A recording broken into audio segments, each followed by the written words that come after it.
All right, and welcome to the Android Application Development course for beginners. I will assist you throughout this course, so without any further ado, let's start to learn. So first of all, I should explain, before you get too far in this course, who should take this course. So this course is an absolute beginner course, which means that you do not have to know anything about Android programming to begin. In fact, it would be better off if you didn't. That way you'll think that I'm an expert. And really, who doesn't want to learn from an expert? Anyway, you will learn everything that you ever wanted to know about Android development, and even if you do not know how to write code, it's okay, because you're going to learn how to write code and programming concepts. This course is basically designed to teach you how to think like a programmer, how to write code, and how to build an application, and everything like that. Also, who are you if you want to take this course? You want to know something about coding and you want to learn Android app development. For example, if you know C programming language or Java programming language, this is good for you because you can use your programming experience to develop great applications. You can combine what you knew before, what you're learning now, and what you will learn in this course. So if you want to be an Android developer, you should also take this course because you will learn how to become an Android developer, which is basically how to design an Android application and how to build a good and in-demand application. Now, you're probably scratching your head wondering, all right, you got me so far, but what am I going to learn in this course? So first of all, you will learn Java programming as a language because we will use Java to build Android applications in this course. Now, of course, there are two popular programming languages to build Android applications. You know what they are? Of course, Java and Kotlin. Okay, so why will we use Java and not Kotlin? Because Java is a programming language that's been used for many, many years. You can find a lot of resources about Android development with Java. And if you have some trouble with your code, then you can find solutions from the internet. Also, pro tip here, most of the software companies who are looking to hire developers like you're going to be, they use Java in their application development process. So it is a skill that you must have. Now, because of all the reasons I've explained, we will be using the Java programming language. And without knowing this language in particular, you cannot develop an Android application. Have I made myself clear? Okay, so if you do not know Java, it's okay because you're going to learn it in this course. Well, you're going to learn the basic information about Java and programming concepts as well, okay? So if you do know Java as a programming language, then you can skip this part and go right to the Android application development chapter. All right, so you with me so far? After you learn Java programming, we will start to learn Android Studio. Android Studio is the official integrated development environment, or IDE, for Android application development. So we're going to learn Android Studio platform and its working system. Then you're going to learn the Android ecosystem. So Android is an operating system like Windows, but for mobile devices, right? And its popularity is increasing every single day. This is not your daddy's Android. Android is not only for phones anymore. It also uses tablets and smartwatches, smart televisions. And with the increasing use of the Android operating system, the need for new Android applications is increasing as well. So for all these reasons, and probably more that I've neglected or edited out to mention, the need of Android application developers is also increasing, right? You get that. That's logic. So after recognizing the Android ecosystem, you're going to learn Android components. The Android application components are the essential building blocks of an Android application. You'll learn how to build Android applications in these chapters, and you will see every Android component and how to build a perfect Android application. I said perfect. So, in case you haven't understood me so far, you're going to learn from scratch how to build an Android application. Throughout the length of the course, you will develop 2 Android applications, and they will be absolutely complete. And what did I say? Perfect. You will also learn how to publish your app on Google Play. You're going to learn how to open Android developer accounts and how to publish your app. All right, so I hope that I've generated some kind of excitement with you to continue on through this course. So after the introduction is done, which I hope is pretty soon, we're going to start the new chapters. Now look, I really sincerely hope that all of you will be good Android application developers. I'm going to look for you in the Google Play Store. Android is a Linux-based mobile operating system developed by Google, so it serves as its mobile operating system. Today, the platform is the foundation for a wide variety of modern technology, such as mobile phones and tablets, wearable tech, TVs, and other smart devices. Typical Android builds ship with a range of pre-installed apps and support the installation of third-party apps through the Google Play Store and other marketplaces. It's free, it's open source, and its source code is known as Android Open Source Project, which is primarily licensed under the Apache license. The Android OS is divided into various version numbers, implying significant jumps in features, operation, and stability, which usually have code names.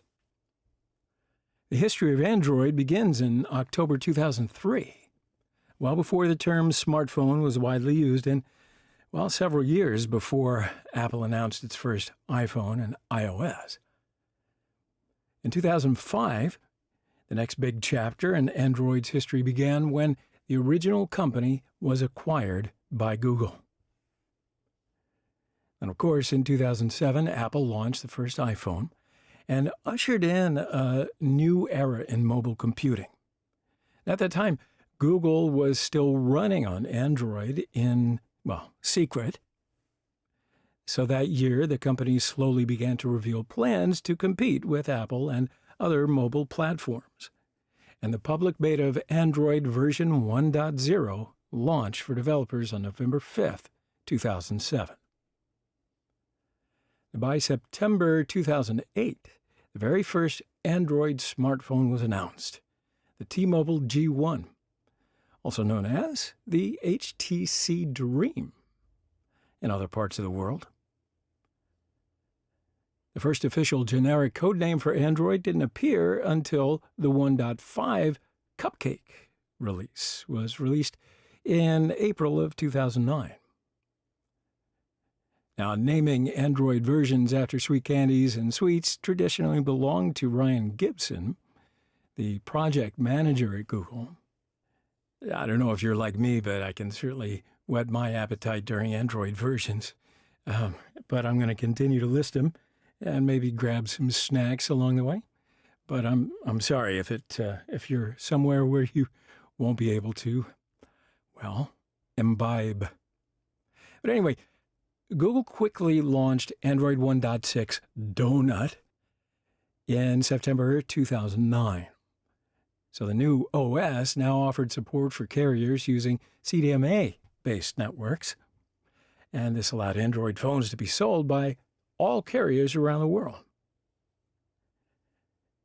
In October 2009, Google released version 2.0 of the OS with the official codename Eclair, and one of my favorites, I must say. So this version was the first to add text-to-speech support and also introduce live wallpapers, multiple account support, and Google Maps navigation, among many other new features and improvements. Android 2.2 Froyo was officially launched in May of 2010. Now, Dalvik JIT compiler that compiles bytecode into native machine code at runtime was added to Froyo. So it also has several new features, including Wi-Fi mobile hotspot functions and push notifications via the C2DM service, or Android Cloud to Device Messaging Service. Of course, Flash support and some other things. Now, Android 2.3 Gingerbread was launched in September 2010. The OS received a user interface refresh under Gingerbread. It added support for using near-field communication, or NFC functions, for smartphones with the required hardware. By February 2011, Honeycomb was introduced. It was created for tablets and other mobile devices with larger displays. And then another of my favorites, Ice Cream Sandwich, was released in October 2011. It included a favorites on the home screen, along with the first support for unlocking a phone by using its camera to take a picture of its owner's face. That kind of biometric sign-in support has evolved and certainly improved considerably since. The Jelly Bean era of Android began in June of 2012 with the release of Android 4.1. There are new notification features that display more content or action buttons, along with full support for the Android version of Google's Chrome web browser. Android 4.4 is the first version of the OS that actually used a previously trademarked name for a piece of candy. KitKat officially launched in September 2013, and it was optimized to run on smartphones that had as little as 512 megabytes of RAM. So this allowed phone makers to use the latest version of Android on much cheaper handsets. Then Android 5.0, or Lollipop, launched in the fall of 2014. The Android runtime became the default runtime for devices running Android 5.0 and higher. So Android 5.0 Lollipop was also a major shakeup in the overall look of the operating system. It was the first version of the OS that used Google's new material design language. In the fall of 2015, Android 6.0 Marshmallow was released. It included features such as native support for fingerprint biometric unlocking, USB Type-C support, the introduction of Google Pay, and oh so much more. Version 7.0 of Google's mobile operating system launched in the fall of 2016. Android Nougat supported the Vulkan API for faster 3D rendering. In March 2017, Google announced and released the first developer preview for Android Oreo. So it packed in lots of visual changes into the settings menu, along with native support for picture-in-picture mode, notification channels, new autofill APIs for better management of passwords and fill data, and again, a whole lot more. On August 6, 2018, the company officially launched the final version of Android 9.0, giving it the official code name of Pie. Android 9.0 Pie included some new features designed to help extend your smartphone's battery life. Now, that was achieved with the use of on-device machine learning, which predicts which apps you're going to use now and which you won't use until later. On August 22nd, 2019, Google announced a major refresh of the Android brand, and that included a new logo and, more importantly, the decision to ditch the traditional dessert name for the next version. So, as a result, I go without dessert, and Android Q is officially known just as Android 10. Android 10 had a number of new features and improvements, as well as a number of new APIs, and that included support for the rush of then upcoming foldable phones. Then, of course, finally, The final version of Android 11 was launched on September 8th of 2020. Now, Android 11 has arrived with plenty of new features, and that includes a new conversations notification category where all of your chats from various apps are collected in one place. You also have the option to save every notification that has appeared on your phone in the last 24 hours.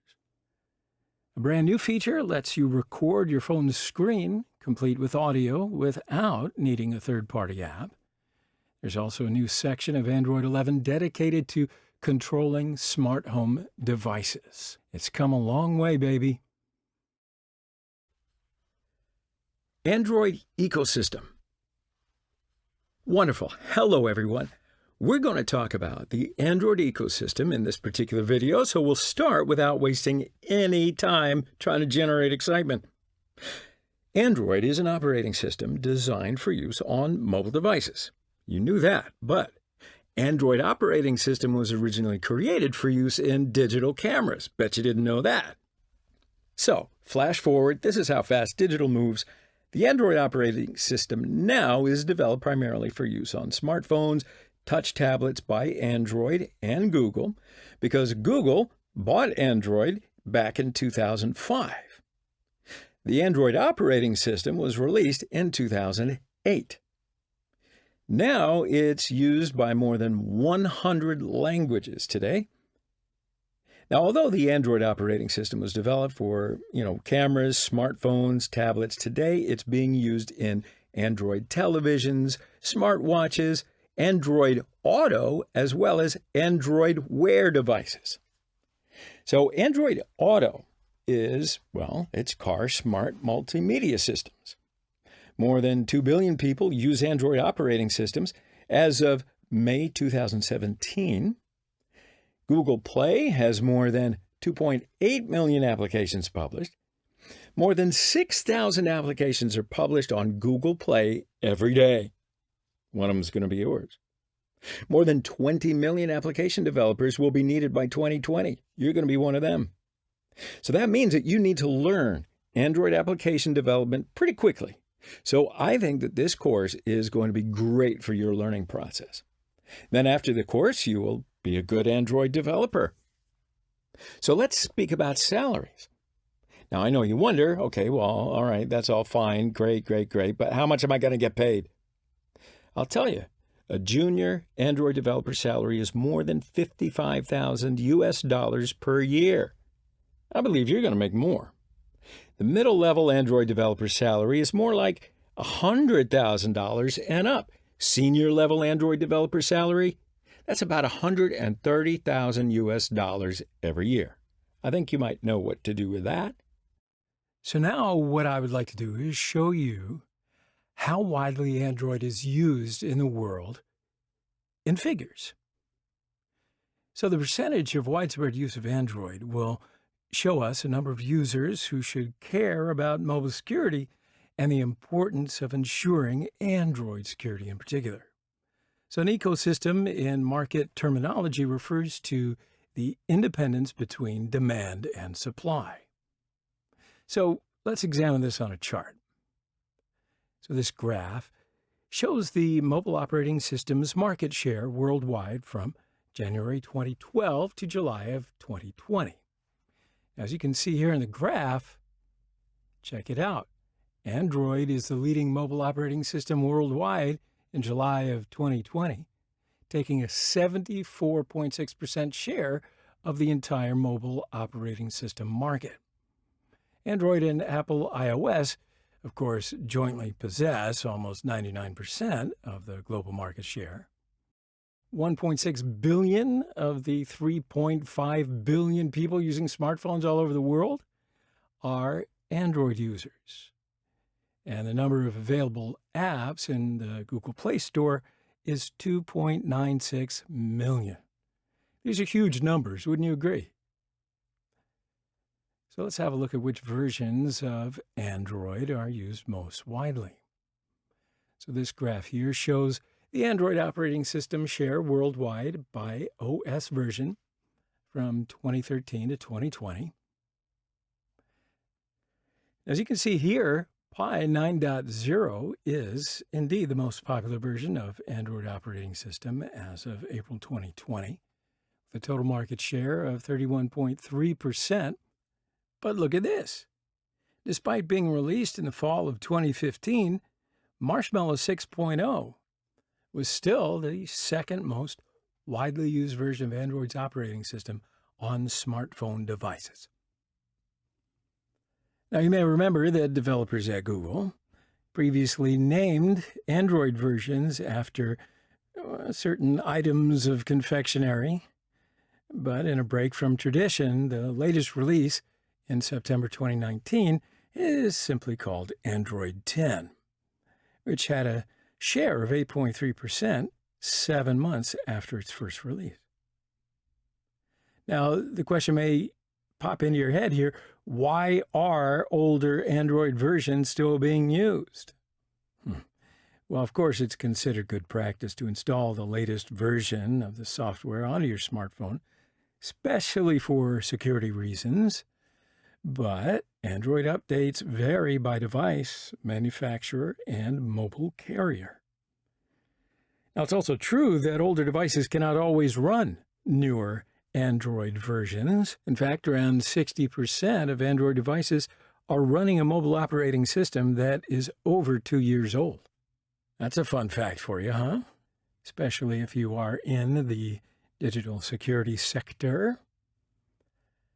In any event, since Android Pi 9.0, because it's the most widely used, I'm going to be using Pi 9 here during the course. But you can also use Android 8 and 10. So this chapter was just to give you some, general information about the Android ecosystem. Hope it was useful. After this video, we're going to start to install Android Studio. If you're ready, let's go. So let's have a look at Android software stack because it's composed of several different layers. So each layer defines interfaces and offers specific services. So let's briefly examine Android's architecture from the bottom up. As you can see in the figure, Android is built on top of the Linux kernel. As in any Unix system, the kernel provides drivers for hardware, networking, file system access, as well as process management. Now, on top of the kernel, the hardware abstraction layer defines a standard interface for interacting with built-in hardware components. So this is the basis for allowing applications to interact with the device's hardware. For example, it allows a stock phone application to use the device's microphone and speaker. Android Runtime, also known as ART. So this is an application runtime environment, replacing Dalvik, which was the process virtual machine that was originally used by Android. So ART performs the translation of the application's bytecode into native instructions that are later executed by the device's runtime environment. I'll explain this process in much more detail in the next lecture. Now, many core Android system components and services, such as ART and HAL, are built from native code that requires native libraries written in C and C++. The Android platform provides Java Framework APIs to expose the functionality of some of these native libraries to apps. Android's core Java libraries are originally derived from the Apache Harmony project and just happen to be the next layer on our stack.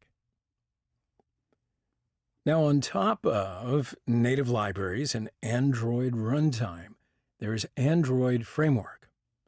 So Android Framework includes Android APIs such as user interface, telephony, resources, locations, content providers, and package managers. It provides a lot of classes and interfaces for Android application development. Now, on top of the Android framework, there are applications. All applications such as browser, camera, calendar, home, contact, and settings are using the Android framework that uses Android runtime and libraries. Android runtime and native libraries are using Linux kernel. So let's look at some of the details of Android runtime and the compilation process of an APK with a lifecycle diagram. Android apps are usually written in Java and compiled to Dalvik bytecode, which is somewhat different from the traditional Java bytecode. The Dalvik bytecode is created by first compiling the Java code to class files, then converting the JVM bytecode to the Dalvik DEX format with the DEX tool. DEX OPT does some optimizations on the DEX file, and the result of DEX OPT is an ODEX, or optimized DEX file. Then it's packaged into APK files with APK Builder. So let's have a look at that, because APK, it stands for Android Package Kit, and also Android Application Package. So it's a file format that Android uses to distribute and install apps. It contains all of the elements that an app needs to install correctly on your device. So just like exe files on Windows, you can place an APK file on your Android device to install an app. ODEX files and DEX files are executed by Dalvik. Dalvik also uses just-in-time compilation, which was introduced in Android 2.2 Froyo. Just-in-time compilation adversely affects performance because compilation must be performed every time the app is executed. Now, to improve performance since Android 5.0 Lollipop, Android executes this bytecode on the Android runtime, or ART. The Android system uses a tool called dex-to-oat, which converts DEX files into ELF files, which can be executed natively. So instead of having bytecode that is interpreted by a virtual machine, it now has native code that will be executed natively by the processor. So this is called ahead-of-time, or AOT compilation. Now, as the name would imply, apps are pre-compiled before they are executed for the very first time. This pre-compiled machine code is used for all subsequent executions. AOT improves performance by a factor of 2 while reducing power consumption. ART increases battery performance to such a large extent because of the AOT. So while Dalvik uses the JIT or JIT approach, it results in much more battery utilization. So the key difference between Dalvik and ART is the way the bytecode is executed. So it's also very important to know about the basics of file structure of an Android application. So in this lecture, some important files and folders and their significance we'll go over so that you can easily understand the Android Studio work environment. So Android Studio is the official Integrated Development Environment, or IDE, for Android app development. Android Studio provides the fastest possible turnaround on your coding and running workflow. Now, throughout the course, we will be using Android Studio mostly as an Android emulator.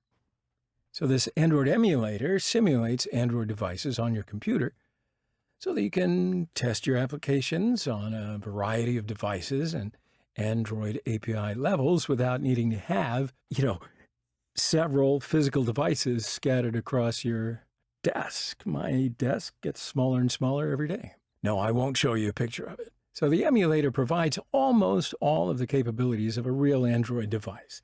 So it's definitely worth a look. However, we need to install it first. So I want you to find your favorite browser, search for Android Studio. And the first website is indeed the official website of Android Studio. So just click on it.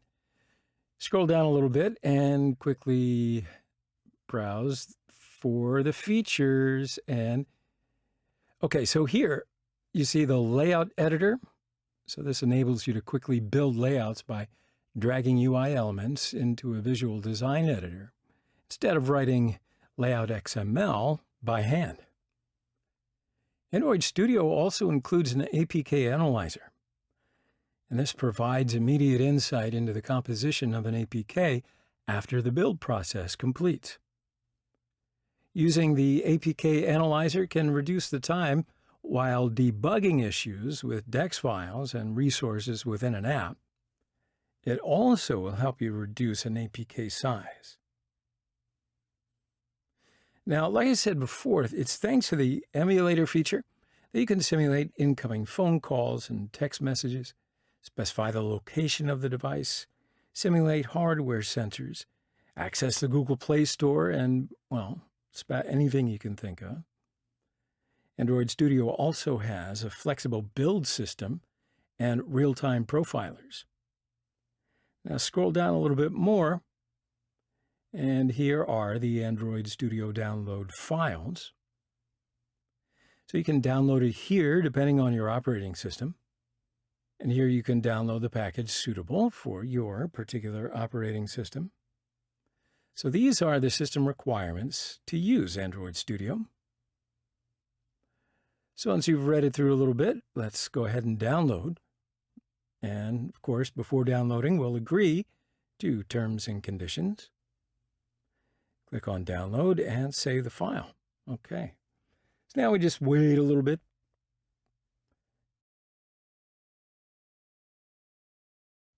And it is now downloaded, so we can click on the downloaded disk file. And I'll move it to the application folder.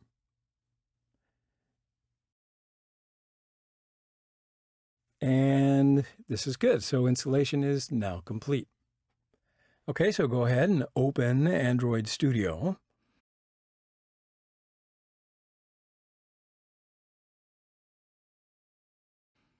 And there's a couple of steps that we need to step through to get set up.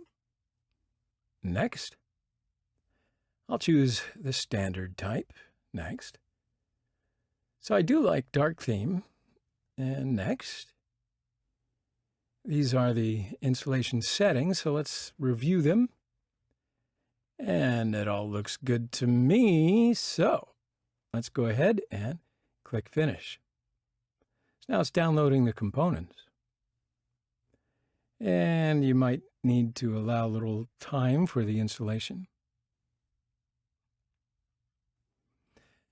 All right, so now I've got to allow some extensions from the security preferences. Use password or fingerprint and allow from here.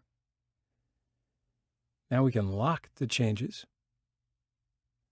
Okay, so installation is complete. Let's go ahead and open it.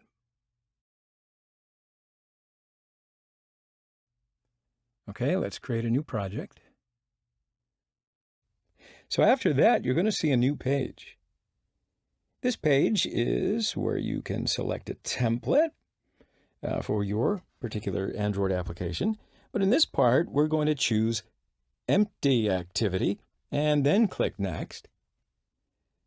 And then on this page, we're going to give our project a name. So I'm going to put my name as my first project. And you can give your project whatever name you want. And the second line is for the package name. So package names start with com dot. So after com dot, you should write your company name. And then you can give a name that you want here. So my company name is in here.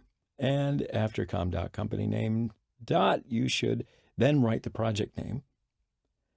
And Android Studio should have written itself, my project name, deleting gaps. But if you want, you can change it here. And don't forget, the package name must be unique, right? So when you want to publish it in Google Play Store, for instance, it will be published with the package name. That is something to keep in mind. Now, on the third line, you're going to see the project save location. Android Studio will give you a saving location on your computer, but if you want, you can change this location. Now here we are on the fourth line. You're going to choose the programming language. What are we going to choose? We choose Java. Right. On the fifth line, here are all the API levels. So we should choose the API level for our Android application. Now, you'll see here that if I choose API level 15, my Android application will work on 100% of Android devices. That's how they guarantee it. So if I choose API level 16, my Android application will work on 99.6% of Android devices. And if I choose API level 22, my Android application will work on 80% of Android devices. So in other words, when I choose higher level APIs, the working rates on Android devices will start to drop.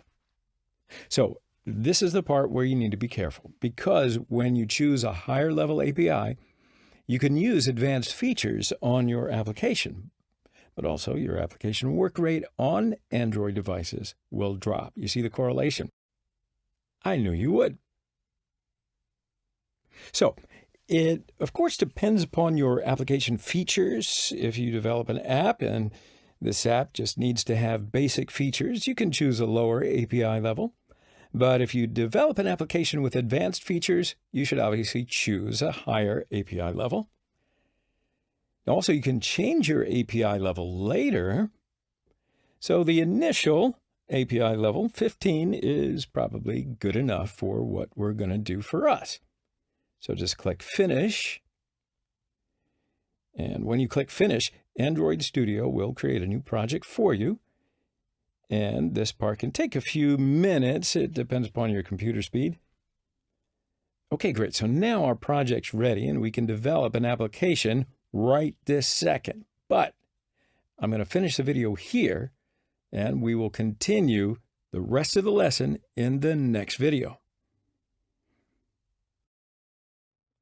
So in a basic sense, apps are designed in order to run either directly on the platform for which they're designed, on top of a smart device's mobile browser, or even by mixing the two. So in this lecture, we're going to define characteristics that qualify an app for its respective place in mobile app taxonomy, as well as discuss the differences for each variation. Let's have a look at native apps. So mobile operating systems, including Android and iOS, they come with a software development kit, or SDK, in order to develop applications specific to the OS. A software development kit, or SDK, is a collection of software development tools in one installable package. Such applications are referred to as native to the system for which they've been developed. So when discussing an app, the general assumption is that it is a native app implemented in a standard programming language for the respective operating system, Objective-C or Swift for iOS, and Java or Kotlin for Android. Now, there is some ambiguity that exists when discussing native apps for Android, as the platform provides two different development kits. So there's the Android SDK and Android NDK. The SDK, which is based on Java and Kotlin programming languages, this is developed for developing apps. The NDK, or Native Development Kit, is a C development kit used for developing binary libraries that can directly access lower-level APIs. So it's possible to develop C and C++ apps using the Android Native Development Kit. Now, the most obvious downside of native apps is that they target only one specific platform, right? To build the same app for both Android and iOS, one needs to maintain two independent code bases, or maybe introduce often complex development tools to port a single code base to two different platforms. It's up to you. Web apps. So mobile web apps are websites designed to look and feel like a native app. These apps run on top of a device's browser and are usually developed in HTML5, much more like a modern web page. Launcher icons may be created to parallel the same feel of accessing a native app. However, these icons are essentially the same as a browser bookmark, simply opening the default web browser to load the referenced web page. The biggest advantage is reduced development and maintenance costs associated with a single code base, as well as enabling developers to distribute updates without engaging the platform's specific app stores. Hybrid apps. So hybrid apps work across multiple platforms and behave like native apps. So a hybrid app is essentially a combination of a native app and a web app, although this type of app can be installed on a device like a native app. It technically is a web app. These types of apps run in an embedded web browser, commonly called WebView, and these are built with HTML, CSS, or JavaScript and run in a web view. So here's certainly not an exhaustive list of more popular frameworks for developing hybrid apps. You may be aware of some of them. There's Apache Cordova, React Native, Iconic, jQuery Mobile, Google Flutter, Framework 7, NativeScript. So now we get into progressive web apps, or PWA. Well, these load like regular web pages, but they differ from usual web apps in several different ways, actually. For example, it's possible to work offline, and access mobile device hardware is possible. Usually, or traditionally, it's only available to native mobile apps, right? But they're built using common web technologies, including HTML, CSS, and JavaScript. Progressive just means that it works for every user, regardless of browser choice, using progressive enhancement principles. So PWAs combine different open standards of the web offered by modern browsers to provide benefits of rich mobile experiences. The web app manifest, which is a simple JSON file, can be used to configure the behavior of the app after installation. And it will specify the name of the web application, links to the web app icons or image objects, the preferred URL to launch or open the web app, the web app configuration data, the default orientation of the web app, as well as the option to set the display mode, for example, the full screen. Welcome to Java World.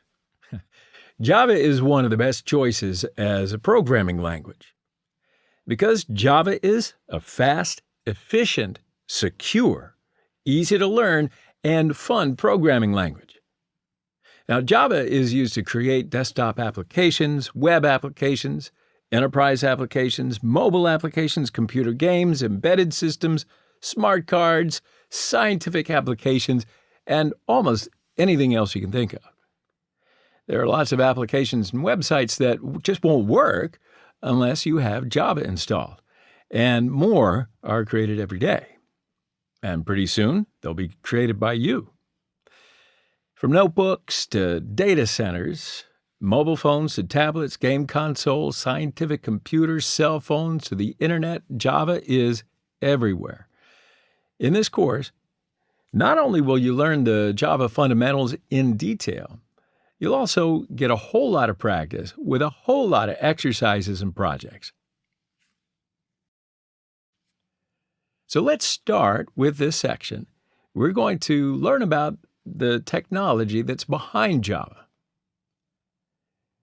We'll learn what is Java programming language. And then we'll be learning what is the Java Development Kit, or JDK, Java Runtime Environment, JRE, and Java Virtual Machine, or JVM.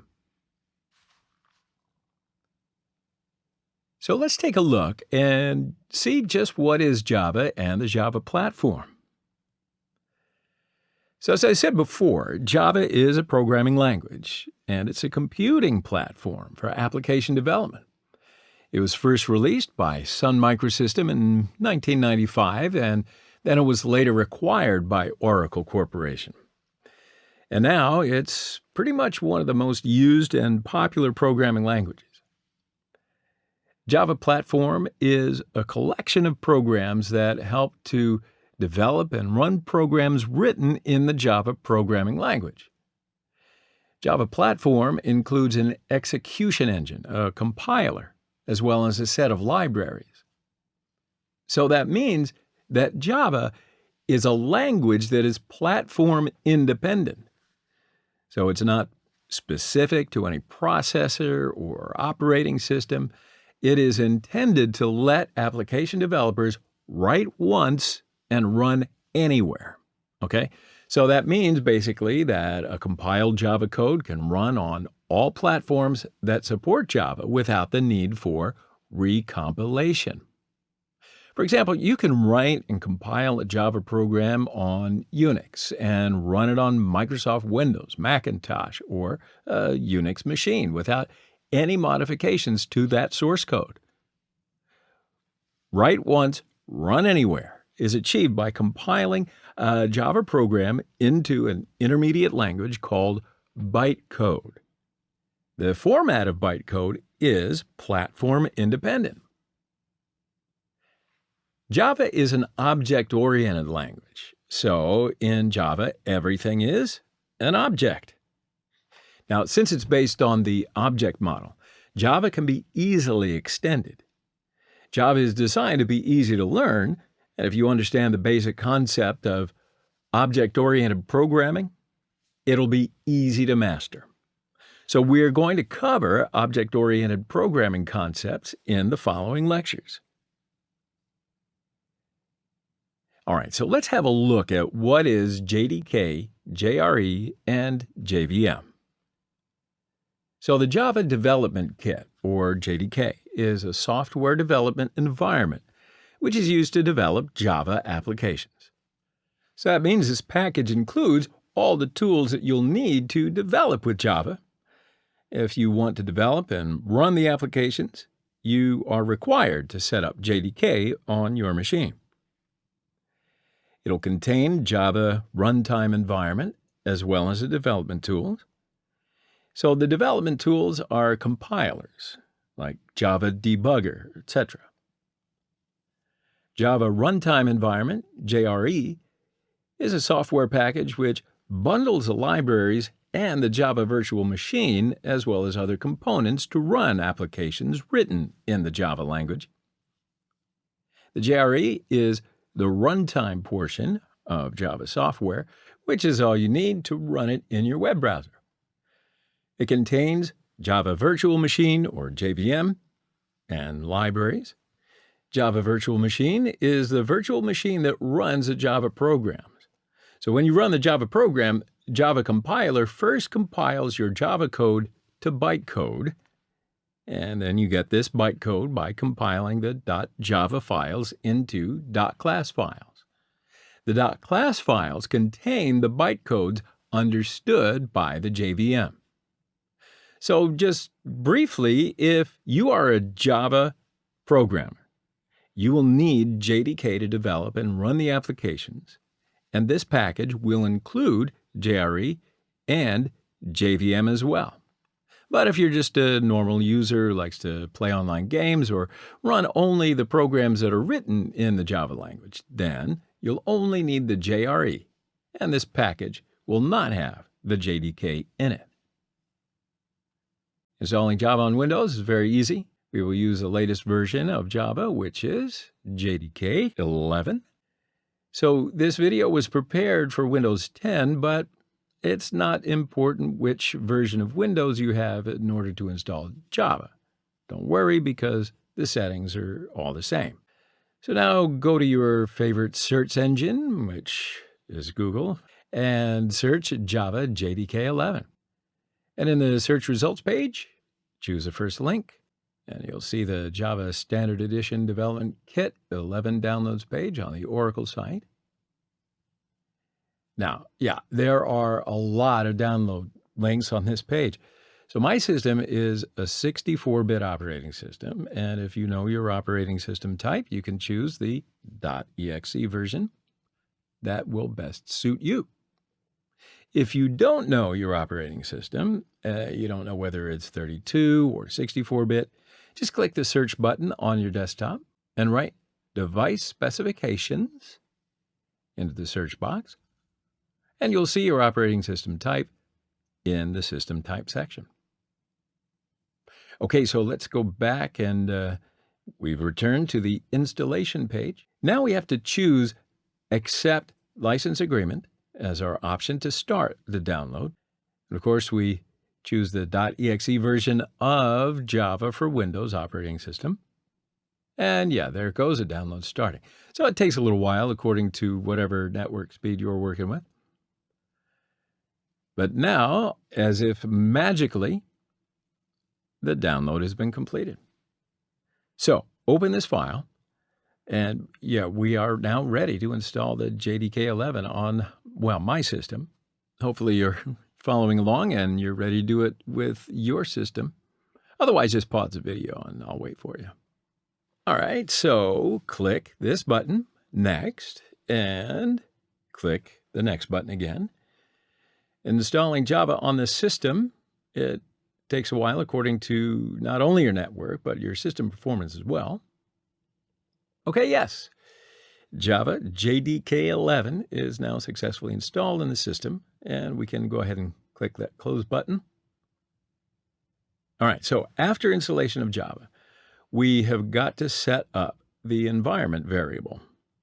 So in order to do this, open up the control panel and then choose System and Security section and click on System. Now, do you see that on the left-hand side, click Advanced System Settings, and then click the option Environment Variables. Now, on the System Variables, select the Path option. Now, just double-check to be sure that the Path option is the one in System Variables, and then click on the Edit button.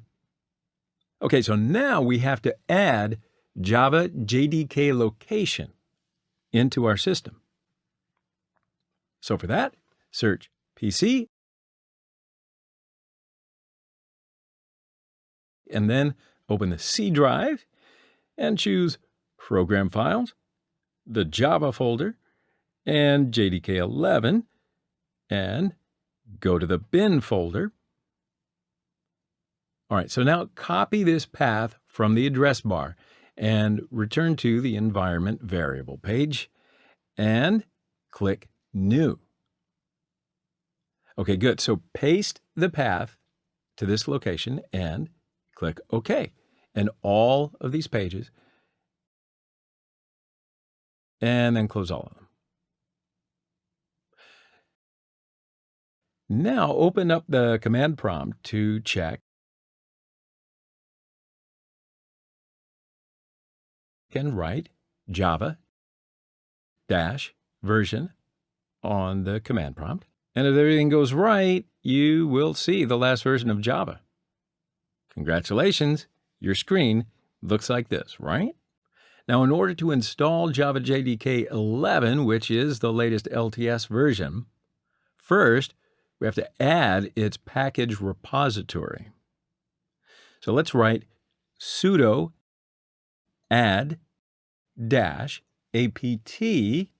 repository ppa : Linux uprising / Java as the command on the command line.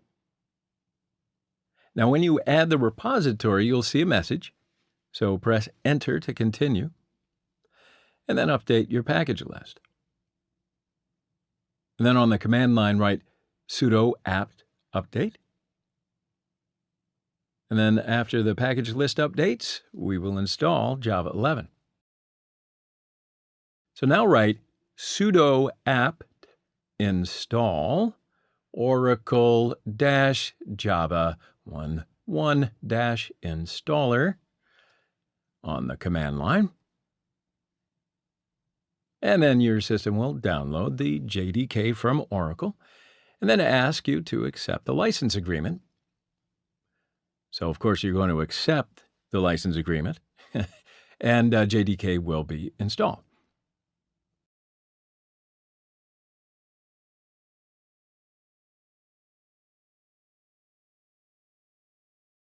Okay, great. Now, let's look at how to select which version of Java you're going to want to use. So you can have multiple Java installations on one server.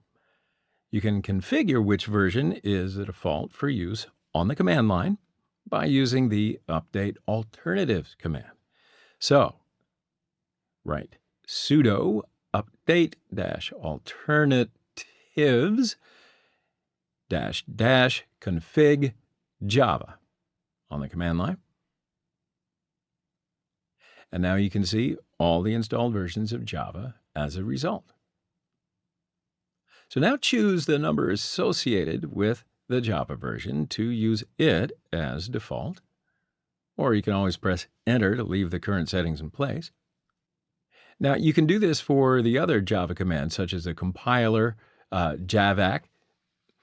So write sudo update-alternatives -config javac, or javac if you want, on the command line.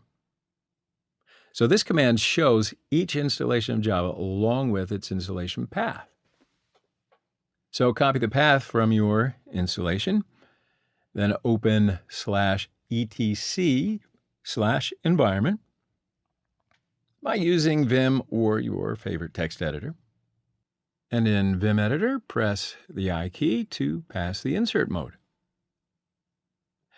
And then go to the end of this file and add a line and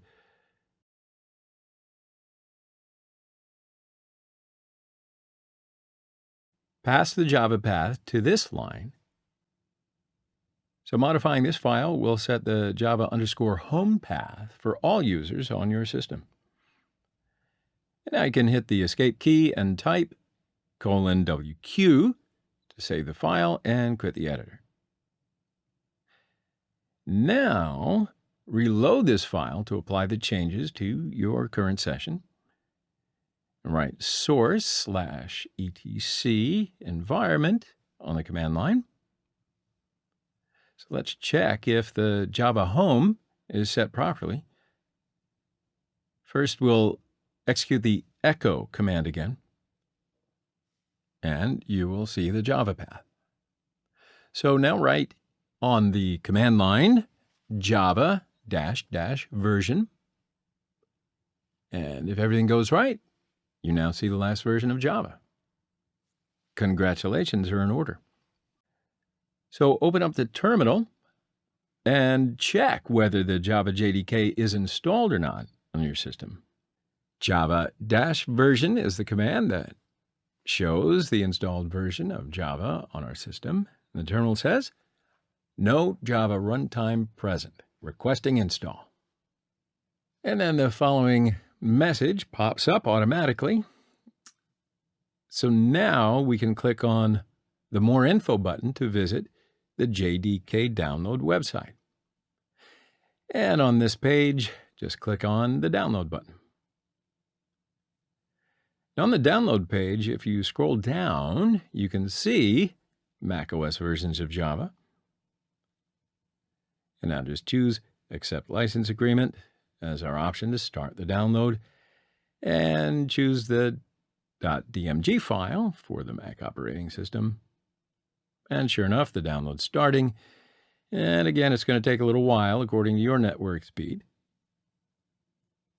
All right, so now that the download has been completed, we can double-click to open this file. And please wait a moment while the DMG file is opening. And yeah, so now we're ready to install JDK 11 on our Mac OS. So just double-click on the icon to install Java Development Kit, and then click the Continue button on the Welcome page, and then click the Install button. So Mac OS X asks you to enter a password to go on and click Install Software. So now the installation is starting.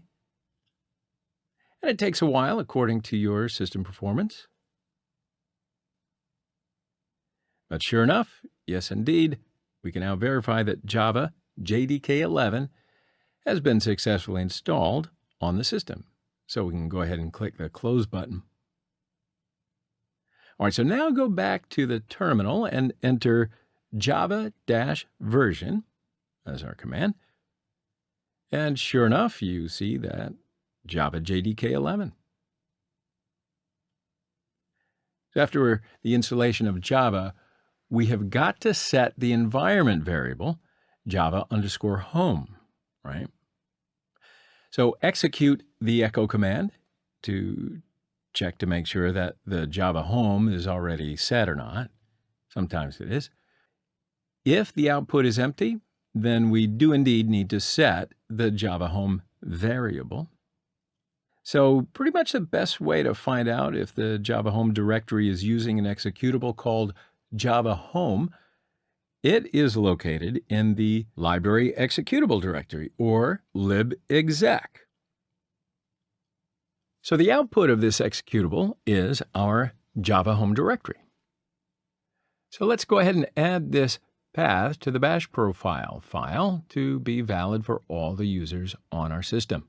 Well, on your system, on both of our systems. So we need to open the bash profile in the Vim editor. Now also you can use any other editor to open this file. The bash profile is just a file which is in the home directory, and its name starts with a dot. Type vim.-profile. Then just copy the Java home command full file path and hit enter. And now we can use the export command to create an environment variable and set the home path of the Java JDK. So in Vim editor, press the I key to pass the insert mode. And let's write the export code, and in between the $ and parentheses, we'll paste the Java home path. And now assign this result to the variable Java home. Right, so hit the escape key and type :WQ to save the file and quit the editor. All right, so let's close the terminal and open it up again to apply the changes. So let's check to see that the Java home is set properly. Execute the echo command again. And there you have it. We have now set the JDK path by adding it to the bash profile file on Mac OS. Development environment. So in this section, we're going to learn about the Java development environment. So first, we're going to learn what integrated development environments are. Then, we're going to download and run Eclipse. Then we're going to write our first Java program by using Eclipse. Then we're going to learn how to compile and run Java programs. And then we're going to review our first Java program and pop the cork on champagne and congratulate ourselves for doing a great job. Well, the champagne's on you. So let's take a close look at what is the Integrated Development Environment, or better known as IDE. So IDE is a software application that combines all of the features and tools needed by you, the software developer. A developer may debug, run, and test applications with IDE because it provides a useful debugging and testing feature set. IDE helps us in quickly navigating to a particular type without needing to worry about our projects. It also provides auto-completion. That means that whenever you type part of a function or class name and then press a shortcut combination, the rest of the name is automatically typed for you. So all these features are a great reason for you to prefer an IDE. The most popular and pretty much the best known IDEs for Java are Eclipse, NetBeans, and IntelliJ. So in this course, I'm going to side with Eclipse. So what I'll do is I'll introduce Eclipse to you, and then I'm going to write some Java programs on Eclipse throughout this course.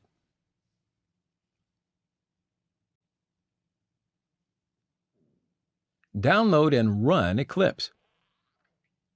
Eclipse is famous for Java Integrated Development Environment, IDE. Eclipse is powerful, and it's an advanced text editor with a lot of plugins and tools. With Eclipse, you can write your Java programs much faster and execute them with just the push of a button. Also, the plugin architecture gives you the ability to constantly add to the development tools you need. Also, there are lots of features in Eclipse. If you want to learn more, just check out the official Eclipse help documents. Because, this isn't a course just about Eclipse. So installing Eclipse is pretty easy. If you don't have Java JDK installed on your computer already, first, please take a moment and do it. So now we're going to install Eclipse on the Windows operating system. So if you're a Linux or Mac user, don't worry about it because there's not going to be that much that's different or difficult. And you can follow similar instructions on the Eclipse website to install Eclipse on Linux or Mac as well.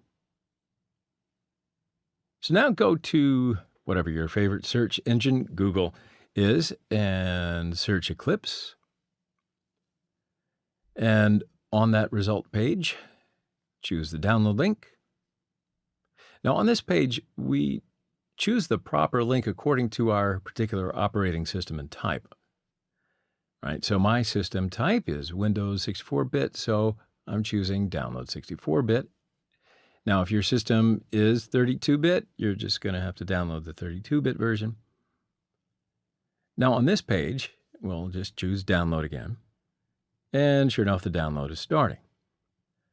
And of course, it's going to take a while, according to your network speed, but I can fast forward. So we've downloaded the Eclipse installer. Eclipse Installer, a new and more efficient way to install Eclipse. It is a proper installer, so that means there's no zip files, with a self-extracting download that leads you through the installation process. Bada boom, bada bing. So once the download is finished, just open up the file and start the Eclipse installer executable. Now you may or may not get a security warning to run the file. If the Eclipse Foundation is the publisher, you are good to go and select Run. And the new Eclipse installer shows the packages available to Eclipse users. So we can search for the package that you want to install, or you can scroll through the list. But I know what we want, so we're going to choose Eclipse IDE for Java developers from the list. Now specify the folder where we want Eclipse to be installed. The default folder will be in our user directory. And then we select the Install button to begin the installation. So it takes a while, of course, according to network speed, system performance. But in the installation process, the installation has created a window with the title, "Do you trust these certificates?" So select the certificate in the window and then press Accept Selected in order to move on. All right, so once the installation is complete, we can now launch Eclipse. So now we have to choose a workspace for our projects. A workspace is pretty much a folder on your hard drive where Eclipse stores your Java projects. So I'll advise you to create a folder named Java Projects on your disk. And I'll choose this folder in my user folder. And then during this course, our projects and source files will be stored in this particular workspace. So that's it. We have now successfully installed Eclipse on the system. So you're going to see a welcome screen with links to guides and help materials. You may wish to read some of them or just close the screen for now, because I'm going to show you a couple of things. But before closing, if you don't want to see the welcome screen at the startup, just uncheck right here, always show welcome at startup. Okay, so now you can close the welcome screen. Now, do you see the Package Explorer on the left side of the screen? The Package Explorer view allows you to browse the structure of your projects, and it allows you to open the files in an editor with just double-clicking on the file. So you see this empty area here? This is your code area. That's where we're going to write Java codes. The Problems view shows errors and warning messages. And we can just go ahead and close the other views for now. Now, let's customize our Eclipse by adding some views. So first I want to add console view via window, show view, console. The console is used to display program output. And of course I want to add a Project Explorer view via the window, show view, Project Explorer. The Project Explorer view allows you to browse and modify files of Eclipse projects. And any change in the Project Explorer is directly applied to the files. For example, if you rename a file, the file system is directly changed. Now, Eclipse has typical menus on the menu bar. These menus are File menu, Edit menu, Navigate menu, Search menu, Project menu, Run menu, Window menu, and Help menu. So we will use Eclipse in our exercises because it's simple and we don't need to worry about professional editors' configurations. We just want to focus on learning Java for now, right? So yes, now get ready because we are ready to write our first Java program. So let's launch Eclipse from the desktop shortcut or your favorite Java development editor. And then choose a path for the workspace. I'll choose the default path. And sometimes you have to wait while Eclipse is being opened. Hello World will be our first program. Now, of course, it's the tradition in the programming world to create a small program which writes Hello World as the phrase to the console. So in order to create a Java project, please choose the File menu and New, and then choose Java Project, and then enter the project name. My first Java project. All right, so you can use the default location or select the other location. If you have multiple versions of Java runtime environment, you can always choose the JRE that your project is targeting. And by default, the newest JRE will be selected. So we choose the first option. There's no need to change any of the other options. And then click Next on the screen. And in fact, uncheck Create Module Info.java file. And then click the Finish button. And yeah, our new project was created in the Project Explorer view. So after that, from the source folder, SRC, on the Project Explorer pane on the left side of the Eclipse IDE, just right-click on it to show the contextual menu and choose the menu item New and Class. So now on this screen, enter Hello World as a package name. So package can be thought of as a folder, and the package name starts with the lowercase letters. So let's give Hello World as our name for the new class, and also check the box Public Static Void Main. And what that does is it lets Eclipse create a main method, and then we can click the Finish button. So now you see the Hello World class with package in the Project Explorer view. And also you'll see a comment line on the code area to do auto-generated method stub. Told you it was a language. So this is the Eclipse code template that is automatically created. Now, if we don't like this template, we can change the templates via the window, Preferences, Java, Code Style, and Code Templates. Select Code and Method Body, and then just press Edit to edit the template. And then remove the to-do comment.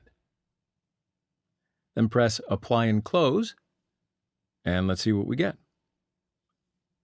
So let's change the code of the helloworld.java file to the following code. System.out.println. Inside double quotes, hello world. And what this method does is it prints the contents inside the double quotes into the console and inserts a new line after.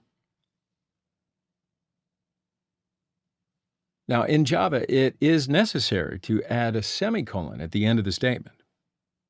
And yeah, that's all. To execute the Java Hello World program, right-click on your program file and choose Run As, Java Application. And if everything's correct, you're going to see Hello World in the console window just like that. Congratulations, we did our first Java program. Okay, so let's understand how our Java Hello World source file was compiled and then executed. First, we wrote the Java source code in the helloworld.java file using Eclipse IDE. Then the program has to be compiled into bytecode. The Java compiler compiles the source code and then generates the helloworld.class file. And then this class file can be executed in any platform or operating system by Java Virtual Machine. I love it. So Java Virtual Machine translates bytecode into native machine code, which machines can then execute. Oh, also let me mention that library code is executed by the Java Virtual Machine. We have understood how to run a Java program. Why don't we take a closer look at the program that we've written? The Hello World application consists of two primary components. First, the Hello World class definition and the main method. Public class Hello World is the first line of our Java program.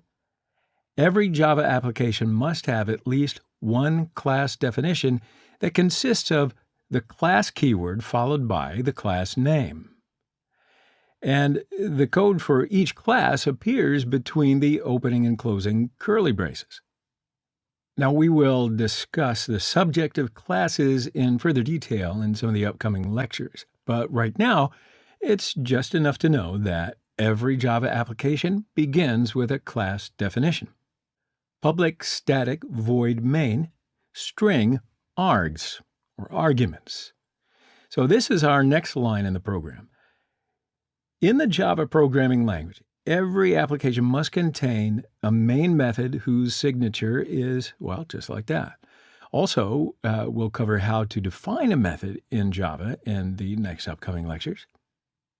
And then finally, the line system.out.println hello world.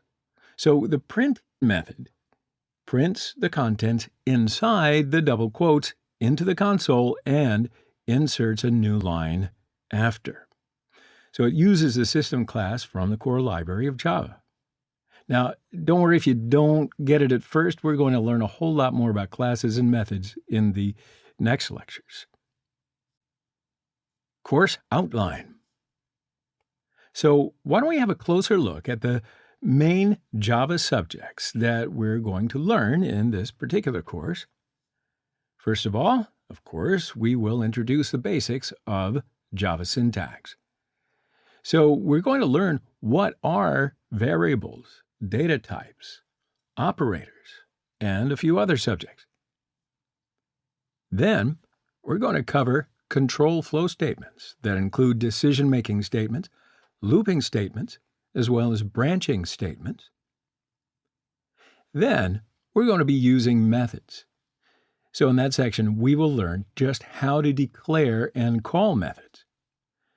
We'll also work on method return types and method overloading with lots of exercises. The next topic is the introduction part of object-oriented programming. It's a concept that includes class, object, access modifiers, naming conventions, constructors, packages, as well as a few other subjects. Then, we're going to cover the most important topic of Java, and that is object-oriented programming. So in that section, we will work on inheritance, abstract classes, interfaces, polymorphism, encapsulation, and other subjects with real-life examples. And then we will learn about strings, wrapper classes, AutoBoxing, and unboxing subjects in Java. In that section, we're going to work on what string is and also creating string objects. Also, we'll practice on useful methods of string class. Also, we will introduce the wrapper classes in Java. We're going to learn what a wrapper class is, as well as conversion of types. And I think you're going to really enjoy working on AutoBoxing as well as unboxing subjects with examples. Then we're going to learn about exception handling as a concept. So in that section, we will try to understand how to handle exceptions in Java. We'll also introduce types of exceptions and useful exception methods. And then we'll introduce the Java desktop application design, and that is called Java Swing. So in that section, we will learn basic Swing components by doing examples. And then finally, we'll introduce enum types in Java. So in that section, we will learn how to declare an enum type. We'll also work on key points of enum types, and we'll do some code exercises using enum types. Are you ready? Let's get started. Variables. Now we're starting main fundamentals of Java programming language. So one of them is variables. In this section, we'll first learn what a variable is. Then we'll learn how to declare and initialize variables. And then once we get that, we'll be learning different types of variables: instance variables, static variables, as well as local variables. Then we'll get used to working with Java keywords. So first, like I said, we're going to start with the question, what is a variable? So a variable, it can be thought of as a container or a box which holds value for you, right, during the life of a particular Java program. So it means that when you create a variable, you basically reserve some space in memory. Every variable is assigned a data type, and it holds quantity of value. So here we have two steps to use a variable in a program. They're called declaration and initialization. In order to declare a variable, you must specify the data type and give a unique name to the variable. So in our example, we declare the variable age with int data type. And of course, we're going to cover data types in the next slides, but just stay with me. So in order to initialize a variable, you must assign it a valid value according to its data type. So here we use the equation sign. It means that value in the right side will be saved into the variable on the left side. So in our example, we'll assign value 37 to a variable age. Now, in order to declare more than one variable, use a comma to separate identifiers. Java programming language has rules and conventions for naming variables. So while declaring variables, please note that Java is a case-sensitive programming language, which means that the upper or lower case of letters in your Java programs matter.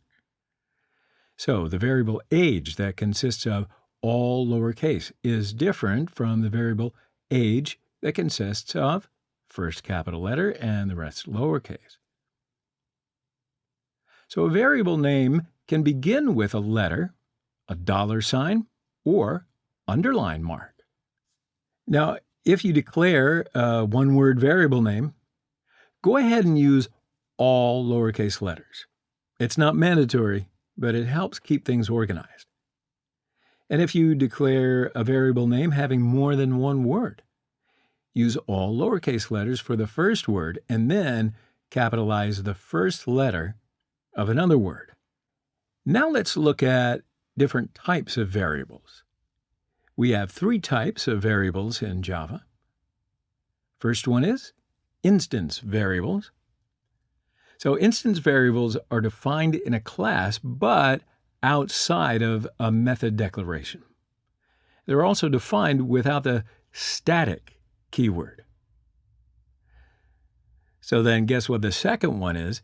It's static variables.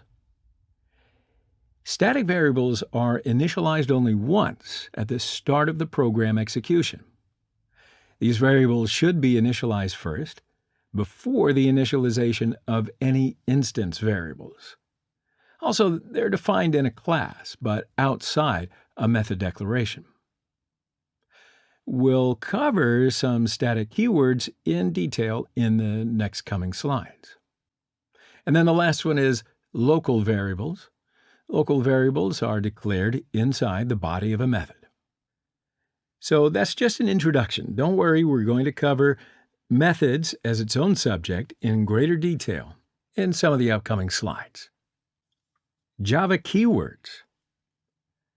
Now, as in every other programming language, Java has some reserved words, and these are called keywords. We cannot use them as names for variables, methods, classes, or as any other identifier. Now you can see Java keywords on the table here. Each keyword has a specific meaning in the language. So we're going to practice with these keywords in the next exercises. So you ready? Let's start coding. So why don't we start with variable examples? So first, let's create a new Java project.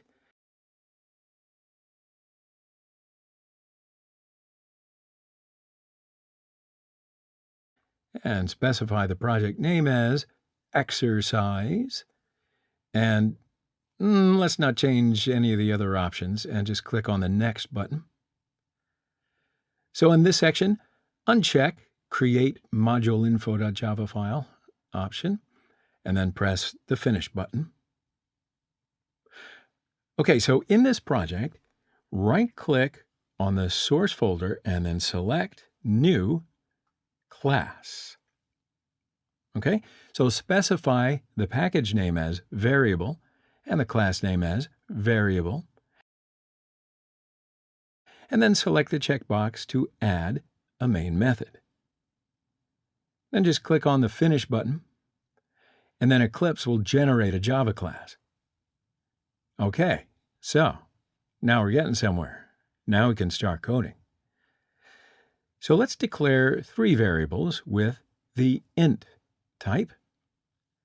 First up, A, and assign 10.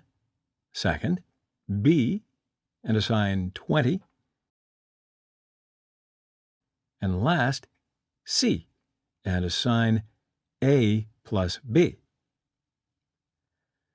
So now let's print variable C on the screen by using the print method. Eclipse actually has a quick shortcut for you to write this method. So type sysso, then hit Control space in combination from the keyboard. So this is named as code completion. All right, so it allows us to quickly complete statements in our code.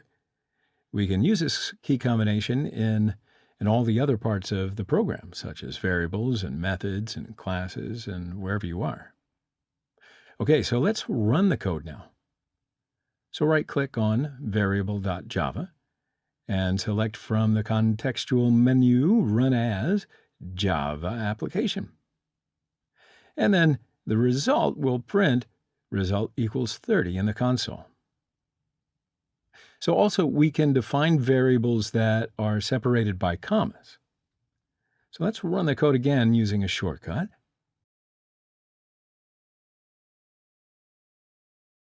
And the result is the same. Also, we can directly write A plus B to the output.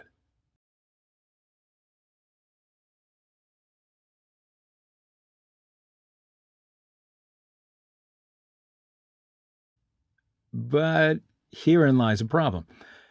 Compiler considers a statement as a string and concatenates them. So in order to solve this problem, we must use A plus B between parentheses. All right? So let's run it again. Now the result is correct. See that? So let's have a look at some naming rules for variables. We will study the variable age. Int age is valid. Int underscore age is valid. Int $mark age is valid. Int age 3 is valid.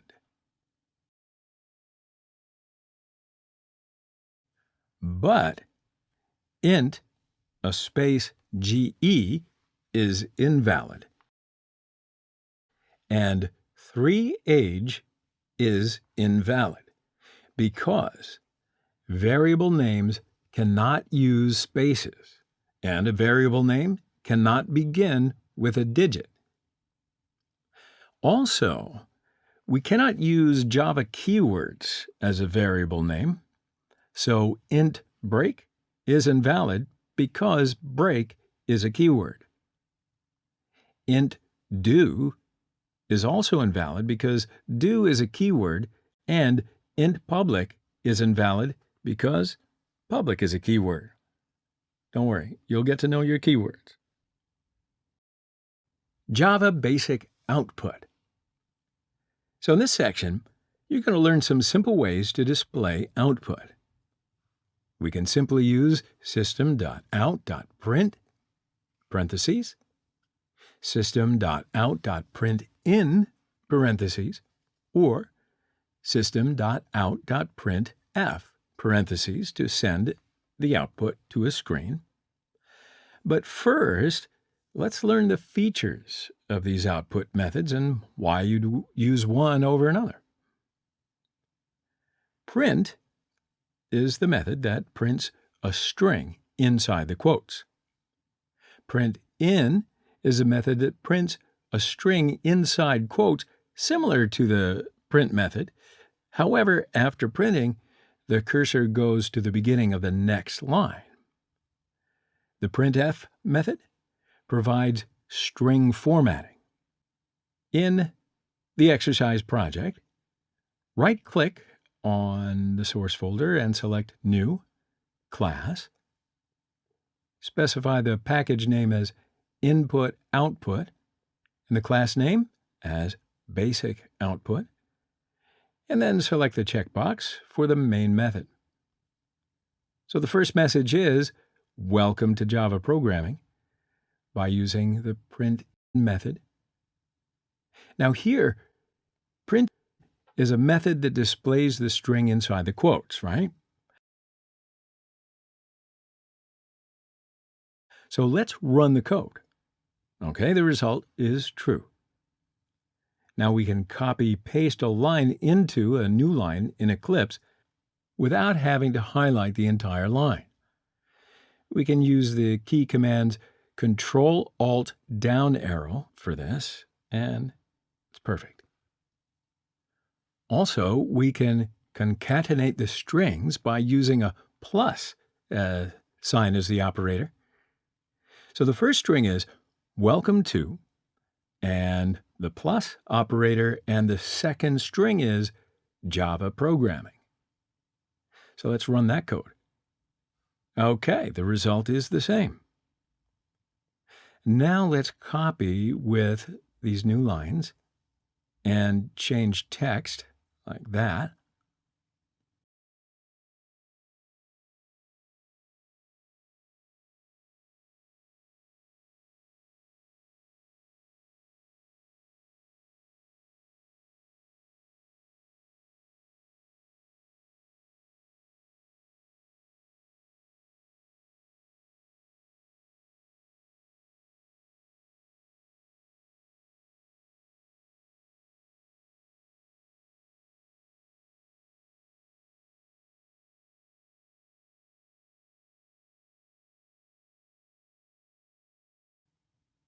Now here we have two print-in methods and two print methods.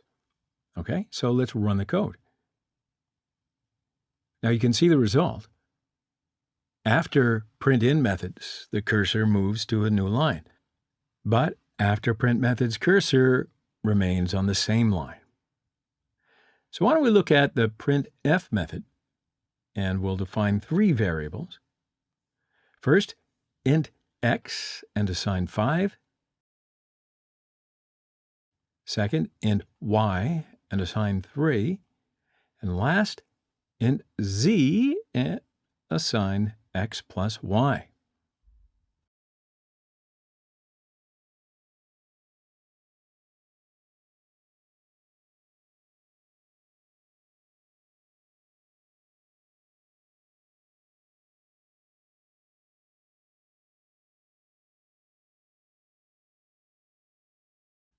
So in the printf method, we'll use the %mark with the D character that represents a decimal integer.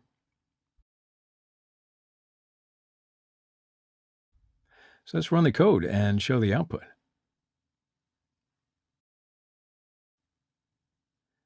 Java basic input. Now there are several ways to get input from the user in Java. So in this section, we're going to learn just how to get the input by using the scanner object. Now, in order to use the scanner class, first, we're going to need to import the scanner class by using import.java.util.scanner. Now, don't worry if you don't quite understand it yet. We're going to learn more about classes and how to import them in the next lectures. But stay with me. Then we're going to create an object of the scanner class. Then the next int method of the scanner class is used to get integer input from the user. And we'll assign this input to a variable number. And then finally, we'll display that number on the screen by the print method. I know you can handle it. Let's do it. So let's do some examples by using the scanner class. So go to the exercise project, right-click on Input-Output package, and select New, Class, and specify the class name as Basic Input, and select the checkbox for the main method. Okay, so let's look at the Java input. So we will use the scanner class for getting input from the user in Java. First, we need to import scanner class. And if you just place your mouse or hover over the scanner word, do you see the import options are shown? So, of course, we'll choose Import Scanner Class in Java.util package to import the scanner class. Excellent, excellent. So now we've got a message to enter a number by using the print method.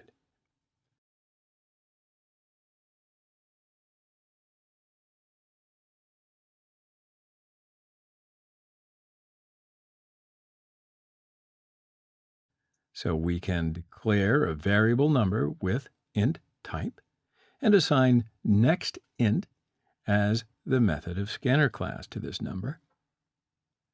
And we show the value of number by using the print method.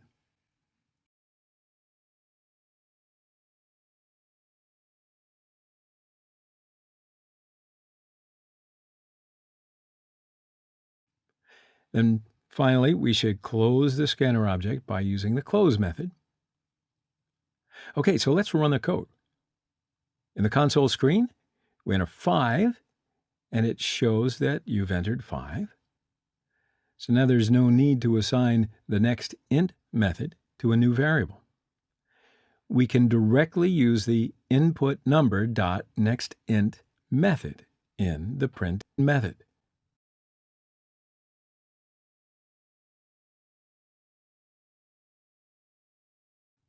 So let's run that code, and yes, the result is the same. Also, we can get a string input from the user. String is a series of characters. Okay, so let's change the code. For a string input, we'll use next as our method of scanner.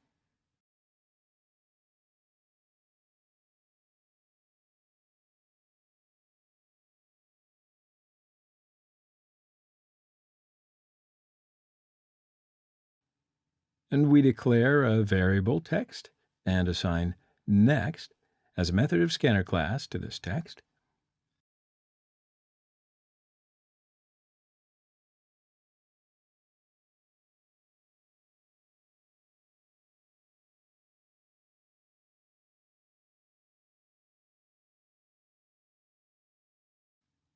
Okay, so now let's run the code again. And in the console screen, we enter Java, and it shows you entered Java. So there's no need to assign next as a method to a new variable because we can directly use the input text.next method in the print method. Okay, you got that? So let's just run the code again, and you'll see here that the result is the same. Java comments. Now, in this section, you're going to learn about Java comments and why and how to use them. The comments can be used to provide information or by way of explanation about any statement, variable, method, and class. Now, please note that comments should contain only relevant information to read and understand the program, no Easter eggs. Writing comments is a really good practice, and it will help others to understand what our code is. It will also help us when we return later to our own code and have to rewrite something. The comments can also be used to hide program code in some cases. They are completely ignored by the Java compilers.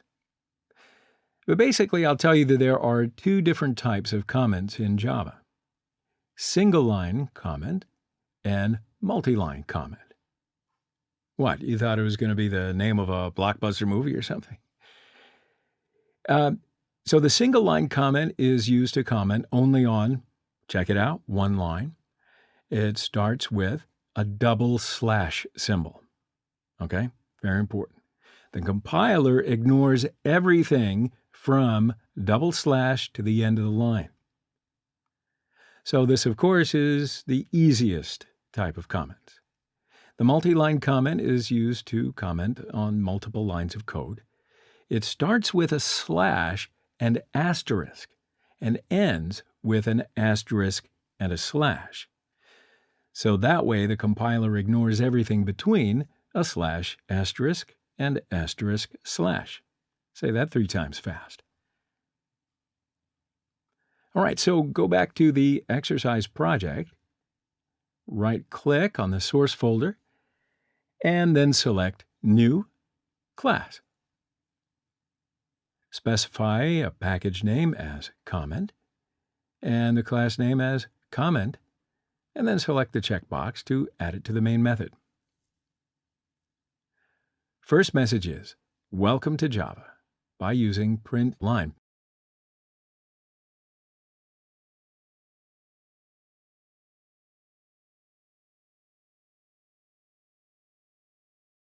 So let's run the code. You see Welcome to Java as a text in the console. So now let's add 2 single-line comments above the printin method. What do we use? Double slash to add a single comment.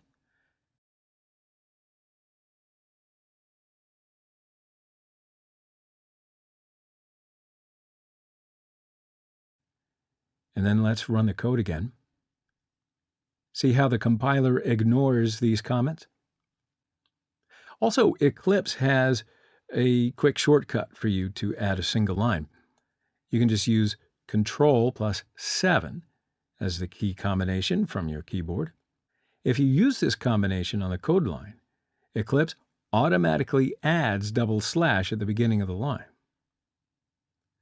Now, if you do use this key combination on the same line again, then Eclipse removes comment marks. So let's add a multi-line comment above the main method. To do that, we'll use multi-line comment between slash and asterisk and slash.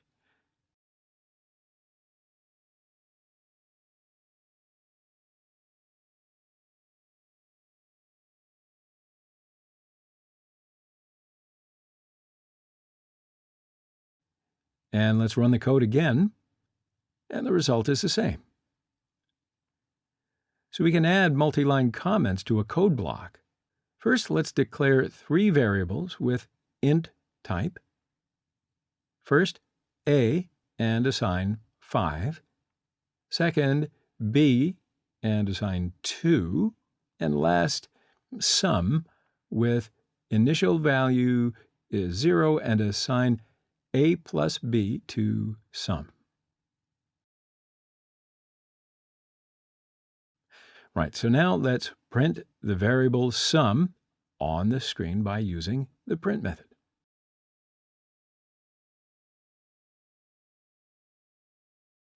All right? Okay, good. So let's run the code. Now, if we want to add multi-line comments to a code block, first we'll put slash and asterisk, and then also at the end of the code block. So let's run the code. So you see that only Welcome to Java is our text because compiler ignores the comments block. So that pretty much covers it. I certainly think that we don't need to go into greater detail. That pretty much covers comments in Java clearly. In this section, we will learn data types. Data type defines the values that a variable can take. Based on the data type of a variable, the operating system allocates memory and decides what can be stored in the reserved memory. Therefore, by assigning different data types to variables, you can store integers, decimals, or characters in these variables. In Java, we need to define the data type of a variable to use it, and you cannot assign incompatible data types. Otherwise, the compiler will give you an error. So let's have a look at this diagram. There are two data types available in Java. First one is primitive, and the second one is non-primitive data types. Non-primitive data types are also called reference data types. Class, interface, string, enum type, and array are non-primitive data types, and we'll discuss them in the upcoming lectures. Here we'll discuss the primitive data types and literals in Java. Primitive data types are predefined by Java programming language, and they're named by a reserved keyword. Java provides 8 primitive data types. These are Boolean, char, byte, short, int, long, float, and double. Primitive data are only single values. They have no special capabilities. Byte, short, int, and long data types are used for storing whole numbers. Float and double are used for fractional numbers. Char is used for storing characters. Boolean is the data type used for variables that holds either true or false. Now, looking at this slide, you see Java data types in the table. Byte. The byte data type is an 8-bit signed 2's complement integer. The byte data type is useful for saving memory in large arrays. It has a minimum value of -128 and a maximum value of 127 inclusively. The default value of byte is 0. Short. The short data type is a 16-bit signed 2's complement integer. Similar to byte, uses short to save memory in large arrays, especially in situations where memory savings actually matters. It has a minimum value of -32,768 and a maximum value of 32,767 inclusively. It also has a default value of 0. Int.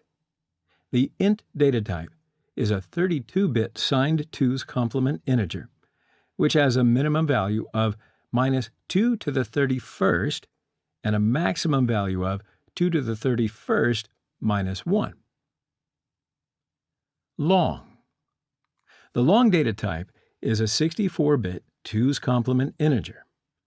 The signed long has a minimum value of -2 to the 63rd and a maximum value of 2 to the 63rd minus 1. And you can use this data type when you need a range of values wider than those that are provided by int. Float.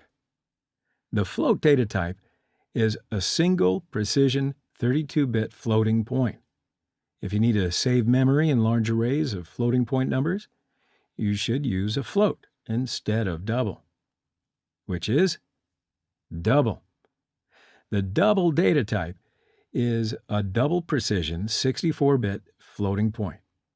For decimal values, this data type is generally the default choice. Boolean. The Boolean data type represents only one bit of information, either true or false. char.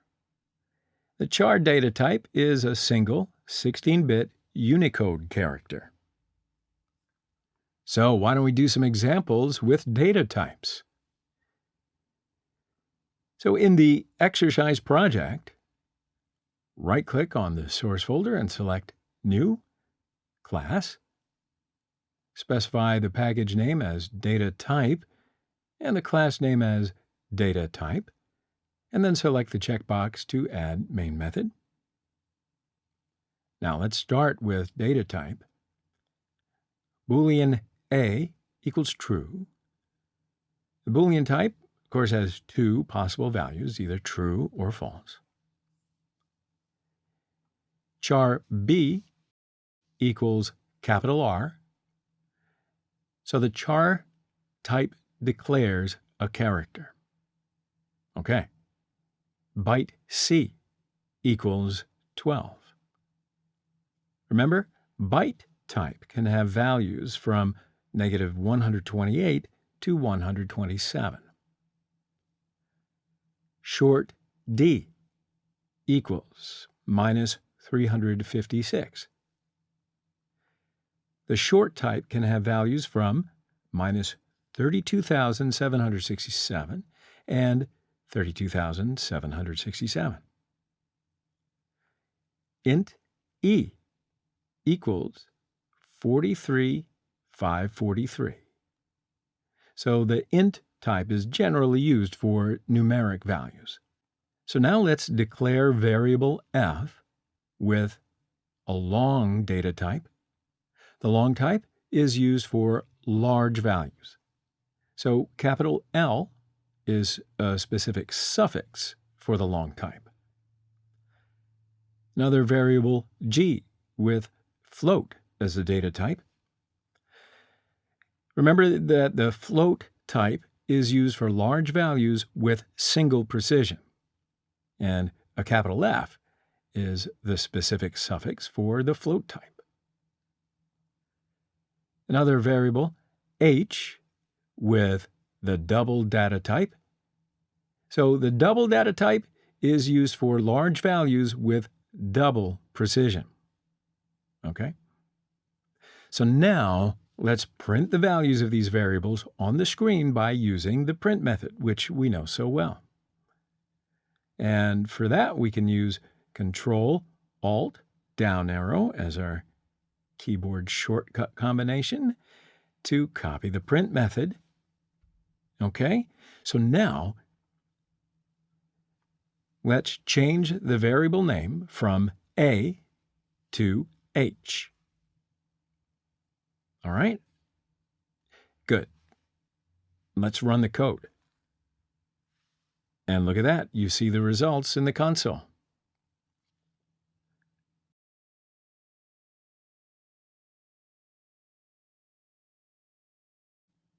Stack and heap. So stack and heap are used for allocating memory in Java. So in this section, we will completely understand how they work and when to use them for developing better Java programs. So basically, local variables, methods, primitive data types, and references of objects are all stored in a stack space of memory. Whenever a method is invoked, a new block is created in the stack memory for the method to hold local primitive values and reference to other objects in the method. Objects and reference types are stored in heap. So whenever we create any object, it's always created in the heap space of memory, and stack memory contains the reference to it. All right? So we're going to cover heap memory on the next few slides. I just want to make sure that you understand the difference. Stack memory size is much less compared to heap memory size. So if you know exactly how much data you need to allocate before compile time, and this data is not, too big, you should pretty much use stack. If you don't know exactly how much data you're going to need to allocate at runtime, or If you need to allocate just lots and lots of data, you should then, of course, use heap. So in this section, you'll learn how to work with arrays in Java. You're going to learn how to declare, instantiate, initialize, and access array elements. So what's an array? It's a container object that holds a fixed number of values of a single type. For instance, you can create an array that can hold 200 values of int type. Okay, so let's have a look at how to declare an array in Java. The array syntax is data type, square brackets, array name, or data type, array name, square brackets. Both are valid declarations. Data type can be primitive data like int, char, float, double, byte, etc. Array name is an identifier just like a variable. So in our example of an array declaration, int square brackets age means that age is an array that can hold int values. But how many elements can an array hold? So we defined in the initialization part of the slide, we allocate memory for array elements. So in our example, the length of the age array is 7. It means that it can hold 7 elements. The important point here is, after the creation of an array, the length is fixed. So what does that mean? It can't be changed in the program. Each item in an array is called an element. And each element is accessed by its numerical index. So shown here in the slide, index begins with 0. The fifth element, for example, would therefore be accessed at index 4. Initializing array values. So in Java, we can initialize arrays during declaration, or we can initialize later in the program. So in our example, this statement creates an age array and initializes it during declaration. The length of an array is determined by the number values provided, which is separated by a comma. The length of the age array is 7. Also, we can easily access and alter array elements by using a numeric index. And here in our example, we alter 2 values of age array at index 0 and at index 3. And new array values are located in the new area. Okay, so let's try to understand Java arrays with a few examples. That's my favorite method. So in the exercise project, right-click on the source folder and select New and Class. Specify package name as Array and the class name as Array, and select the checkbox to add main method. Right, so let's declare an int array, and its name is numbers. Size of numbers array is 4. And what does that mean? It can hold 4 numbers. So let's assign values to the elements of the array. So the first element of an array, and assign 4.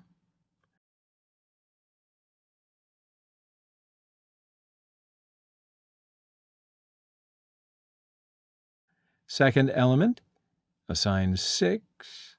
Third element, assign -3. And then the last element, assign it as -2.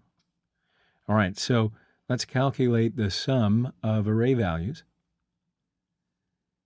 So now declare the variable sum with the int type, and assign array elements by adding an index.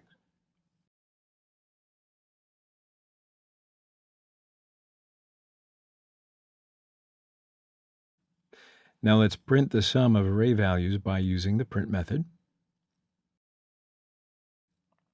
Okay, so let's run the code. And we see sum equals 5 in the console. So there's no need to assign a new variable. We can use elements of an array directly between parentheses in the print method. All right, so let's run the code again, and there we go. We see the same result. So now let's try to add an element with a fourth index.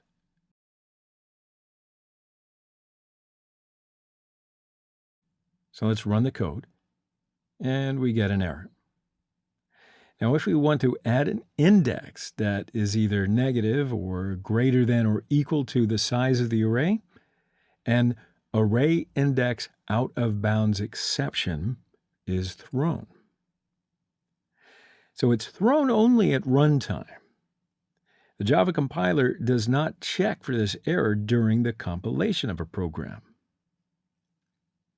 So let's declare an int array where its name is number with initial values 4, 6, -3, -2.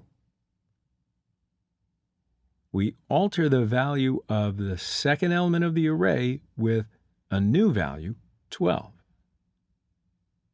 So let's print the new sum of the array values by using the print method.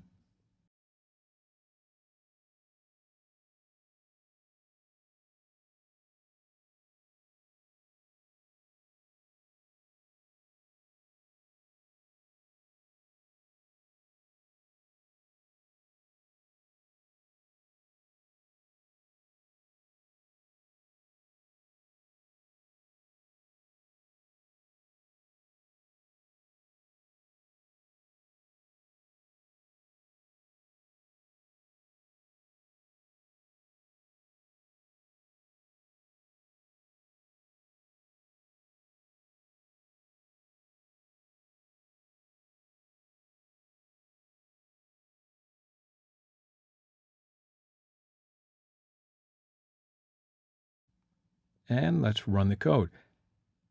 So the previous sum is 5, and after altering, the new sum is 11. All right, pretty cool, huh?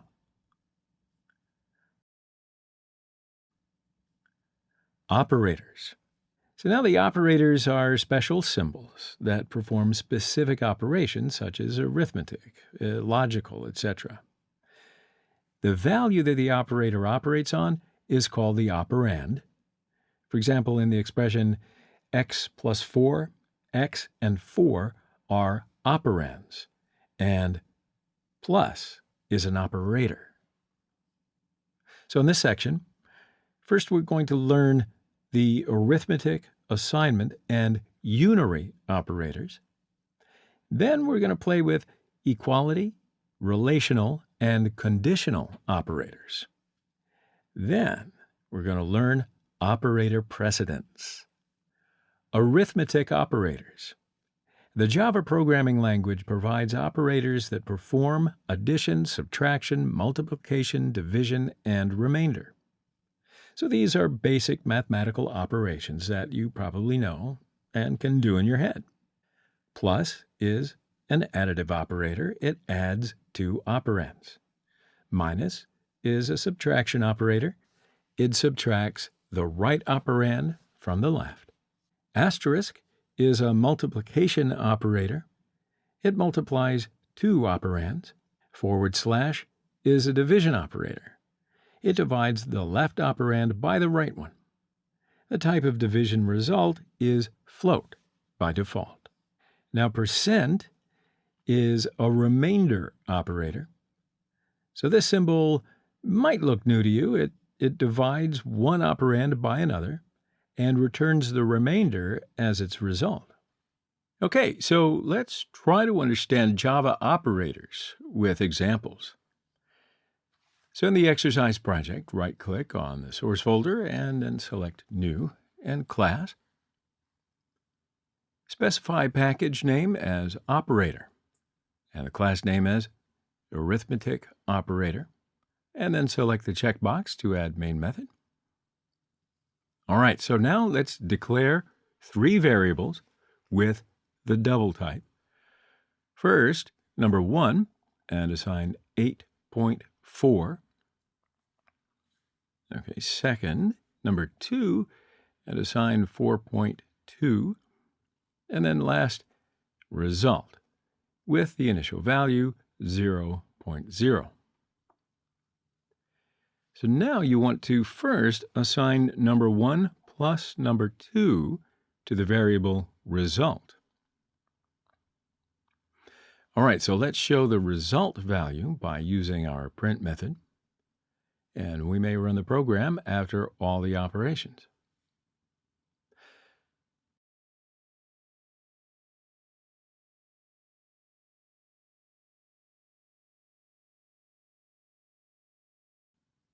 Great, so let's copy the code and change the operator to the subtraction operator. And now change the operator in the print method.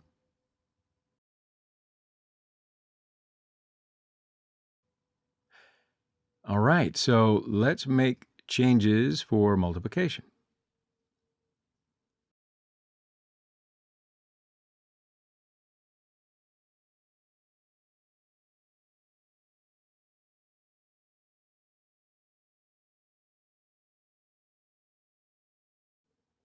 Good. And we'll change it for division.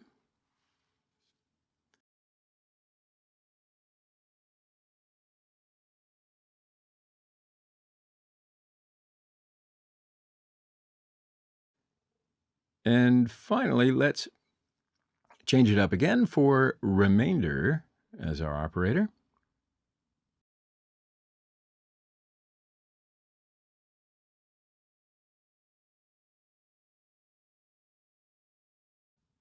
Okay, that's all. So let's run the code.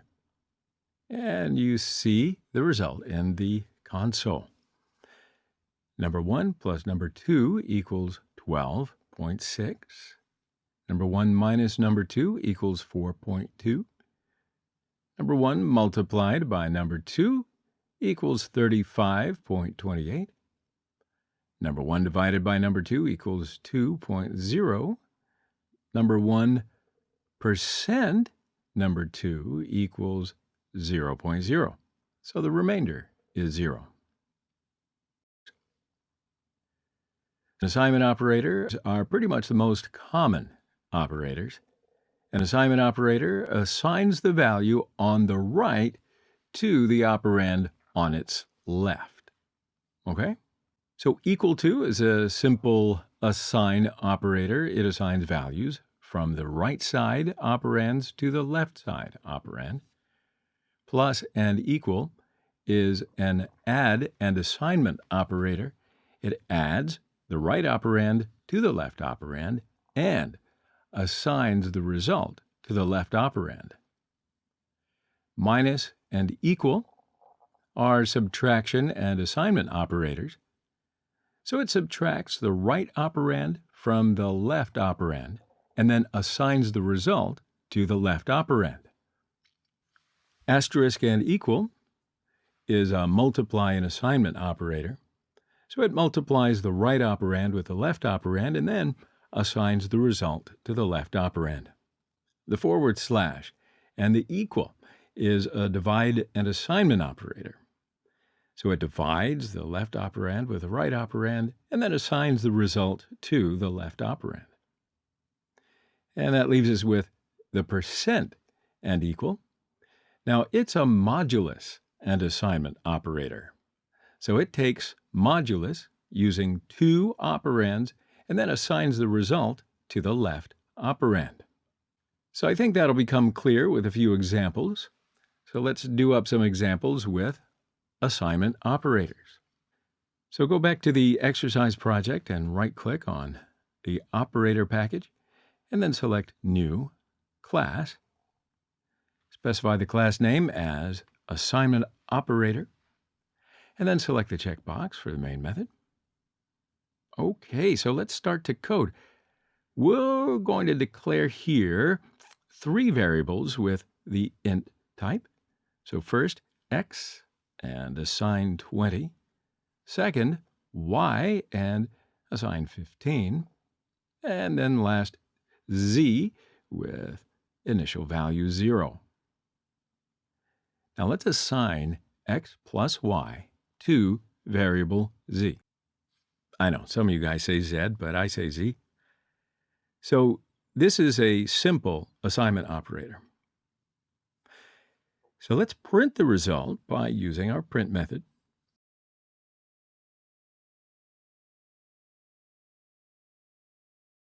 And we may run the program after all the operations.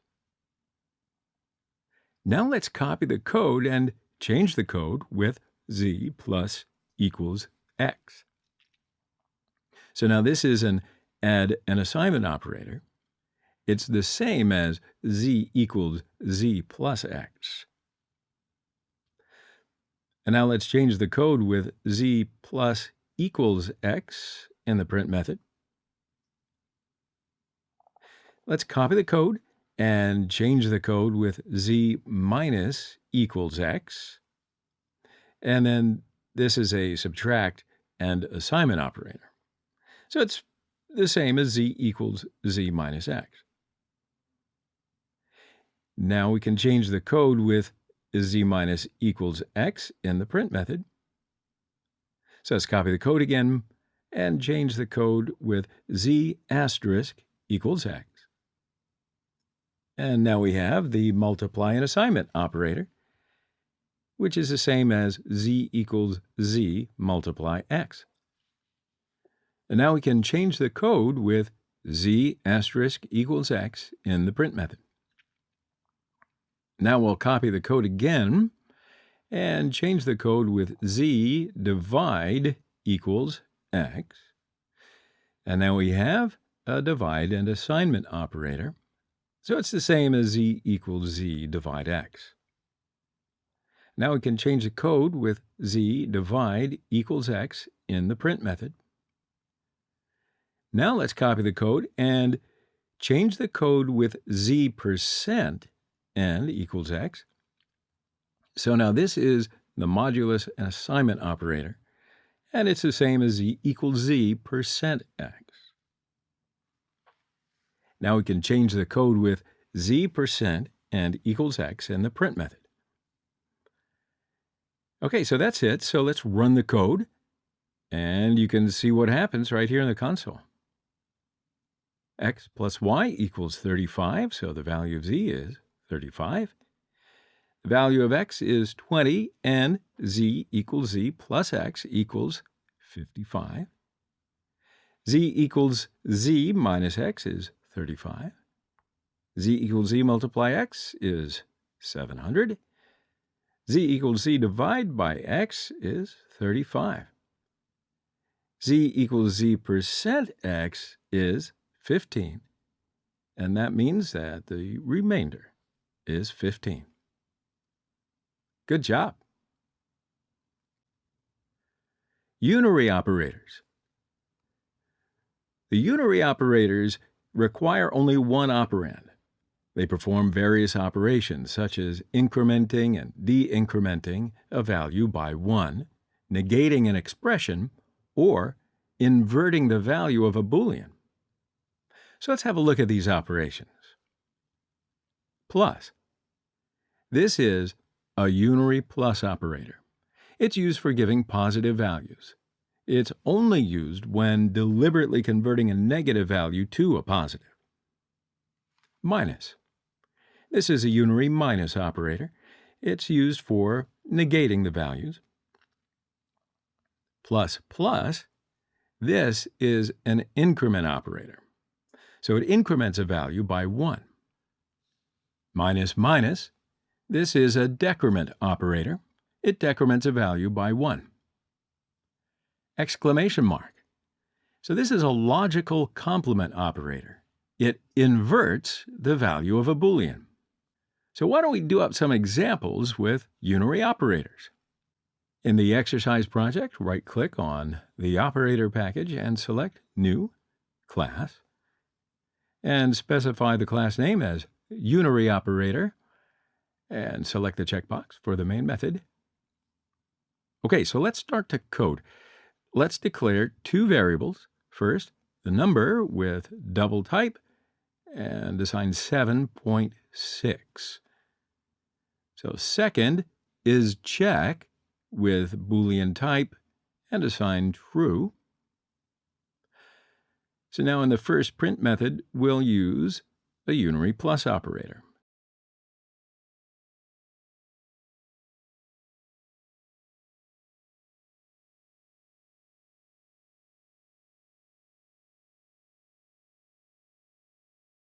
So let's copy the print method by using the shortcut Control-Alt down arrow. And in the second print method, we can use unary minus as our operator. In the third print method, we'll use the increment operator. In the fourth print method, we can use the decrement operator.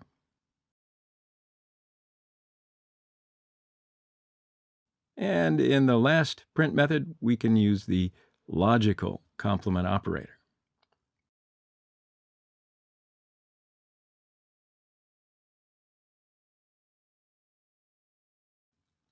All right, so that looks right. So that's pretty much it. Let's run the code.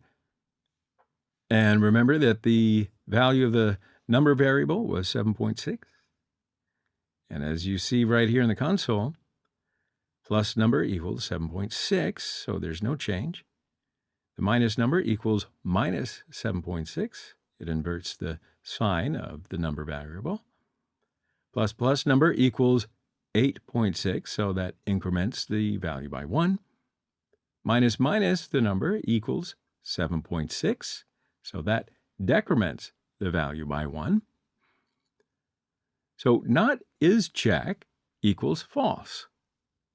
The first value of isCheck was true, and then it inverts the value of the Boolean. So in Java, we can also use plus and minus as operators for both prefix and suffix. However, there is a significant difference when using increment and decrement operators as prefix and suffix. So why don't I show you by an example? So why don't we declare the variable result with double type and assign 4.7 to it. In the first print method, we can use the increment operator as a prefix and then write result plus.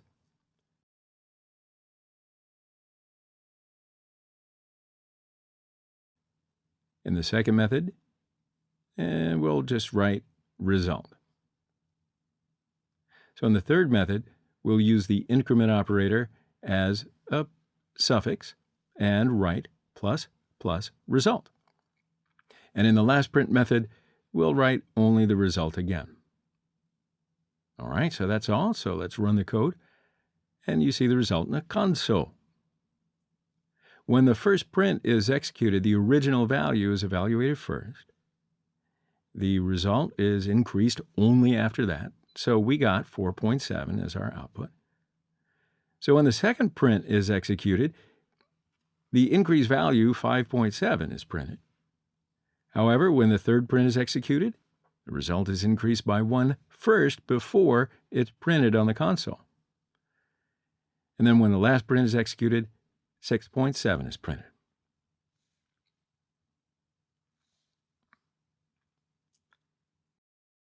Equality and relational operators. The equality and relational operators determine if one operand is greater than, less than, equal to, or not equal to another operand.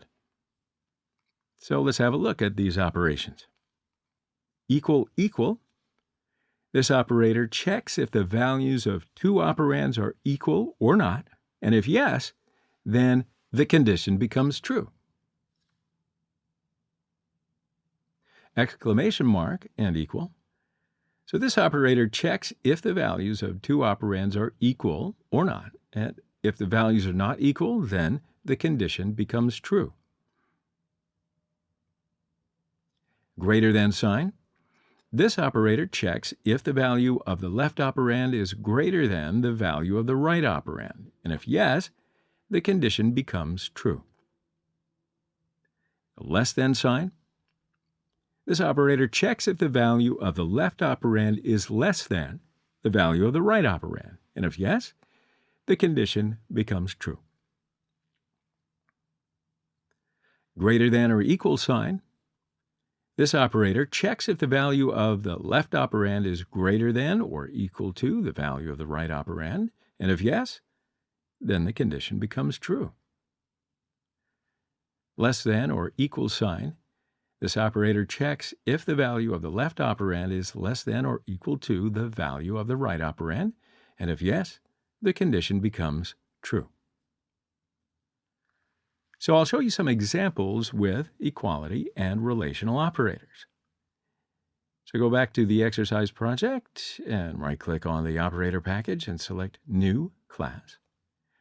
Specify the class name as Equality Relational Operator and select the checkbox for main method.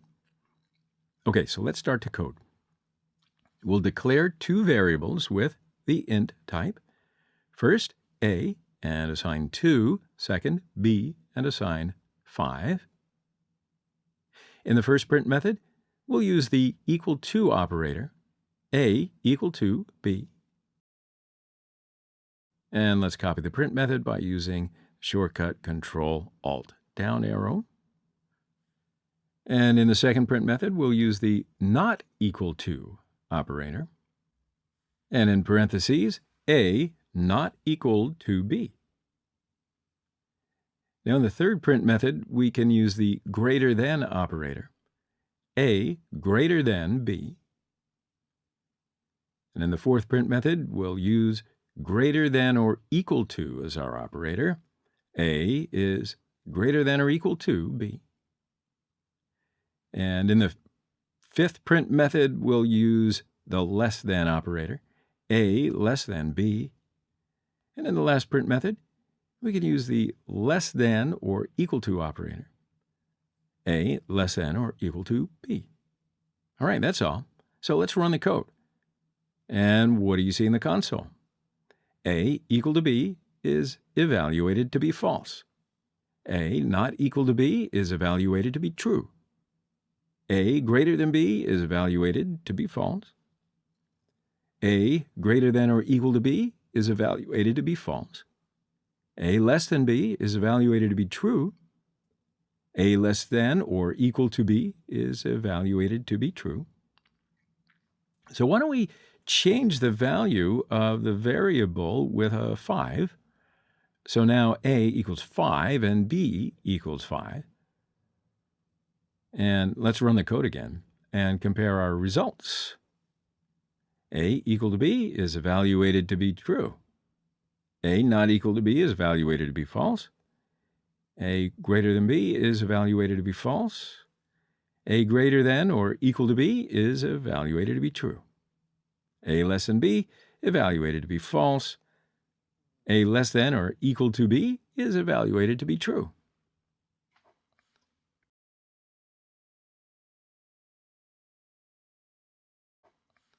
Conditional operators. So conditional operators are used for checking multiple conditions together. So why don't we have a look and see what we can understand about conditional operators. Conditional AND operator. So this operator is represented by the symbol ampersand ampersand. Now in this operation, the result is true if both operands are true. So this operator doesn't check the second condition if the first condition is false, right?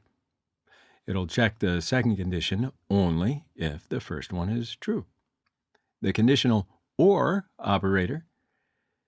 So this operator is represented by the symbol double pipe. Now in this operation, the result is true if either of the operands is true. Does that make sense? This operator doesn't check the second condition if the first condition is true. It checks the second condition only if the first one is false. Ternary operator. This operator is represented by the symbol $?:.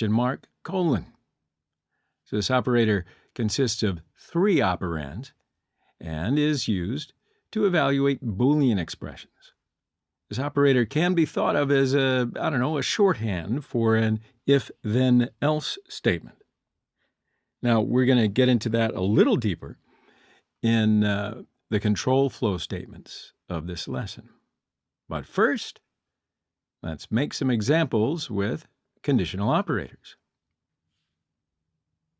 In the exercise project, right-click on the operator package and select New Class, and specify the name as Conditional Operator, and select the checkbox for the main method. Okay, so let's start to code. So we'll declare 3 variables with the int type. First, number 1, and assign 5. Second, number 2, and assign 8. And lastly, number 3, and assign 12. Okay, so let's declare a variable result with the Boolean type. The default value for a Boolean is false. So we'll use the conditional AND operator and assign the result to the variable result. If number 1 is greater than number 2 and number 3 is greater than number 1, then the result is true, else the result is false. Now, in order to get the result to be true in the conditional AND operator, all Boolean expressions must be true. So now let's print the result value by using the print method.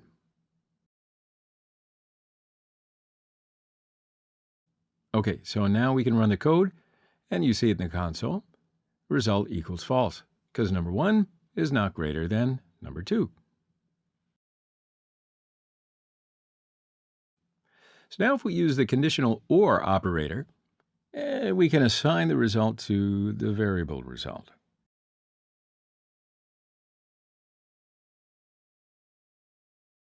So if number 1 is greater than number 2, or number 3 is greater than number 2, then the result is true, else the result is false. So in order to get the result to be true in the conditional OR operator, at least one expression must be true. So we'll copy the print method.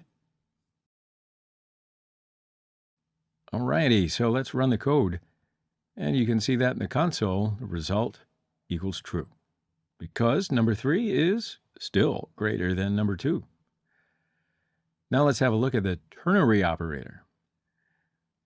So we can use the ternary operator, and we can assign the result to the variable result.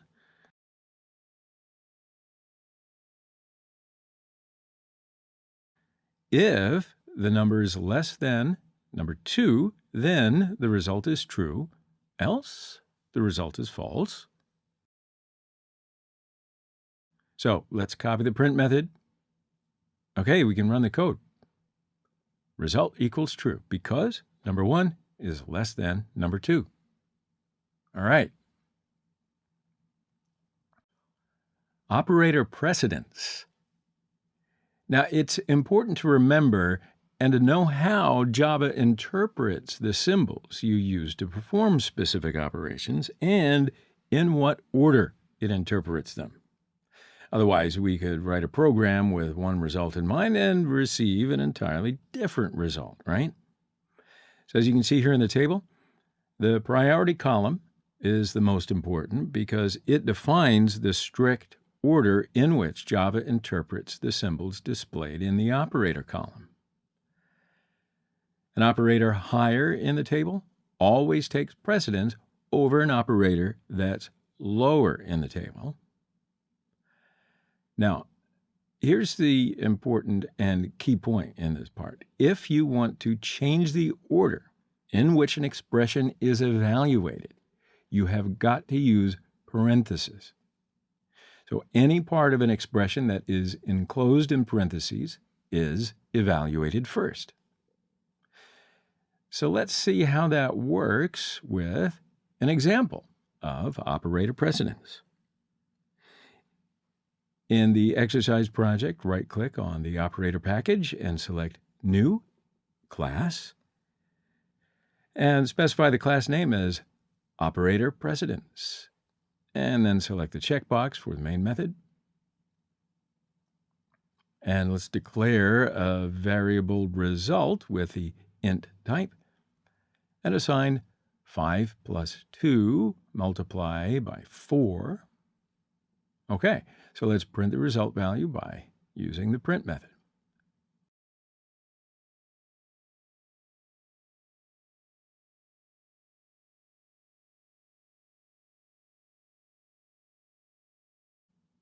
Now we can run the code. Result is 13, not 28, because precedence of multiplication operator is higher than the additive operator. So here multiplication is performed before adding, and the result value is 13. So I'll show you another example. So let's assign the in the parenthesis 5 plus 2 and multiply by 4 to the variable result. And let's copy the print method. Okay, let's run the code, and the result is 28. So here the expression enclosed in parentheses is evaluated first, and then the multiplication is done. So first, 5 plus 2 equals 7 is done, and then 7 is multiplied by 4, and the result equals 28. So let's do another example with the unary operator precedence. So why don't we declare 4 variables with the int type. First, x, and assign 8. Second, y, and assign 4. Third, z, assign 2. And the last, sum, assign 0. So let's assign x plus minus minus y plus minus minus z to the variable sum. And let's copy the print method.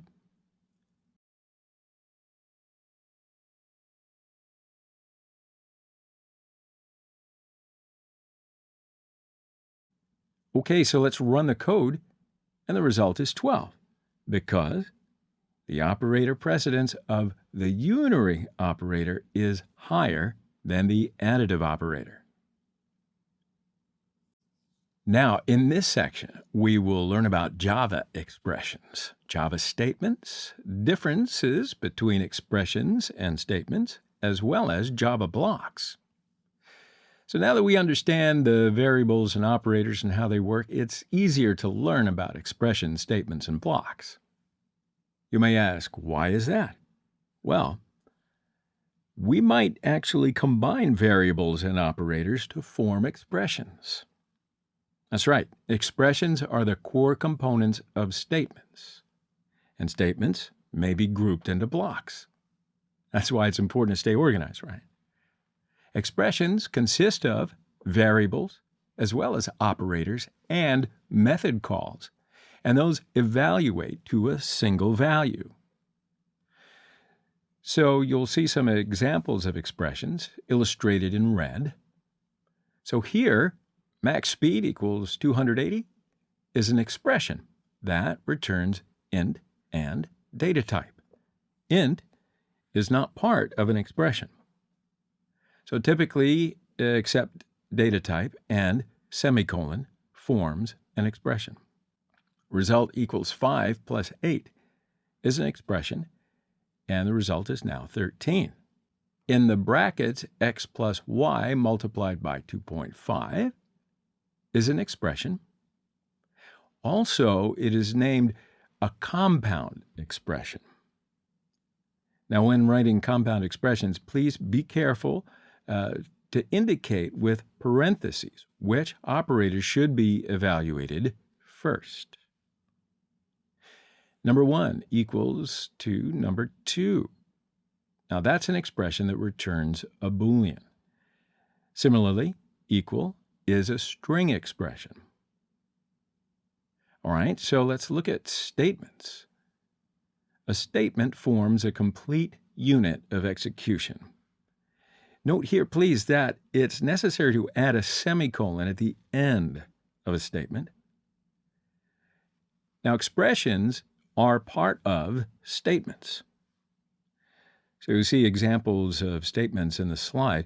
All the examples are statements, so they're illustrated in red. Okay, so finally, let's have a look at the blocks.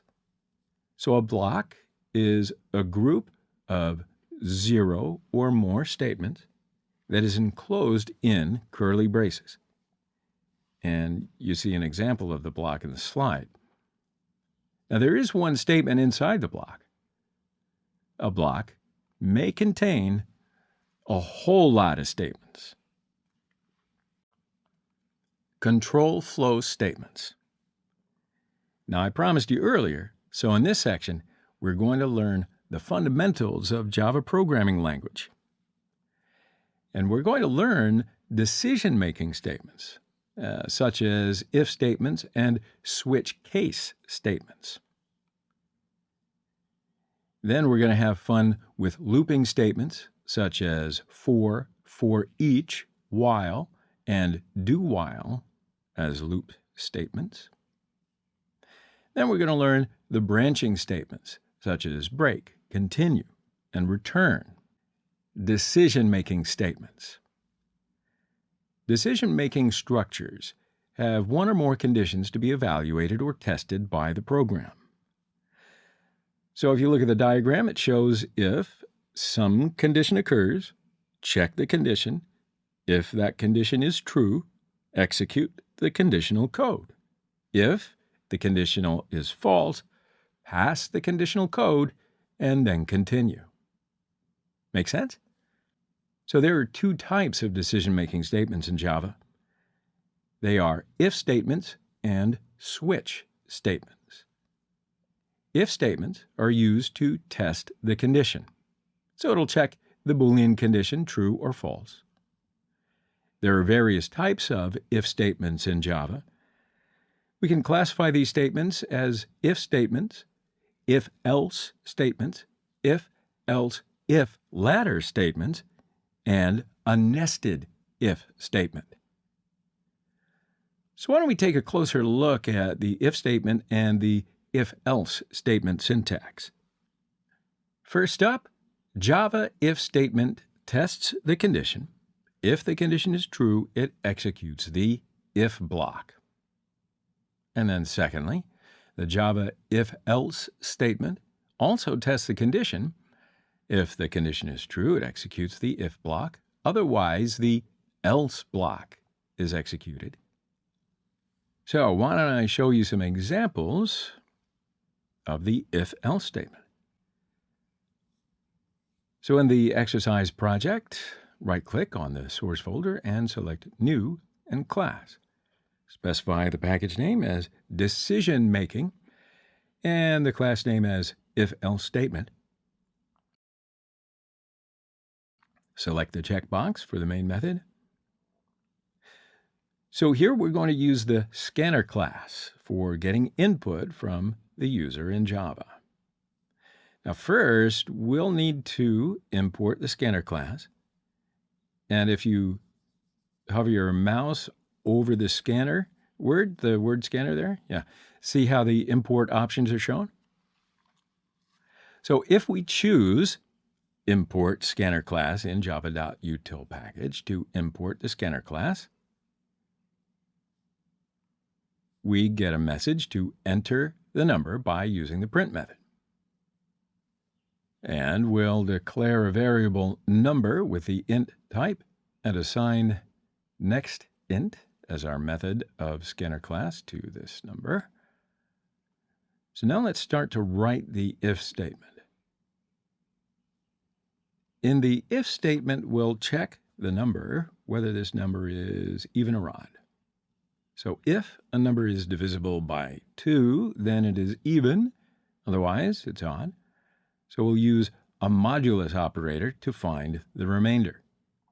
If the remainder is 0, then the number is even, right?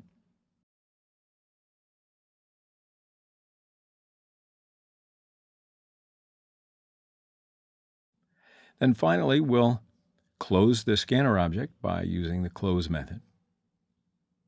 Okay, so let's go ahead and run the code. In the console screen, we'll enter 8, and 8 is an even number, so the condition is true, and codes inside the body of the if are executed. Okay, so let's run the code again. And in the console screen, let's enter 7. 7, of course, as you and I both know, is an odd number, so the condition is false. And the codes inside the body of the if are not executed. So now let's add the else statement to the code. If the condition is evaluated to be false, the else statement is executed. And we'll add the print method to include number is odd text in the else block. Okay, so let's run the code. On the console screen, we'll enter 12. And we get number is even, and that's the message from the if statement. And that's good. So let's run the code again, and we'll enter 13, and we get the number is odd, and that's the message from the else statement. All right, so I hope you feel like we're getting somewhere, because we are. Let's have a closer look now at the if, else, if ladder statement, as well as the nested if statement syntax.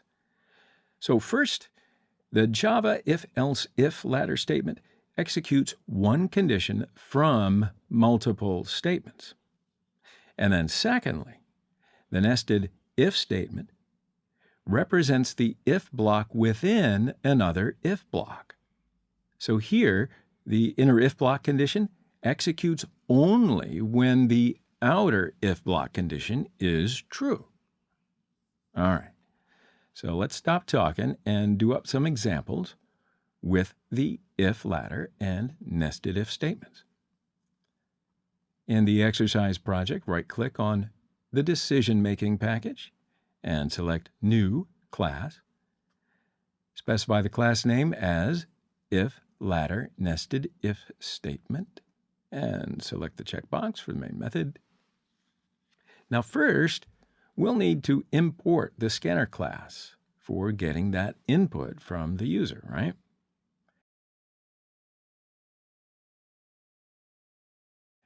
And we'll choose Import Scanner Class in java.util package to import the scanner class. And now we get a message to enter age by using the print method.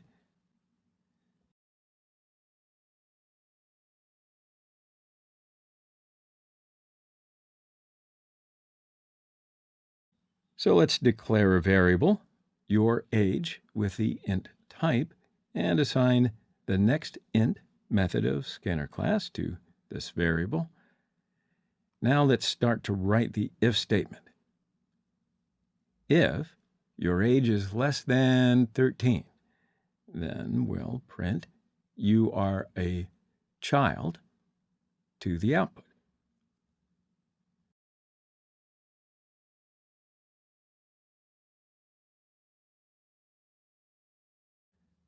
Else, if your age is less than 19, then we will print you are a teenager to the output.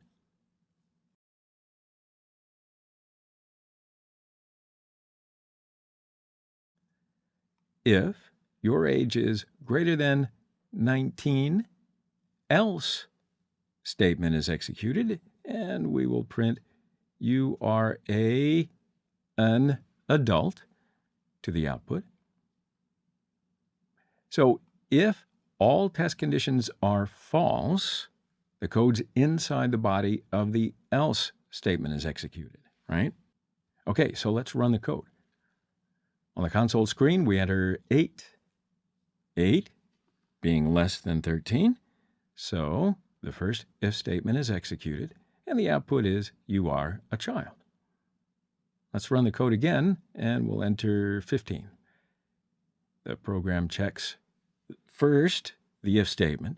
15 is less than 13, so the first if statement is not executed, right? The second if statement is checked. 15 is less than 19, so yes, this condition is true, and the statement is executed. So the output is, you are a teenager. So let's run the code again, and let's enter 45. The program checks the first if statement. 45 is greater than 13, so that condition is false. Then it checks the second if statement. 45 is greater than 19, so the condition is false. Then the else statement is executed, so the output is, you are an adult. Now let's add a nested if statement into the else statement.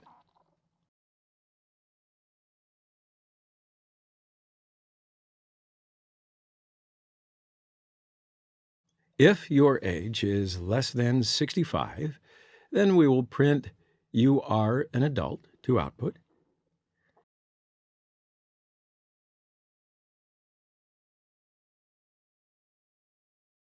And then when we add the else statement, that means that if your age is greater than 65, we will print out, you are a senior to the output. Okay, so now let's run the code.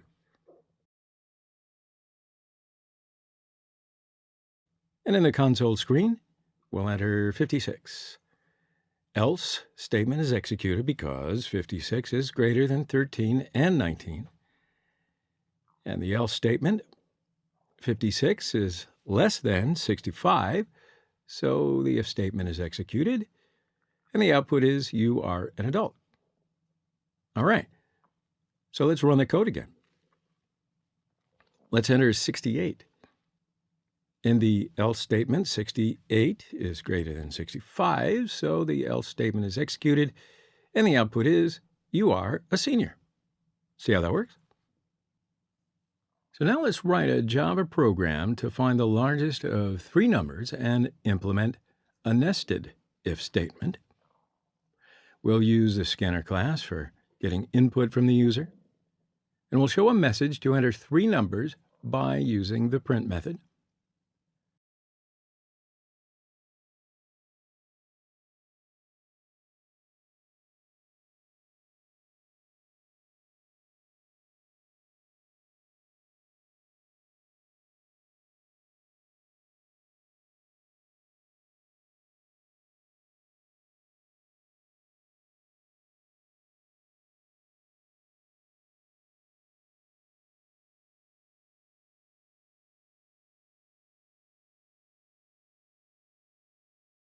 So let's declare four variables that their names include number 1, number 2, number 3, and largest number with the int type, and assign the next int methods of the scanner class onto these variables.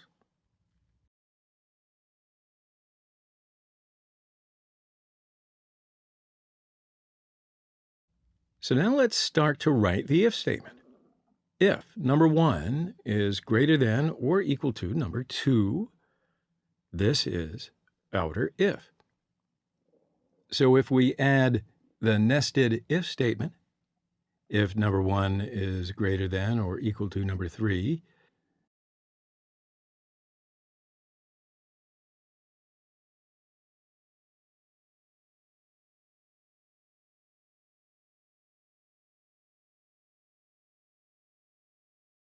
then assign number 1 to the largest number.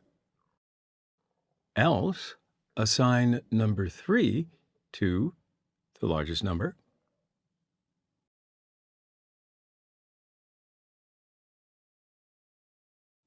Okay, so let's continue with the outer else statement.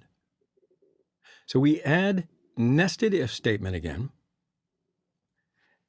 If number 2 is greater than or equal to number 3,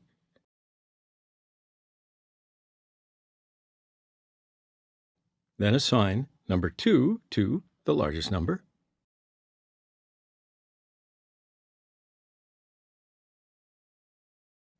Else, assign number 3 to the largest number.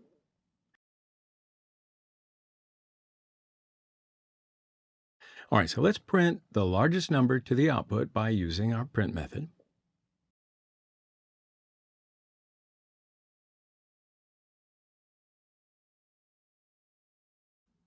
And then finally, we'll have to close up the scanner object by using the close method. Okay, so let's run the code. Now, on the console screen, we'll enter 6, 5, and 12. So our program checks the outer if block first. 6 is greater than 5. The condition is true, so the outer if block is executed. And then in the outer if, the program checks the inner if 6 is less than 12. The condition is false, so the inner if is not executed, and the else statement is executed. You with me? And then 12 is printed out as the largest number. All right, so let's run the code and enter different numbers, such as -2, 1, 0. Largest number is obviously 1. So sure enough, in this lecture, I think you can play them back again, but I think that we did enough examples to understand the if statements. But to get used to it, to make it repetitive, to make it a habit, you should do some more exercises. Now, in this section, we're going to learn how to use the switch case statement and understand how to control the flow of our program's execution. Switch case statement. It'll execute one statement from multiple conditions. So it's like an if-else-if-ladder statement that you learned in the previous lecture. But the switch case statement works with primitive data types such as byte, short, int, and long. Remember those? So it also works with strings as well as enum types that we're going to get to in the following lectures. So have a look at this diagram. The switch case statement starts with a switch keyword and a conditional expression between brackets. So if case condition 1 is true, code block 1 is executed. If case condition 1 is false and case condition 2 is true, code block 2 is executed, right? So if case condition 1 is false and case condition 2 is false, if case condition N is true, then code block N is executed, right? So if all case conditions are false, the default code is executed. Now, there are a few important points to remember when we use the switch statement. There can be one or n number of case values for switch expression, if you remember your simple algebra. Now, the case value must be of a switch expression type only. All right, the case value must be literal or constant. We cannot use variables. So also, one of the new features added in Java 7 is the capability to switch on a string. So, the case values must be unique. Otherwise, a compile time error will happen. Each case statement can have a break statement. Break statement is not mandatory. It's optional. Also, when control reaches out to the break statement, it jumps the control after the switch expression. So if a break statement is not found, it executes the next case. So how about a nice juicy example? Let's make the days of the week with a switch case statement. So go into the exercise project, right-click on Decision Making, Package, and select New Class. Specify class name as switch case statement. And select the checkbox for the main method. And then before coding, let's move the console panel to the right side of the screen to view the code examples, better. Okay, so that looks good. Why don't we get started?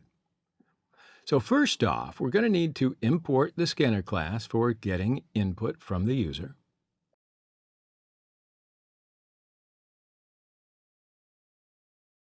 And we'll choose Import Scanner Class in java.util package to import the scanner class. Now we do get a message to enter a day number of the week by using the print method.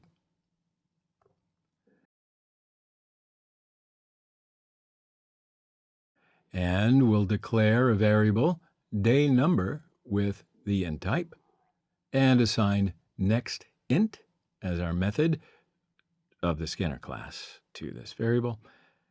Now, let's declare a variable day with a string type. So now we can start to write a switch case statement. A conditional switch expression is day number. So in the first case, we'll assign Monday to variable day and use the break keyword. All right, so let's copy the code and make some changes for case values and other days of the week.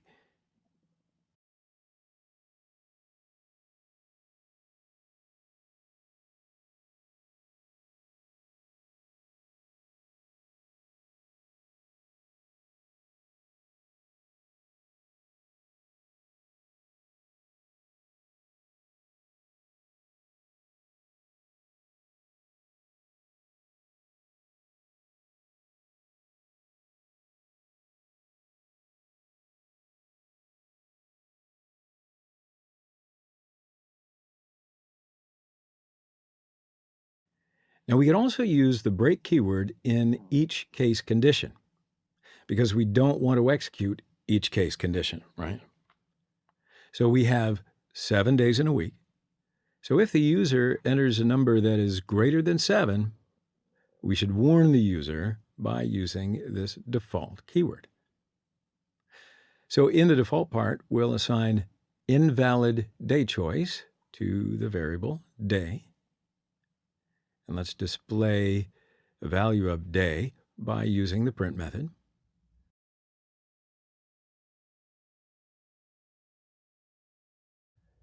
Also, remember to close the scanner object by using the close method. Okay, so let's run the code, and we'll enter 3 for a day number of the week. Case condition 3 is executed, and day is Wednesday is the message that we have displayed. So let's run the code again and enter 5. Case condition 5 is executed, and day is Friday is the message that we have displayed. Okie doke. Finally, let's run the code and enter 8. And the default part of the switch statement is executed, and invalid day choice is the message we have displayed. So we're going to do a lot more examples in the next exercises by using the switch case statement, but I just wanted you to make sure that you were comfortable with it. So sure enough, we're at the point where we're going to do our first project. Are you ready? It's a simple calculator, but it is built on everything we learned and also gives you an idea of some of the power of this language. So a calculator is pretty much one of the first things a programmer will learn how to build in their introduction to coding. Our calculator will be just doing some basic arithmetic operations, addition, subtraction, division, multiplication, as well as modulus. So first, let's create a new Java project and specify the project name, and we'll call it calculator. Now, don't change the other options, just click the next button. Now in this section, just uncheck create module info.java file, and then press the finish button. So in this project, just right-click on the source folder and select New Class, and then specify the package name as calculator and the class name as calculator, and then select the checkbox to add it to the main method. Now, as you may recall or know, calculators take inputs from users and it makes a calculation, right? So that means we need to take inputs from the user by using the scanner class. And in the first print method, we'll write a title for the program output. And let's call it calculator, all uppercase. And we get a message to enter two numbers using the print method.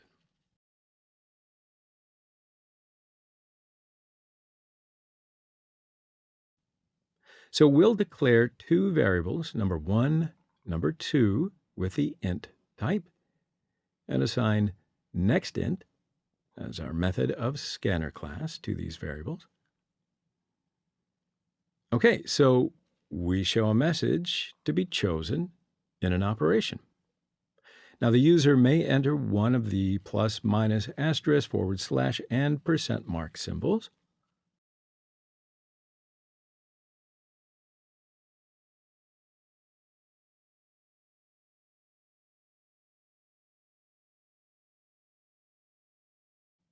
So also, we need to declare a char type operator, which will signify the operation that we want the calculator to perform. And assign the first element in char at method of the next method of the scanner class to this variable.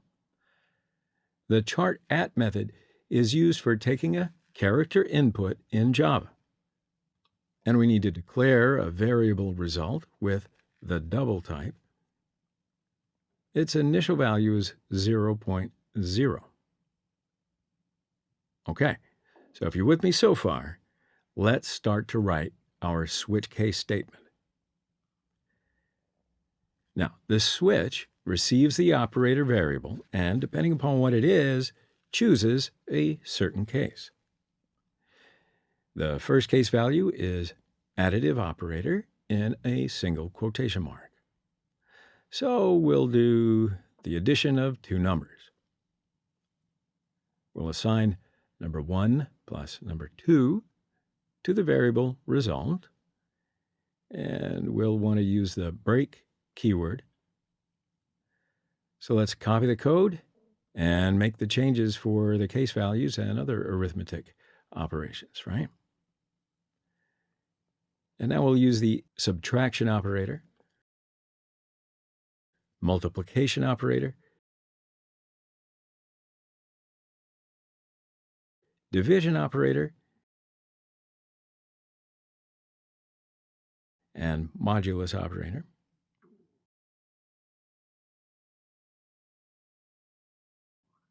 So we have 5 operators. Now, if the user enters anything except these 5 operators, we should warn the user in the default code block. So in the default part, we'll display invalid choice operator as our message to the user by using the print method. So now let's display number 1, operator number 2, and the value of the result by using the print method.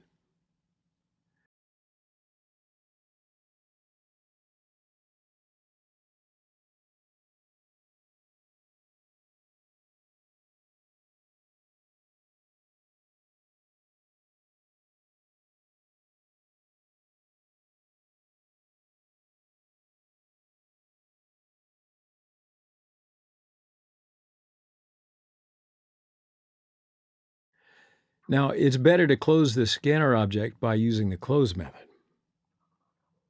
Okay, so let's run the code. So we'll enter 12 and 13 for our two numbers, and then we'll choose the additive operator. Result is 12 plus 13 equals 25.0. Dun, da, da, da. Okay, so let's run the code again. We'll enter 12 and 7. And let's choose the subtraction operator. Result is 12 minus 7 equals 5.0. Okay, let's run the code again. We'll enter 13 and 3. And let's choose the multiplication operator. The result is 13 multiplied by 3 equals 39.0. So far, so good. So let's run the code again. And we enter 15 and 5. So now let's choose the division operator, resulting in 15 divided by 5 equals 3.0. Alrighty then, so let's run the code, and we'll enter 8 and 5. So now let's choose the modulus operator, resulting in 8% of 5 equals 3.0. Okay, and finally, let's run the code, and we'll enter, 12 and 4. And we'll choose the illegal operator. Result is invalid operator choice. So this message is true. But also we get 12 illegal operator 4 equals 0. So this is actually a wrong message to the user. The user shouldn't see this statement. So in order to solve this problem, instead of using a break keyword, we'll use the return keyword in the default code block. You got it? So the return keyword is used to exit the current method. The break keyword is used to exit a switch statement. All right? Return keyword, exit the current method. Break, exit a switch statement. Cool. So we're going to use the return keyword in the next few exercises. So let's go ahead and run the code again, and we'll enter 12 and 4 and choose an illegal operator. And sure enough, we get only the invalid operator choice message. Good job. We finished our first project quite successfully. So let's move on. For loop. So when you need to execute a block of code a whole bunch of times, we use looping statements. So first off, we're going to learn how to use the for loop in Java. The for loop is a control flow statement that iterates a part of the program multiple times. So the general form of the for statement can be expressed like you see here in the slide. Initialization declares the initial value of the controlling variable. The controlling variable can be defined in line with the for loop or defined previously. Typically, the for loop uses an integer variable. The condition is a Boolean expression. So in other words, it must result in either a true or false output. If the condition is true, the loop continues to execute. Relational operators are what's used in the Boolean expression. So after each execution of the statements, the control variable is updated according to increment or decrement. Also, you'll see here on the slide the for loop execution flow. The first step, in for loop, the initialization part only executes once. The second step, condition in the for loop, is evaluated on each iteration. So if the condition is true, then the loop body gets executed. If the condition returns false, statements in the loop body do not execute, and the control gets transferred to the next statement in the program after the for loop. Third step, after each execution of the for loop's body, the increment-decrement part of the for loop updates the value of the controlling variable. And then the last step. After the third step, the control jumps to the second step and the condition is reevaluated. You'll see why in a minute. So let's do up some examples with the for loop. So in the exercise project, right-click on the source folder and select New and Class. Specify the package name as loop and the class name as for loop. and then select the checkbox for the main method. So let's start to write a program that prints int numbers from 1 to 10 by using the for loop. So we'll declare a variable I. We initialize this variable in for loop. Our condition is I less than or equal to 10, and it increments by 1. And we can use the print method to write our numbers to our screen. All right, so let's run the code. And you see the numbers from 1 to 10. So here, the variable I is declared and initialized to 1. Then the test condition is evaluated, and if this condition is true, the body of the for loop is executed and prints 1 on the screen. Then the update expression I++ is executed. Now the value of I is increased to 2. And again, the test condition is evaluated. 2 is less than 10, so the condition is true, and the body of the for loop is executed and then prints 2 on the screen. You with me? The iteration process runs until I is 11. When I is 11, since 11 is greater than 10, the test condition is false and the for loop terminates. So now let's write a program to find the sum of the numbers from 1 to 5. We'll declare a variable sum with the initial value 0. So in the for loop, we can use variable k, and we'll declare and initialize variable k with the 0 value. So our test condition is k is less than or equal to 5, and it increments by 1. And then we assign the sum plus k to the variable sum with the add and assignment operator. So the value of k is increased until k is greater than 5. All right, so let's print the value of k in the for loop by using our print method. And then finally, we'll use the print method after for loop to display the sum of numbers. Okay, so let's run the code. And you see the values of key and sum of numbers is 15. All right, then, so let's write a program to find the sum of even numbers from 1 to 10. So just go back and copy the previous code, and now make changes for the test condition and the increment-decrement part. Test condition is 10, and k increments by 2. So the variable k is always an even number. And then finally, we'll use the print method after the for loop to display the sum of the even numbers. Okay, so let's run the code.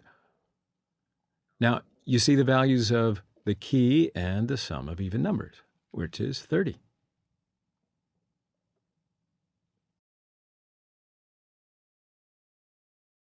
For each loop. So in Java, the for each loop is another form of a for loop to work with arrays and collections. So we can say that it is an enhanced form of the for loop. You'll see what I mean. The use of the enhanced for loop is easier to write, and it makes your code more readable.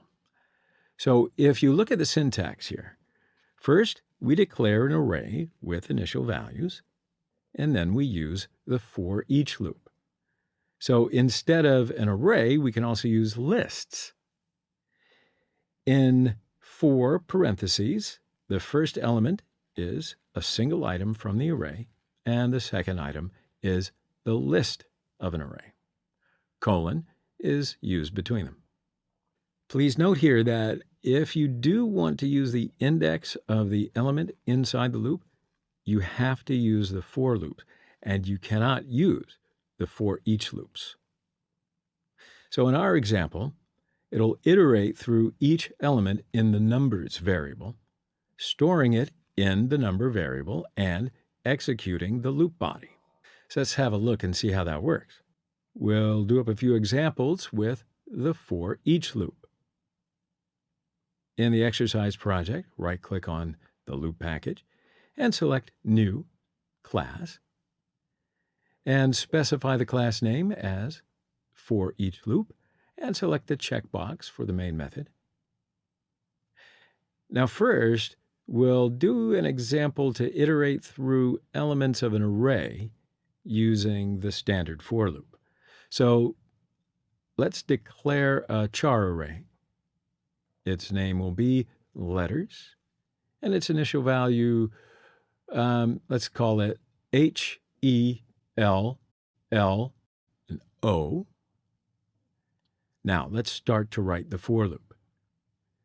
In for loop, we can use the variable I, and we'll declare and initialize variable I with the value of 0. And our test condition is I less than length of array letters, and we'll increase the value of I by 1. So let's print the elements of the array by using the index in the print method.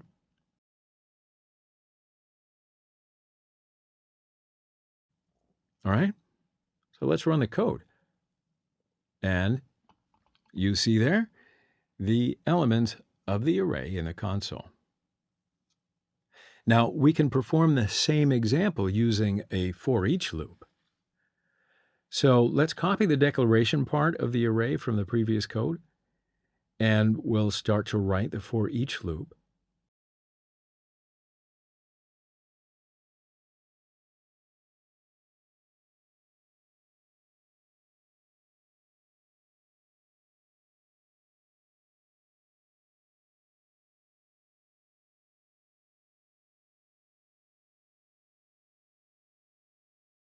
So in for parentheses, we declare a variable item with char type, and we'll add a colon as well as the letters array. Now let's add the variable item into the print method. Okay, so now we can run the code, and you'll see there the elements of the letters in the array in the console. So you can see the difference between the loops, right? In the for each loop, the code has reduced significantly. Also, we don't use the index and counter in the for each loop. So now let's expand in our example. Let's take a closer look at how the for each loop works. The for each loop iterates through each item in a given letters array, and it stores each item in the variable item and then executes the body of the loop. So let's do another example by using the for each loop. We'll write a program to calculate the sum of all elements of an integer array. Let's declare an integer array and call it numbers with initial values 6, 4, 3, and 5.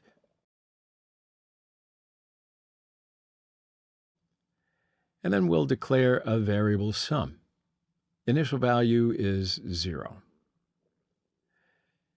In for parentheses, we declare a variable num with int type, and we add a colon and numbers array. Now we assign a sum plus num to the variable sum with add and assignment operator. So let's print the value of the num in the for loop by using the print method. And then finally, we'll use the print method after the for loop to display the sum of the numbers.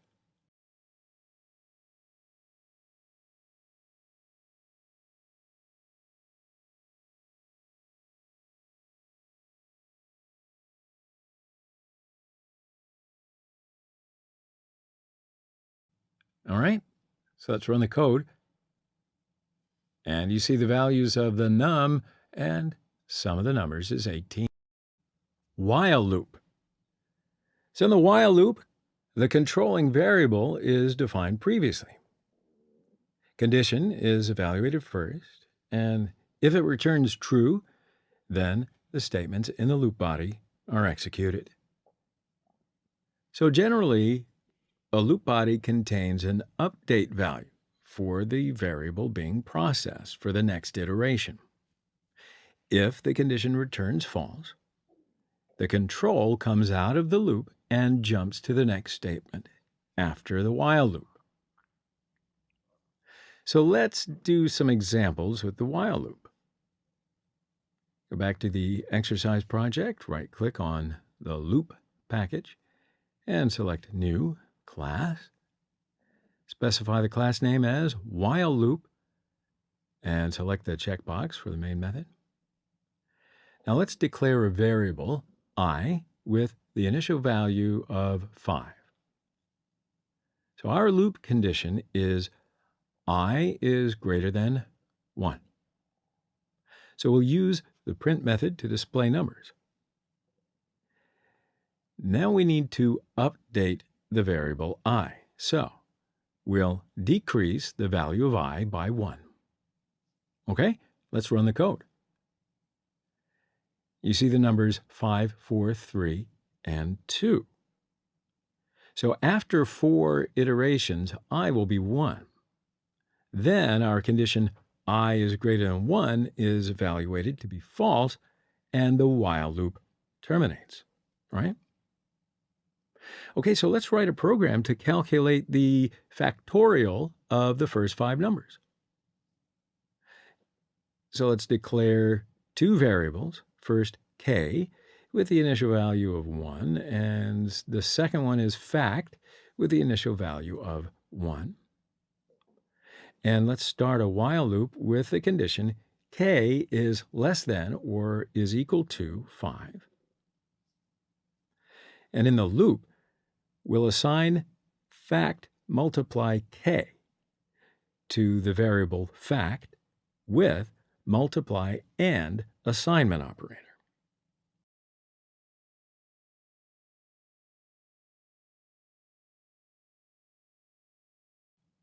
So now we can print the value of k and the fact variable by using the print method.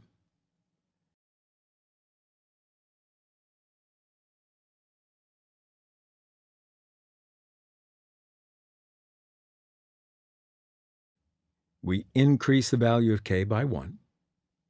Okay, so let's run the code. The factorial of 1 is 1. Factorial of 2 is 2. The factorial of 3 is 6. Factorial of 4 is 24. The factorial of 5 is 120. Okay, so let's write infinite while loop examples. So an infinite loop just means a loop that never ends.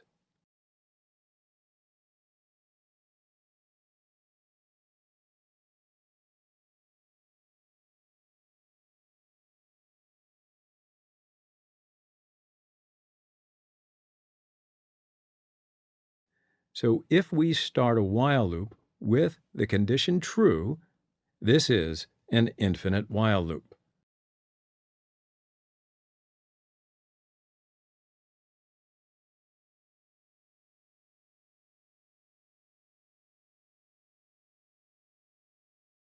For instance, we declare a variable d with the initial value of 100.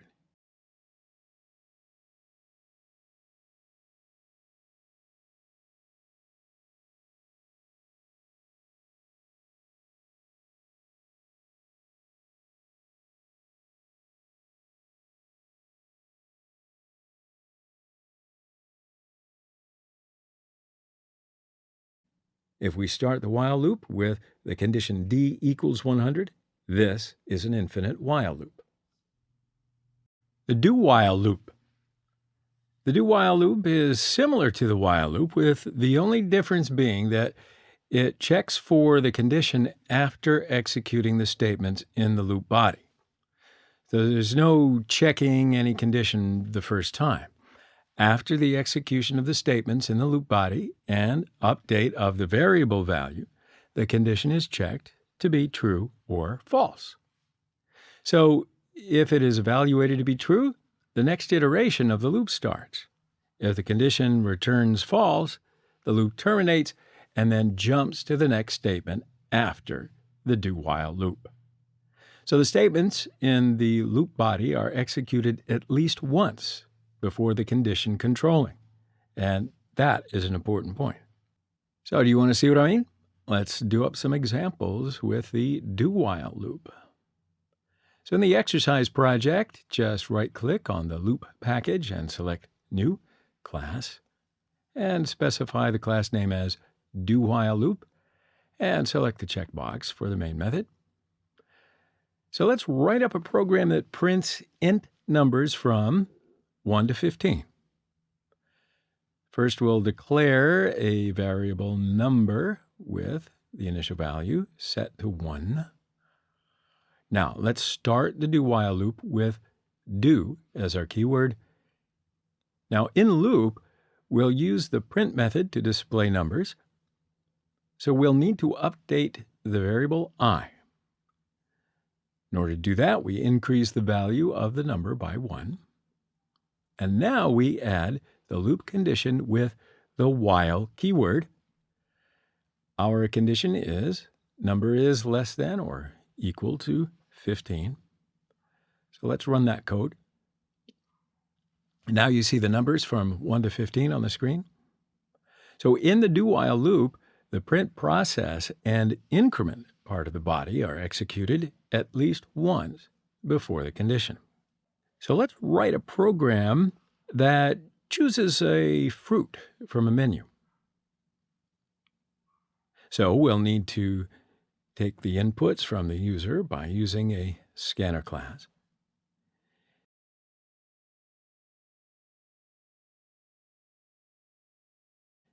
Now we'll choose import scanner class in java.util package to import the scanner class.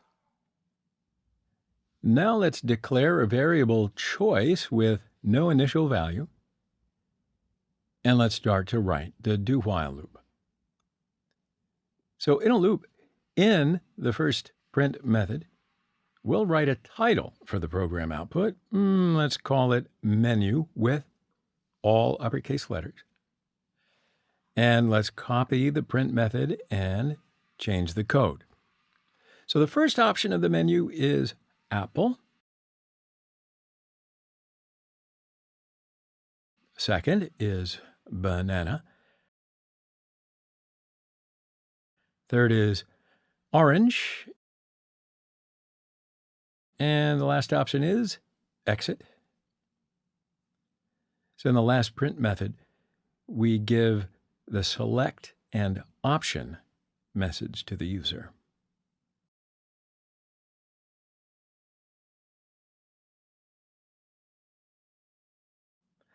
And we'll assign the next int method of the scanner class to variable choice. And now we can use the switch case statement for this part. And it's useful for menu operations like this one. Conditional switch expression is a variable choice.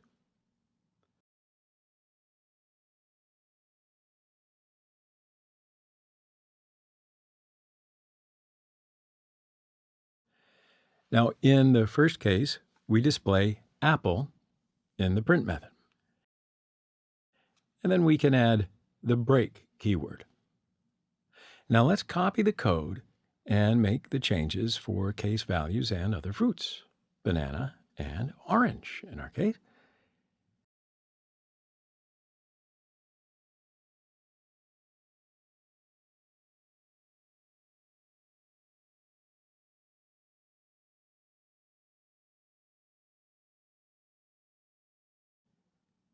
So this loop is executed until the choice is not equal to 4. If the user enters 4 from the menu, the loop is terminated. So we add a while keyword with a choice not equal to 4 as a condition. So let's run the code. And then you see the menu in the console, right? So let's enter 1, and there's an apple. Enter 2, banana is displayed. Enter 3, an orange is displayed. Enter 4, no answer because the loop is terminated, right? Branching statements. Branching statements are used to change the normal flow of execution in some conditions. So Java provides 3 branching statements: break, continue, and return. Break, we've used it before. It's used to terminate loops or switch statements. Control of the program moves to the next statement following the loop. Continue is used to continue the loop. When the continue statement is executed, control of the program jumps to the end of the loop, and the loop condition is evaluated. So that leaves us with return, and that's used to exit from the current method, and the control flow returns to where the method was invoked. All right, so let's do some examples with branching statements. We're going to start with a break statement. So in the exercise project, just right-click on the source folder and select New Class. Specify the package name as branching and the class name as break statement, and select the checkbox for the main method. Okay, so first, we'll use a break statement in a switch case statement. Let's declare a variable a with the initial value set to 0. Conditional switch expression is variable a. We have 2 case values. First one is 0. And if the value of the variable is 0, then we will print high to console, and we'll add the break statement.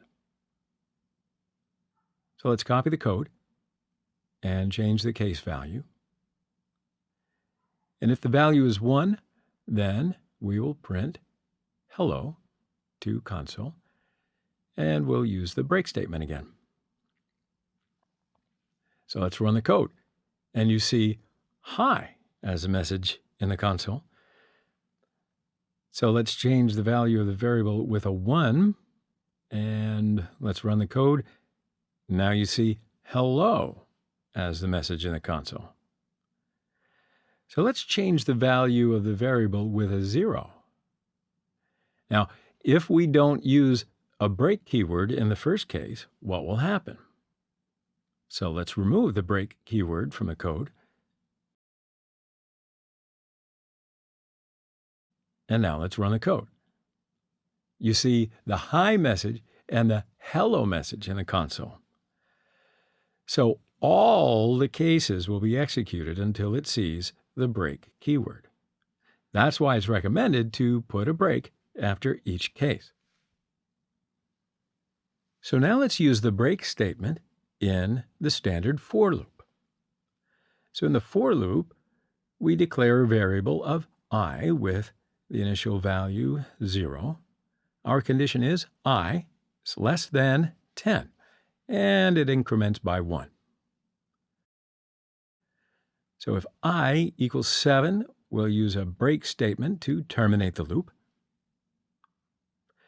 And we'll use the print method to write the numbers to the screen. So now let's run the code. And you see the numbers from 0 to 6. So in this code, when the value of the variable I becomes 7, if the condition is evaluated to be true, then the break statement terminates the loop. Okay, so let's now use the break statement anywhere. Let's see what happens. So let's declare the variable number with an initial value being 100.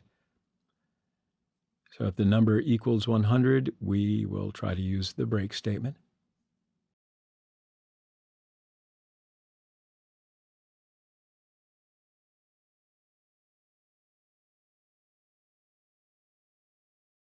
But look at that, we get an error because break cannot be used outside of a loop or a switch. Remember that. Okay, great. So let's do some examples with the continue statement. So back in the exercise project, just right-click on the branching package and select New Class. Specify the class name as Continue Statement and select the checkbox for Main Method. So let's use the continue statement in the standard for loop. Now in for loop, we declare a variable I with an initial value 0. Our condition is I is less than 10, and it increments by 1. So if I modulus operator 2 is equal to 0, that means that if I is an even number, we'll use the continue statement to continue the loop. So we'll use the print method to write the numbers to the screen. And let's run the code. And you see the odd numbers in the console. So in this code, if the number is divisible by 2, then it's even. And if it's an even number, then the continue statement is executed. So for this iteration, the execution of the print statement is skipped and control of the program jumps to the end of the loop. The iteration process runs until I is 10, and then when I is 10, the test condition is false and the for loop terminates. Okay, so let's try to use the continue statement in anywhere.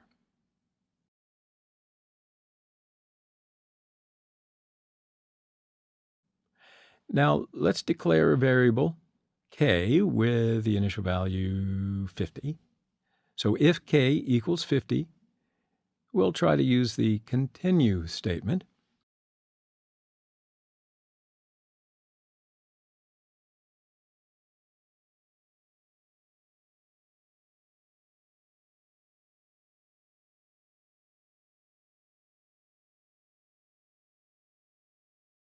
But we get an error. Why? Because continue cannot be used outside of a loop. Okay, are you ready for some examples with the return statement? Alrighty then, in the exercise project, right-click on the branching package and select New Class. And specify the class name as return statement and select the checkbox for the main method. So first we use a return statement in the switch case statement. And we'll declare a variable k with the initial value 1. The conditional switch expression is variable k. So we have two case values. First is 1. And if the value of the variable is 1, then we will print 1 to the console.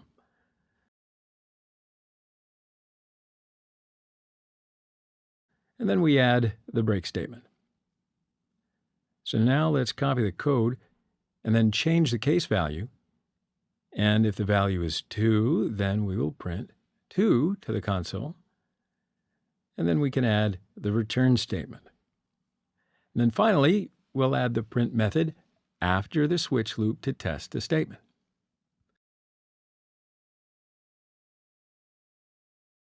So let's run the code. And both of the print methods are executed and the messages are displayed. Now, because break is used to exit a switch statement, the second print method is executed, right? So let's change the value of variable k with 2, and let's run the code. So now only the first method in the second case is executed, and this message is displayed. Because the return statement is used to exit the current method. So the second print method is not executed. Okay, so let's try to use the return statement in anywhere. let's declare a variable bool with Boolean type, so its initial value is true. And in the print method, we'll write in before the return.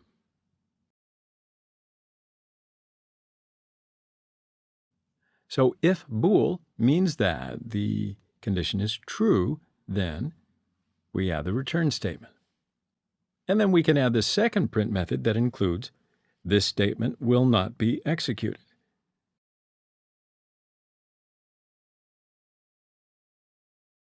Let's run the code.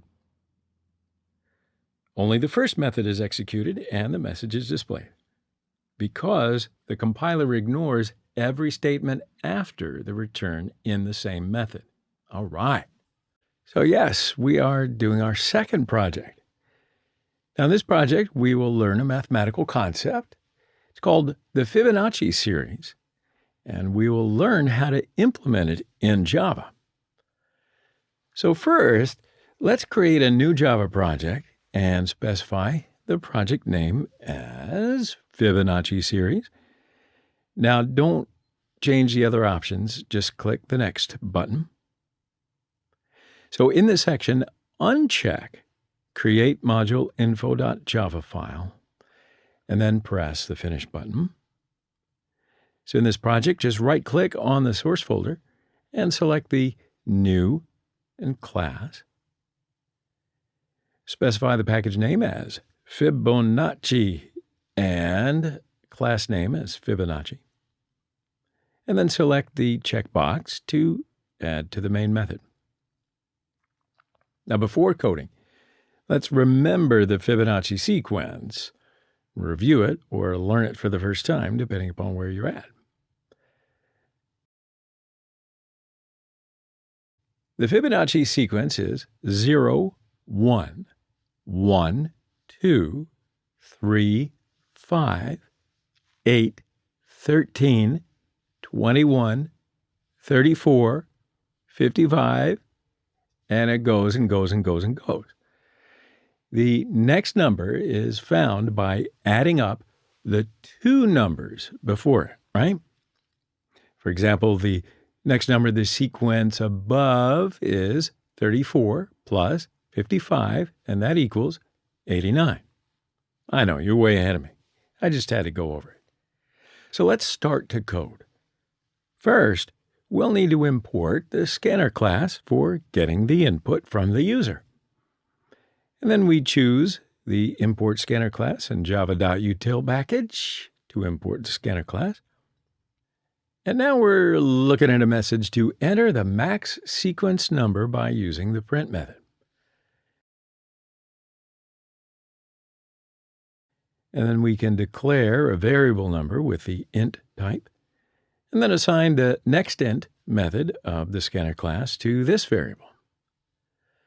So let's go ahead and declare three variables with int type.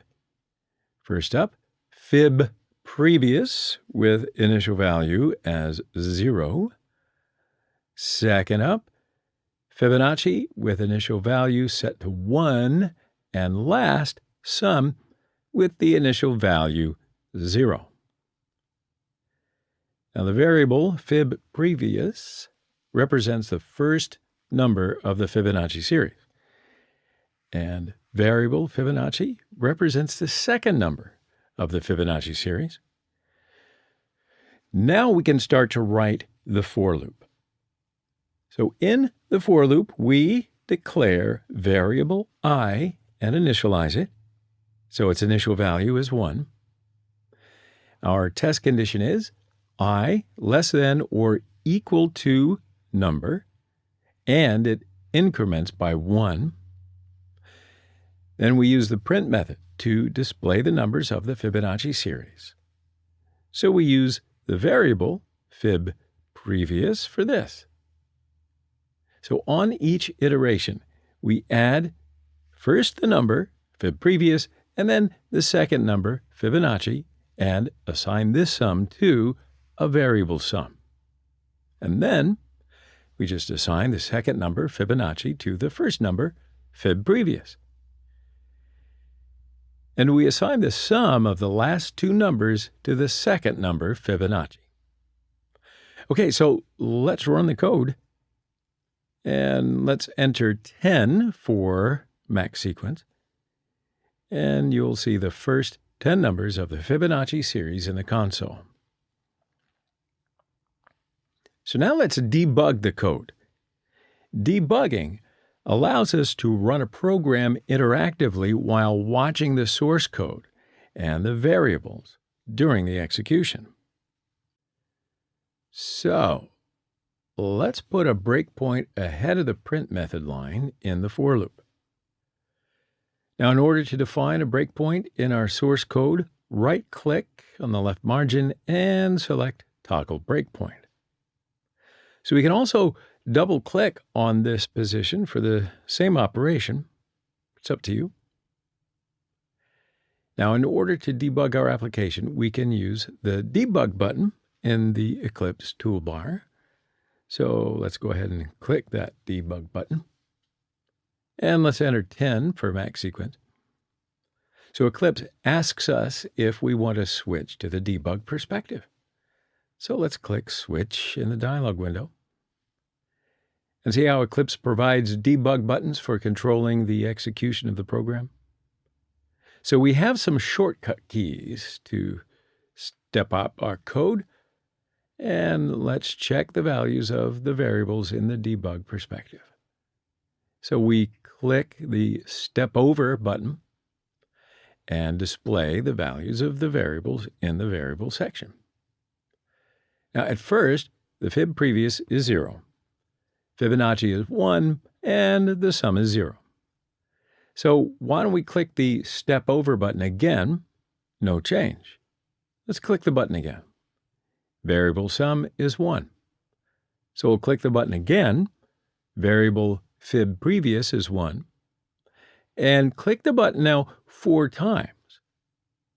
Variable sum is 2. So let's click the button again. The variable Fibonacci is 2. Let's click the button 3 times. Sum is 3. And click the button again. Variable fib previous is 2. And let's click the button again. Variable Fibonacci is 3. And on it goes just like that. So let's click the Resume button to resume the execution of the program code until it reaches the next breakpoint.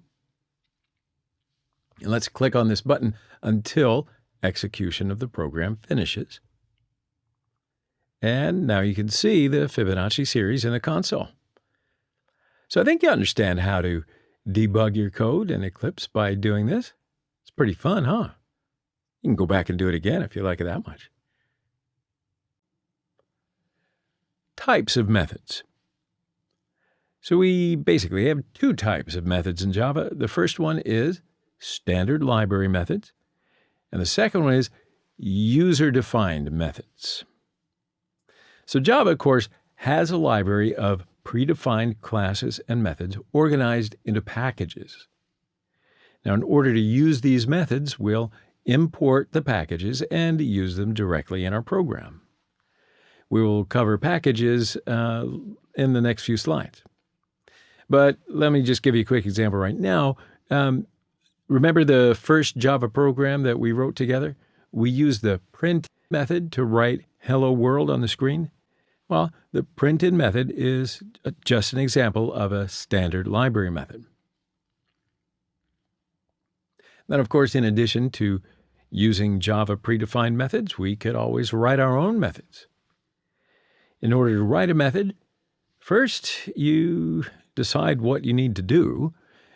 Then you write the definition of the method by providing the return type, name of the method, and the parameters. For example, the addNumber method that we defined in the previous slide is an example of user-defined methods. Method return types. So every method in Java returns something, right? Either some value or nothing. If it returns a value, this value can be either primitive or non-primitive. The void keyword allows us to create methods which do not return a value. These methods perform a set of tasks without a return value. So when a method does not return a value, it's indicated by the keyword void before the name of the method. If you declare a method with primitive types, your return type method must be the same, right? So primitive methods return char, byte, short, int, long, boolean, float, and double types. If you declare a method with non-primitive types, your return type of method must be the same, right? Makes sense. Non-primitive methods return reference data types such as object of class, string, stuff like that. So why don't we do some examples with methods? In the exercise project, right-click on the source folder and select New, Class. Specify the package name as Method and the class name as Method Example, and then select the checkbox for Main Method. Now, outside the main method, let's declare a static void method, show with two int parameters, num1 and num2. And then we add the print method to display these numbers.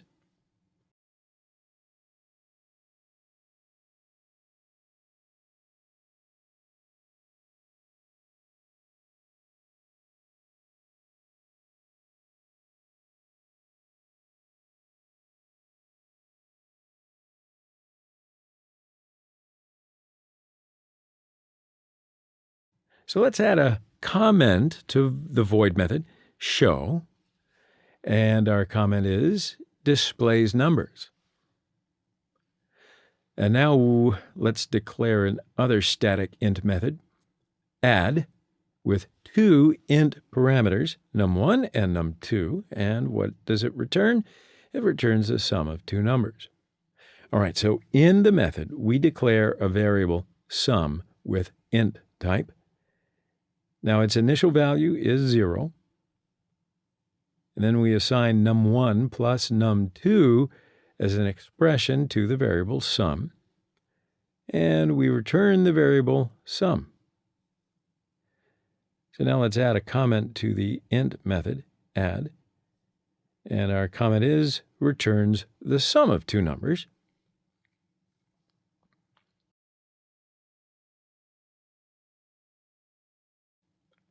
So now let's declare another static int method, min, with two int parameters, num1 and num2, and it returns the minimum of two numbers. Now in the method, we'll declare a variable, min, with int type. And if number 1 is greater than number 2, then we assign num2 to variable min, else we assign num1 to variable min.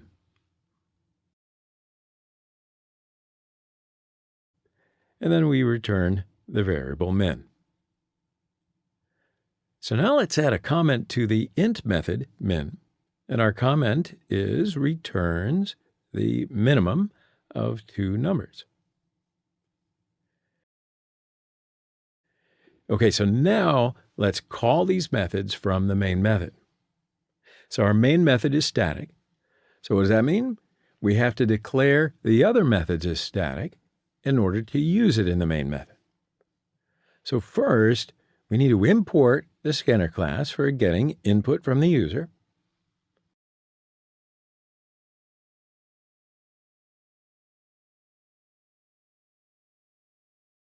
And we choose import scanner class in java.util package in order to import the scanner class. And then we show a message to enter two numbers by using the print method.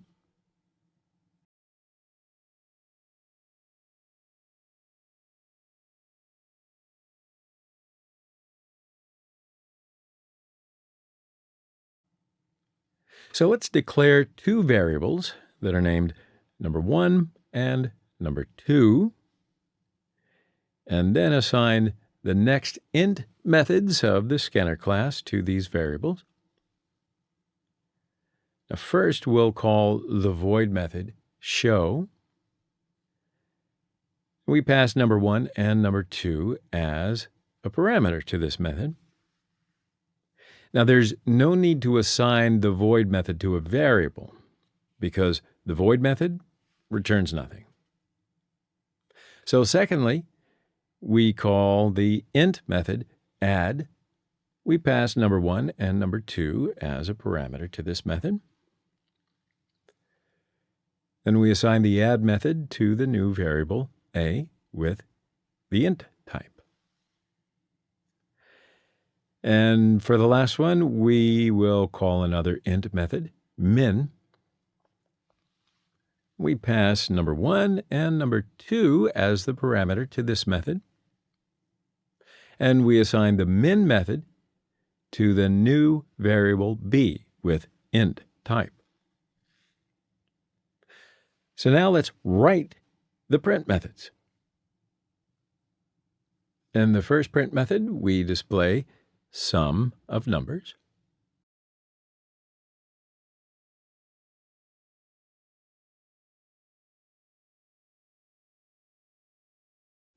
And in the second print method, we display the minimum number. Okay, so let's run the code. And we enter 8 and 12. First, the void method show is called and it prints, you entered 8 and 12. Perfect. Then the int method add is called and it prints, the sum of numbers is 20. And the last one, another int method, min is called and it prints, the minimum number is 8. So there you go, it works, huh? Method overloading. When a class has 2 or more methods by the same name but different parameters, it's known as method overloading. So in this example, you will see 3 methods. These methods have the same name but different parameters. Now, if we call these methods by passing an argument value, the compiler knows which method to call on the grounds of the method input. So let me show you an example of method overloading. So in the exercise project, right-click on the method package and select New Class. Specify the class name as Method Overloading, and then select the checkbox for the main method. Outside the main method, let's declare a static int method add with 2 int parameters, x and y. And this method returns x plus y. Okay, so let's declare a static int method add with the same name but 3 int parameters, x, y, and z.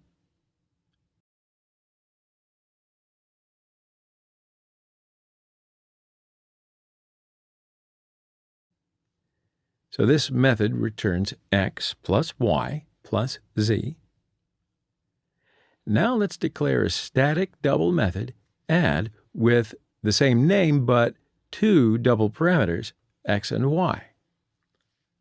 This method returns x plus y.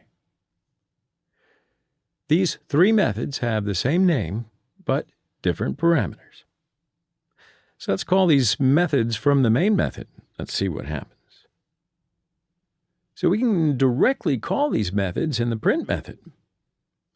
So in the first print method, we call the add method with the parameters of 10 and 20 to display the sum of 2 int numbers.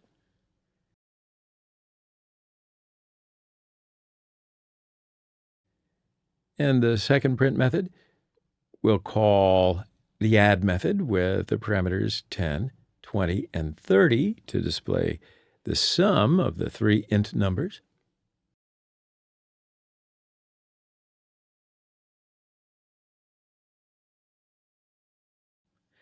And in the last print method, we'll call the add method with parameters 4.6 and 8.4 to display the sum of two double numbers. Okay, so let's run the code. Now, first, the int method add is called with two parameters, and it prints the sum of two numbers is 30, right? Then the int method add is called with three parameters, and it prints the sum of three numbers is 60. And the last, the double method add, is called, and it prints the sum of two double numbers is 13.0.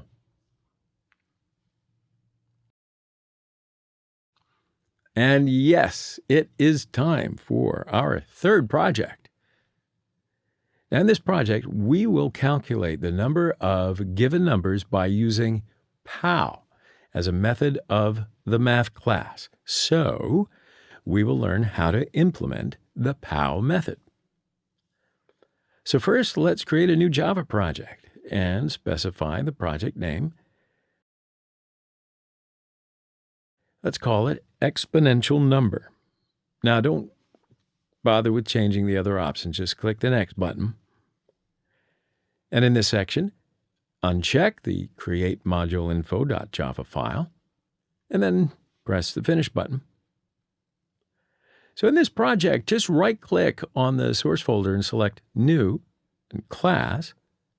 Specify the package name as exponential and class name as exponential number, and then select the checkbox to add it to the main method.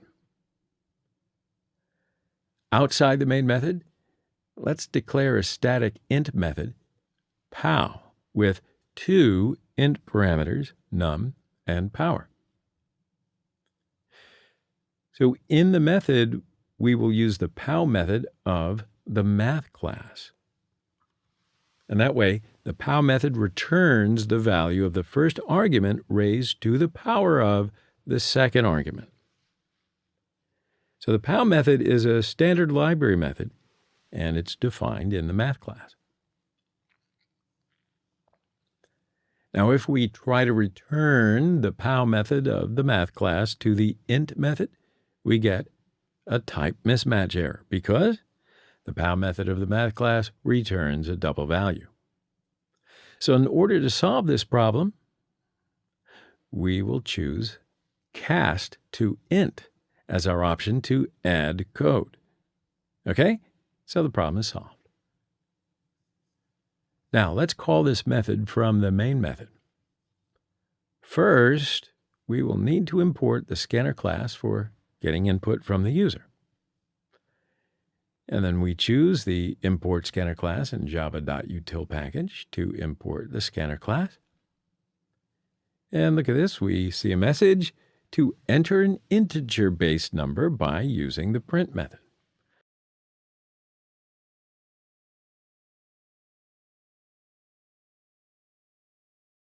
So let's declare a variable base and assign nextInt as a method of the scanner class to this variable. Now we get a message to enter an exponent by using the print method, so let's declare a variable exponent and assign the nextInt method of the scanner class to this variable. Now we can start to write the for loop. So in for loop, we declare the variable I and initialize it. So its initial value is 0. Our test condition is I less than or equal to exponent, and then it increments by 1. Now we use the print method to display numbers and their powers.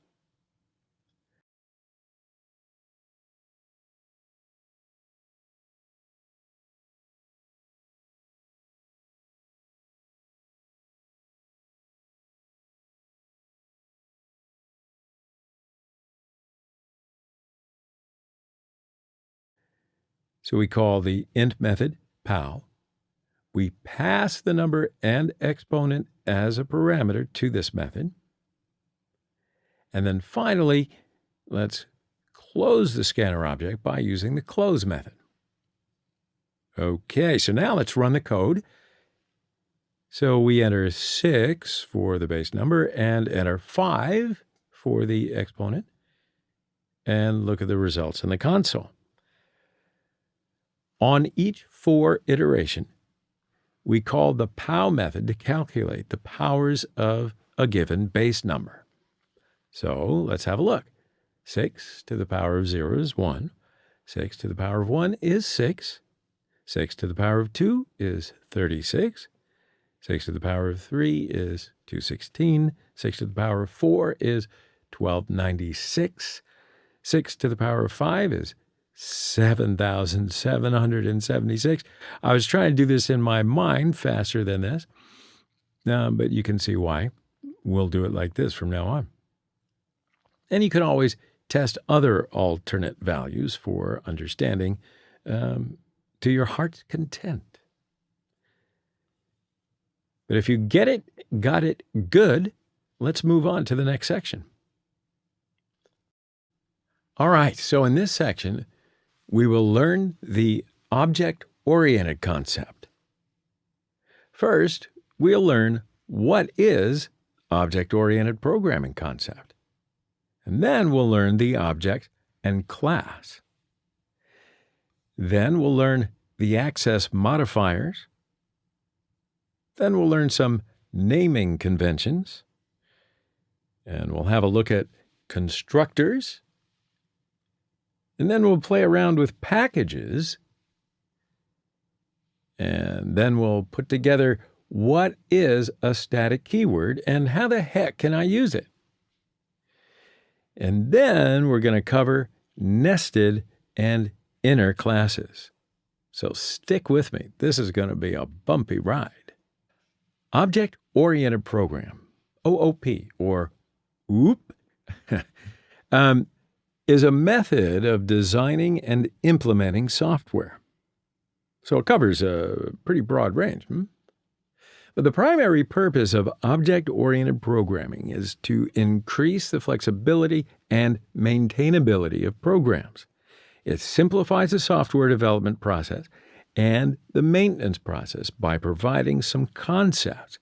And these concepts are object, class, inheritance, polymorphism, abstraction, and encapsulation.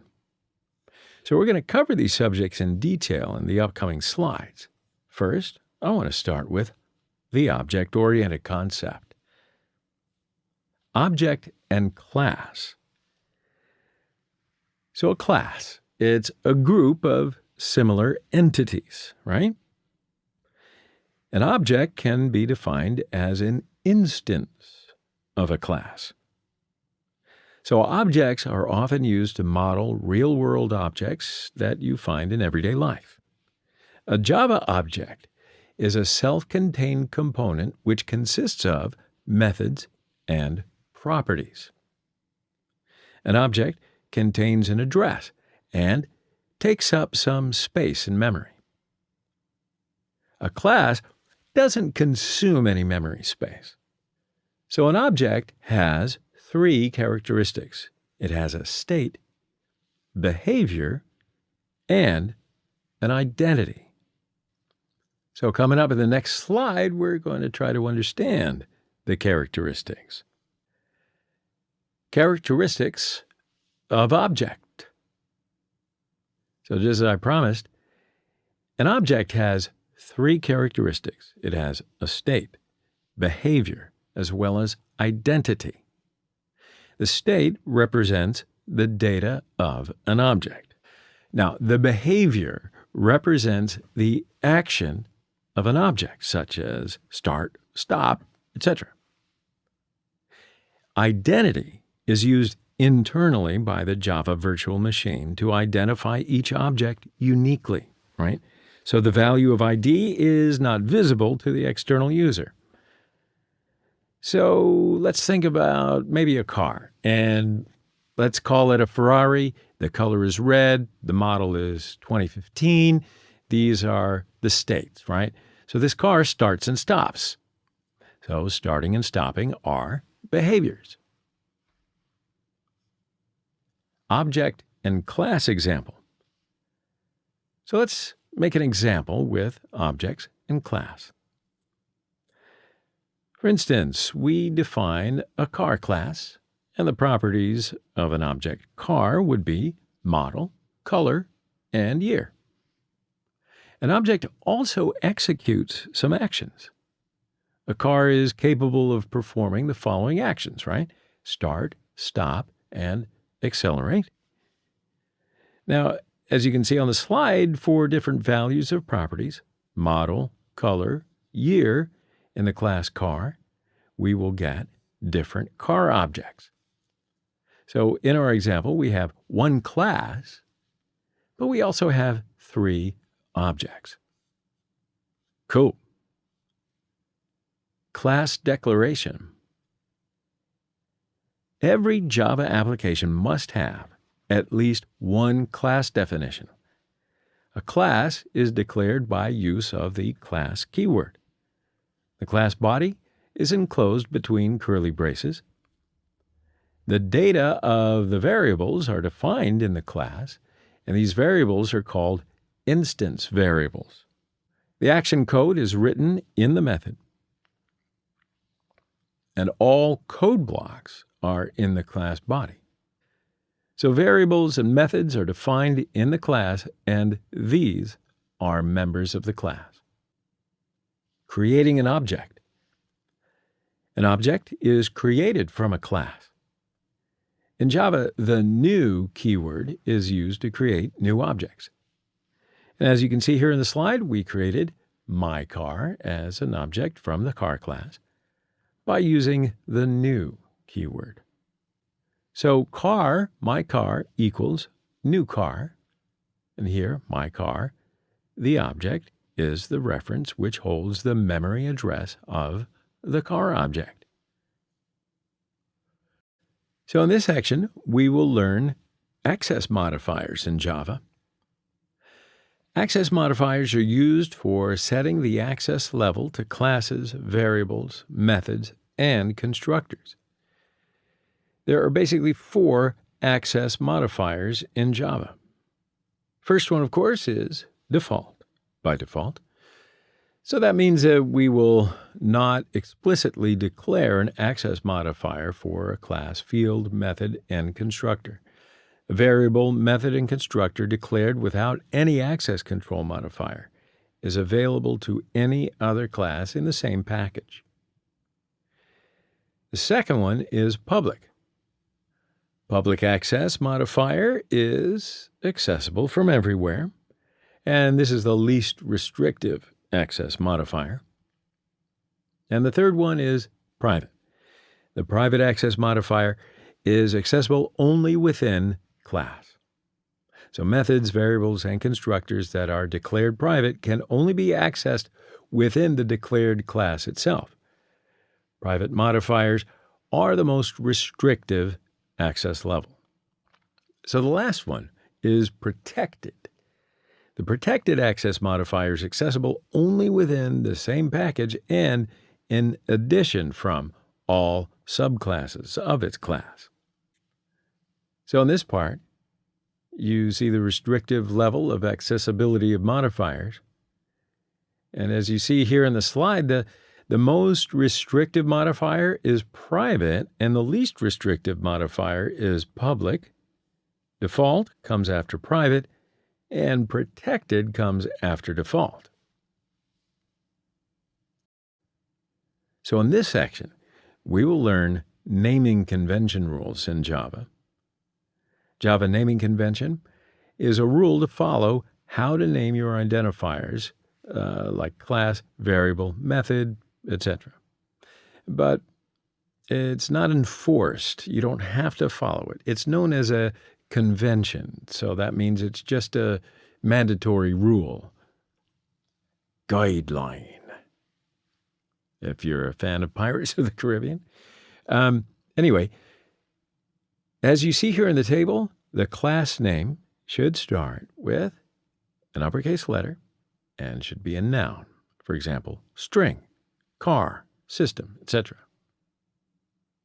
The method name should start with a lowercase letter and be a verb. For example, start, stop, action performed, etc. The variable name should start with a lowercase letter. For example, first name, year, color, etc.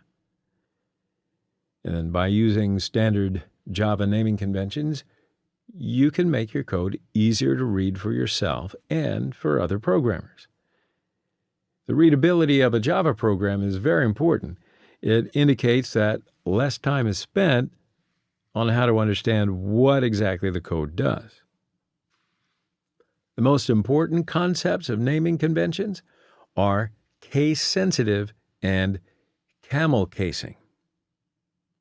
So Java is a case-sensitive language. For example, hello with the first letter as an uppercase and hello with the first letter as a lowercase are, well, they mean completely different things in Java. Camel casing is a naming convention in which the first letter of the second word in a compound word is capitalized. So you have a name that is combined with two words. The second word will start with uppercase letter always. For example, action performed, first name, etc. Constructors. A constructor is similar to a method. It has the same name as its class. And when a new object is created, at least one constructor will be invoked. Every class has a constructor that is named default constructor.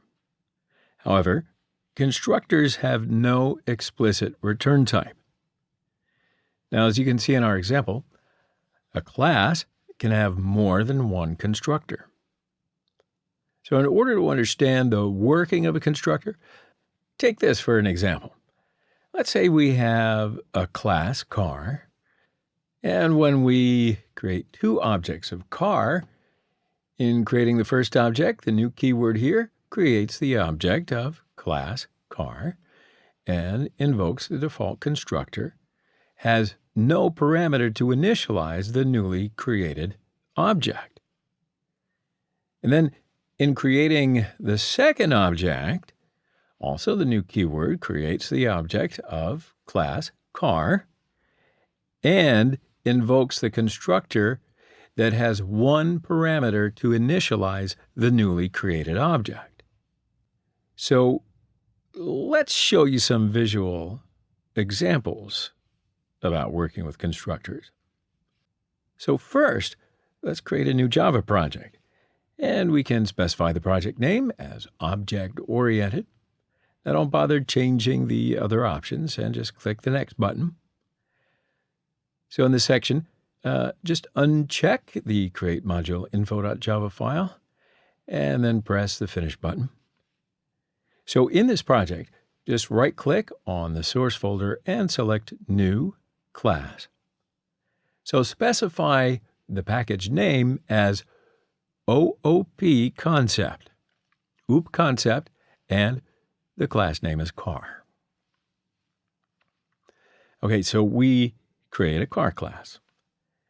The states of the car are model and current speed. We declare them as a private identifier because we cannot have access to these variables from another class. So now let's declare a public constructor that's named car, and it takes one parameter, and its name is model. So we declare the constructor as public because we want to be able to access this constructor from another class. So in the constructor method, we assign a parameter to own variable model. This keyword is used to access the same class members. Now don't worry, we will cover this as a keyword in the next slide. So let's declare 4 public methods of the car class. And we declare it as public because, of course, we want to have access to these methods from the other classes. Now, the name of the first method is start with void type.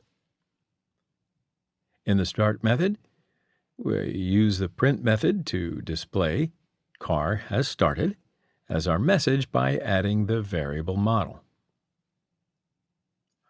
The name of the second method is accelerate. So we add 20 miles per hour to the current speed variable by using the add and assignment operator. Then the name of the third method is stop. So in the stop method, we use the print method to display the car has stopped message by adding the variable model.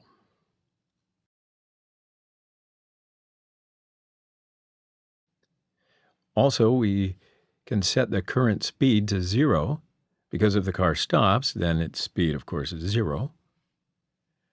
Now, the name of the last method is show speed. And in the show speed method, we can use the print method to display the current speed of the car by adding the variable model and current speed.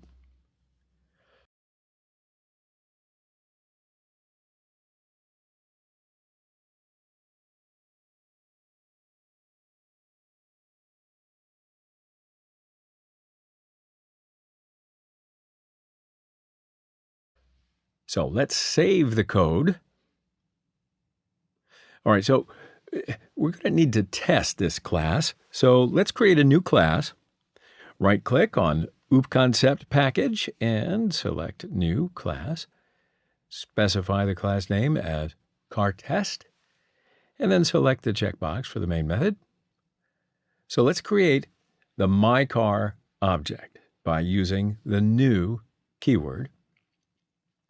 So we pass Ferrari as a parameter to the car class.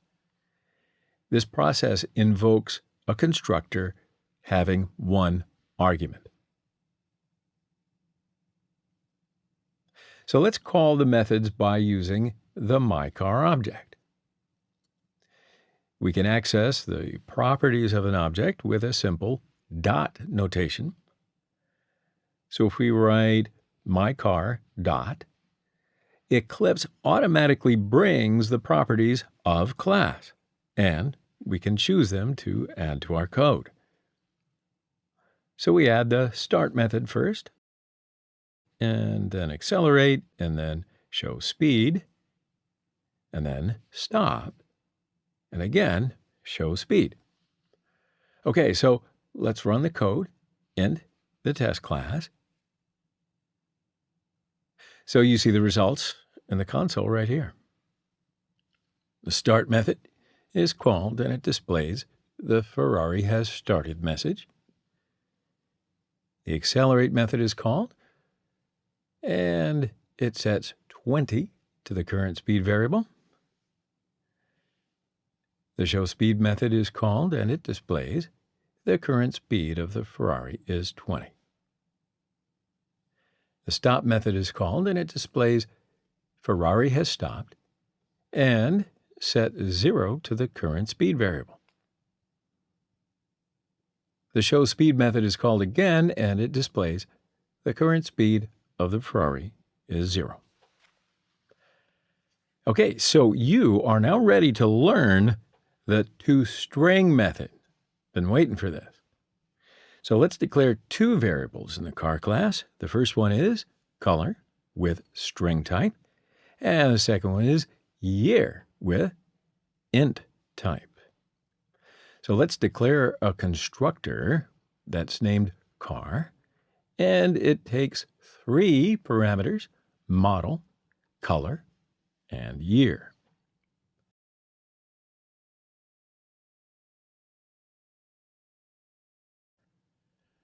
All right, so in the constructor method, we can assign the model to its own variable model, color to its own variable color, and year to its own variable year by using the this keyword.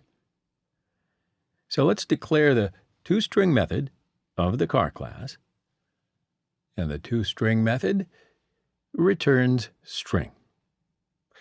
Now, we return name, color, and the year variables by using the plus operator in this method.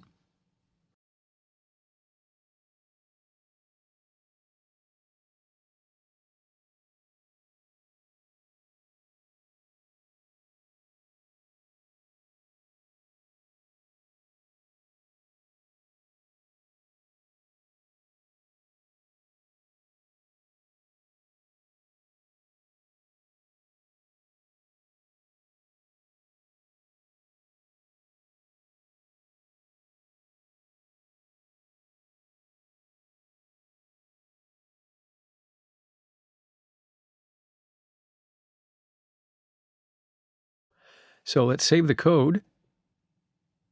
Okay, so let's pass the test class carTest, and let's create a new object. So its name is myCar1. Now we pass 3 parameters to the car class. They are Ferrari, red, and 2015. And now we add the object myCar1 to the print method. Now, if you print any object, the Java compiler internally invokes the toString method. So let's run the test class again. And do you see the result in the last statement? Of course. The toString method is called and it prints model is Ferrari, color is red, and year is 2015. So let's open the car class, and we invoke this constructor and the toString method of the car class.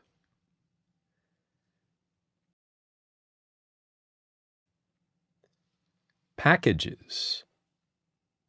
A Java package is a group of similar types of classes, interfaces, and other sub-packages. Now, if you have a large-sized project that consists of hundreds of Java classes, you really need to organize them into packages. You can think of packages like file directories in your PC. So this will allow you to categorize files, control access to your classes, and avoid potential naming conflicts. Classes with the same name can be put into different packages. So then packages avoid name collision. So the package keyword is used to declare a package. In our example, let's declare a package vehicle.car. So here, vehicle is a top-level package and car is a sub-package, right? Now, of course, there are some rules to define packages. Package declaration is done at the beginning of the source file. Only one package declaration can be done per source file, and if no package is declared, then the class belongs to the default package. And the package name must be hierarchical and separated by dots. Types of packages. So we have 2 types of packages in Java. Built-in package, the already defined package like java.lang, java.io, etc. They're known as built-in packages. You can also have a user-defined package. So the package we create is called a user-defined package. For example, the one that we used earlier, vehicle.car. That's a user-defined package. Import keyword. So we can use the import keyword to import built-in and user-defined packages into our Java source file. Our class can refer to a class that is in another package, and we can use its name directly in your class. we can access the classes and interface of another package with the import keyword. So we have two different ways how to import any class into different packages. The first one, if you import the package name dot class name, then only this class will be available for use. For example, you see this on the slide. If we use import vehicle.car.ferrari, that means that we will use only the Ferrari class in the subpackage car in the top package vehicle. Yeah?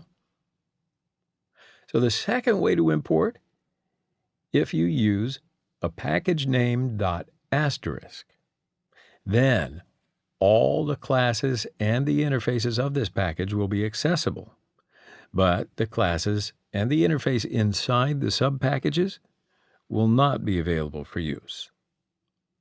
Now, there is one exception to the import rule. All classes in the java.lang package are imported by default. But that means that we do not need to import classes in the java.lang package into our code. The system class can be given as an example for this exception. The system class is predefined in the java.lang package, so we can use it in our code without importing. Sequence of program. So as you see here in the diagram, in Java, a Java source file can contain any or all of the following three internal parts: a package statement, import statements, and a public class declaration. A Java source file should have a public class declaration. All other statements are optional. The program should be written in a flow package with imports and class. So why don't we do some examples with packages? In fact, we did an implementation of packages in all of our earlier examples, but we do need to learn the package concept, I think, in detail. So let's get into it. So in the object-oriented programming project, just right-click on the source folder and select New Package. Specify the package name as Package Operation. Okay, so let's create a new class. Right-click on Package Operation and select New Class. Now specify the class name as Multiply, and it means that the Multiply class in the Package Operation package. So let's start to code. Let's declare an int method, multiply, with two int parameters, a and b. And we return a multiply b expression from the method. Now let's create a new package for the test. Right-click on the source folder and select New Package. Specify the package name as Package Test. Okay, so let's create a new class. Right-click on the Package Test package and select New and Class. Specify the class name as Test and select the checkbox to add to the main method. Now, first we need to import the scanner class for getting the input from the user. And we choose the import scanner class in java.util package to import the scanner class. Java.util is a built-in package.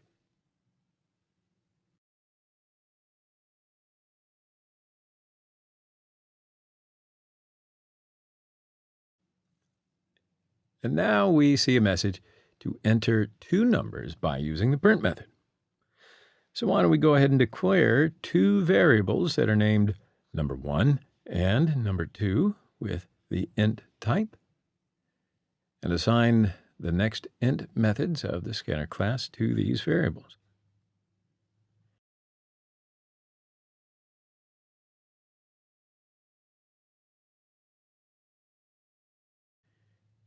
Great. So now let's create an object from the multiply class by using the new operator. So the multiply class is not part of this package, so we got an error, right? You're expecting that?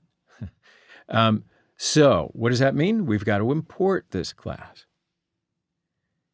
Now, in order to import this class, just hover your mouse pointer on the multiply keyword and import options are shown. And we'll choose the first option, import multiply in package operation. Okay, so it looks like it's added after the scanner class definition. Now, this is what we would call a user-defined package. So let's print the multiplication of numbers, and we will call the multiply method of the multiply class, and we pass two numbers as parameters. Okay, so let's run the code.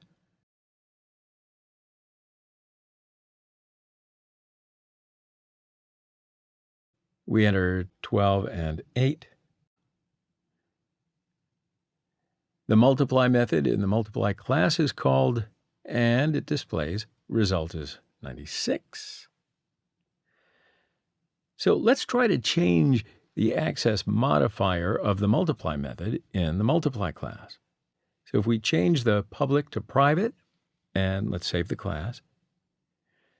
So see how we get an error in the main method, because the method multiply is not visible to the other class. So in these cases, Eclipse can show us a quick fix dialog. Now this dialog provides a whole list of possible corrections. Now, if we want to solve this problem, just select Change Visibility of the multiply method to Public option. Okay, so let's open up the multiply class and see our changes.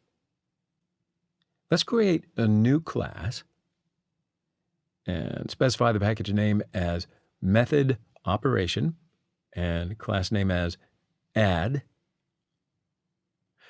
Let's declare an int method add with two int parameters a and b.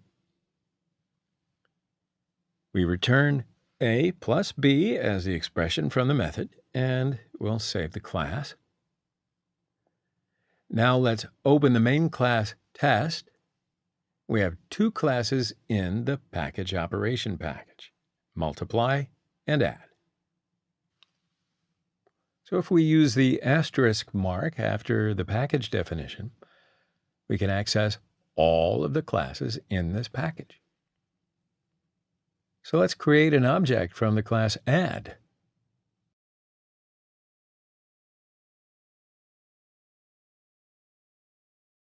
And see how we didn't get an error, so there's no need to import this class. Let's print the sum of the numbers. We call the add method of add class, and we pass two numbers as parameters. Okay, let's run the code. We'll enter 12 and 8. So the multiply method in the multiply class is called, and it displays result is 96. Add method in the add class is called, and it displays result is 20. In this section, we'll explore the static keyword of the Java language in detail. We'll learn how we can apply the keyword static to variables, methods, blocks, nested classes, and just see what difference it makes. So the static keyword is used for memory management in Java. It's a keyword that is very useful, and it's used for sharing the same variable or method of a given class. Static keyword usage. So have a look at this slide. We use the static keyword to declare static variables, methods, blocks, in our class. And also, we'll be able to define the static method in interface classes in Java 8 and later. Static variable is used for fulfilling the common requirement. For example, a school name of students. The school name is common for all students, so if we declare static school name variable, it'll allocate memory only once in the class at the time of class loading. A static variable can be accessed directly by the class name, and it doesn't need any object. Now, the static method is a method which belongs to the class and not to the object, right? A static method can be accessed directly by the class name and doesn't need any object, same as a static variable. Static block is a block of statement inside a Java class that will be executed when a class is first loaded into the Java virtual machine. And we will also cover nested class and interface in the next slides. But for now, let's make some real-life examples by using the static variables and methods. So in the Object-Oriented Programming project, just right-click on the source folder and select New Class. Specify the package name as static example and the class name as car. So let's start to write a program that implements speed operations of a car by using static variables and methods, such as show speed, speed up, speed down, and stop actions. Now first, let's declare two static integer variables. First one is current speed with the initial value of 0. And the second one, max speed with the initial value set to 180.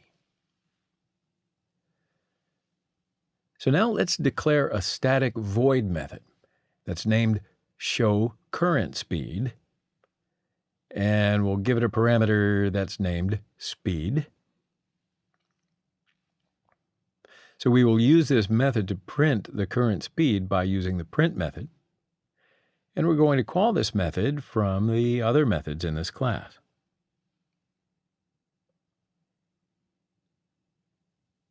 So we'll write a method once, and then we can use it multiple times, right?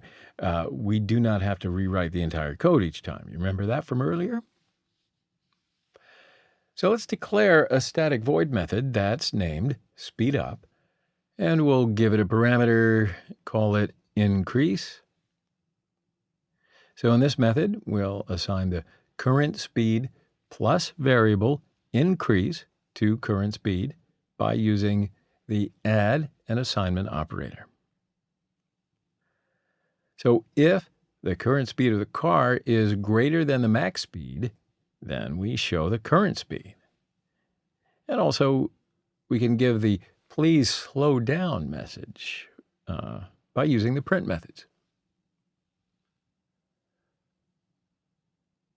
So if the current speed is smaller than the max speed, that way we only show the current speed by calling up the showCurrentSpeed method. So let's declare another static void method that's named speedDown, and let's give it a parameter called decrease. So in this method, we'll assign the current speed minus variable decrease to the current speed by using the subtract and assignment operator. All right, that makes sense. So then we show the current speed by calling up the showCurrentSpeed method. So let's declare the third static void method that's named stop. And that one, of course, has no parameter.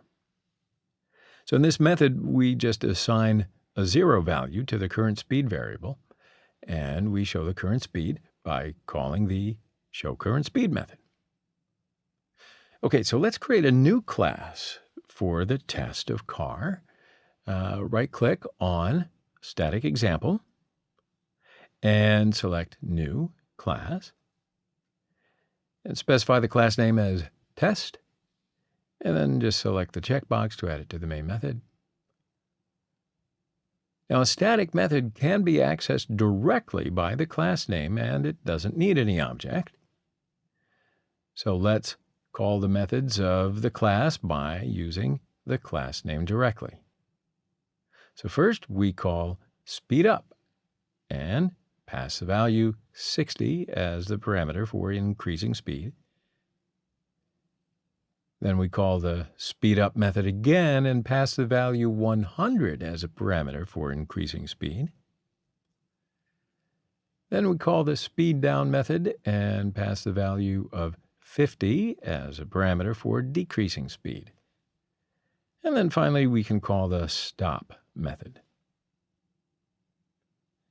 All right, so let's run the code and review the results.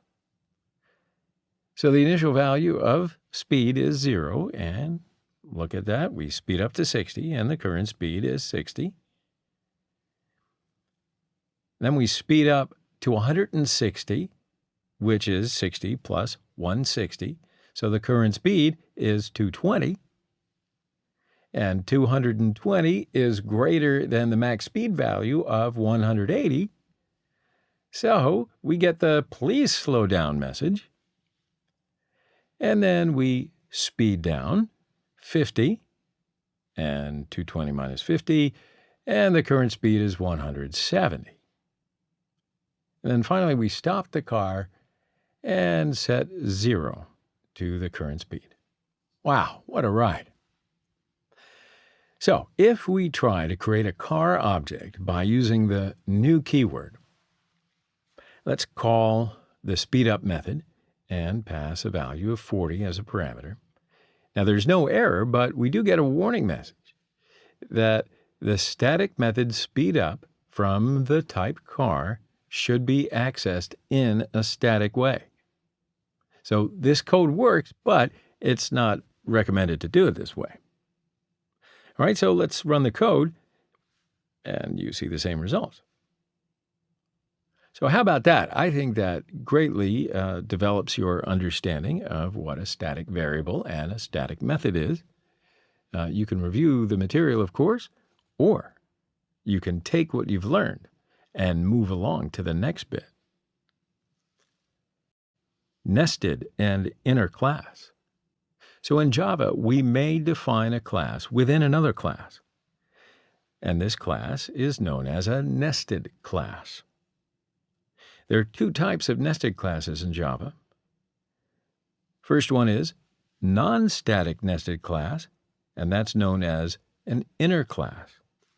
And of course, the second one is the static nested class. So let's talk about non-static nested classes first. So non-static nested classes, or inner classes, may have access to all the members, such as static and non-static variables, methods of its outer class. Also, an inner class may access private variables and methods of its outer class. Static nested classes do not directly have access to other members, such as non-static variables and methods of the enclosing class, because it is, by its nature, static. I tell you what, let's clear it up by doing up some examples, and that'll help us understand it better. So in the Object-Oriented Programming project, just right-click on the source folder, select New, Class, specify the package name as Nested Class, and a class name as Static Nested Example. So let's start to write a program that accesses variables from the nested class. Okay, so let's declare a static int variable a with an initial value of 5. And let's declare a private static int variable b with an initial value of 10. Now let's declare a non-static variable c with an initial value of 15. Okay, so let's try to access these variables from the static nested class. Now we need to, of course, create a static nested class in this class. So let's create the static nested class that's named static nested class.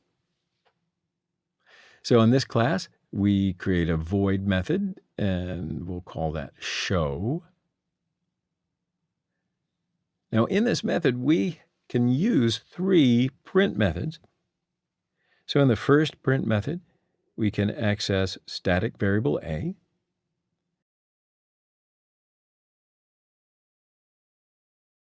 In the second print method, we can access private static variable B.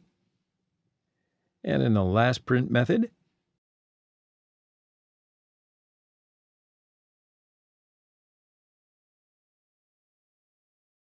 we cannot access non-private static variable C.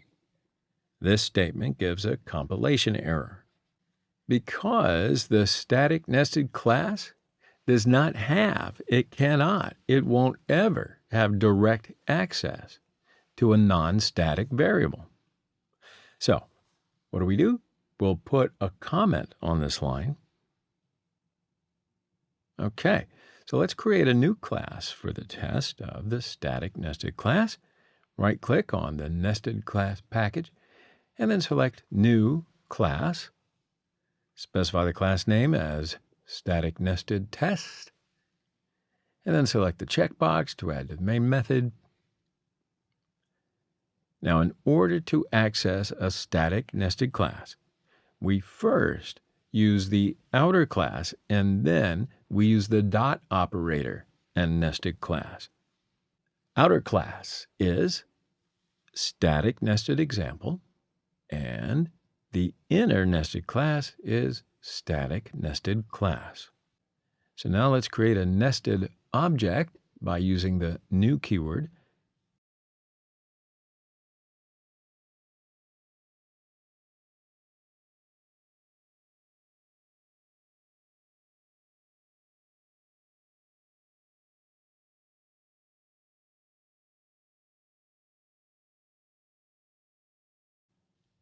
And we'll call up the show method to print the values of the variables. Okay, so let's run the code. And you see the values of the variables, A equals 5 and B equals 10. So now let's do an example with inner class. Now, I always like to think of myself as having inner class. But let's create a new class. Right-click on the nested class package and select New Class. Specify the class name as inner class example. And then let's copy the declaration of the 3 variables from the static nested example class.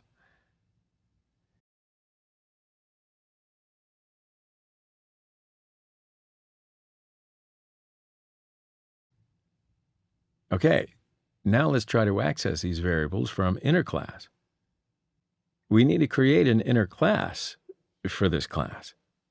So let's create an inner class that's named inner class. So in this class, we need to create a void method called show again. And we'll use 3 print methods. In the first print method, we can access the static variable A. In the second print method, we can access private static variable B. In the last print method, we can access non-private static variable C. This is an important point, right? In the static nested class, we couldn't have access to variable C, but we can access in the inner class, right? Okay, I'm glad we cleared that up. Let's create a new class for the test of inner class. So right-click on the nested class package and select New Class. Specify the class name as inner test, and then select the checkbox to add to the main method. Now, in order to instantiate an inner class, we must first instantiate the outer class. Then create the inner object within the outer object. So let's create an outer object by using the new keyword first, and then we'll create an inner object.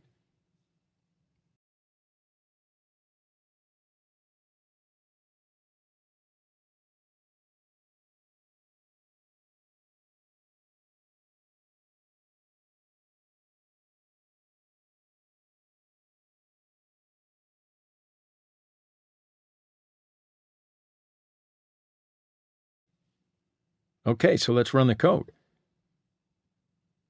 And you see the values of the variables. A equals 5, B equals 10, and C equals 15. Excellent. Very well done. In this section, we will learn object-oriented programming and its implementations. First, we will learn fundamental subjects of object-oriented programming, inheritance. Then we will learn method overriding.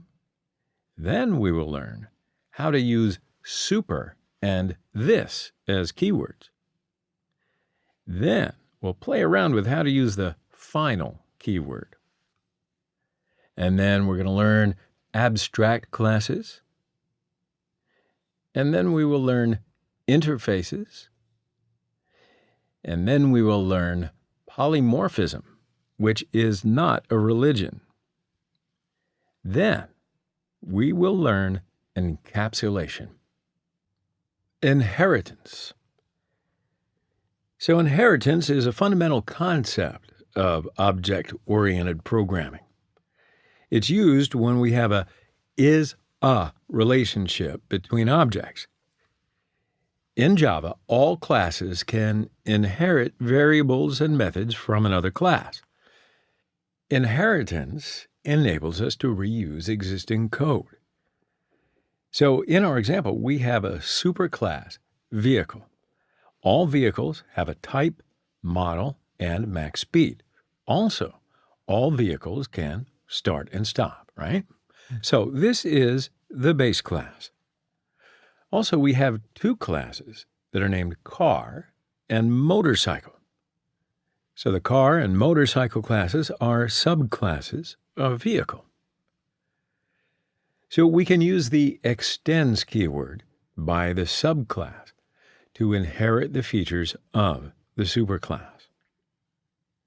So the car and motorcycle classes inherit variables and methods from the vehicle class. And there's no need to declare these variables or methods again for the car and motorcycle classes. The car class has its own variable that's named isAutomatic. And the motorcycle class has its own variable that is named motorType.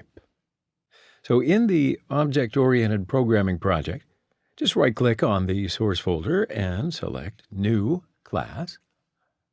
Specify the package name as Inheritance and the class name as Vehicle.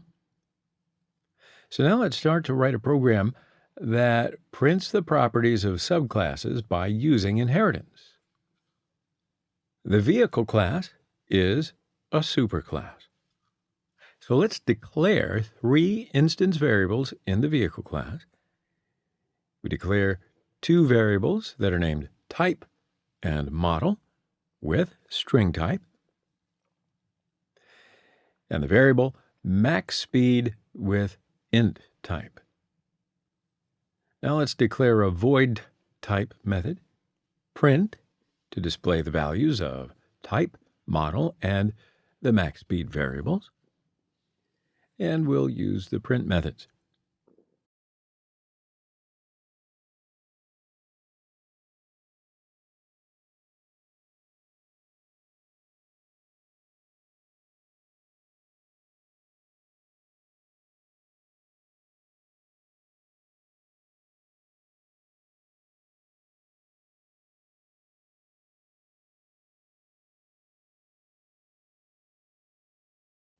So finally, we'll save that code,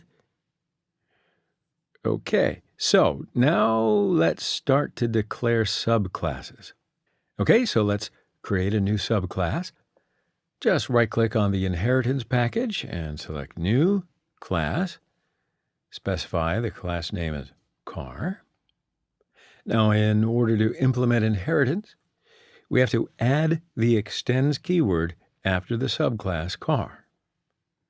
So our subclass car extends the superclass vehicle, and this just means that the subclass car inherits the print method and the variables from the superclass vehicle. So don't forget to save the code.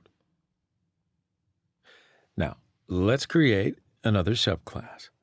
Right-click on the inheritance package and select New Class. Now specify the class name as motorcycle. Our subclass motorcycle extends the superclass vehicle. So this means that the subclass motorcycle inherits the print method and the variables from the superclass vehicle. And the motorcycle class is empty. And then finally, we can save the code. All right, so let's now create a new class for testing inheritance. So just right-click on the inheritance package and select New Class. Specify the class name as Inheritance Test, and then select the checkbox to add to the main method. So now, let's start to create a new car object.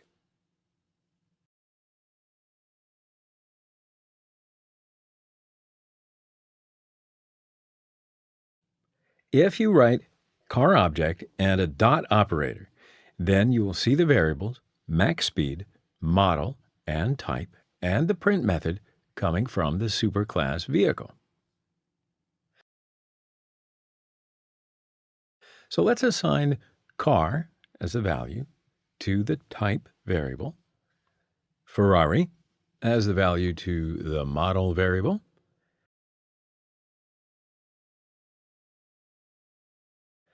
and then add the value 320 to the max speed variable. Now let's call the print method from the superclass vehicle. Okay, so now let's run the code, and there you see the results in the console. Type is car, model is Ferrari, and the max speed is 320. All of these properties are inherited from the superclass vehicle. Perfect. So let's start to create a new motorcycle object, shall we?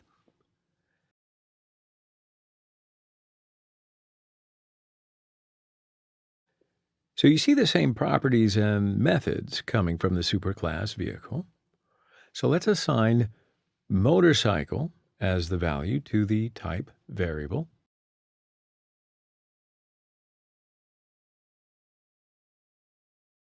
Kawasaki as a value to model variable, and the value 180 to the max speed variable. And now let's call the print method from the superclass vehicle. Okay, so let's run the code, and you see the results right here in the console. Type, motorcycle, model, Kawasaki, and max speed 180. Excellent, excellent. Method overriding. So if you define a method in a subclass that is already defined in the superclass with the same name, same parameter, and the same return type, that is known as method overriding. So in this case, the method in the superclass is called an overridden method, and the method in the subclass is called the overriding method. So let's just do a simple example to understand it better. So let's say we have two classes, right? A superclass vehicle and a subclass car. the car class extends the vehicle class. Now, both of the two classes have a common method, right? The void stop. The car class gives its characteristic to the stop method. So it overrides the stop method. It prints the car has stopped instead of vehicle has stopped. Got it? Cool. Let's do up some examples so that you can play along with me and understand the benefits of method overriding. So in the object-oriented programming project, just right-click on the source folder and select New and Class. Specify a package name as Method Overriding and the class name as Vehicle. Now, Vehicle is our superclass. And then let's declare 3 public void methods in the vehicle class. First one is public void start. We print the vehicle has started message using the print method. And then the second one is public void accelerate. So this method takes one parameter that's named speed. And then we can print vehicle accelerates according to given speed. And then we use the speed variable in the print method. And then the last method is stop. In the stop method, we print vehicle has stopped as our message by using the print method. Okay, so remember to save the code. Right. Now let's create a new subclass. So just right-click on the method overriding package and select New Class. Specify class name as car. And in order to implement the method overriding, we have to add extends as our keyword after subclass car. Now our subclass car extends the superclass vehicle. So this means that subclass car inherits all the methods from the superclass vehicle. And the car class is empty now. So the question is, why do we need this method overriding? What we'll do here is let's create a main test class that we'll name override test in the same package.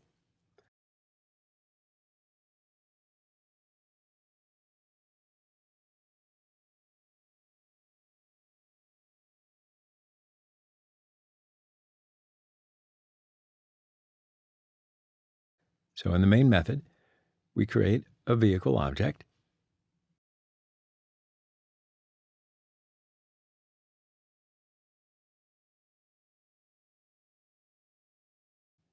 First, we call the start method from the vehicle class.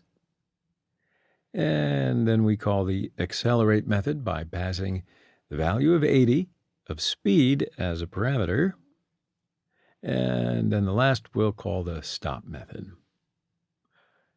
Okay, so let's run the code. So you see the results in the console. Yeah? The vehicle has started. Vehicle accelerates at a speed of 80. And the vehicle has stopped. Now let's create a car object to test.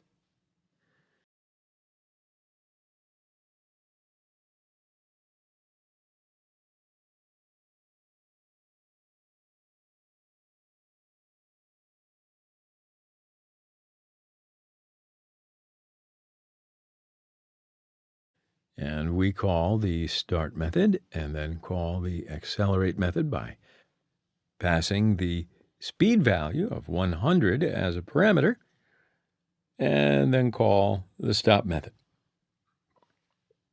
Okay, so let's run the code. And you see the same results. The vehicle has started.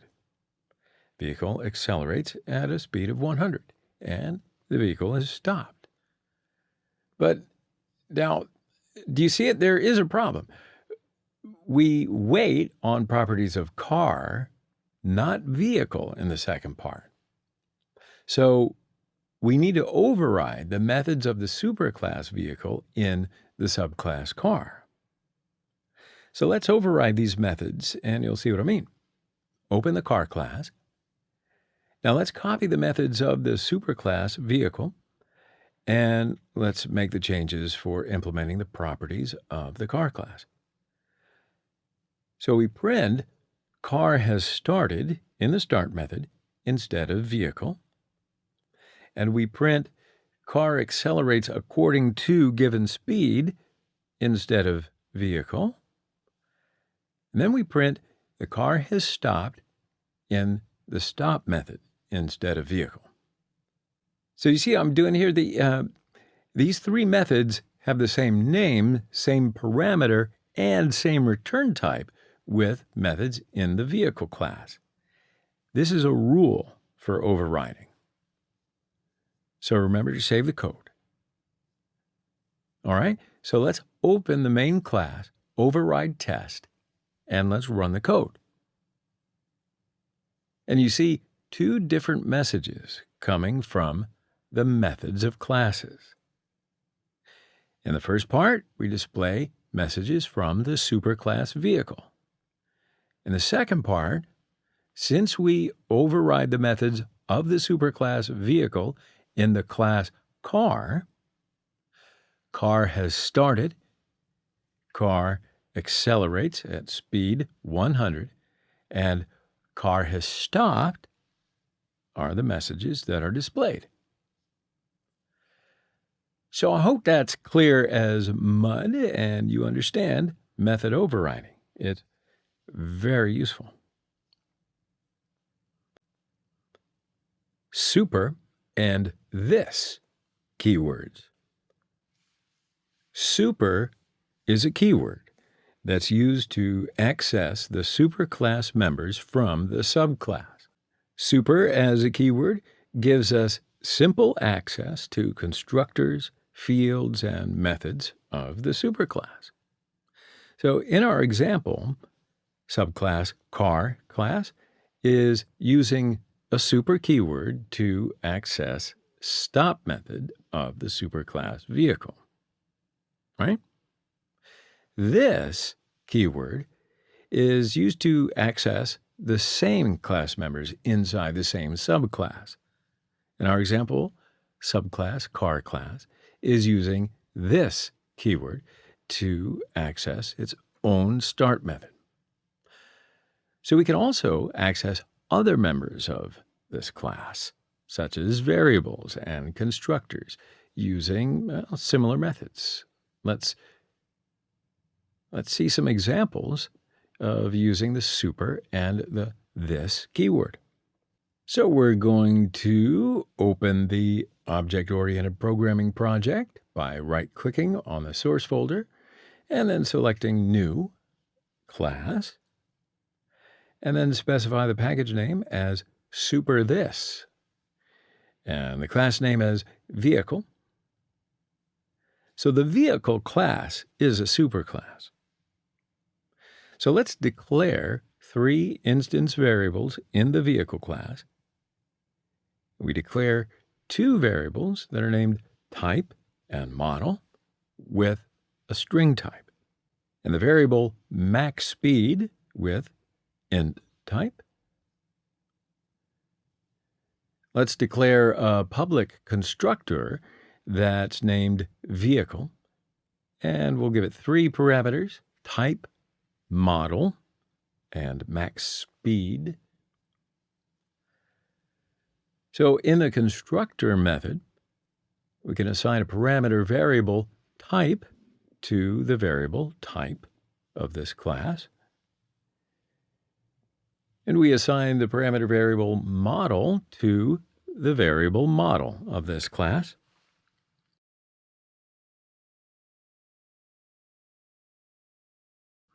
And then the last one, we'll assign a parameter variable max speed to the variable max speed of this class.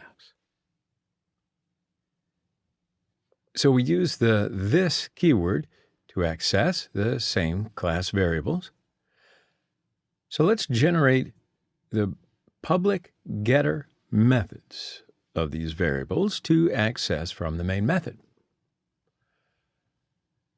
Now, in order to generate getter methods, we can just right-click on the file and select Source, Generate Getters and Setters. And we choose Get Methods of all variables, and then click on the Generate button. And all selected getters methods will be generated automatically. And remember to save the code. Okay, so let's create a new subclass. So right-click on the Super This package, and then select the new class. Specify the class name as car. Our subclass car extends the superclass vehicle. So this means that the subclass car inherits all the methods and variables from the superclass vehicle. Now look at this. We get a compilation error. So if you hover the mouse on the car class, Eclipse will show you a quick fix dialog. And we defined a constructor in the superclass vehicle. So now we must define an explicit constructor in the subclass car. And we must invoke the superclass constructor from this constructor by using the super keyword. So we can add a constructor by selecting the Add Constructor in the Quick Fix dialog of Eclipse. Told you Eclipse was handy. So Eclipse automatically added the constructor with super as our keyword. Okay, so now in the class car, let's declare the variable is automatic with the Boolean type. So its initial value is false. And then we add the variable is automatic to the constructor of the car class as a fourth parameter.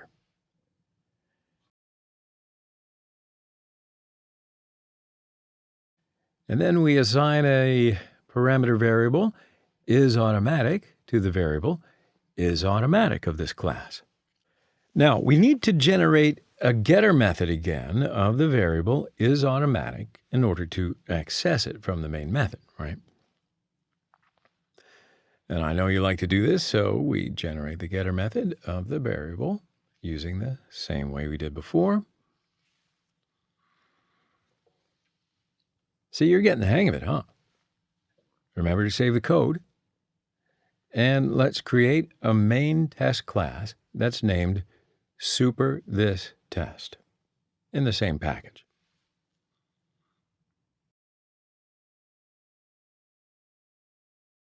Now, in the main method, we create a car object by passing parameters. The first parameter, car, represents type of car. Second parameter, Ferrari, represents model of car. The third parameter, 320, represents the max speed of car. And the last parameter, true, represents is automatic of that car. So we print the properties of the car class by using the print method. And in the first print method, we display the type of car and invoke the getType method from the superclass vehicle. In the second print method, we display the model of the car and invoke the getModel method from the superclass vehicle. And in the third print method, we display the max speed of the car and invoke the getMaxSpeed method from the superclass vehicle. Now in the last print method, we display the is car automatic or not. So we invoke the is automatic method from the subclass car. Great. So, okay, it looks great. So let's run the code. And you see the results right here in the console. Type is car, model is Ferrari, and the max speed is 320. And these properties come from the superclass vehicle. But car is automatic is true. That's right, because this property comes from the subclass car. Final keyword. It's not the final keyword, but it is final as a keyword. Now, as I hope that you remember, and I'm sure that you understood at the time, in the inheritance subject, the inheritance provides reusing existing codes, but sometimes we need to limit some of the properties for, well, many, many reasons. The final keyword allows us to do this. So think of it as a limiter. In this section, we will look at what the final keyword actually means for classes, methods, as well as variables. The final keyword can be implemented in class, methods, and variables. Final classes cannot be extended. So if we try to inherit from a final class, we get a compile error. Java core libraries have many final classes. Final methods cannot be overridden. So when we design a superclass and we want to make sure that the method in this class won't be overridden, we'll make this method final. Final variables cannot be altered. So we can initialize a final variable, but we cannot reassign a new value. So final variables are used to create constant variables. Okay, great. So let's do some examples so that we can both understand this a little bit better. Just kidding. So in the object-oriented programming project, right-click on the source folder and select New, Class. Specify the package name as final keyword and the class name as vehicle. Vehicle class is a superclass. Now let's declare an instance variable that's named model with a string type in vehicle class. And let's declare a void method, show max speed. And then we print max speed of vehicle is 180 as a message. How? Using the print method. And remember to save the code. Okay, so now we can create a new subclass. So right-click on the final keyword package and select New Class. Specify the class name as car. So our subclass car extends superclass vehicle. So this means that the subclass car inherits the show max speed method and the model variable from the superclass vehicle. Now in the car class, we can override the max speed method of the superclass vehicle.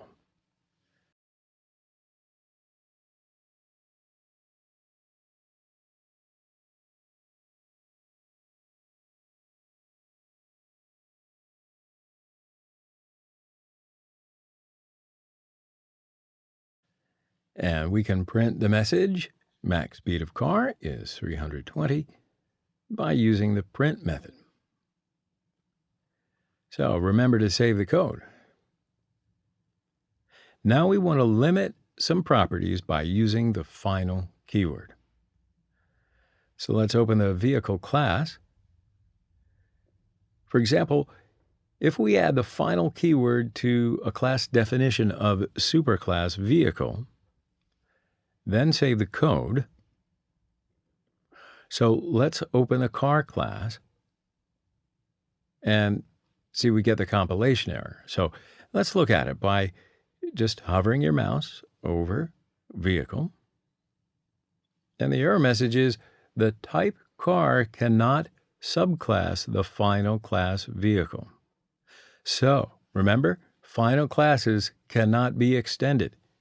I thought that sounded familiar somewhere. So we'll select Remove Final modifier of the vehicle class. And now let's open the vehicle class. And you see, Eclipse automatically removed the final keyword. For example, if we add the final keyword to a method definition of superclass vehicle and save the code, let's go ahead and open the car class, and we get a compilation error. So let's look at that. Placing the mouse over show max speed. Okay, so there's the error message. You cannot override the final method from vehicle. So, final method cannot be overridden. You thought I was making this stuff up. So, we'll select Remove Final as a modifier vehicle dot show max speed method, and then save that code. So now let's create a main test class that's named Final Test in the same package.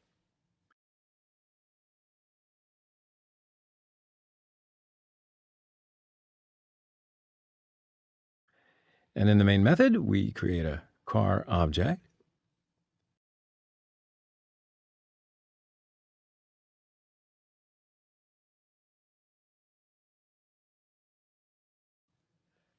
So first, let's open a vehicle class and add a final keyword to the variable model. Now we have to initialize this variable. So we just initialize the string with double quotes. And remember to save that code. Now let's open the main class again. So if we assign Ferrari as the value to our variable model, we get a compilation error. So let's look at that by hovering the mouse on the model variable. And the error message is the final field vehicle.model cannot be assigned.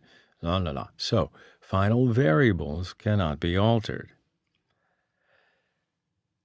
So now we will select Remove Final Modifier of Model and save the code. Now let's call up Show Max Speed.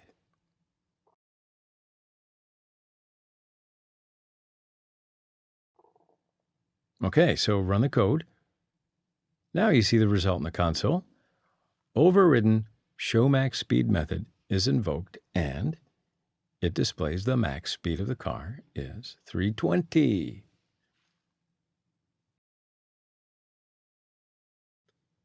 Abstract classes.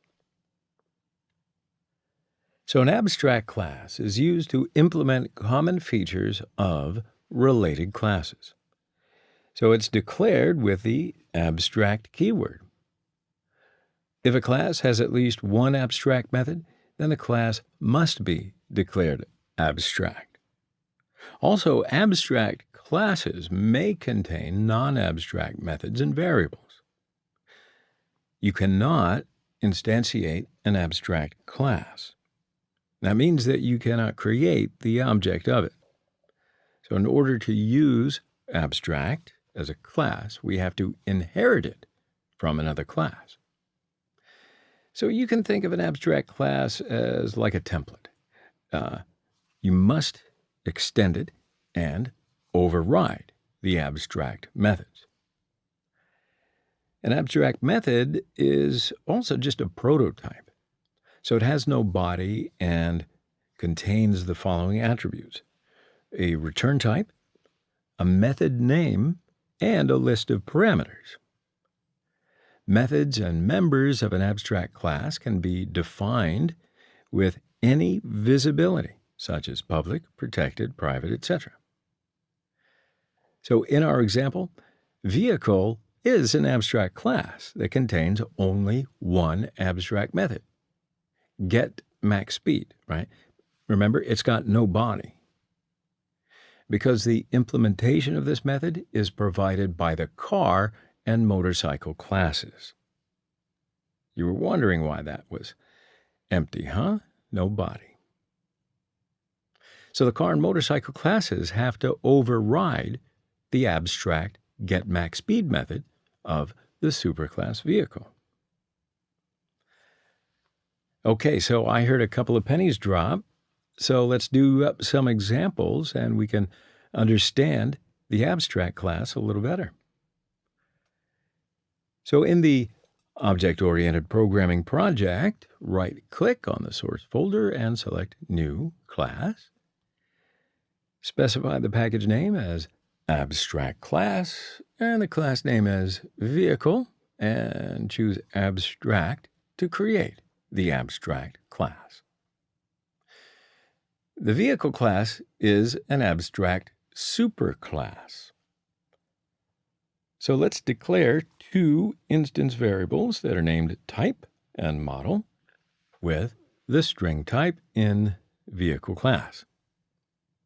So let's declare a public constructor that's named Vehicle, and it contains two parameters, type and model.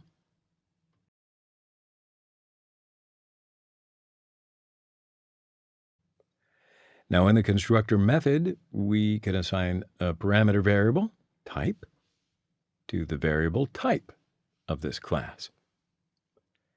And then we assign parameter variable model to the variable model of this class.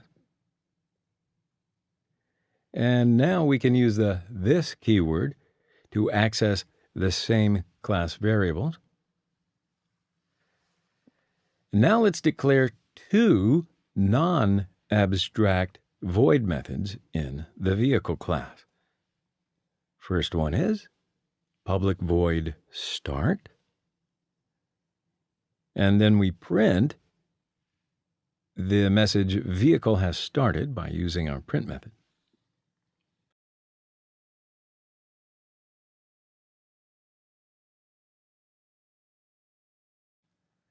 So the second one is public void stop.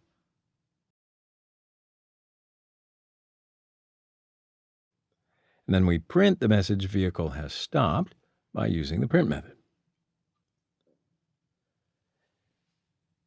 Now we can declare an abstract int method that's named getMaxSpeed with no body. And now we must implement this method in the subclass. And here's where you remember to save the code. Okay, so now we're ready to create a new subclass. So just right-click on the abstract class package and select New Class. And then specify the class name as car. Now our subclass car extends the abstract superclass vehicle. So this means that the subclass car inherits all the methods and variables from the superclass vehicle. But wait, we get a compilation error. So what do? We just place the mouse on the car class and Eclipse shows us the quick fix dialog. So we defined a constructor in the abstract superclass vehicle. So that means we must define an explicit constructor in the subclass car. And we must invoke a superclass constructor from this constructor by using the super keyword. So we can add the constructor by selecting the Add Constructor in the Quick Fix dialog of Eclipse. And look at that. Eclipse auto-magically added the constructor with the super keyword. Now also, if you go back and place the mouse pointer on the car class, Eclipse will show us this Quick Fix dialog. So we must implement the abstract method getMaxSpeed in the car class. So we select the Add Unimplemented Methods, and then Eclipse automatically added getMaxSpeed as a method with the override annotation. So let me give you a little bit of history. Way back in Java 5, annotations were introduced. So an annotation always starts with the @ symbol, followed by the annotation name. So whenever you override a method of a superclass, it's always best practice to include the override annotation. The override annotation is also used for making code readable as well as avoiding any maintenance issues down the line. So now that we're having fun, let's override some other methods of the superclass vehicle. Now, there's no obligation to override non-abstract methods of abstract superclass vehicle. So let's copy the non-abstract methods of the superclass vehicle, and let's make some changes for implementing properties of the car class. So we use the car has started in the start method instead of vehicle, and we use the car has stopped in the stop method instead of vehicle. So let's add the override notation to these methods. In the getMaxSpeed method, we declare a final variable, max car speed, in uppercase letters, and then assign this variable to 320. Now, it really is good to get in the practice to use final variables using all uppercase letters and underscores as a separator. So now we print max speed of car by using the print method. And then return the variable max car speed. Remember to save the code. Now let's create a main test class that's named abstract test in the same package.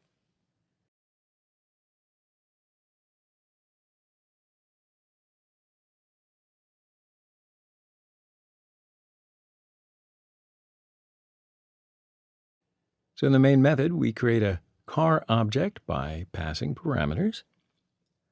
The first parameter, car, represents the type of car. The second parameter, Ferrari, represents the model of the car. Now let's call the overridden start and stop methods from the subclass car. And let's call the overridden abstract getMaxSpeed method from the subclass car. Okay, so let's run the code. And you can see the results right here in the console. Overridden start method was invoked, and car has started is the message that we see displayed. And then the overridden stop method was invoked, and the car has stopped message was displayed. And then the overridden abstract getMaxSpeed method was invoked, and the max speed of car is 320 message was displayed. Interfaces. Interfaces are a set of common behaviors that are implemented by multiple classes. Interfaces can only have constants and methods without a body. So the interface really can't do anything, it's just a pattern. You cannot instantiate an interface, so it means that you cannot create the object of it. An interface does not contain any constructors. An interface is not extended by a class. It is implemented, however, by one or more classes. A class can implement multiple interfaces. So basically, an interface simply is saying, I can do these things, right? So we give a promise to the compiler, so to speak. So in our example, we first define drivable as the interface. So this interface has two methods that are named turn left and turn right with no body, right? Car and motorcycle are the classes that implement this interface. So it means that both of the classes can turn left and can turn right. So the turn left and turn right methods, they must be implemented in the car and motorcycle classes. It's an absolute obligation. All right, so I think that's pretty clear. Why don't we do up some examples with an interface? So go back to the object-oriented programming project, right-click on the source folder and select New Interface, and specify a package name. So let's call it interface class. And then the interface name, derivable. So an interface only declares method names without a body. So we must implement all methods of interface.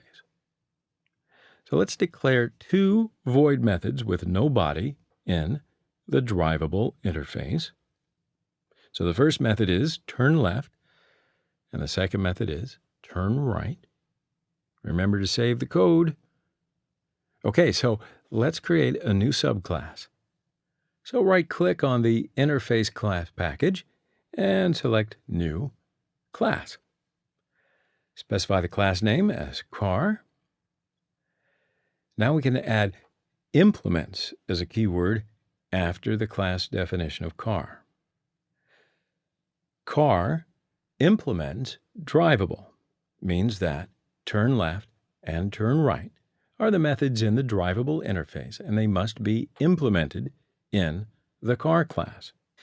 But hold on, you say, we get a compilation error. So let's hover the mouse pointer on the car class, and Eclipse shows us a quick fix dialog. Okay, so we must implement an abstract method turn left and turn right in the car class. Okay then. So then we select Add Unimplemented Methods, and then Eclipse automatically adds these methods with the override annotation. You thought I was losing my mind. So let's fill the rest of these methods. In the turn left method, we print car can turn left as a message by using the print method. In the turn right method, we print car can turn right as our message by using the print method, and we save the code. Okay, so now let's create a new subclass. Just right-click on the interface class package and specify the class name as motorcycle. And we add the elements keyword after the class definition of motorcycle. So motorcycle implements drivable, means that turn left and turn right are the methods in the drivable interface that must be implemented in the motorcycle class.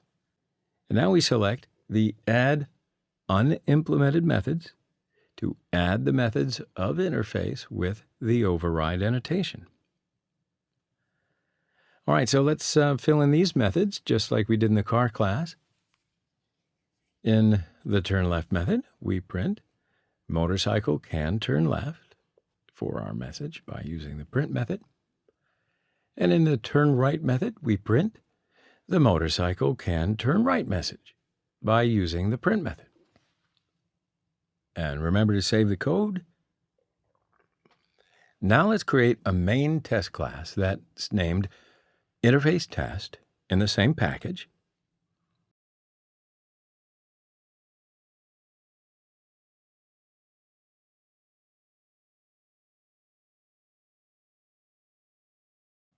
So in the main method, first we create a car object. So let's call the overridden method turn left and turn right from the class car.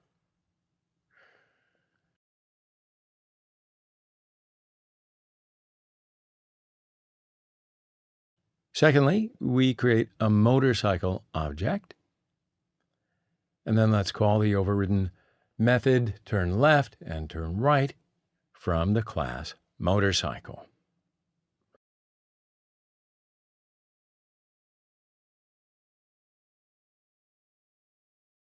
Okay, are you ready? Let's run the code. And look at that. You see the results right there in the console. The car can turn left and the car can turn right. The motorcycle can turn left and the motorcycle can turn right. See, autonomous vehicles are very easy to program. That's just a joke. Polymorphism. So polymorphism, because I promised I'd tell you about it, is used to perform a single action, but in different forms. So in Java, we have two types of polymorphism. The first one is static, and the second one is dynamic. So method overloading is an example of static polymorphism. Method overriding is an example of dynamic polymorphism. So in the slide here, you can see dynamic polymorphism. So for example, we have a vehicle superclass, and it has an accelerate method. And we have two subclasses that override the accelerate method of the superclass vehicle. An accelerate works for any type of vehicle, right? Not only a car, but also a motorcycle. The accelerate action is done in a different form in the car and motorcycle classes. So when we create an object of the subclass and then assign it to the superclass reference, if we call the overridden accelerate method on the superclass vehicle reference, then the overridden method of the subclass will be called. So let's say if we want to create two objects, vehicle equals new car. Now that's a statement that works because car is a subclass of vehicle, okay? So here the reference variable, vehicle, declared the type of vehicle is pointing to an object of the car class. So in the same way, vehicle1 equals new motorcycle. That works as a statement because motorcycle is a subclass of vehicle as well. So here the reference variable vehicle1 is declared type vehicle is pointing to an object of the motorcycle class. And this very useful feature of Java is named polymorphism. So now to bring it home, let's do up some great examples so that we can understand polymorphism in all of its flavors. So we implemented static polymorphism that includes the method overloading in the method section. So we will implement dynamic polymorphism that includes the method overriding in this exercise, okay? So go back to the object-oriented programming project, right-click on the source folder and select New Class. Specify the package name as polymorphism and the class name as vehicle. And the vehicle is our superclass. So now let's declare a public void method that's named accelerate in this class.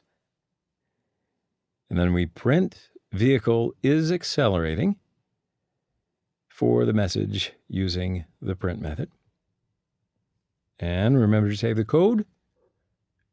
Okay, so let's create a new subclass. So just right-click on the same package and then select New Class, and then specify the class name as car. So our subclass car extends the superclass vehicle, and this means that the subclass car inherits the accelerate method from the superclass vehicle, right? So now let's override this method. We can start with the override annotation, but it's not mandatory here. We'll write accelerate as the method again to override. Now in this method, we can print car is accelerating for a message, and we save the code.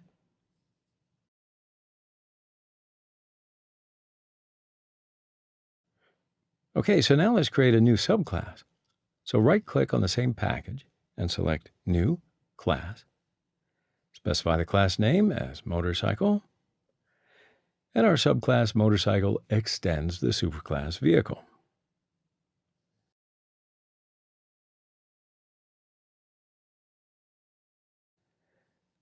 So now we write the accelerate method to override by adding the override annotation. And then in this method, we print the message motorcycle is accelerating, and then we save the code. Okay, so let's create a main test class that's named test in the same package. In the main method, first, create a vehicle object reference by pointing to the car class.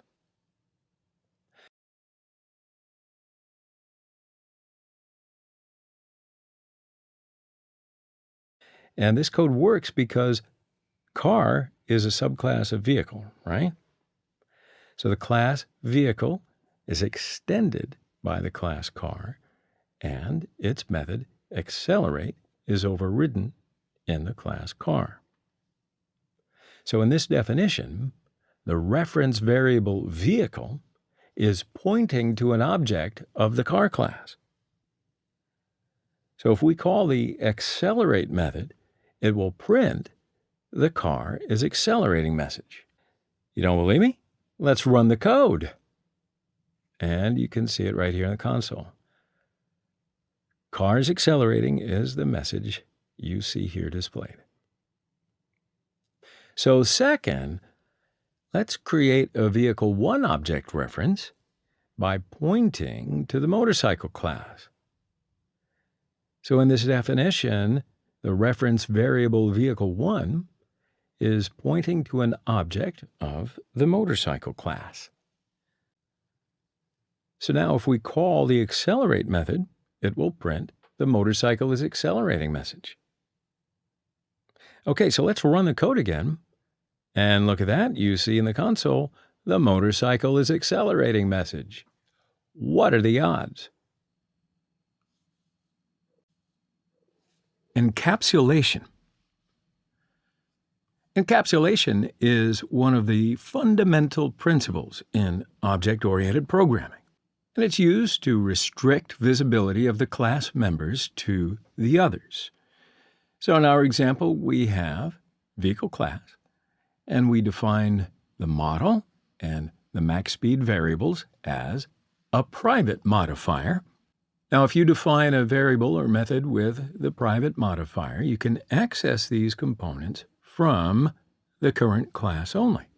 So, we have only one way to interact with class properties, and that is through its public methods.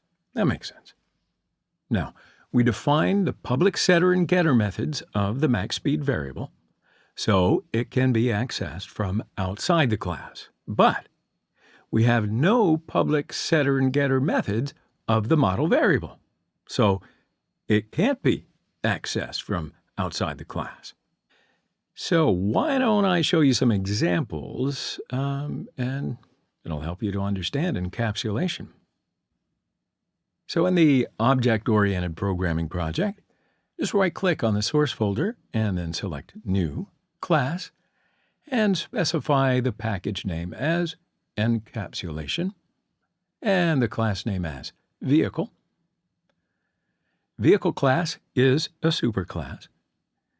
So let's declare 2 instance private variables that are named model with a string type and max speed with an int type in vehicle class. Now, private means that these variables are visible to the current class only. So now let's declare a public constructor that's named vehicle, and let's assign 2 parameters, model and max speed. So in the constructor method, we assign a parameter variable model to the variable model of this class. And now we assign a parameter variable max speed to the variable max speed of this class. And now we use the this keyword to access same class variables. Okay, so now let's generate the public getter and setter method of the variable max speed to access from the outside. Now, in order to generate getter and setter methods, we just right-click on the file and then select Source, Generate Getters and Setters. And we'll choose the variable max speed, and then click on the Generate button. So all selected getter and setter methods of the variable max speed are generated automatically. Now, we don't want to generate getter and setter methods of the variable model now, because what we'll do is we'll test it in the main method. Okay? Okay, so let's save the code. Now, let's create a new subclass. Just right-click on the same package and then select New Class. Specify the class name as car. And our subclass car extends the superclass vehicle. And what's this? We got a compilation error. So just hover your mouse on the car class, and what happens? Eclipse shows us a quick fix dialog. And then we define a constructor in the superclass vehicle. So we must define an explicit constructor in the subclass car. And we must invoke the superclass constructor from this constructor by using the super keyword. Now we can add the constructor by selecting Add Constructor in a quick fix dialog of Eclipse. And then Eclipse automatically added the constructor with the super keyword. All right, so in the class car, let's declare a private variable is automatic with a Boolean type. So that means its initial value is false. And now we add the variable is automatic to the constructor of the car class as a third parameter. And then we assign the parameter variable is automatic to the variable is automatic of this class. Now we don't want to generate getter and setter methods of the variable is automatic now because we're going to test it in the main method. So instead, let's create a main test class that's named encapsulation test in the same package.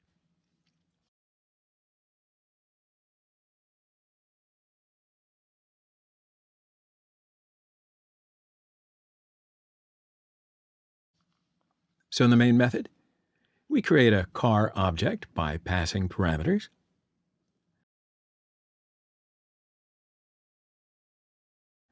The first parameter, Ferrari, represents the model of car.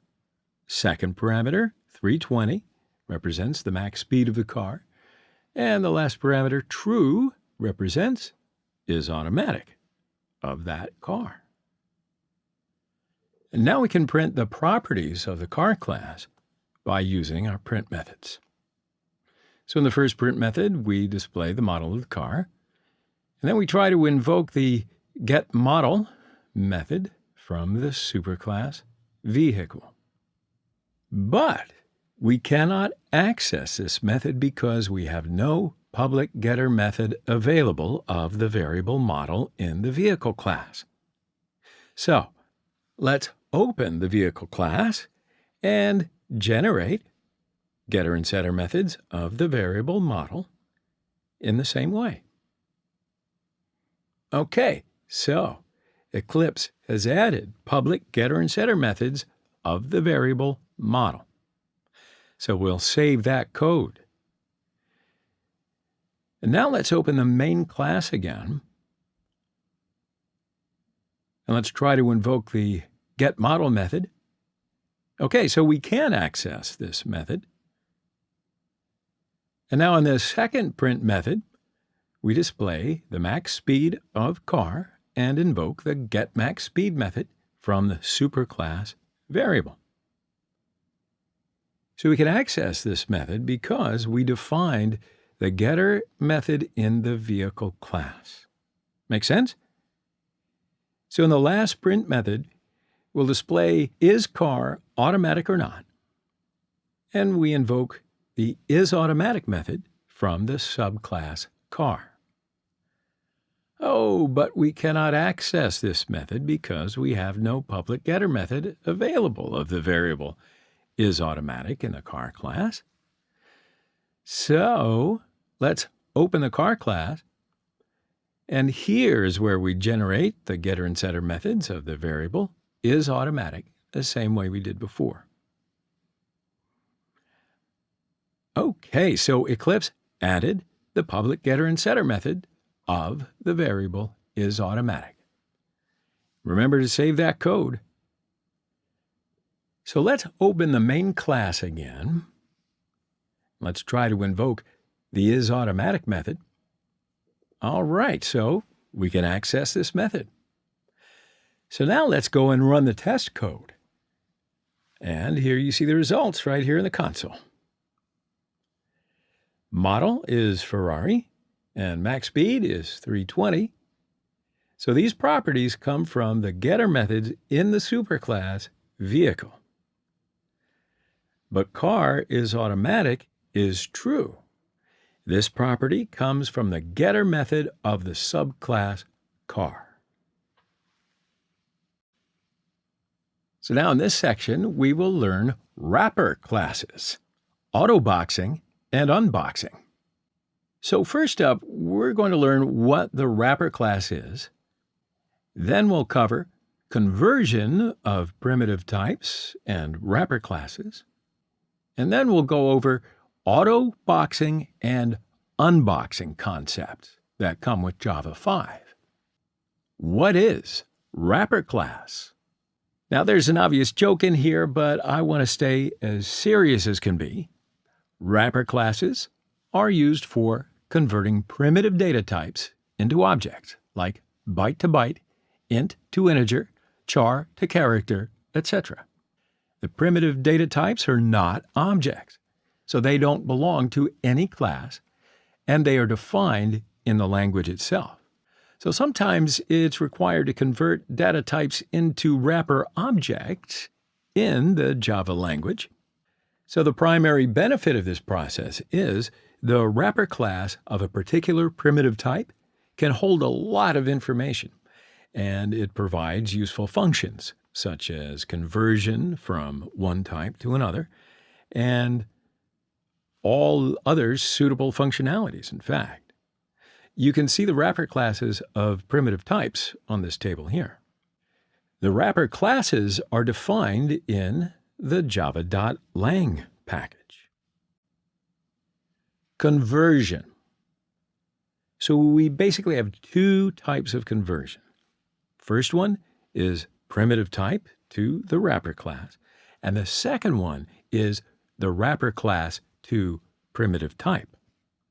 In the first type, we use two different ways for converting a primitive type into an object of the corresponding wrapper class. The first way is by using a constructor. As you see here in the example, we use constructor of the integer wrapper class to convert int primitive type to the integer wrapper class. So the second way is using a static method of the wrapper class. And as you see in the example, we use the value of static method of the integer class to convert the int primitive type to integer wrapper class. So the value of method returns an instance representing the specified int value. The second type, we use a way to convert wrapper class into a primitive type. So we can use the corresponding methods to get the primitive type. For example, int value, double value, short value methods. And there's some others. With Java 5, this conversion is done automatically by using AutoBoxing and unboxing. Let's have a look at these concepts. AutoBoxing, unboxing. Now, before AutoBoxing and unboxing, type conversion was being done manually, as you saw on the previous slide. But since Java 5, the whole process happens automatically without having to write any code for conversion. Saves a whole lot of time frees up your brain for other stuff. Java provides two features called AutoBoxing and AutoUnboxing. Okay? So let's have a look, see what they are. So when Java automatically converts a primitive type like int into a corresponding wrapper class object, for example, integer, it's called AutoBoxing. When Java automatically converts a wrapper class like integer into a corresponding primitive type, for example, int, then it is called AutoUnboxing. Pretty straightforward. But let's do some examples with AutoBoxing and unboxing, and then you'll see it clearer. So in the exercise project, just right-click on the source folder and select New, Class. Specify the package name as Boxing and the class name as AutoBoxing Unboxing, and select the checkbox for the main method. And now let's declare a variable that is named db with the wrapper class double and assign the value to 12.8. All right, so this is AutoBoxing of double. Because the conversion of the primitive double data type into wrapper, the double data type is done automatically. So let's declare a variable that's named d with the primitive double type, and then assign the variable db to it. And now this is AutoUnboxing of double, because the conversion of primitive data types into corresponding wrapper data types is done automatically. Automatic conversion. And now let's print the value of the variable db and d by using our print method. Now, in another example, let's declare a variable that's named in with the wrapper class integer, and then assign the value of 5 to it. And this is AutoBoxing of int. So let's declare a variable that's named I with a primitive int type and assign a variable in to it. And this is AutoUnboxing of integer. And then we print the value of the variable in and I by using the print method. And then in the last example, let's declare a variable that's named ch with the wrapper class character and assign a value, the letter b, between single quotes, and this is AutoBoxing of char. So let's declare a variable that's named c with a primitive char type, and then assign the variable ch to it. This is AutoUnboxing of character. And then we print the value of the variable ch and c by using the print method. All right, so let's run the code. And look at that, you see the following results in the console. So in this section, we will finally learn, I know you've been waiting for it, strings in Java. First, we'll learn string class in detail, and then we'll learn how to create a string object. Then we'll go over a bunch of useful methods for the string class. And then we're going to cover why string is immutable.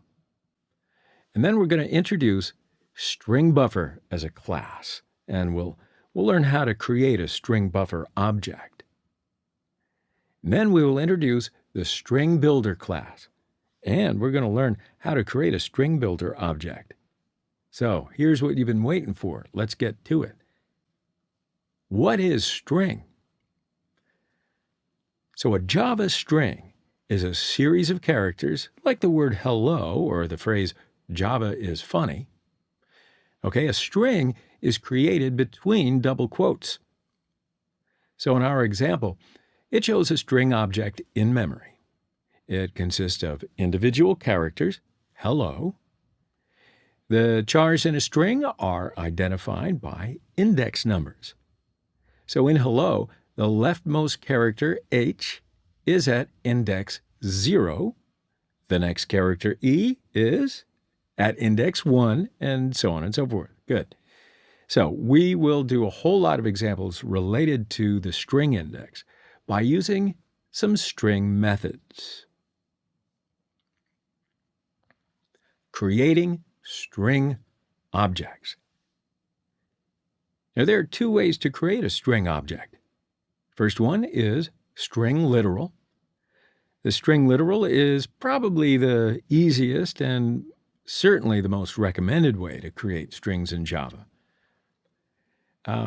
So in this way, we simply assign the characters in double quotes to a variable of the string class. And then each time when you create a string literal, the Java virtual machine first checks the string pool in the heap memory. If you've been paying attention, you know exactly what I'm saying. But if the string already exists in the pool, a reference to the pooled instance is returned. So if the string doesn't exist in the pool, a new string instance is created and then placed in the pool.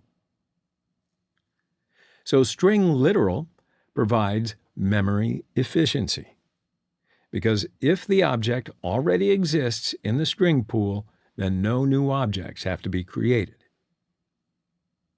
So now let's try to understand how objects are created by using string literals and string object by looking at our examples in this here slide. So the first line, string str1 equals hello. And here, the string object is created only in the string pool, as you see in the diagram. And str1 is the object that refers to it. On the second line, string str2 equals hello. And here, a new string object in the string pool will not be created because the string pool already contains the same object with the string hello. So the str1 object refers the same string method in the string pool. Now, on the third line, string str3 equals example. So here, a new string object with the string example is created in the string pool because the string pool doesn't already contain the object with the string example. Cool. Now, another way to create a string object is the string object. We create a string object by using the new keyword. So it creates two objects and one reference variable. So this variable refers to the object in the heap. And as you can see in this diagram in the last line, the new string object with the string Java is created in heap. Also, the same string object is created in the string pool because, of course, the string pool doesn't contain the object with the string Java. However, str4 refers to only the string object in heap, not the string pool. Follow? Well, let's do up some examples with strings. First off, let's create a new Java project and specify the project name as string. Now, don't change any of the other options and just click on the next button. And in this section, just uncheck create moduleinfo.java file and then click on the finish button. So in this project, just right-click on the source folder and select New Class and specify the package name as string and the class name as string example. And then select the checkbox to add a main method. And now let's create two string objects by using the Java string literal.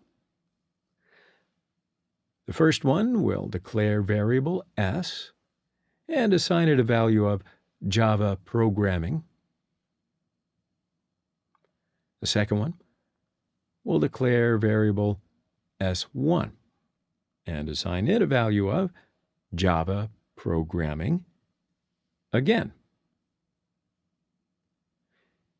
Now let's create two string objects by using the new keyword. Now we create string objects SOBJ and SOBJ1 by using the new keyword with the string Java programming. So now we print these objects by using the print methods. In the first print method, we will print object s. In the second print method, we will print object s1. In the third print method, we will print the object SOBJ. And in the third print method, we will print object SOBJ1. Okay, so let's run the code. So here you see the same result. Java programming is the value in the console. But I know you want to take a deeper look, so let's compare these string objects by using the equality operator as well as the equals method. Now, while the equality operator matches the references of objects, the equals method matches values or the contents of objects. So both the equality operator and the equals method return Boolean values that are true or false. The equals method returns true if two string objects contain the same content or values. The equality operator returns true if two references refer to the same object. So in the first print method, we will print the result of s equals to s1 by using the equality operator. And then we will print the result of the expression s equals to SOBJ by using the equality operator. Then we'll print that result of the expression s equals s1 by using the equals method.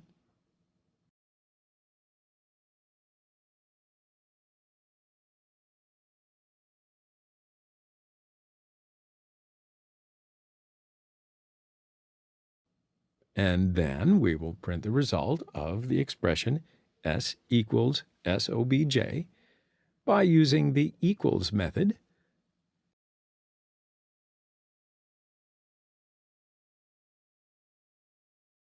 And then we will print the result of the expression SOBJ equals SOBJ1 by using the equality operator.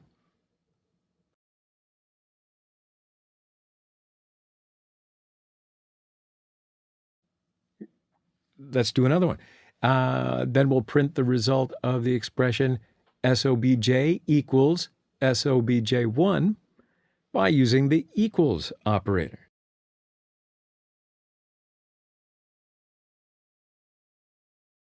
So let's see. Yes. Okay, good. So let's run the code. And you see the results right here in the console.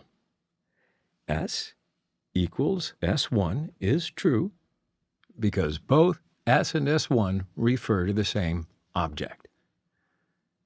S equals SOBJ is false because S and SOBJ refer to different objects. S equals S1 is true because S and S1 have the same contents.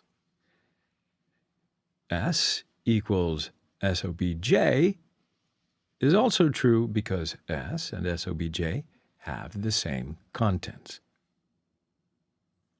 SOBJ equals SOBJ1 is false because SOBJ and SOBJ1 refer to different objects. SOBJ equals SOBJ1 is true because SOBJ and SOBJ1 have the same contents. Useful methods of string class. So the string class provides many useful methods to perform string operations. Just have a look at this table. Char at method that returns a char value for the particular index. It takes an index parameter with the int type. The length method returns the length of a string. It actually has no parameter. The substring method comes with 2 signatures.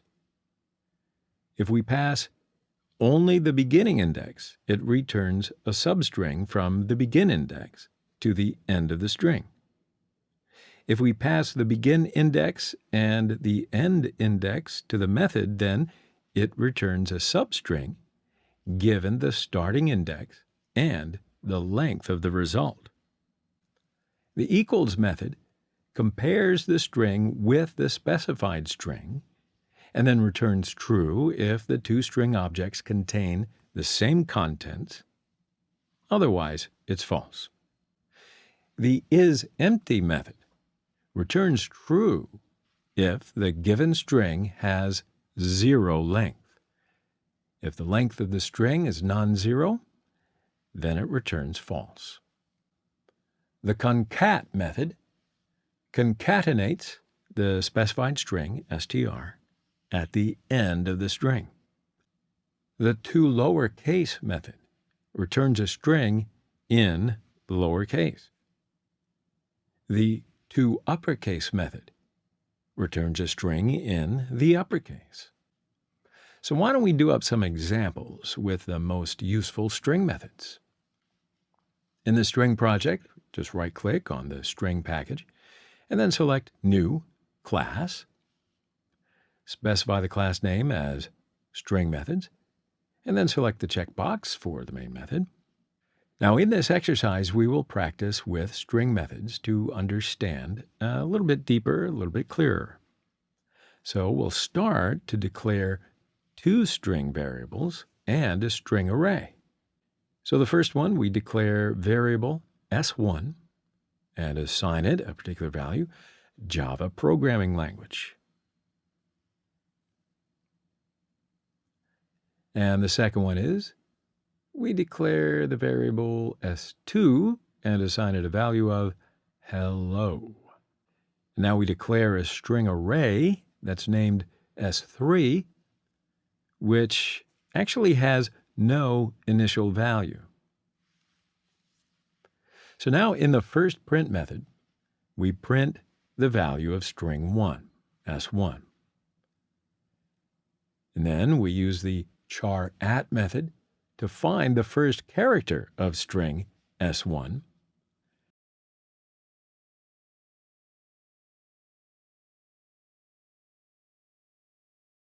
So the 0 index gives us the first character of string.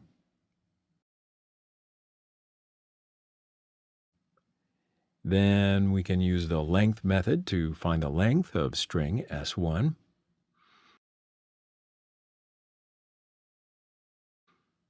And then we'll use the substring method to get the first 5 characters.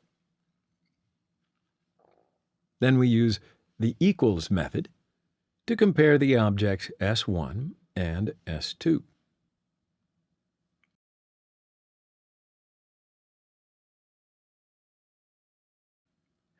Then we'll use the isEmpty method for checking string S1, see whether it's empty or not.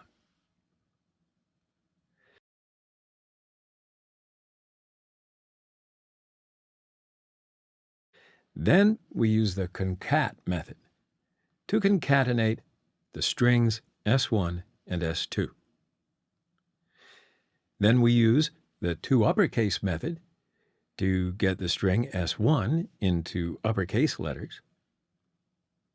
And then we use the toLowerCase method to get the string S1 into lowercase letters.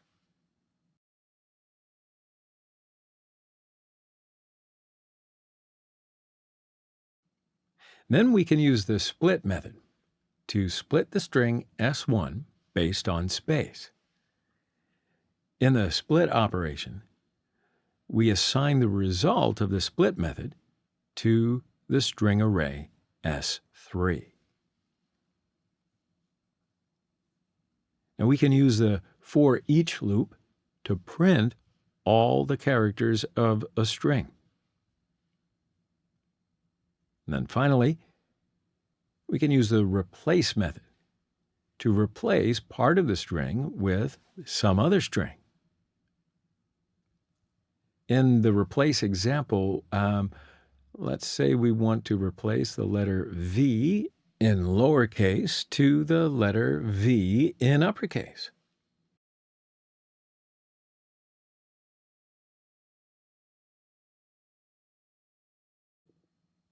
Cool. Now in the print method, we can use the backslash character and the letter N. So it's used to insert a new line into the text at this particular point. All righty then. So let's run the code. And you see the following results right here in the console. The value of the string is Java programming language. The length of the string is 25. It means that a total number of characters of the string S1 is 25. Substring is programming language because the first 5 characters of the string are cut by the substring method. And is equals is false because S1 and the S2 objects have different contents. Is empty is false because string S1 has no content. Concat is Java programming language hello. We concat string S1 and S2 objects. Uppercase is Java programming language in all uppercase letters. And the lowercase is Java programming language in lowercase letters. Now look at this. After the split method, Java programming language is displayed without a space. And the last one, after the replace method, remember we changed the letter V in uppercase in the first word, Java. So yeah, in this lecture, we did some examples to understand differences with string methods. The string class also has lots of methods, and I would really recommend that you should do some more exercises with them. Get to know them. They'll be your best friend.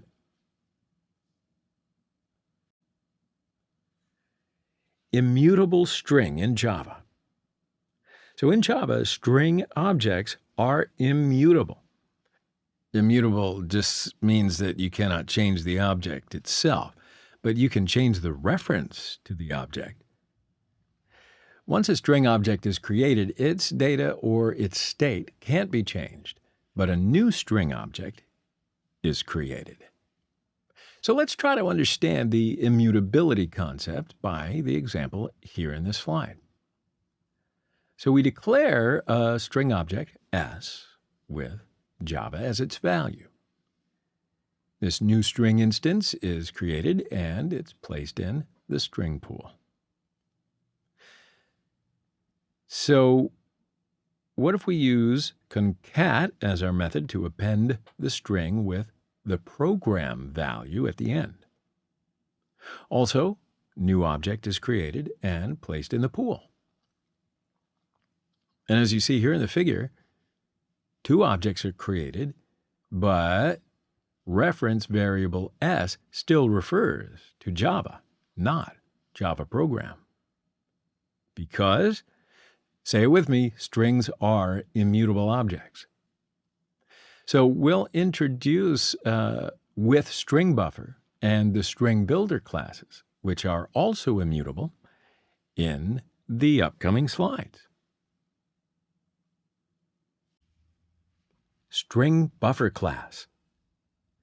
Java string buffer class is used to create mutable or modifiable strings. So at any point in time, it'll contain some particular sequence of characters, but the length and the content of the sequence can be changed through certain method calls. So it's the same as the string class, except it's mutable. So the value of the string buffer object can be changed. It also means that it can be assigned to the new value. In our example, we define str buffer as an object with the Java value, and this object is stored in heap memory, and its value can be changed. And we can use the append method of the string buffer class, and what that does is it appends the value program to the end, and then it modifies the value Java program, which is allowed in the string buffer. So why don't I show you some examples with the string buffer? So in the string project, right-click on the source folder and select New Class. Specify the package name as string buffer and the class name as string buffer example, and then select the checkbox for main method. So in this exercise, we will practice with the string buffer methods to understand more clearly. So why don't we just create a string buffer object and name it buffer with its value as welcome to. And then we use the append method to append the value Java. So the append method always adds these characters at the end of the buffer. Now, string buffer objects are mutable, as we were talking about before. That means they're changeable. So, after the append operation, the object buffer points out, welcome to Java. So why don't we go ahead and learn some other useful methods of the string buffer by using them in the print method. So in the first print method, we'll print the value of the object buffer. Then we use the length method to find the length of the object buffer. The length method is the same as the string length method. Then we can use the insert method to insert the value world into a string of this string buffer by adding the length method. The insert method adds the characters at a specified point. So we used the length method of the buffer as a specified point. So the value world will be added to the end of the buffer. Make sense? Then we use the reverse method to reverse the value of the string buffer object. The string class in Java does not have a reverse method. However, the string buffer and string builder class have built-in reverse methods. So then we can use the reverse method again to get the original string. Then finally, we can use the delete method to remove the first 11 characters in a substring of this string buffer. All right, I think we're pretty well set, so let's run the code. And you can see the results in the console. The new value of the buffer object is welcome to Java. The length of the buffer object is 15. Then after the insert method, the new value of the buffer object is welcome to Java world. And then after the reverse method, for the last value of the buffer object, the reversed string is displayed. So we used the reverse method again to get the original string. The original value of the buffer object is displayed. And then after the delete method, the first 11 characters are removed from the original value of string, and the last value, Java world, is displayed. So yeah, in this lecture, we did some pretty fun examples to understand the string buffer methods. And the string buffer class also has a whole bunch of methods. So I would advise you that you should do as many exercises as you can muster with all of them. It does get fun. String builder class.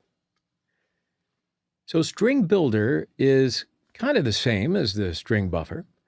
It stores the object in heap, and it also can be modified.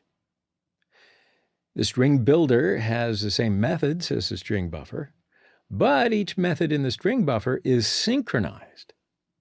That is, the string buffer is thread safe. So the main difference between the string buffer and the string builder is performance.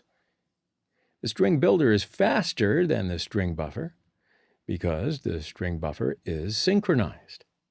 So in our example, we create str builder as an object with Java as its value. And this object is stored in heap memory, and its value can be changed.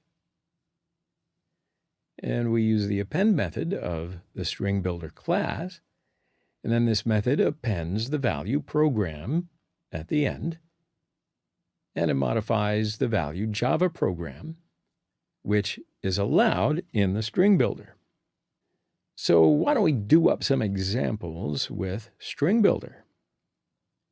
So in the string project, just right-click on the source folder and select New Class. Specify the package name as string builder and the class name as string builder example. And then select the checkbox for main method. Now in this exercise, we will practice with string builder methods in order to understand them in depth and in better clarity. So we will not write these methods again. What we'll do is we'll use the string buffer methods because they have the same methods, right? So let's copy the code from the string buffer example class and paste it to the string builder example class. Now let's change the string buffer with string builder in object instantiation and comment on the code part.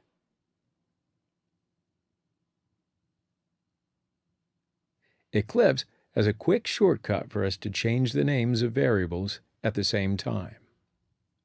So if we hit Control and 1 from the keyboard on the buffer word, Eclipse gives us suggestions for fixing problems.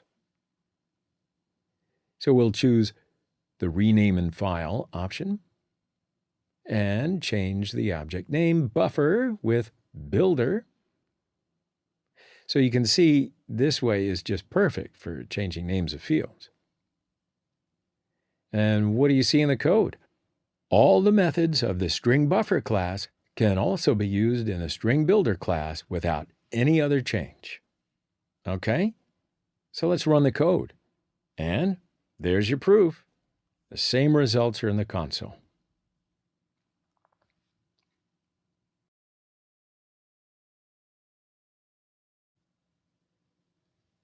So let's have a look at the differences between string, string buffer, and string builder.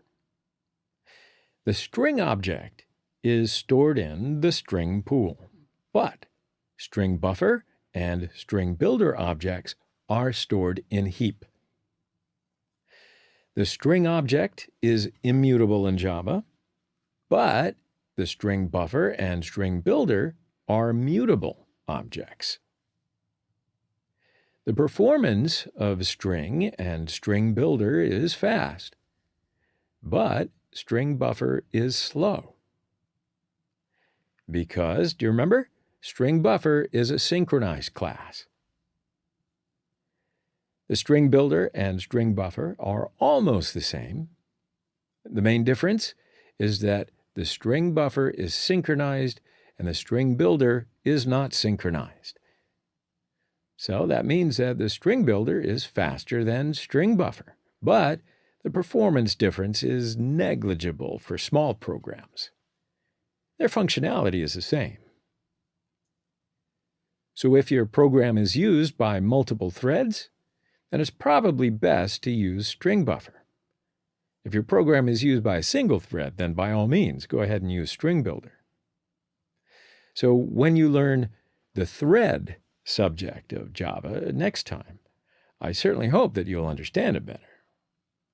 But it's an advanced topic for what we're covering now. So congratulations, you have made it to our 4th project that we're doing together. So in this project, we will write a Java program that finds the reverse of a given string. So in the string project, right-click on the string package and select New Class. Specify the class name as reverse string, and then select the checkbox for the main method. And of course, we will use the scanner class so that we can get input from the user in Java. Now first, of course, we need to import the scanner class. So we choose Import Scanner Class in the java.util package to import the scanner class. And we get a message to enter the string by using the print method. So we declare a variable string with string type and assign the next line method of the scanner class to this string. Now the next line method is used to read the whole line. And we declare a variable length with the int type and assign the length of the string by using the length method. So let's declare another variable, reversed string with the string type, and its initial value is empty.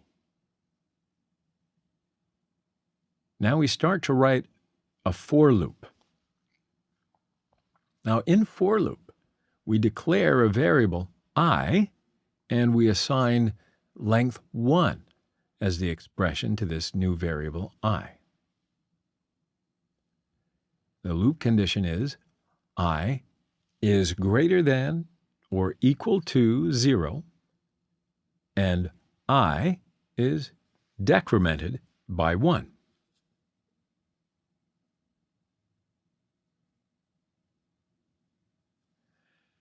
We use the char_at method to extract characters from the given string and then concatenate them in reverse order to reverse the string. So in the print method, we will display the resulting value of the reversed string.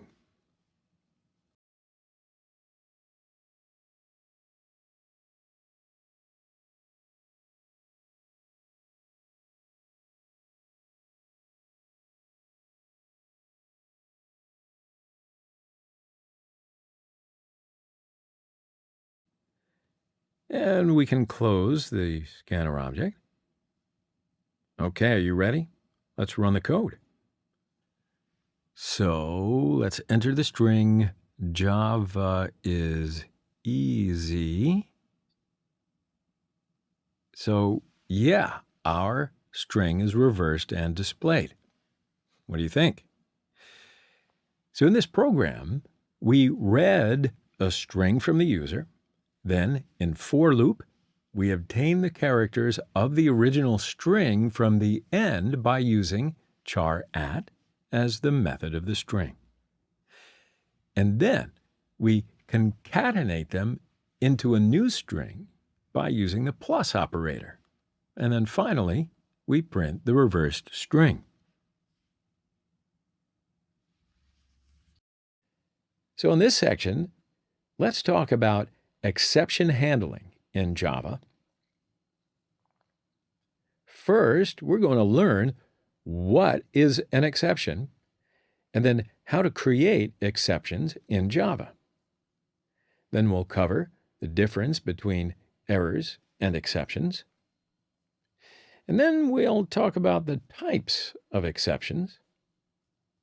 Then we'll learn try-catch block. Then we'll learn finally block. Then we'll learn how to use throw and throws as keywords. And then to wrap it up, I'll give you some useful exception methods. What is exception? An exception is a special type of error. So during the execution of a program, that means a runtime, it's something that disrupts the normal flow of the program's instructions. Abnormal conditions that occur while executing the program will cause exceptions. So while writing the program, these conditions are not known, right? So if you don't consider these conditions, the execution can be terminated abruptly. For example, division by 0 will cause an error in a program. The Java language provides an excellent exception handling mechanism. So these mechanisms minimize the chances of a system crash or abrupt program termination. So for this reason, Java is known as a robust language. The difference between error and exception. So an error is a critical condition that cannot be handled by the code of the program. An exception is the exceptional situation that can be handled by the code of the program. So the important difference between error and exception is that an error is caused due to the lack of system resources, and an exception is caused because of your code or program. But that's what you're here for, and that's what we're going to learn. So let's study some other differences between errors and exceptions along with a comparison chart. So let's have a look at these differences between error and exception in the table. So as you can see here on this table, in Java, errors are defined in java.lang.error as a package, and exceptions are defined in the package java.lang.exception. So an error is caused due to a lack of system resources, right? An exception is caused because of the code. So it's impossible to recover from errors, but you can recover from exceptions by handling them through try-catch blocks. So errors are classified as an unchecked type. Exceptions are classified as a checked or unchecked type. So if we want to give some examples of errors, the Stack Overflow error and an out-of-memory error is certainly a couple of the major ones. And if we wanted to think of a couple of examples of exceptions, we'll call it a class not found exception and the null pointer exception.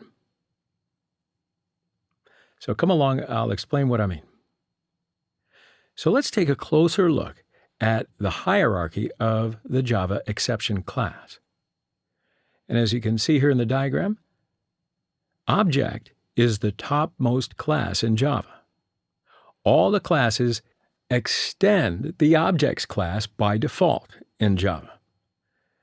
That's why it's known as a superclass.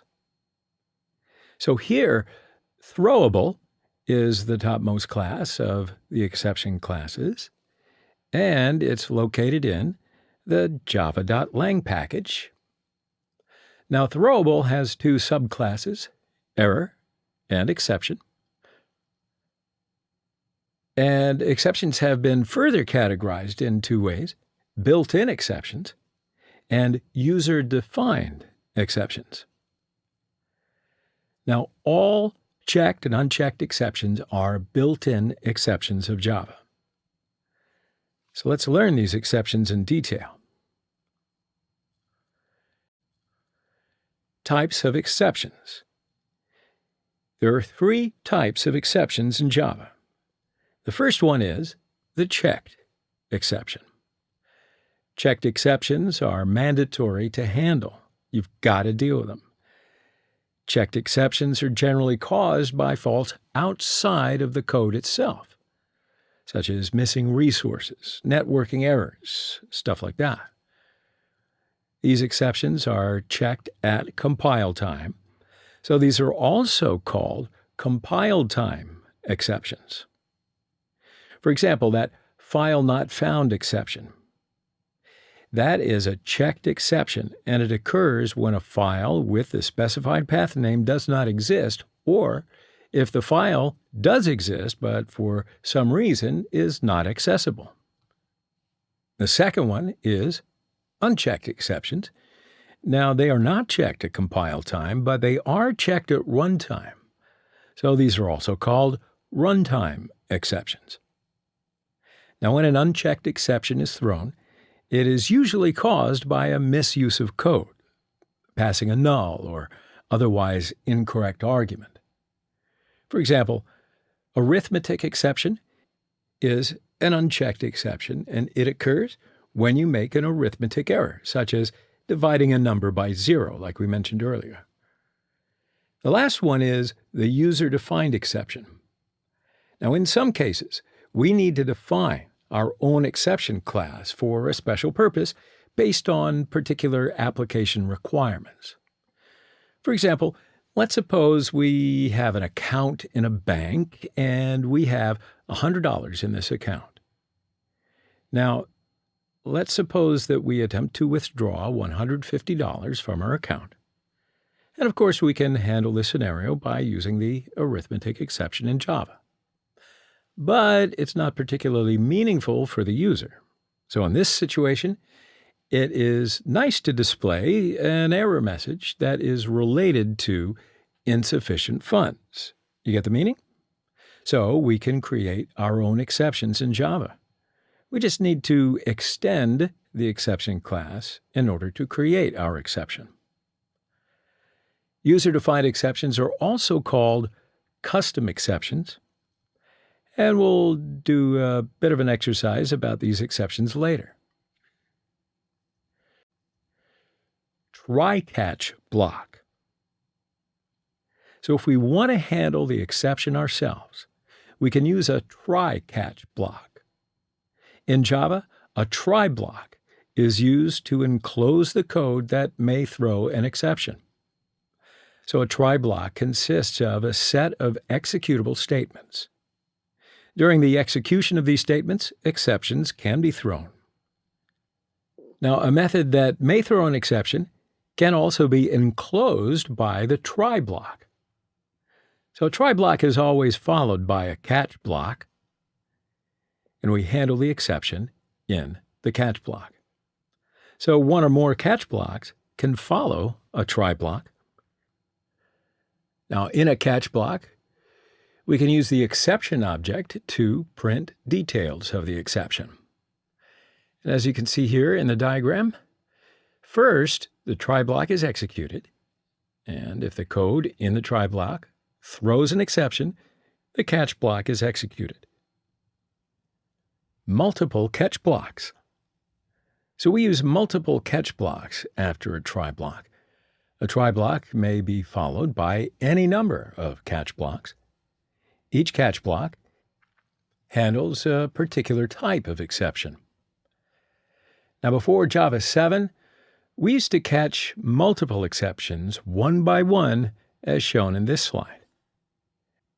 But with Java 7 and beyond, if a catch block handles a multiple exception, we can then separate them using a pipe, and in this case, the exception parameter is final, so we can't change it. So this feature actually reduces code redundancy. Final block. So the Java final block is used to execute important code such as a closing connection, stream, etc.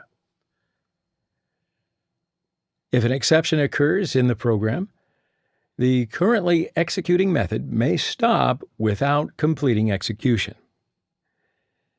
So in that situation, some codes, such as closing a connection, will just never get called. Java provides the finally block to deal with these exceptions. The finally block is always executed whether or not the exception is handled, and the finally block follows try or catch blocks. Now, sure, the finally block is optional, but this block is placed after the last catch block. And if you have a look at the diagram right here, first, the try block is executed, and then if the code in the try block throws an exception, the catch block is executed, and the finally block is executed.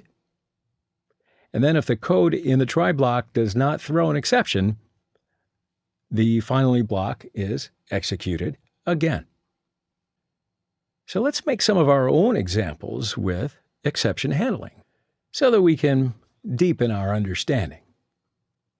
So first, let's create a new Java project and specify the project name as exception handling. And don't bother changing any of the other options. Just click the Next button. Now in this section, just uncheck the create module info.java file and then press the Finish button. So in this project, just right-click on the source folder and select New Class. Specify the package name as Exception and the class name as Exception Handling, and then select the checkbox to add to the main method. Now let's declare three variables with the int type. First, number 1, and assign it a 0. Second, number 2, and assign a 0 to that. And the last one, result, and assign that a 0. So we will use the scanner class for getting input from the user.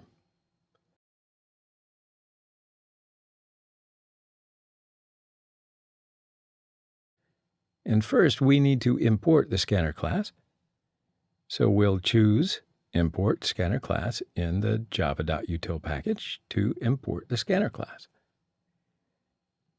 And we see a message to enter the first int number by using the print method, and assign the next int method of the scanner class to variable number 1. And we see a message to enter the second int number by using the print method. So let's assign the next int method of the scanner class to the variable number 2. Okay, so let's assign number / number 2 as an expression to the variable result.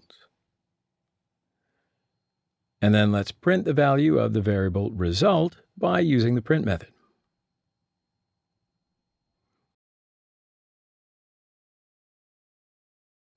And then finally, we should close a scanner object by using the close method. Okay, so you ready to run the code? So on the console screen, we'll enter 12 for the first number and 2 for the second number. The result is 6.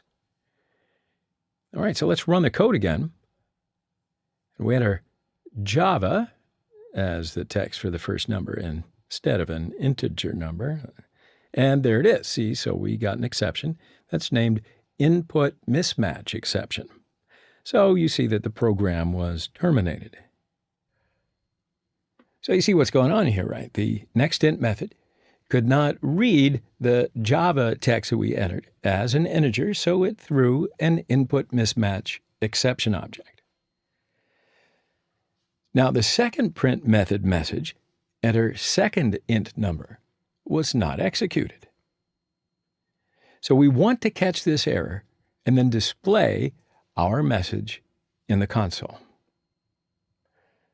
Now we do that by using the try, catch, finally blocks. And a try block encloses a code which may throw exceptions. So let's enclose that code and let's see if it will throw an exception with a try catch block. The exception that might be thrown here is a input mismatch exception, and so a catch block has been provided to handle it. So we copy input mismatch exception from the console and paste it within the parentheses following the catch keyword. And then we import this class. We must declare an exception type object that's named E. And we will use this identifier to display an error in the next exercises, E for error.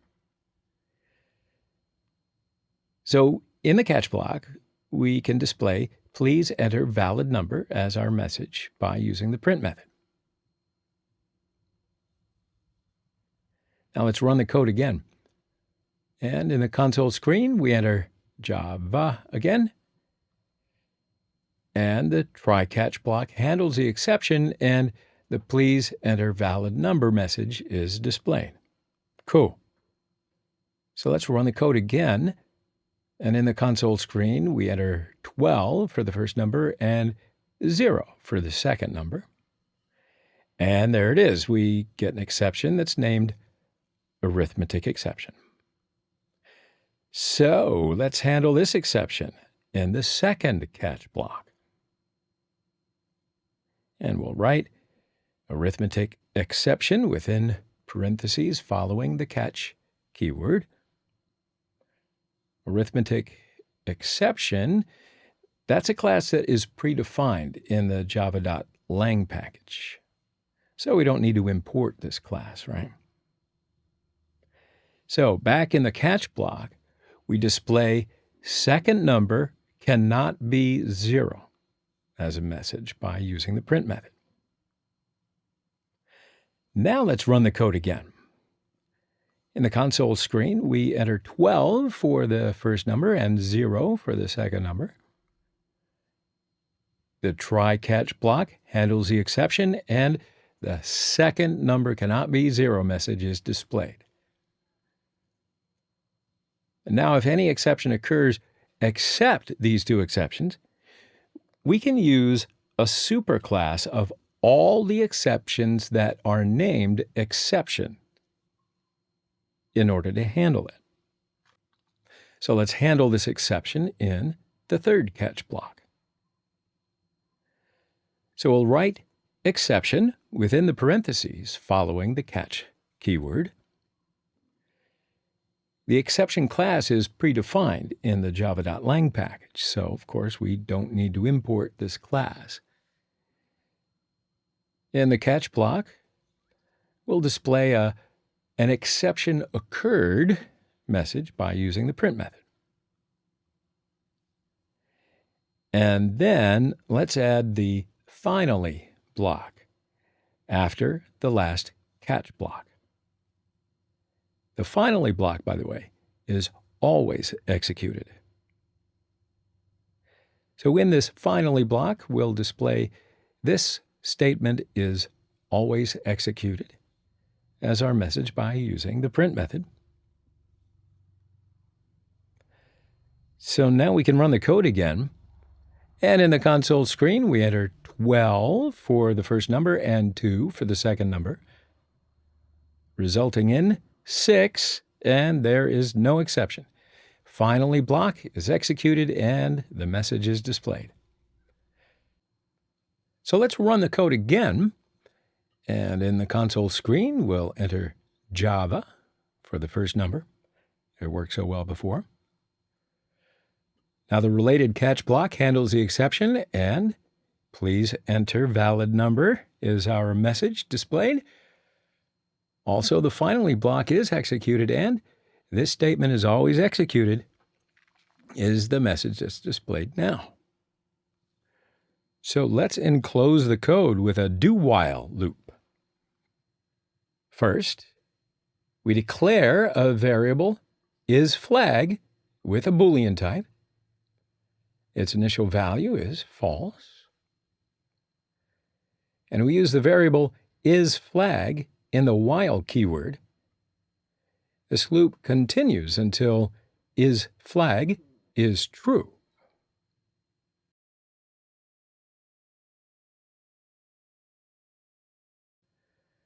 So back in the code, after printing the result, we'll assign true to the variable isFlag, and if an exception occurs in the code, then the value of the variable isFlag will not be true, so the while loop will continue. Of course, if there is no exception in the code, then the value of the variable is set to true, and the while loop will be terminated. Okay? So why don't we run that code again, and let's enter Java for the first number. The catch block handles the exception, and the please enter valid number message is displayed. Also, the finally block message is displayed. And the while loop continues and asks us to enter the first number because the variable isFlag is false. So we enter 12 for the first number and 0 for the second number. The catch block handles the exception, and the second number cannot be 0 message is displayed. And also the finally block message is displayed. And the while loop continues and asks us to enter the first number because the variable isFlag is still false. So we enter 12 for the first number and 4 for the second number, resulting in 3. Division operation is done successfully. The variable isFlag is set true, and the finally blocked message is displayed, and the loop then terminates, because the value of the variable isFlag is true. Throw keyword. So we can use the throw keyword to explicitly throw an exception from the code. We can throw either checked or unchecked exceptions this way. And the throw keyword is used in the following method. We'll look at a basic example about throwing an exception from the method. So what you see here is a divide method that returns a double value in this slide. Now, in the method, because we can't divide a number by 0, we'll add throw arithmetic exception and pass a single string constructor parameter, which is the exception message divider cannot be equal to 0. So in our program, we can handle this exception by using our try catch block. So why don't we do an example with the throw keyword? So in the exception handling project, just right-click on the exception package and select New Class. Specify the class name as throw exception, and then select the checkbox for the main method. Now outside the main method, let's declare a static double method divide with 2 double parameters x and y. So in this method, we will check the value of the variable y. So if the value of the variable y is 0, we'll throw the arithmetic exception by using the throw keyword. we pass the divider cannot be equal to 0 message to the constructor of the arithmetic exception class.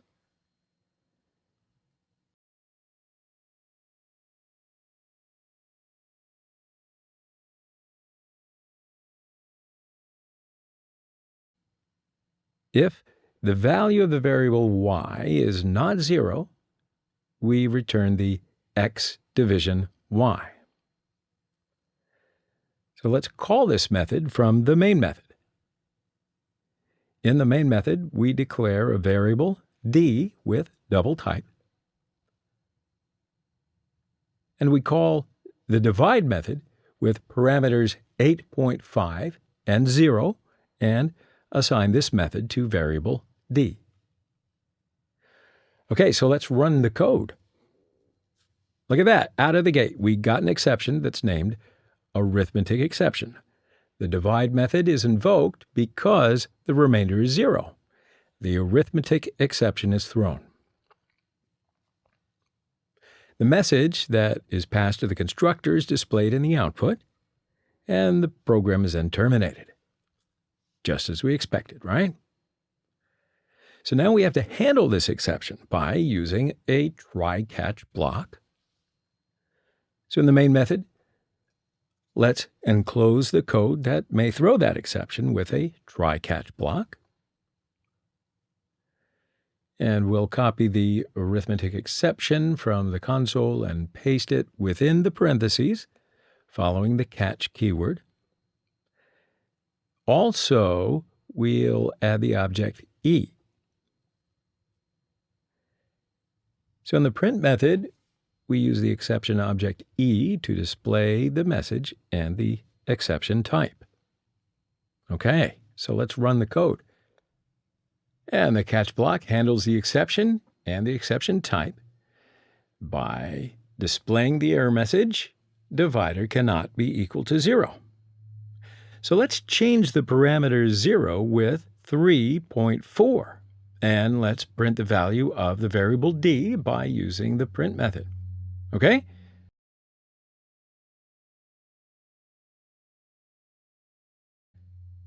Good, let's run the code. The result is 2.5. The catch block is not executed because there is no exception. Throws keyword. So we use the throws keyword in the method declaration. If we know which exceptions can be thrown from this method, we use the throws keyword in the method definition. If you are using a risky piece of code without implementing the try-catch, well, you declare that it throws an exception.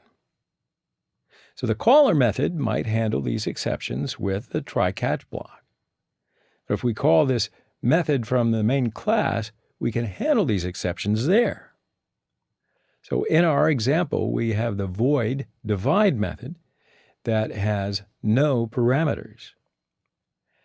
We throw two exception classes. The first one is number format exception, and the second one is the arithmetic exception. The first, parse int, is the method that throws the number format exception because 8b is not a number format. In the division operation, if the first number is in a number format and the divider is equal to 0, it throws the arithmetic exception. So let's see what that looks like with an example of the throws keyword. So in the exception handling project, right-click on the exception package and select New Class. Specify the class name as throws exception, and then select the checkbox for the main method. Now, outside the main method, let's declare a static void method, divide, that has no parameters.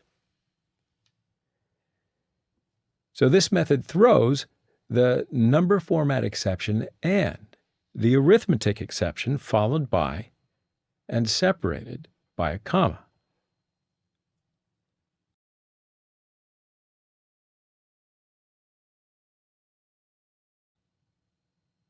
In the divide method, we declare the variable a and assign it parse int method of the integer class with the value 8b.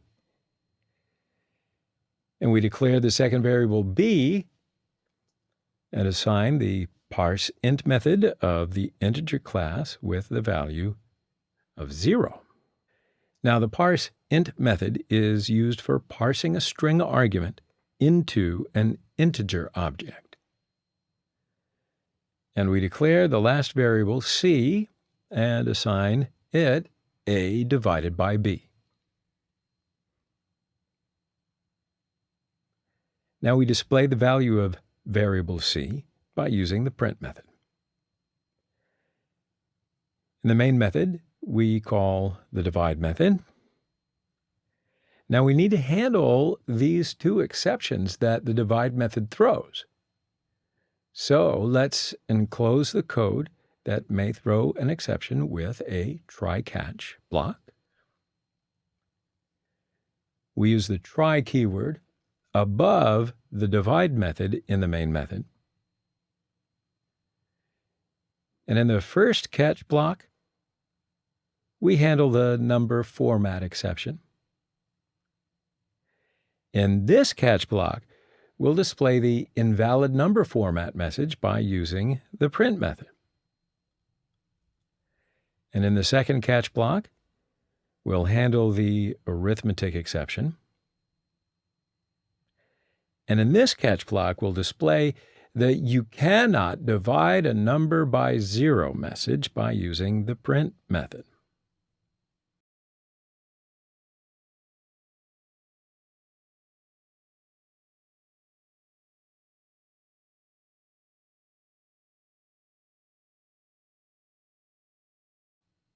Okay, that looks just about right. So let's run the code.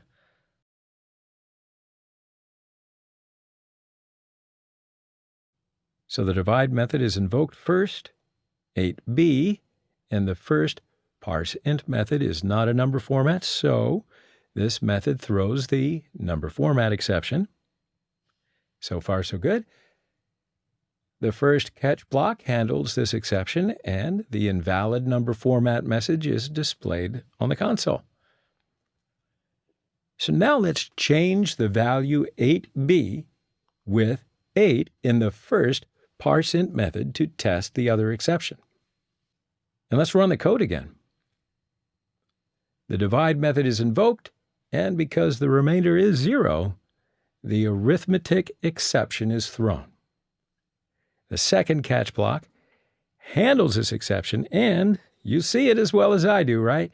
You cannot divide number by 0 is our message displayed in the console.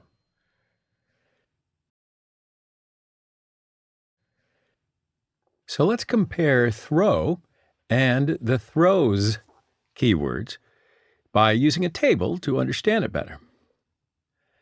The keyword throw is used to explicitly throw an exception. The keyword throws is used to declare an exception. Throw is followed by an instance. Throws is followed by a class. The keyword throw is used within the method, and throws is used with the method's signature. Also, we can declare only one exception at a time with throw. But with throws, we can declare multiple exceptions at one time. Useful methods of throwable class. Java exceptions and all of its subclasses don't really provide any specific methods. The throwable class includes all of the methods. So you see 3 useful methods of the throwable class here in the slide. The first one is the getMessage method, and this method returns the string message of the throwable class. And this message can also be provided while creating the exception through its constructor. So this message is null if the exception object is created with no error message. The second one is the toString method, and this method returns a short description of a throwable. And the third one is the printStackTrace method, and this method prints the stack trace information. So are you ready to make some examples with the useful methods of throwable class? I think you are. So in the exception handling project, just right-click on the exception package and select New Class. Specify the class name as Throwable Method and select the checkbox for Main Method. And outside the main method, let's declare a static double method divide with two double parameters, x and y.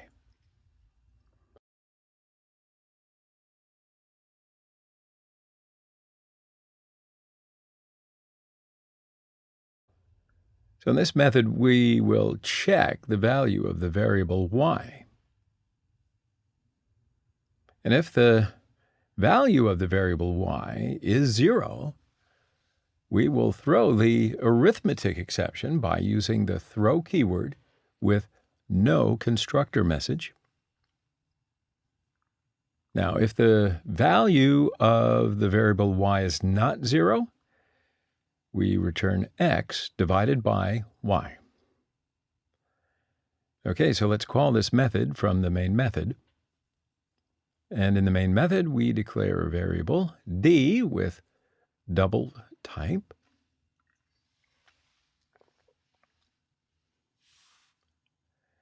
And we call the divide method with the parameters 5, 0.6, and 0, and then assign this method to variable d.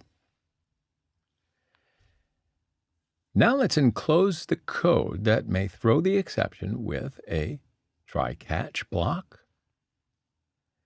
In the catch block, we will handle arithmetic exception. So in this catch block, we'll display the divider cannot be equal to 0 message by using the print method.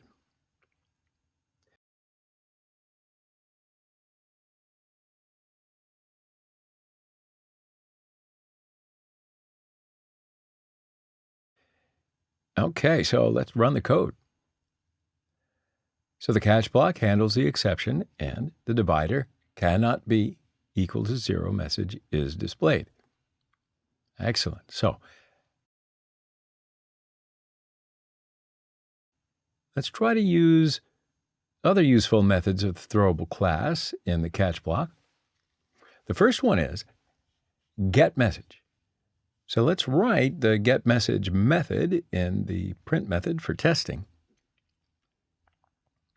Now this method returns the string message of throwable class.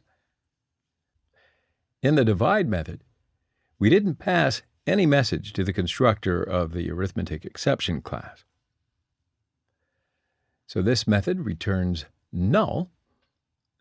Null is simply a value that indicates that the object reference is not currently referring to an object. So let's run that code, and there's the result. You see the result is null. Now, in order to solve this problem, we'll need to pass a message to the constructor of the arithmetic exception in the divide method. So we pass the arithmetic exception occurred message. And, all right, so let's run the code again. And yeah, there it is. So the arithmetic exception occurred message is right there in the console. Now the second method is the toString method. So let's write the toString method in the print method for testing. And this method returns a short description of the throwable class. So let's run the code. You see the type of exception with its package and its message. And now the last method is the print stack trace. So this method prints the stack trace information and returns nothing. So we cannot use this method within the print method because it is predefined with void.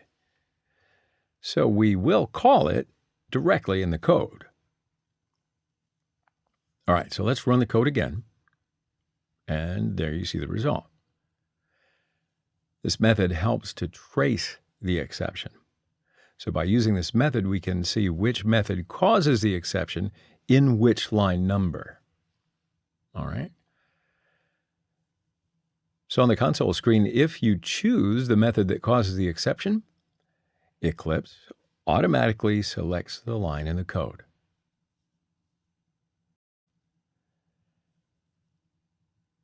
All right, can you handle it? We are doing our 5th project. Yes. So in this project, we're going to develop a menu-driven application to manage a simple bank account. So this application will help us to deposit and withdraw money, and it'll show us our current balance. Now, also in this project, we will create our own exceptions and use them in the program. So first, let's create a new Java project and specify the project name as Bank Account Balance. Now, again, don't go and change the other options. Just click the Next button. And in this section, uncheck the Create Module Info.java file, and then press the Finish button. So in this project, just right-click on the source folder and select New Class. Specify the package name as Bank Account, and the class name as Insufficient Fund Exception. Nobody likes to see that, I know. Insufficient Fund Exception is a type of user-defined exception. Remember, we were talking about that. So now we're going to use it. We can, of course, create our own exceptions by extending the exception class in Java. So our balance exception class extends the superclass exception. All right, so in this class, we declare a private variable message with the string type. And also we create a constructor for displaying an error message. So let's declare a public constructor that's named Insufficient Fund Exception, and give it the parameter message. And in the constructor method, we'll assign the parameter variable message to the variable message of this class. And now let's create a getter method of the variable message. So for that, we right-click on the file and select Source, Generate Getters and Setters. And we choose the Get Method variable, and then click on the Generate button. And the Get Message method is generated automatically. Okay, so we completed our exception class. Remember to save the code. All right, so now let's create a new class. So right-click on the bank account package and select New Class. Specify the class name as Bank Account.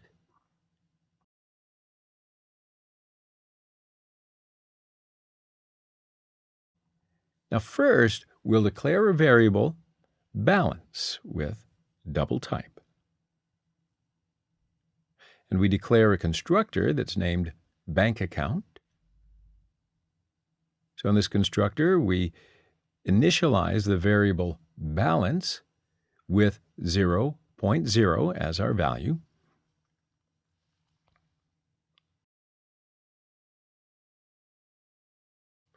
And we create a public void method, deposit, with 1 double parameter that's named amount. So in the deposit method, we will assign balance plus amount to the variable balance. And of course, that means that if we deposit the money into the account, we will increase the balance by the added amount.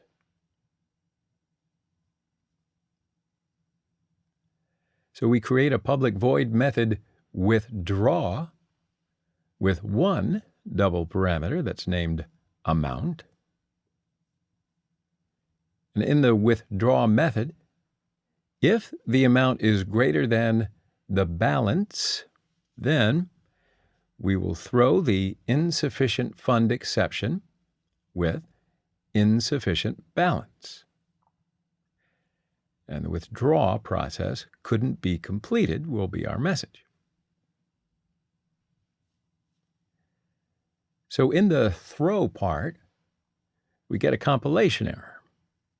Now just put your mouse on the insufficient fund exception class, and what does Eclipse do? There it is. So this dialog provides a list of possible corrections. So now we have two ways to handle the insufficient fund exception. We can add throws as a declaration, or we can surround with the try-catch block.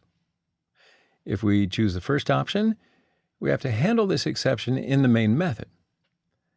And if we choose the second option, we can handle this exception with the try-catch block here, and there's really no need to handle it in the main method.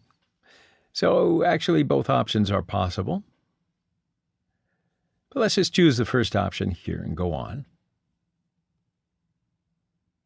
So Eclipse automatically inserts the throws declaration in the main method signature.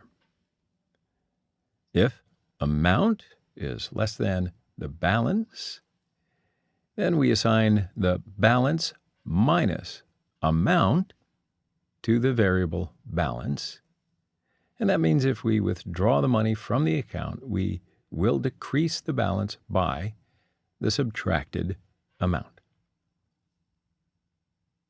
So now let's create a getter method of the variable balance by using a shortcut that you did in the exception class. We'll use the getBalance method for getting the current balance. Remember to save the code. Good. So let's create a main test class that's named test in the same package. So in the main method, we will develop a menu-driven application for choosing a process from the bank account menu. Now first, we create a bank account object that's named account by using the new keyword. And then we need to take inputs from the user by using the scanner class. We choose the import scanner class in java.util package to import the scanner class. Now let's declare a variable choice with no initial value. Now let's start to write the do while loop.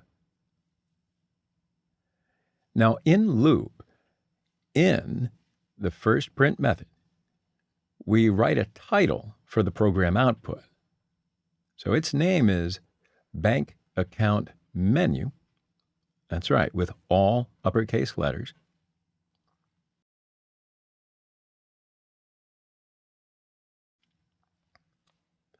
Now let's copy the print method by using the shortcut and change the code.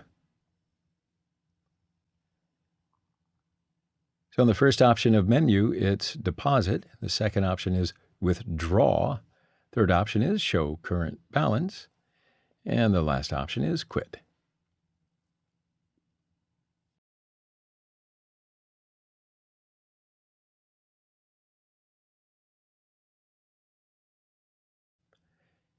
Now in the last print method, we give the select and option message to the user. And we assign the next int method of the scanner class to the variable choice.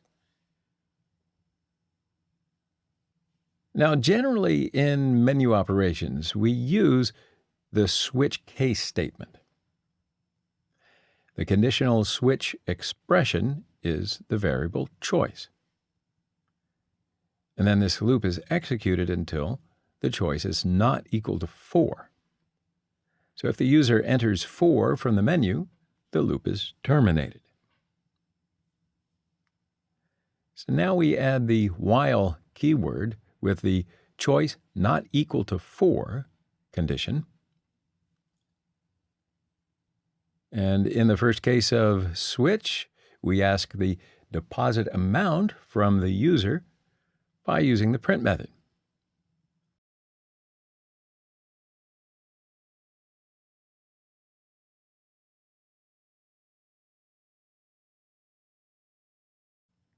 And then we call the deposit method from the bank account class by using the object account, and we pass next int method of the scanner class as the parameter.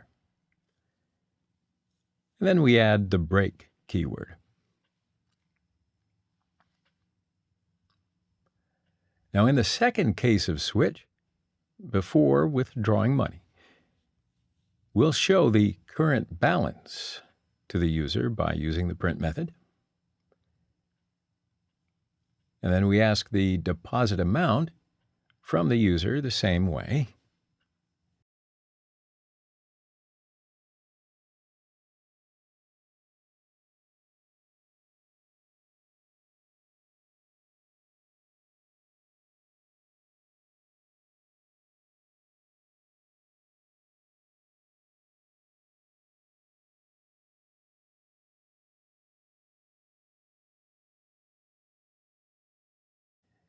And then we can call the withdraw method from the bank account class by using the object account, and we pass the next int method of the scanner class as the parameter.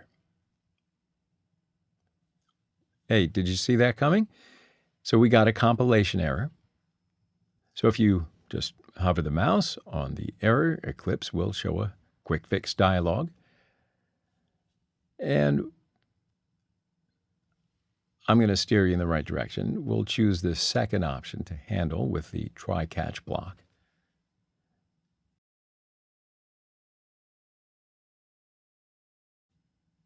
So we'll change the throwable method with the toString to show the exception type and message. And then we add the break keyword again. In the third case of switch, we'll show the current balance to the user by calling the getBalance method from the bank account class.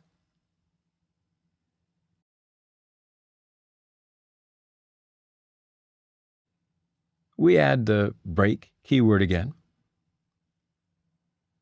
And in the last print method, we show the message buy to the user. If the user enters 4, then this message is displayed. All right.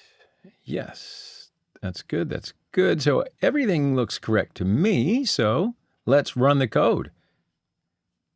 And look at that. You see the bank account menu. It's right there on the console screen. So we'll enter 1 for menu choose. It asks the deposit amount. We enter 500 and the menu returns. So let's enter 2, and we see the current balance is 500, and it asks withdraw amount. So let's enter 400 and go back to the main menu again. Now let's enter 3. We see the current balance is 100. So the withdraw process is successful. Now, because we have enough money in the account, right? So let's turn back the menu again. Now let's enter 2. And we see the current balance is 100. So now let's enter 200 for the withdrawal amount. And wait for it. There's the exception message. So yeah, the insufficient fund exception is thrown and the insufficient balance withdrawal process couldn't be completed message is displayed, but it is as expected. Don't feel too badly. So there it is. We've completed our project successfully. Congratulations and very well done. But you see how useful this is. So I would advise you then to add some new control methods in the bank account class and test the controls using that bank account menu.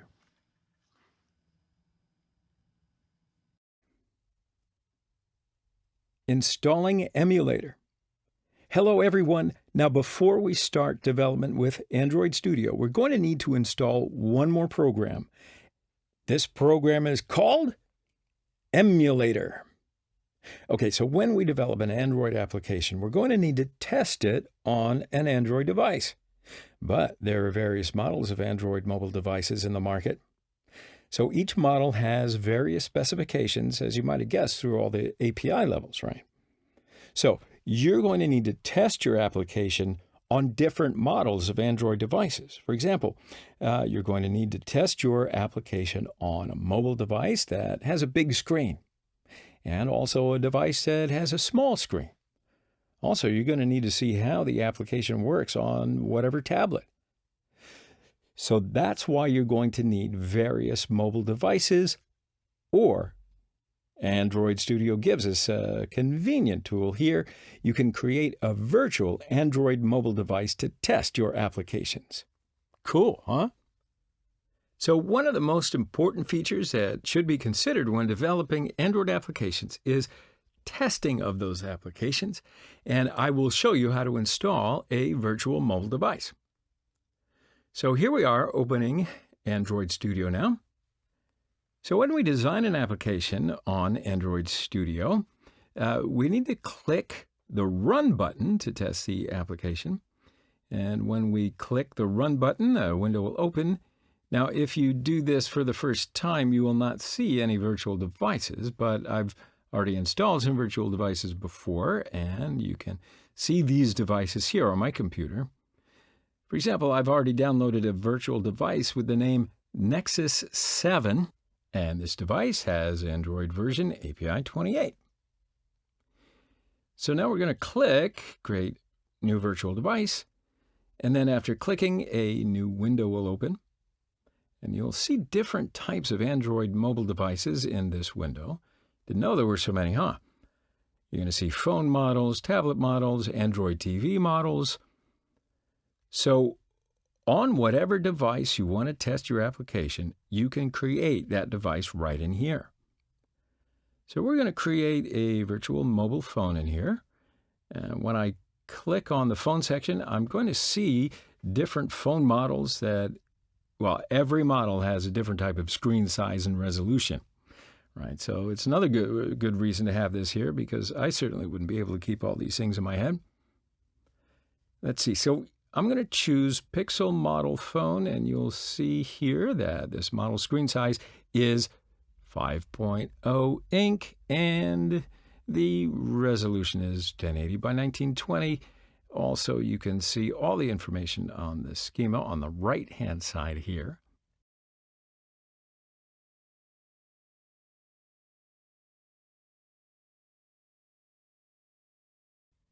So when I've decided which device I'm going to create for, then I click Next. So now we should choose the Android operating system version type. So of course every version type has an API level. So if I choose Oreo, its API level is 27. If I choose Android Pie version, its API level is 28. So whichever version you choose, your virtual device will have this operating system version and API level. So when I choose Android Pie, it will start to download. Okay, so it's about 864 megabytes. So I'm going to click Cancel because, well, I am one step ahead of you, right? So I've already downloaded an Android Oreo version. and I'm going to use this version. So after I choose the Oreo version, I'll click Next. Okay, so now the time has come to give a name to the virtual device. So Android Studio gives a name automatically, Pixel API 27, but if you want, you can amend or change that to a name, I don't know, that's a little more creative, whatever you want. And now we will choose the phone startup orientation right here. So this is the default position that you're going to choose. So also you can change this position later, but for now I'm just going to choose Portrait and click Next.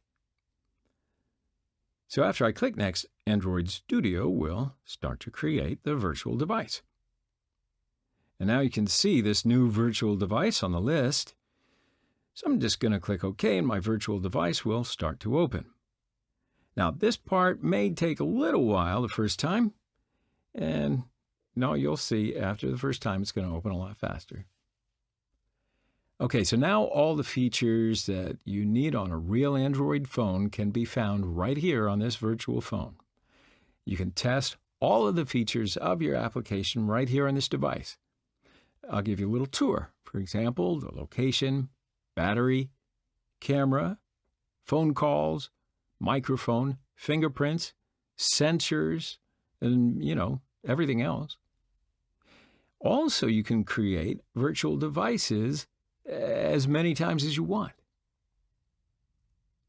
So finally, we will create a virtual device and we can continue to Android Studio. Perfect. See you next time. General information about Android Studio. Hello, everyone. We're going to now get to know Android Studio right now in this section. So we've already opened our first project in the last video. And in Android Studio, you will see a design page. This page looks like a phone screen. So in other words, whatever we design in here, our application will look exactly the same on Android phones. So everything we design on this page will be saved as an XML file. So we can see XML codes by clicking the text button here at the bottom. You can also see XML codes in here. Now everything on the front is actually generated using XML codes in the background. So what I'll do is I'll click the design button again and we can see the design page. Now everything we need in Android application, for example, buttons, text, images, etc. So we're going to put this on the design page. But now how are we going to do that? All right, we're going to do this in the form of, wait for it, drag and drop. Yeah, it's that easy. We will choose whatever we want to put on the left side, and we're just going to drag it and drop it right here on the page. And then after we put the components on the page, Android Studio will produce XML code in the background. How's that for nothing? Also, we can do the same thing writing XML codes ourselves in the background. It's up to you. But drag and drop is pretty easy. In fact, it's the easiest way to design an application. And they've made it so easy. Why do anything else? Because you want to be an expert developer and make perfect applications, right? Let's keep going. For example, here I'm going to drag a button on the page and you can see when I drop it, XML codes for this button will be generated in the background. And of course, if I delete this button on the front page, the XML code will be deleted by Android Studio. So that's the design page. Now also there's an other page that is, what did we talk about before? The Java code page. So we're going to write Java programming language codes on this page. So after you design the front page that users are going to see, you're going to need to write Java codes on the Java page. So this page is the main activity.java file, and you can see Java codes on this page. So right now, I'll tell you straight up, that Android Studio separates the design part and the Java programming part. Now, it's kind of convenient, right, when we develop Android applications. So why do you suppose that they would do this, provide you with this kind of convenience?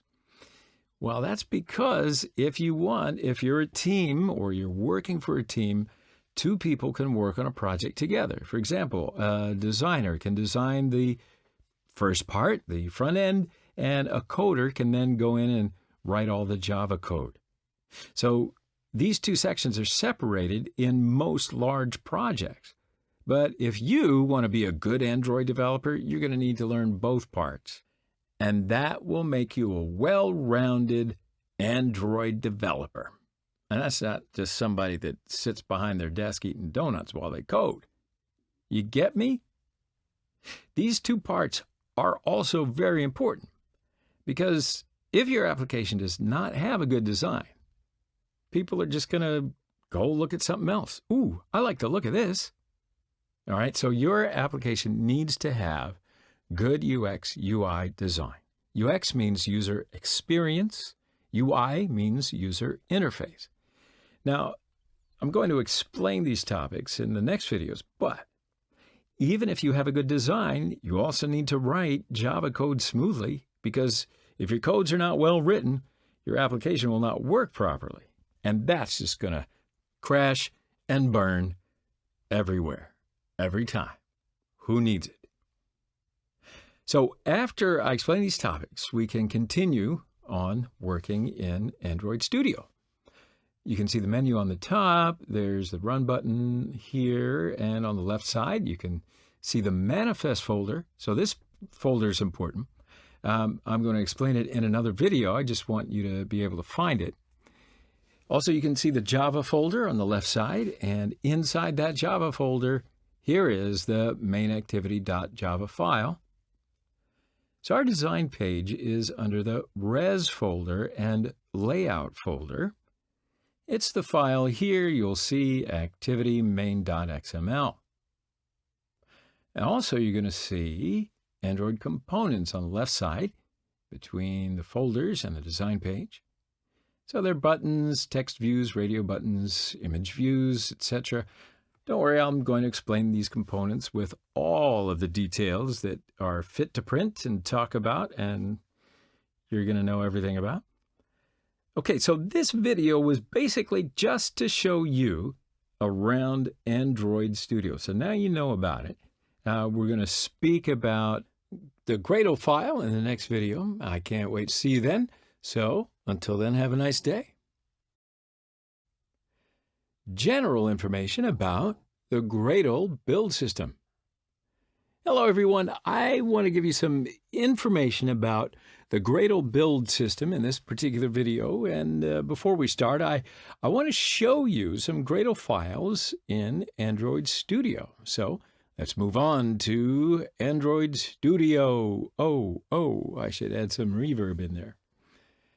Okay, so you can see the Gradle files on the left side here, and there are two important Gradle files for us, and that's level here. So these are build.gradle project. It's my first application file, and build.gradle module app file.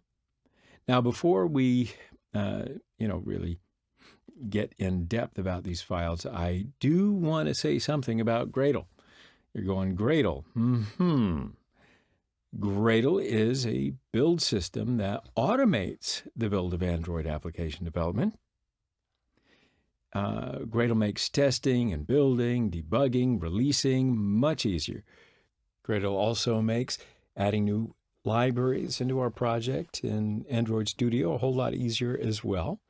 So here's the first page. It's my first application page. It's the version of Gradle system. My Gradle version is 3.3.2. Now, the most important page for us now is what build Gradle module app page. So this page is application, it's features, and you can see some of the values in here. I want to explain these values and what they mean. So the first one is compile SDK version. So this value determines which API level features we can use. For example, if this value is 25, we won't be able to use API 28, right? So if this API level is higher, then our application will also have more advanced features of higher API levels. Now, the second one is the application ID. This is a unique value. So for this application, it is com.example.myfirstapplication. Now, when we upload this application on Google Play, it will be known with this particular ID by Google Play. And the third one here is min SDK version. So this value determines which API level and above can work in our application. So it's a lower value, so it's a minimum value for this application. It is 22, and that means that this application will not work below API level 21, right? Now, the other one is the target SDK version. This value indicates that my application will work well at this API level in particular. Now, we should give the minimum SDK value as small as possible, and the compile SDK as big as possible, right? And also the compile and target SDK should be the same value. That's what I recommend, and I'm sticking to it. Now, another value is the version code. And you're going to use this code when you publish your application on Google Play. It has to be an integer value, like 1, 2, 3, and it continues on and on. Now, after you publish your application on Google Play, if you change something in your app and you want to upload your new version, you must increase this value. Otherwise, Google Play will not accept your new version of your application. And wouldn't that be a shame? So the version name is when people want to update the app on their phone and they see this value. This is unimportant for Google Play, but people will see this value. It can be 1.0, 1.1, and continues on and on. And when you update your app, you should give the new version name for the people who will download your app. And then when you change some value in Gradle, you will now see a sync button. And after you click this button, it will change everything or synchronize everything to the new values. And then lastly, should tell you about dependencies.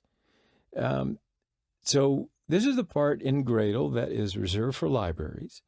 And if you want to add a new library to your project, you will begin here. Android Studio and Gradle make it very easy to add new libraries, as I told you before. Now, before Android Studio, wasn't like this. It wasn't so easy. But now you just add library code dependencies in this section and then click the Sync Now button.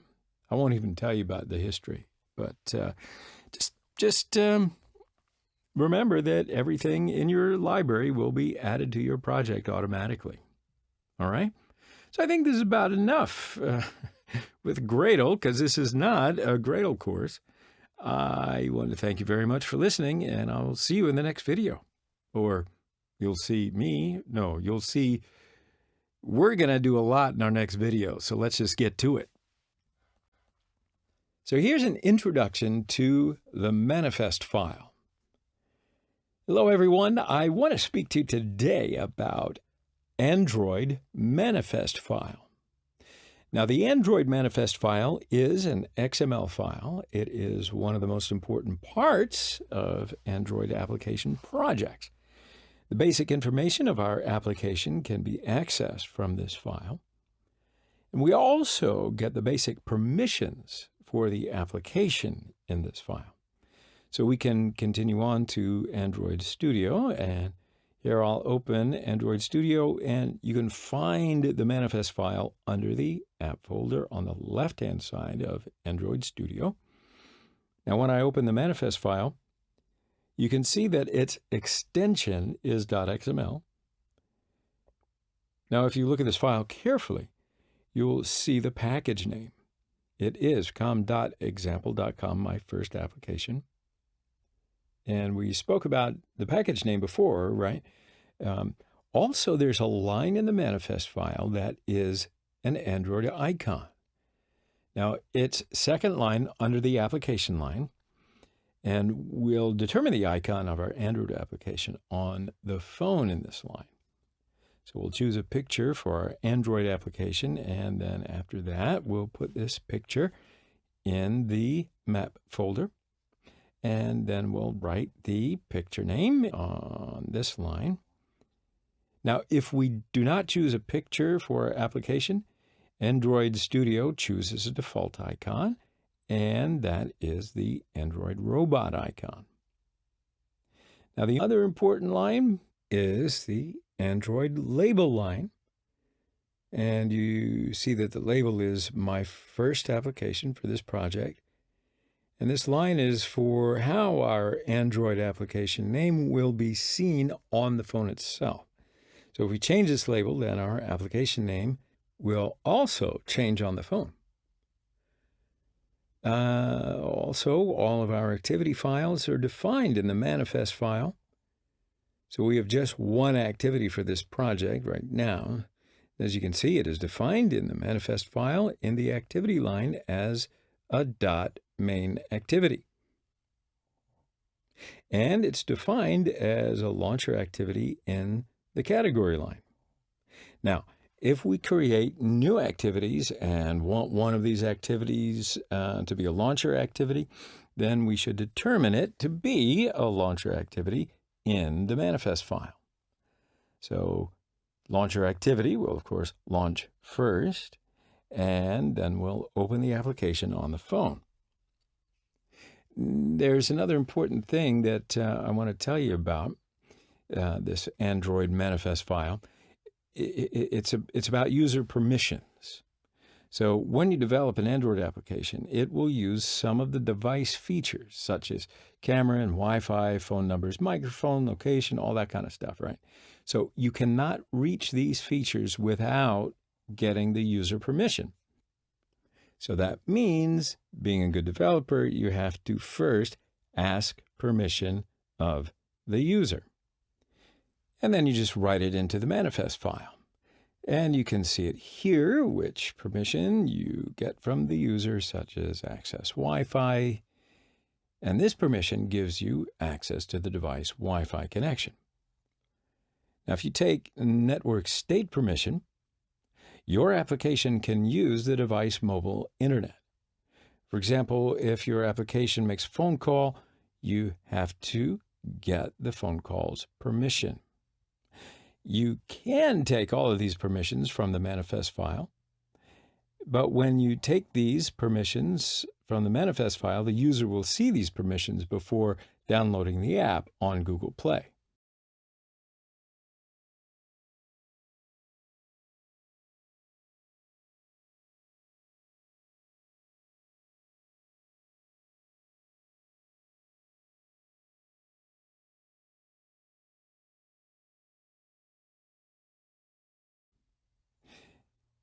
Now, the other topic is screen orientation for this level.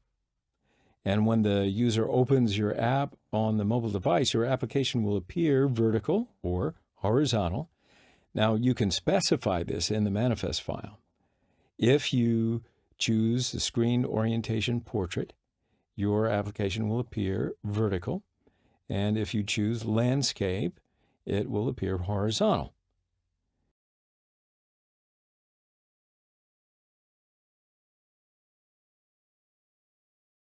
And also, you can change your application activity theme in the manifest file. So by that, I mean right here, by theme is the top section of the activity. So you can see this is my first application part, and it's replaceable.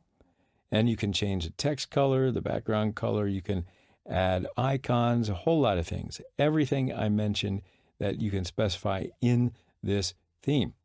And you can create a new theme, and then after that, you can change it on the manifest file. So we're going to do some examples about all of these topics and more in the coming videos.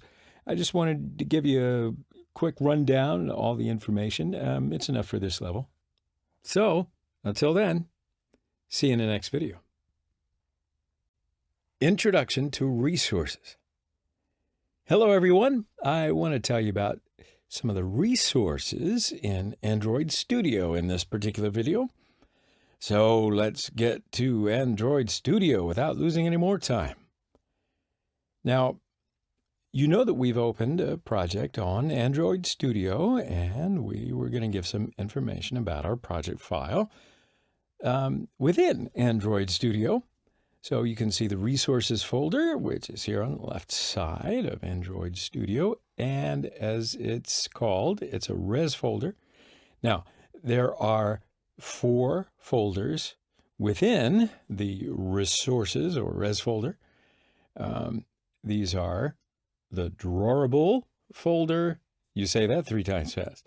The layout folder, the map folder, and the values folder. Now, first of all, we're going to speak about the drawable folder. Now, this particular folder holds, of course, pictures for our project. And I'll just right-click on the drawable folder and click Show in the Explorer. And I can see this folder in the Explorer. Now, there's an XML file inside it. And I'll put some pictures, icons, and logos in this folder for using within my Android Studio project. And when I need these pictures, I can call it up, giving this folder path. Right? And then I'll just copy a picture from another folder, paste it in the drawable folder. And after I close this folder, and you can see now that this picture is under the drawable folder in Android Studio. And if I click it, it will open. And then I can use this picture in my project, such as a background image. Now, another folder is the layout folder, and the layout folder holds XML activities files for our Android application. Now, you know that we have one activity now for this project, and its name is main activity. But there is a second part of this activity. So one is the XML file, the other is the Java file. All right, so the layout folder holds the XML file of the main activity. The main activity Java file is in order under the app Java com.example.my first application folder. So if we had other activities, our XML files would have been under the layout folder, and then we could work on each activity individually, whichever one we want. Now, another folder is the map folder. The map folder holds pictures and icons like the drawable folder.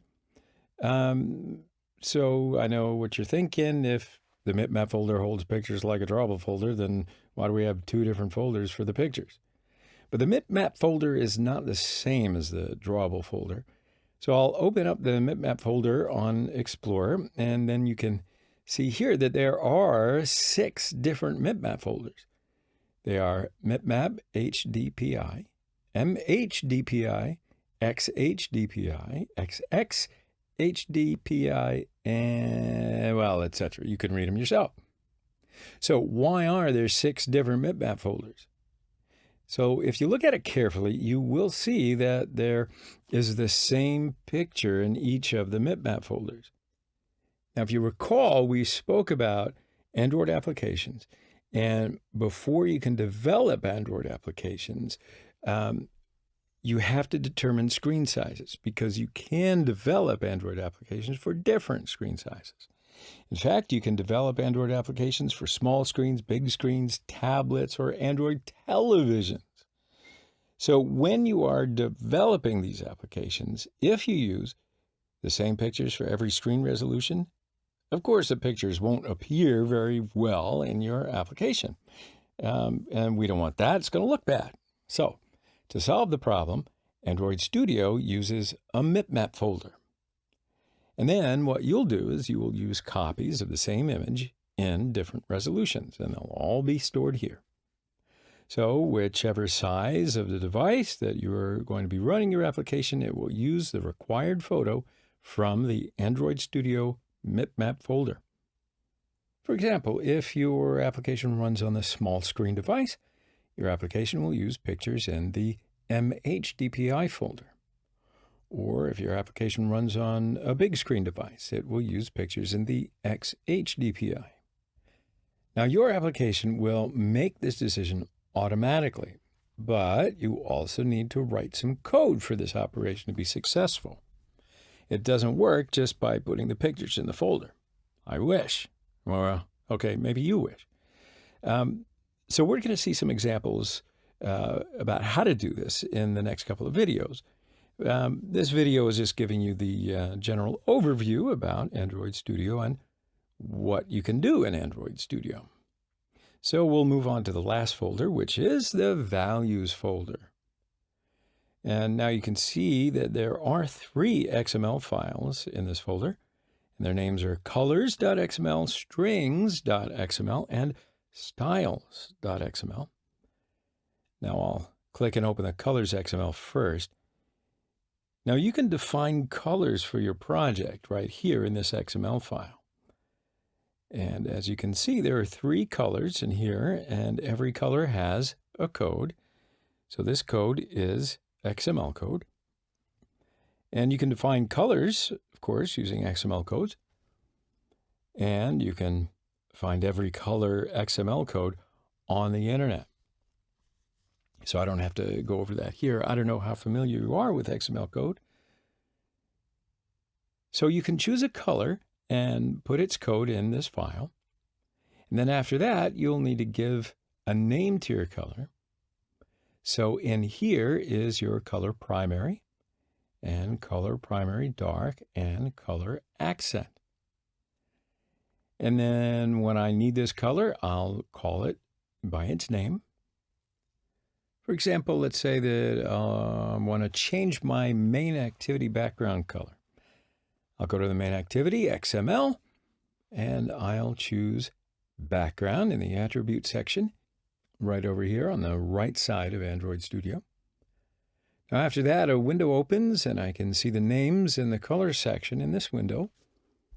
Also, there are other basic colors in here, but there are millions of color codes and you can't find it every color in Android Studio.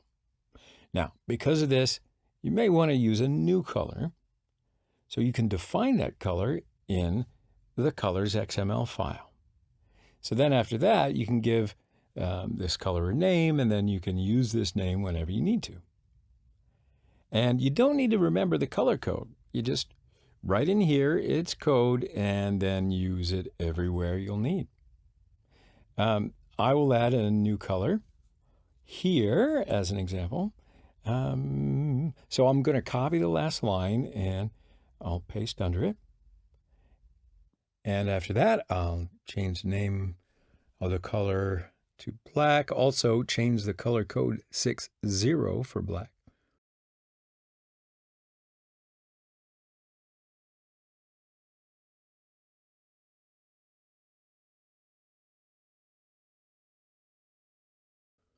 Okay, so now that it's added, I'll go back to the main activity and try to change the background again. And I will see this new color on the list as a color called black.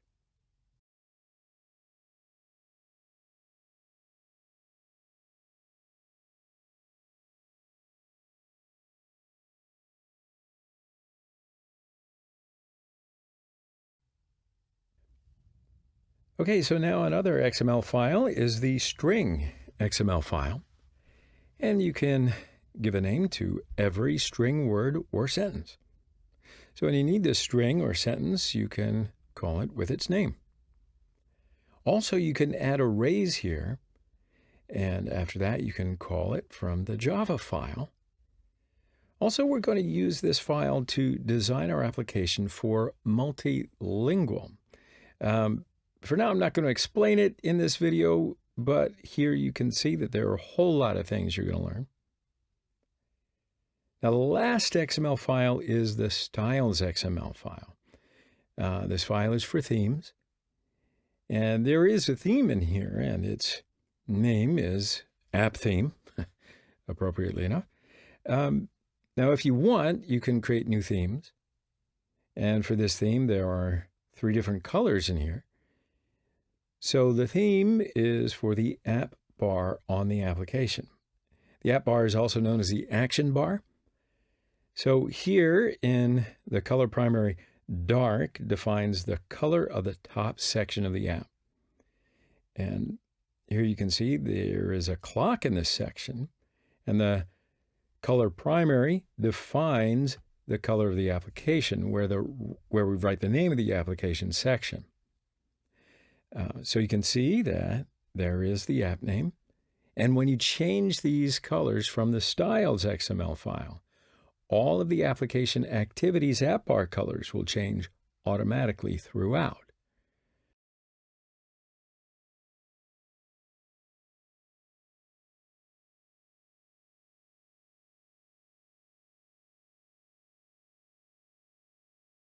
Also, you can create a new theme in here, and whichever activity you want to use, you just change the theme from the manifest file, and it will change. So I think that's enough for this particular video. I don't want to blow your mind, not all at once anyway. So I'll see you in the next video. R.Java file. Hello everyone, I will speak to you today about the R.Java file. So this is going to be a heck of a video. It's going to be general information about the R.Java file, but you really need to know about it. So please pay attention to every single detail. Okay, so the R.Java file is an auto-generated file by Android Studio. Now, you know that there are 2 parts of an Android application project. First one is the XML file. The second one is the Java file. I love it when you say it along with me. So, we do all of the design in the XML file. All the designs we made in the XML file are translated into Java code by Android Studio. And then Android Studio gives an ID to every component you designed in the XML file. So these IDs are kept in the R.Java file. These IDs can be used in the Java side to perform any action on the XML files. So now if we go to Android Studio, you can see here all the project files, XML design side and the main activity Java side. Now first, I want to show you where that R.Java file is. I'll choose the project option on the left side of Android Studio. And the R file is respectively under the My First Application folder, App folder, R folder, Com folder, Example folder, My First Application folder. So my Android Studio version is 3.3.2. Now, it could be different places in different Android Studio versions, but you do not have to know where the R file is. You will not do anything in this particular file. You just need to understand the concept of the R file, right? So when I open the R file, you will see it is generated automatically. So even if you delete this file, Android Studio will still generate it. It'll just regenerate. It'll respawn. Now you see that right here, it should not be modified by hand. For example, this is our main activity, and its name is activity_main.xml. We define this XML file in the Java side as a r.layout.activity_main. Activity_main is its ID. You can see this ID in the R file. And this procedure is for every XML file under the res folder. So if I go back to the Android project file, you're going to see everything under the res folder, such as the drawable folder, map folder, layout folder, and values folder. Okay, so now, for example, we have a text view in here, and its text is Hello World. And now I will give it an ID for this particular text view. Its ID is denim, and you can give any ID you want. But now you see this text view is an XML file, and you can see its XML codes in the text section. And now I will call this text view on the Java side. First, I will define this text view here. I will give a name to this text view. The name is the text that I gave, but you can give it any name you want. And after that, I will call this text inside the onCreate method, and I will call it from the R file.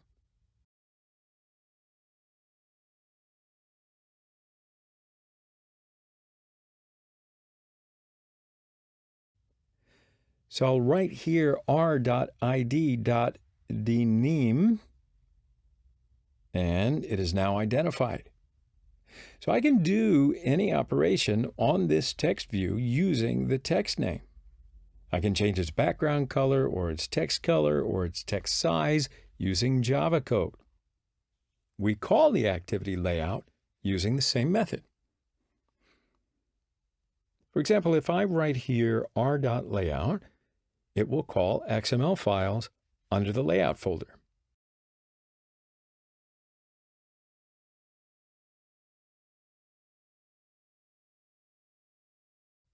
Also, if I write r.string, it will call strings inside the string XML file.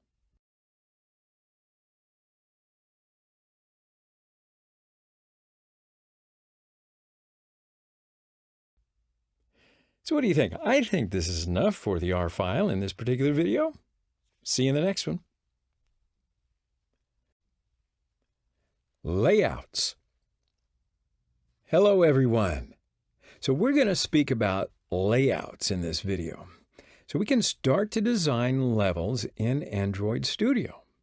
But we should learn layouts in order to design Android applications. So just what exactly is a layout? A layout is an interface that we use to place Android components on the Android application. So we're going to use layouts to establish components in a particular order.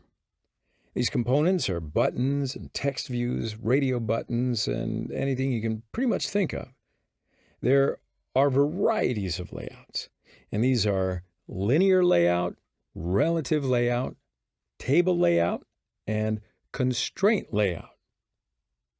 So these are the main types of layouts, and we'll speak about the first three layouts in this video. I'm going to reserve the constraint layout to another video. But most of the projects, we're going to use the linear layout and the relative layout. But if you have a table design in your project, you can use the table layout. Now, because I want to stay on topic, we're going to speak about Android Studio. So let's go to Android Studio, and you'll see what I mean. Okay, so you may recall that we have a project, and its name is My First Application. So when we open a new project in Android Studio, it creates a main activity XML file. So we will design right here on this page. And this page's default layout is constraint layout.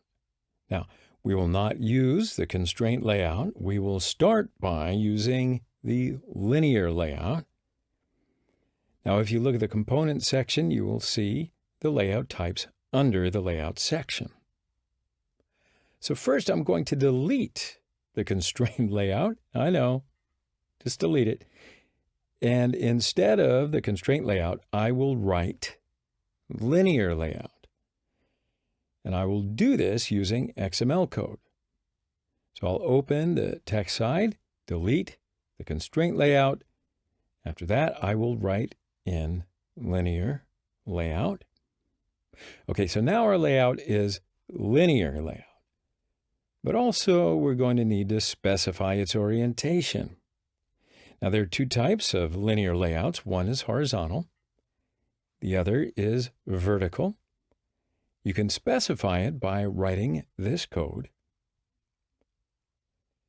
Now, I'll first choose the vertical orientation. So in this layout, components are placed from up to down. If you choose horizontal orientation, the components will be placed from left to right, just so you know. So for example, I'm going to put text view here, and you can see it started from up here.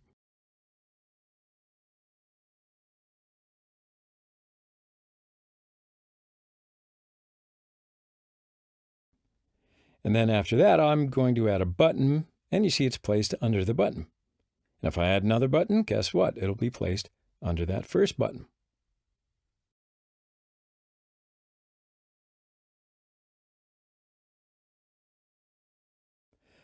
So now I'm going to change the orientation of my linear layout, make it horizontal.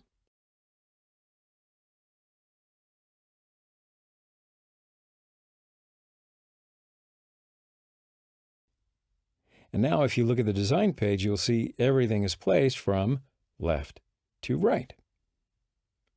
So I'm going to change the layout width.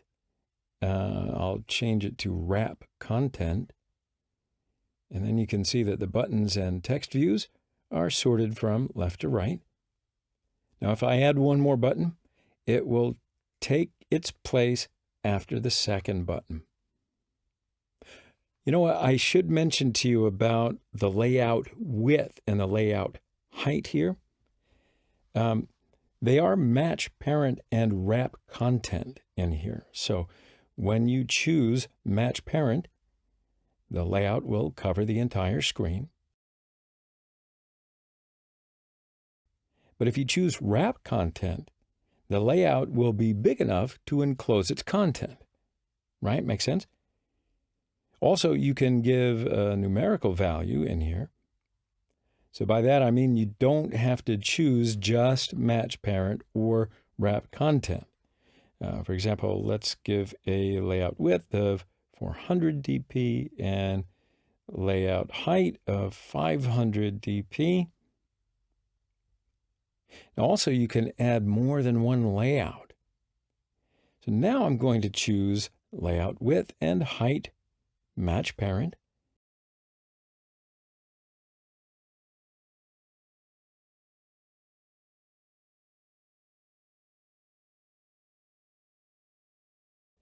And I'm going to add another layout, but this time its orientation will be horizontal. Now I added this under the vertical linear layout, and I will add two text views under this horizontal layout.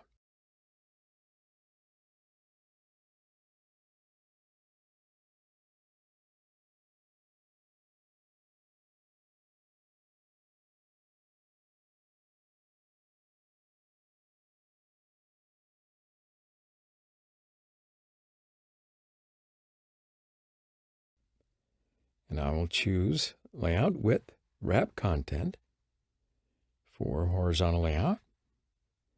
And now you can see these two text views are side by side.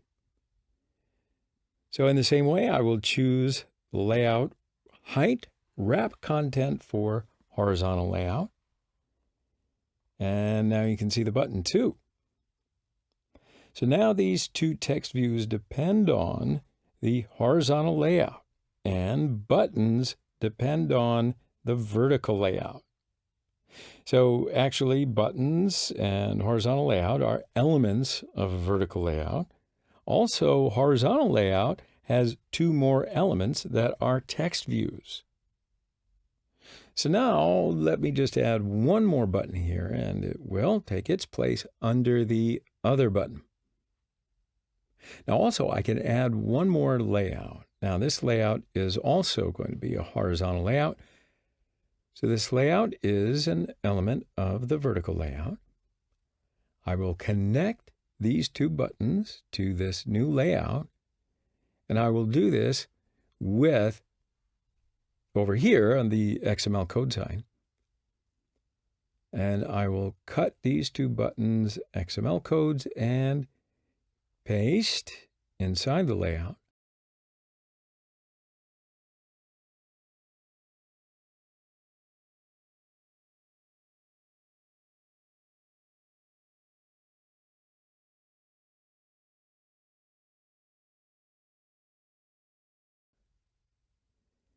But also I should choose layout with wrap content for this layout.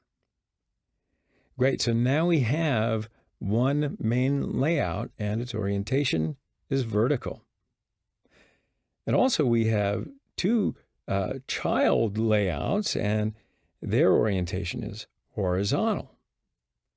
And then every horizontal layout has two child layers, and these are buttons and text views.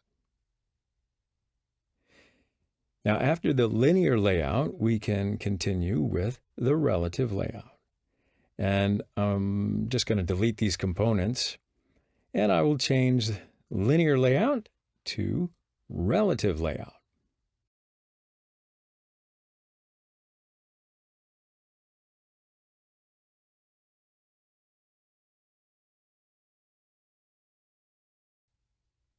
So, how does the relative layout work?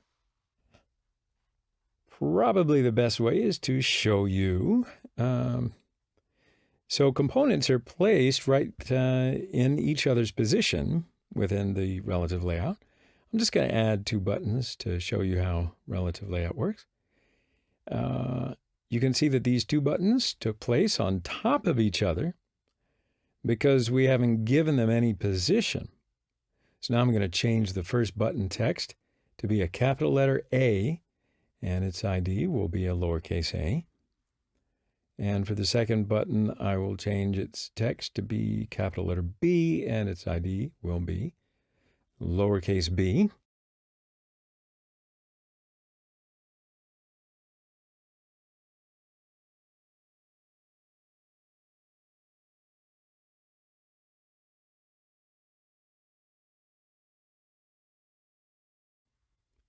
So now let's go to the XML side, and I will first find the button and add a new line of XML code. And this code is layout center horizontal true. Now button A takes a place center of this row.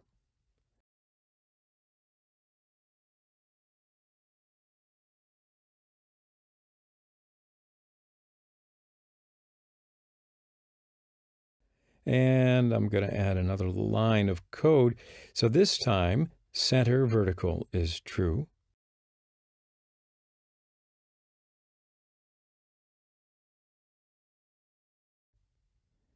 Now button A took place center of the screen. And now I will give a place to button B according to button A, or relative to button A. Yeah, see where we're going? And I'm just going to add a new line of code in the XML code of button B. And this code is layout below IDA. Now button B will take its place under button A.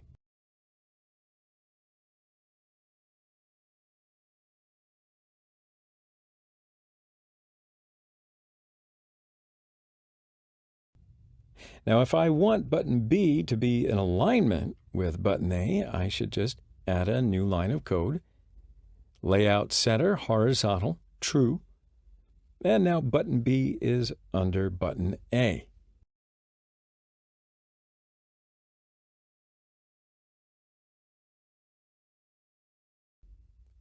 Now, if I want to put button B above button A, I should just write the layout above IDA. And now button B is above button A. So you see in the relative layout of the components, they all take their places according to each other's position. Okay, so now we can have a look at the table layout. In the table layout, components take their places by means of a table position. So in the table layout, there are rows and columns. And now I'm just going to delete the relative layout and write table layout.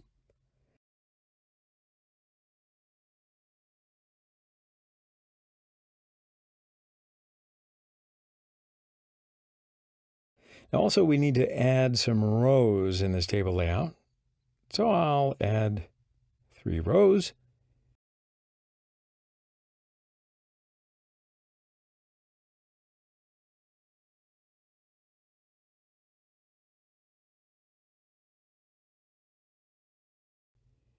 And then after that, I can add 3 buttons for each row.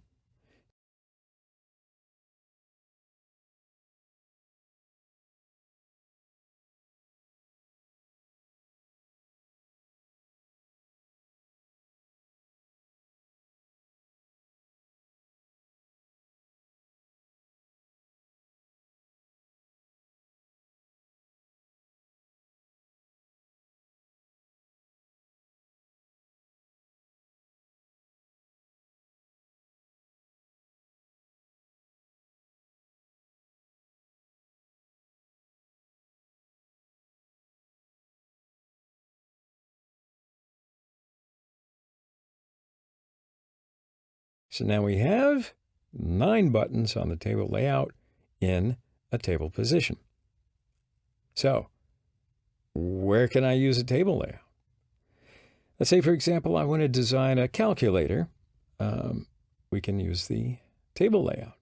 So I'm going to change these button texts to 1, 2, 3. And you see where we're going. And of course, you can use more than one layout in your design.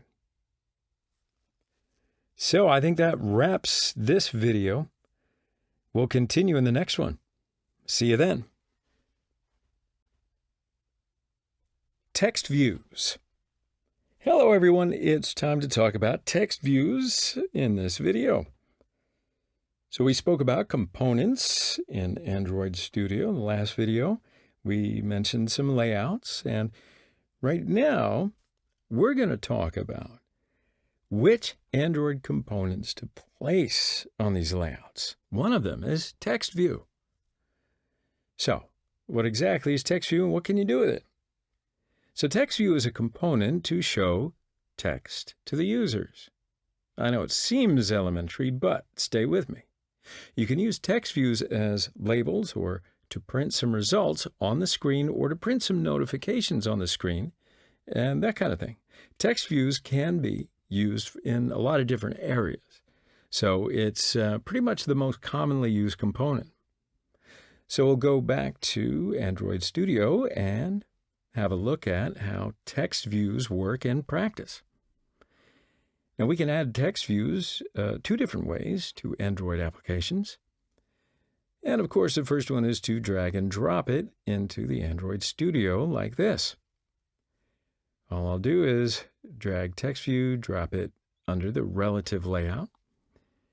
And now we have text view and its text is also text view. So we can change this text whenever we want to. This was the first way. Also, of course, there is another way, always another way. And I'm just going to delete this text view and create a new one using XML code. And I'll go into the XML side by clicking the text bottom of the page. And now I'm going to write text view XML code inside the relative layout. And I'm writing here text view, and Android Studio will autocomplete it. Now I just need to give some values for the layout width and height. And I'll just write wrap content for both of them. Now this will define height and width of the text view. Now we have a text view here, but we don't see it because we did not write some text.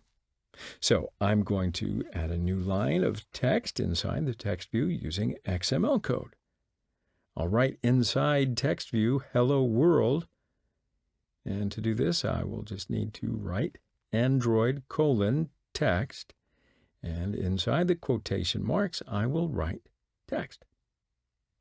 So whatever I write inside the quotation marks, the text of the text view will be what I write.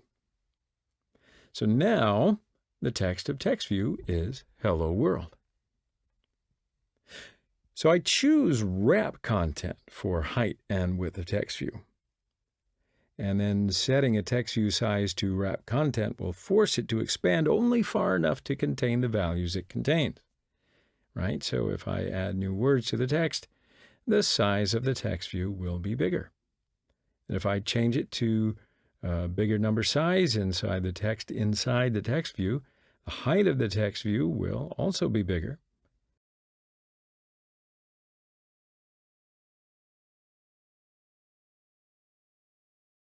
When I change text size to 20 dpi, and the text view size gets smaller, of course.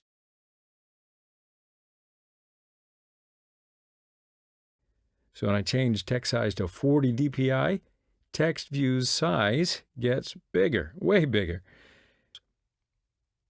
Now, on the other hand, I can choose the width of text view as a match parent. So when I write match parent here, text view will cover all of the device screen from left to right. And then also when I write match parent for layout height, the text view will cover all of the device screen from top to bottom.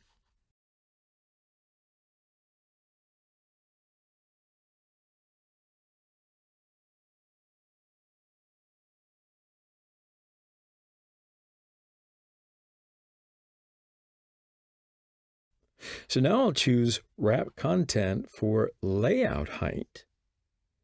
Now, of course, also I can give numerical values for height and width. So let's give 150 dpi for width and 75 dpi for height.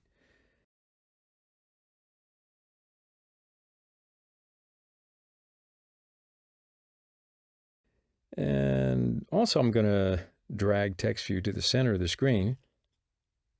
So when I click text view, I can see the attributes section on the right side of Android Studio. And I can also see all of the operations I can do right here, everything that I can do to text view. For example, I can change the layout margin here. And then when I change the layout margin, text view position will change on the screen. Now, if I write 250 dpi here, text view's position will go down. If I write 150, it'll go up. And I can give numbers from here for left, right, top, and bottom. Layout margin defines the position of the text view.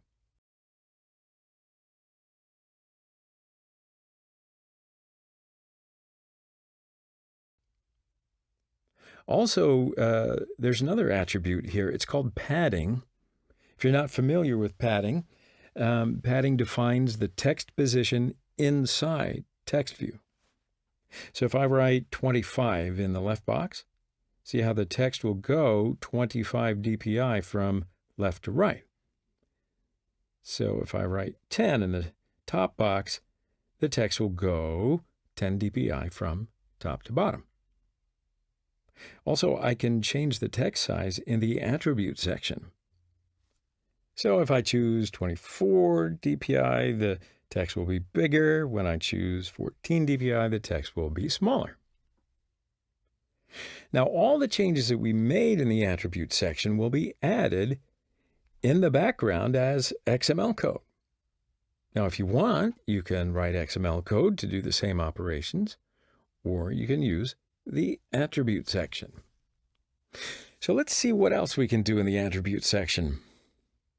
We can change the background color from here. I will choose color accent as a background color. And now the background of text view is changed like so.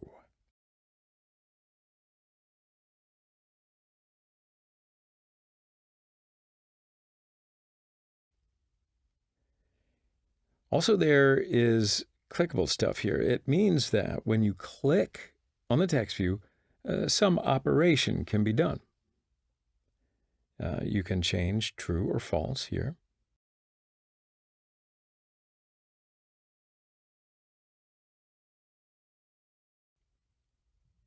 There's gravity here. You can define text position automatically inside the text view from here. So I'll choose center, and text will take the center position vertically and horizontally. But if I choose this, I'll need to change gravity to 0.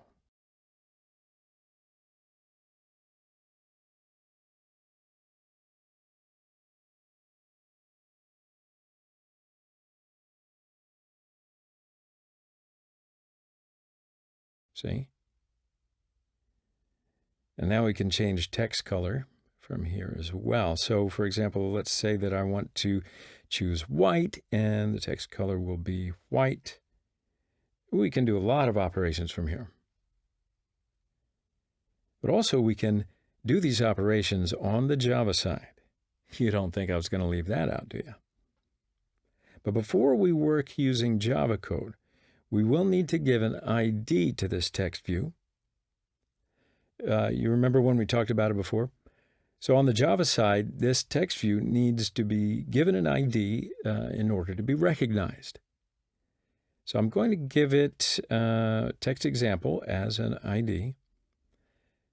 And now our ID of text view is text example. And text of text view is hello world to the human. So let's go to the Java side.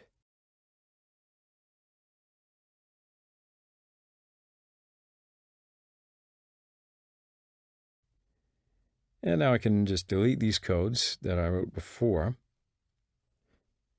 First up, I need to call TextView as my class and give a name to this text view. And I'm going to use this name on the Java side. You can give it a name, whatever you want. I gave the name text. I'm creative that way.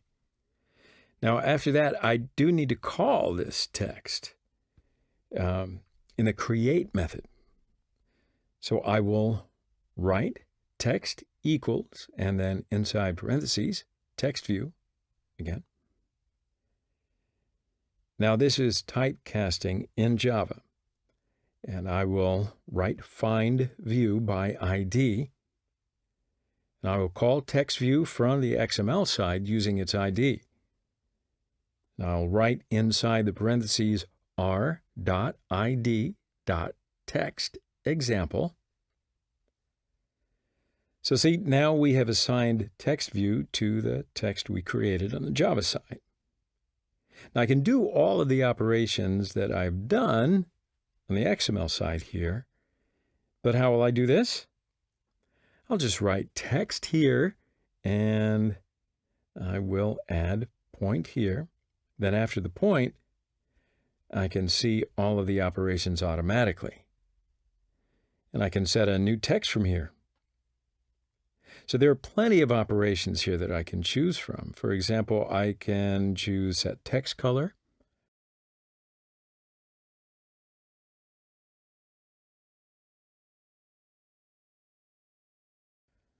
So I'll choose a color, writing color.black.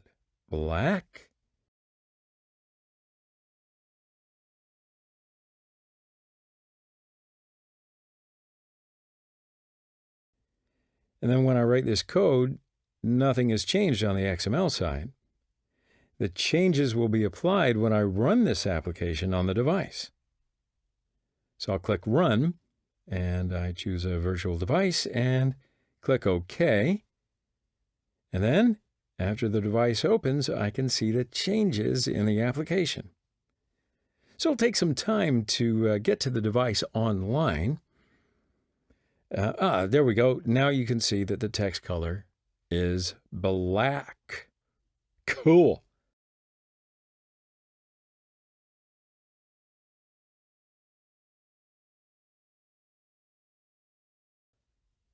Okay, so also I can change the text using set text code. I'll write text.setText, and inside the parentheses, I will write new text. I want to change, and I will write this as an example. But you should be careful now. You need to write text inside the quotation marks.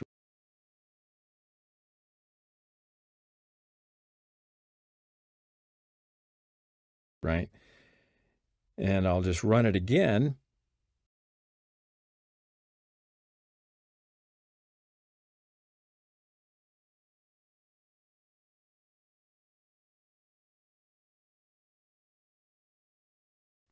There you go. Now you see that the text has changed. So in addition, we can add a feature to text view. And if we click to text view, we can start the operation. So for example, when we click onto the text view, we can open a new activity, or we can change the text size or text color. So let's try it like this. How are we going to do this? I will add a click listener to this text view. You see it?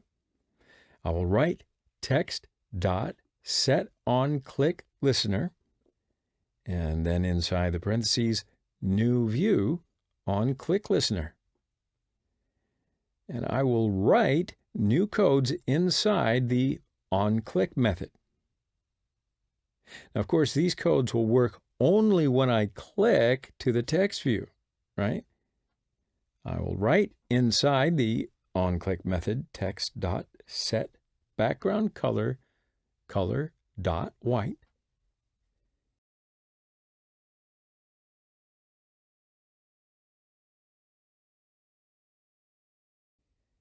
Click Run again.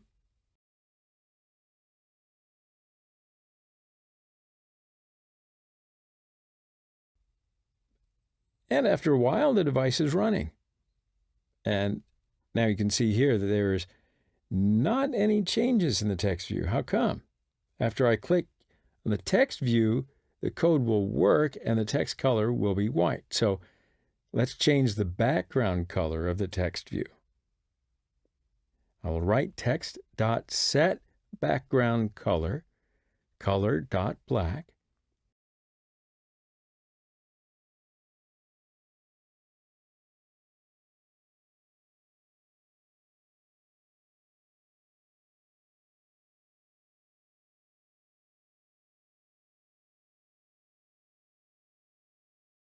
And I'll click Run again.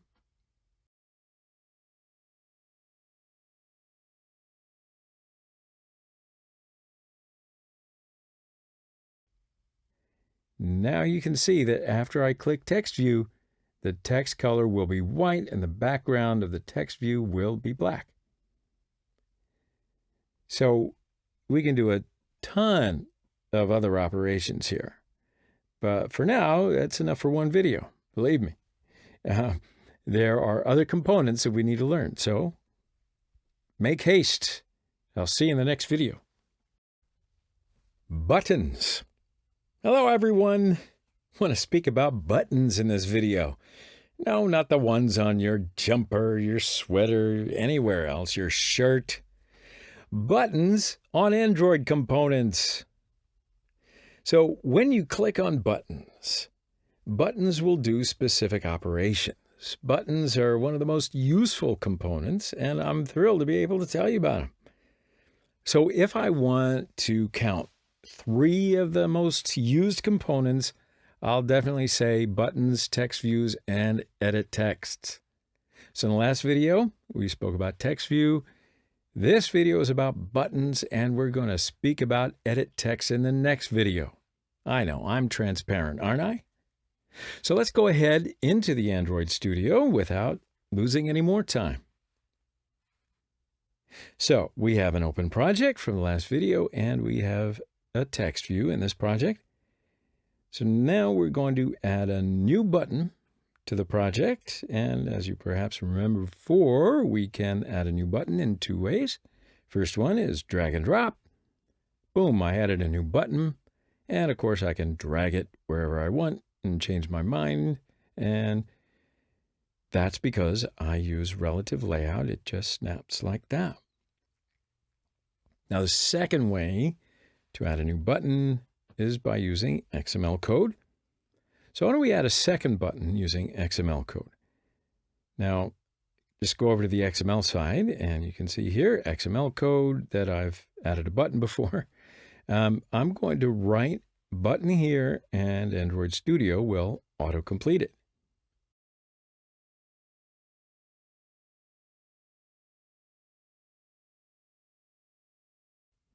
Okay, so now I need to define height and width. And I'll choose match parent for two of them. And you can see here we have a second button, but it covered the whole screen. So I'm going to change height to wrap content.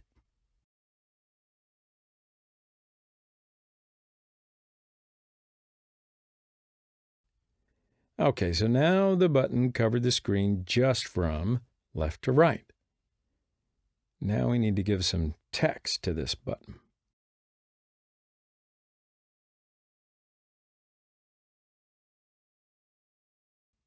And I'm going to write here Android text, and inside the quotation marks button 2.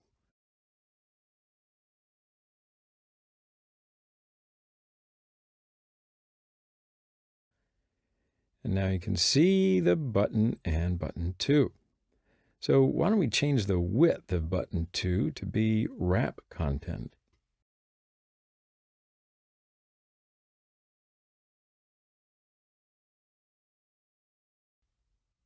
And now we have two buttons. The first one is created by drag and drop.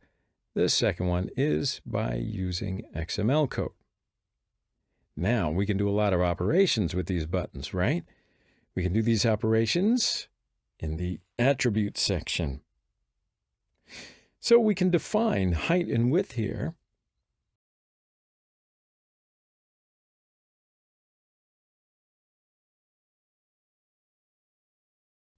We can specify layout margin from here. Also, we can define padding here. You remember that I mentioned that before, right? Padding defines the text position inside the button. So let's just go over it again. If I write left 20, text will go 20 dpi to the left.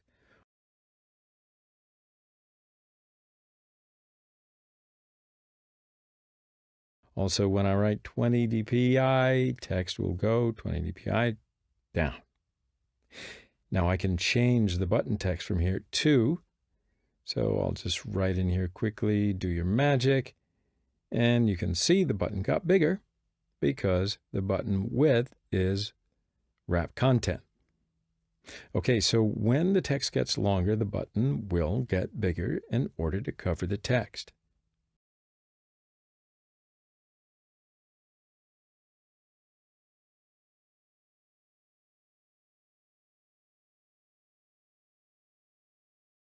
And I can change the background color of the button from here as well.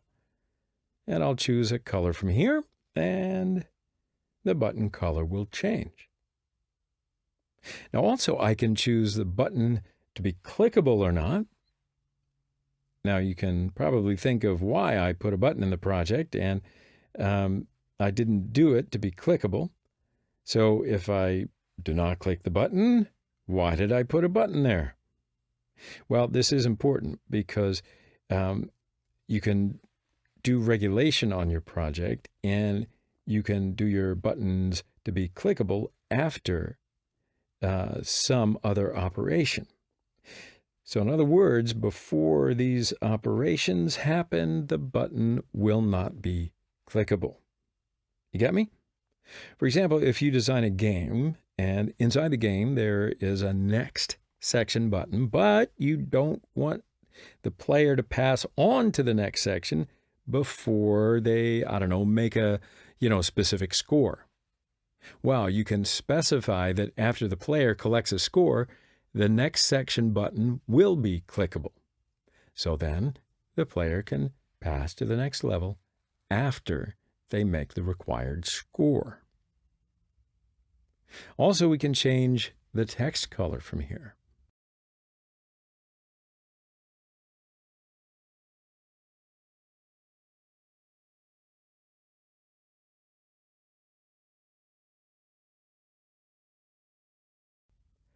We can change the text size from here.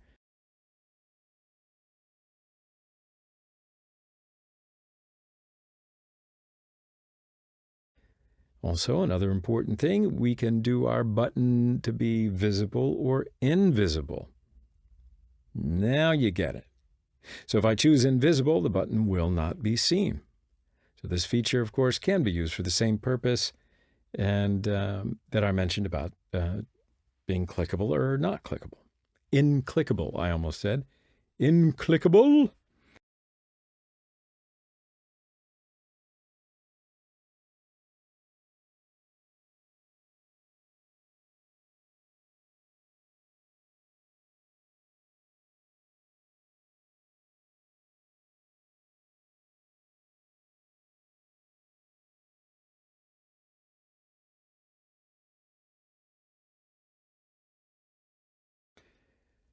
All right, so now we need to give this button an ID to be able to work on the Java side.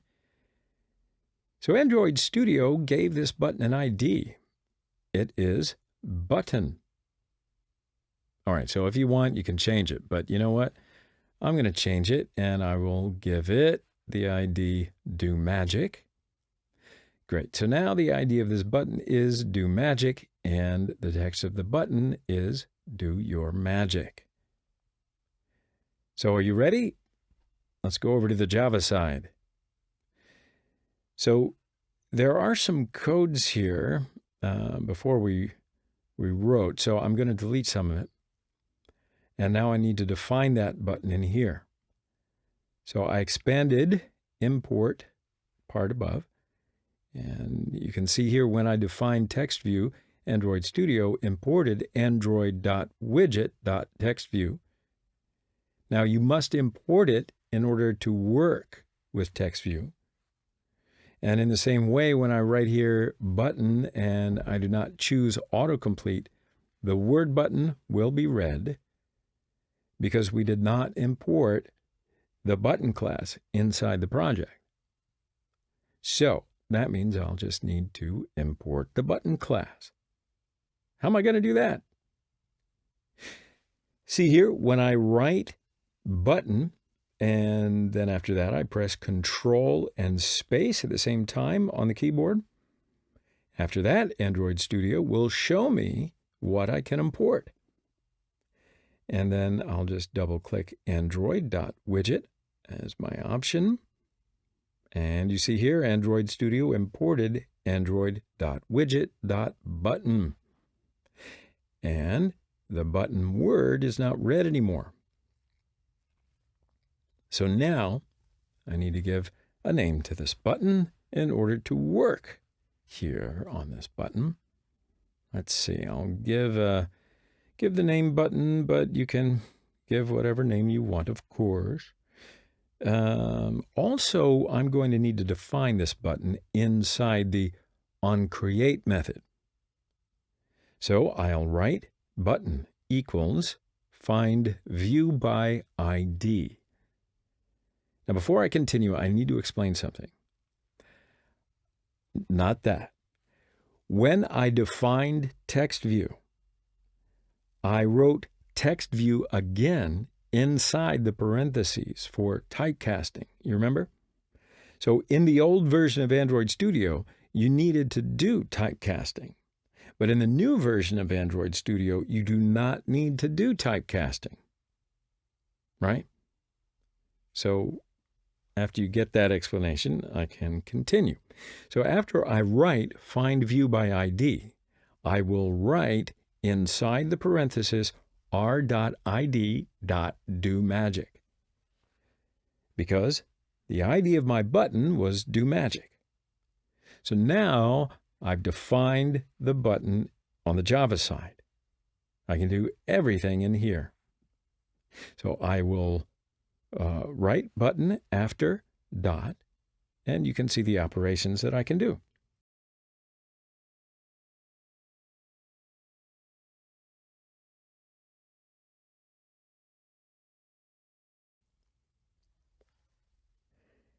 Now I will add a click listener and then work inside this method. I will write set on-click listener, and inside the parentheses, new view on-click listener. And then after that, I write inside the on-click method will be executed when I click the button. And I will write inside the on-click method button.set background color, and inside the parenthesis color.black.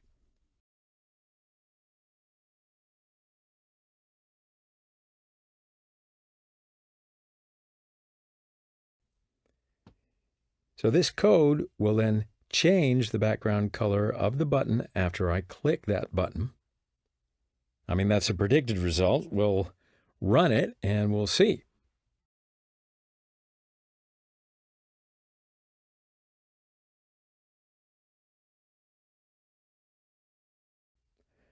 Whew, boy, it is working. You can see that, right? Cool. So we can do operations on other components from here as well. For example, we can change the text of the text view from here.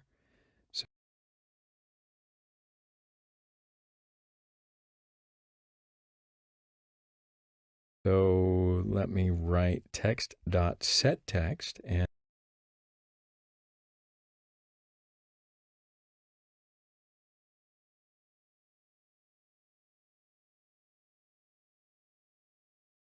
inside the quotation marks, I have done my magic.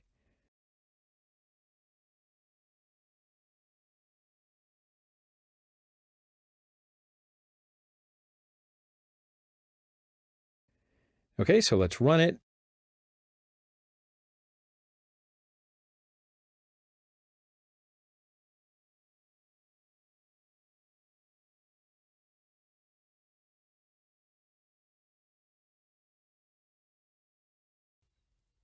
And you see when I click on the button, text of the text view has changed.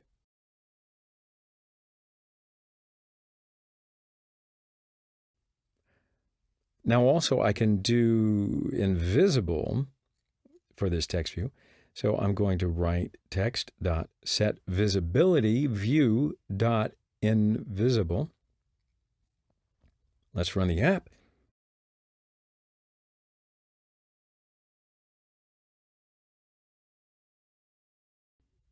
And you can see, or you can not see, that it is working.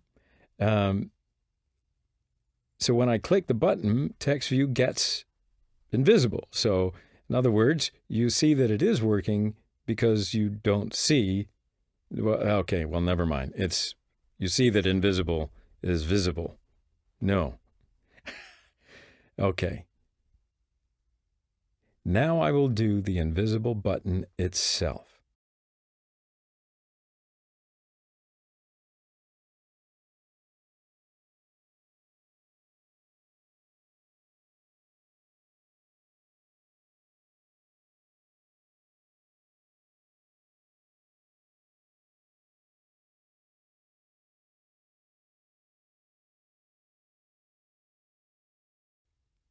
For my next magic trick,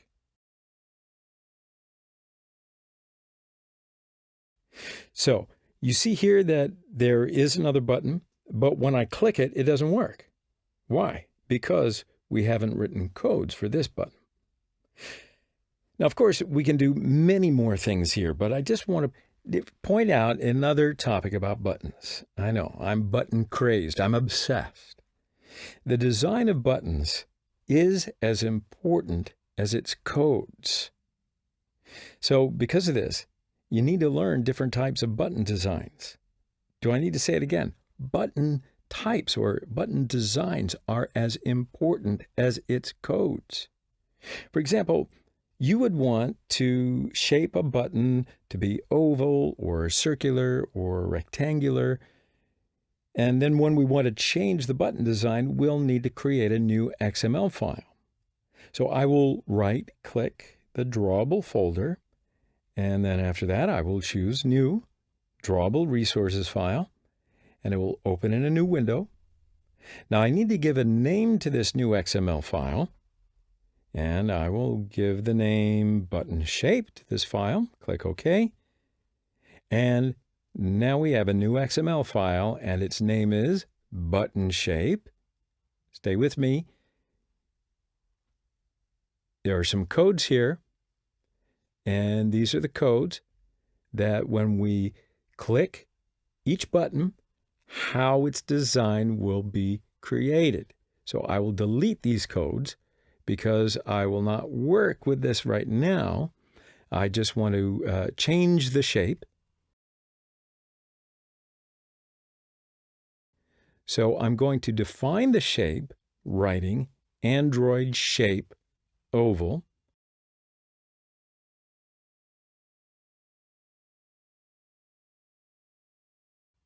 Now also I need to choose a color for this button.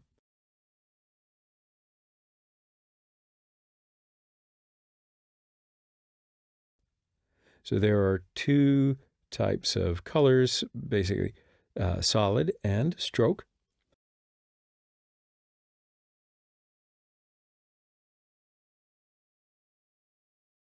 I will define a solid color, and I will choose the color accent, but you can choose whichever color you want. I'm not looking, so go ahead. So we defined the button shape, but has anything changed on the main activity XML page? Because we need to set as a background, we created the button shape XML. Now, how will I do this? I'm going to go back to the XML side of the activity main page, and I will change the button background.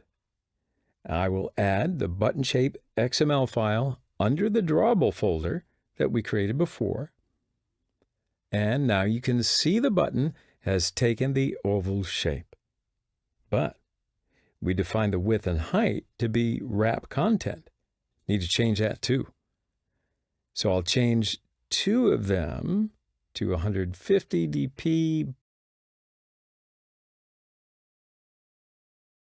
Button, yes, took the shape of a ring. So you can do this square or rectangular. It's up to you. Go, play. You're going to have a great time. It's enough for this video. I will see you in the next one. Edit text. Hello, everyone. Today we're going to speak about edit text in this video. So edit texts are Android components, and it's used to basically get data from the users. You can see edit text in many Android applications, and they get the data from the users, such as name and surname, password, address, all that kind of stuff. Now, there are different types of edit texts, and we're going to see these types in this video in practice. So we'll go to Android Studio, and let's have a look around. All right, so here you can see edit texts on the left side of Android Studio in the palette window. And under the text section, its name is plain text. And under the plain text, there are other types of edit texts, such as password input, email input, phone number input, date and time, multi-line input, etc., etc.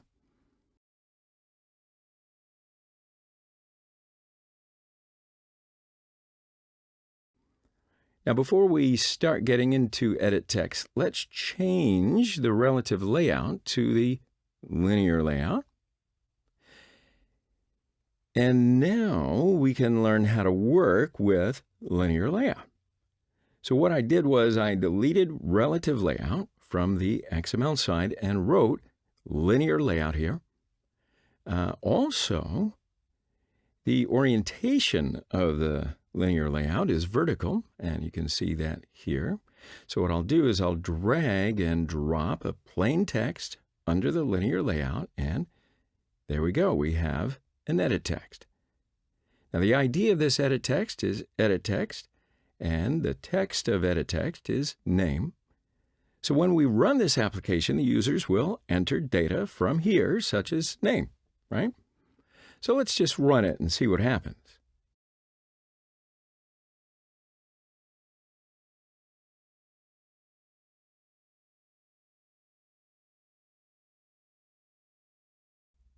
Application running now, so you can see here users will enter their data from here. Now I'm going to delete the word name that we wrote before, and I can just write everything here. Also I can always enter numbers from here as well.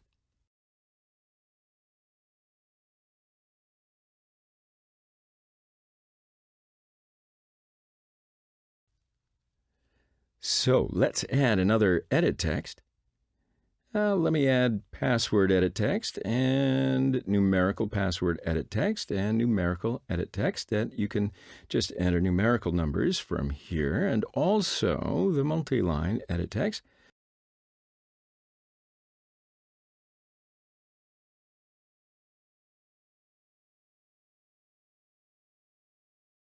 And we'll run the application with these edit texts.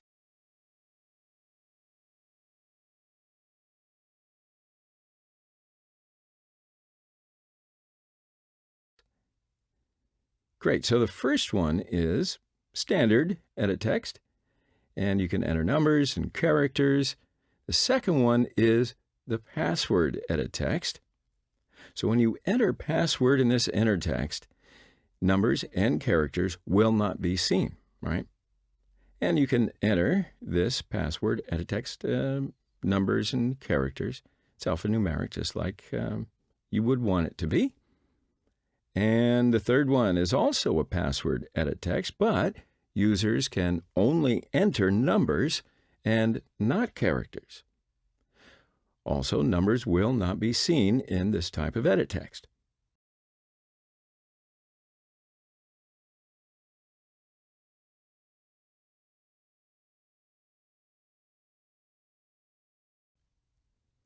And let's have a look at the fourth one, the number edit text. And then here, of course, users can only enter numbers in this edit text, but the numbers will be seen in this edit text. Now, where can this edit text be used? For example, if you want to, grab a phone number from the user, you can use this edit text, or you want a user to enter his or her age. So when you want the user to enter digits only, this is the type of edit text to use. Now, the last one here is the multi-line edit text, and the user can enter more than one line of information in this type of edit text, obviously. So I will write here some text, just to show you how it works. And then you can see here, after the first line, the second line continues under the first line, just automagically. For example, you can use this type of edit text to get user comments or address, address a complaint even.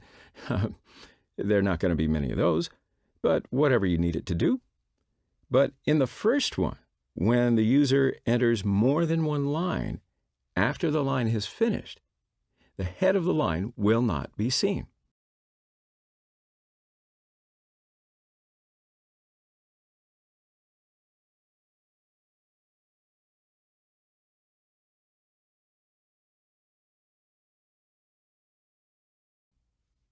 Of course, we are not done yet. We've just placed the edit text here.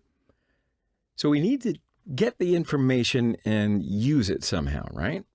And we will do this on the Java side using Java code. So let's do up an example, shall we? So I'm just going to delete the edit text except the first one.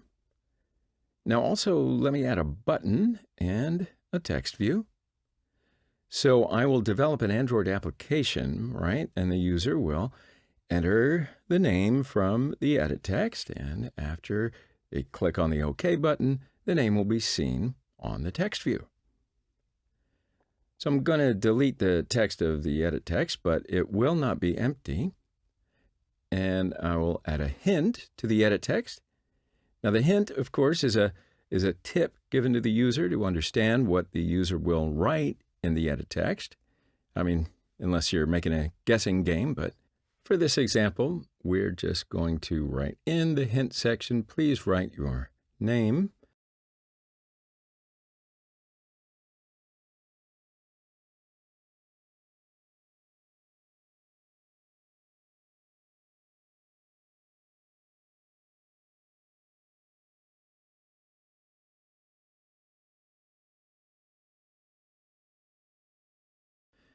And I'll change the text of the button as an OK.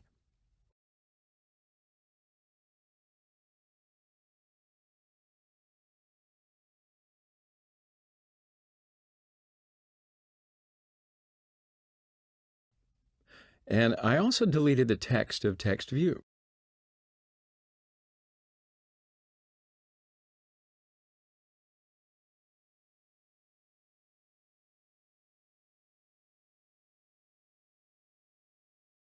So let's change the design of the application a little bit.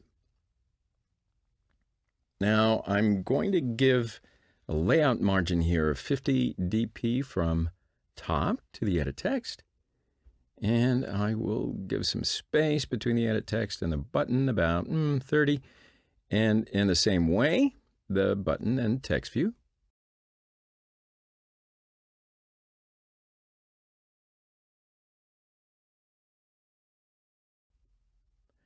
And let's do, 30 as the height of the text view.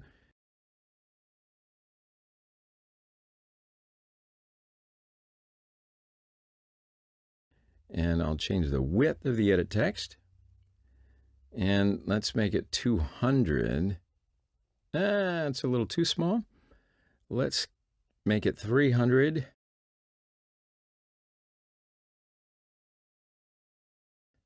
Yeah, that looks okay. So in the same way, I'll just change the width of the button to 300. Now, for the text view, I just do the same.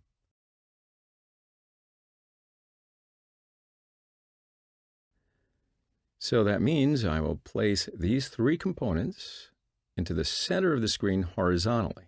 So how can I do this? That's when I select linear layout. And then after that, I'll go to the gravity option from the attribute section, and I'll choose center horizontally, and then all the components placed in the center.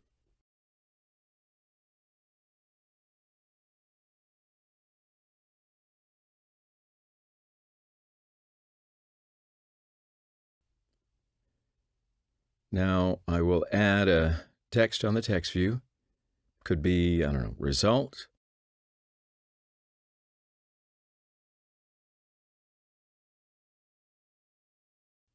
And I'll change the background of the linear layout.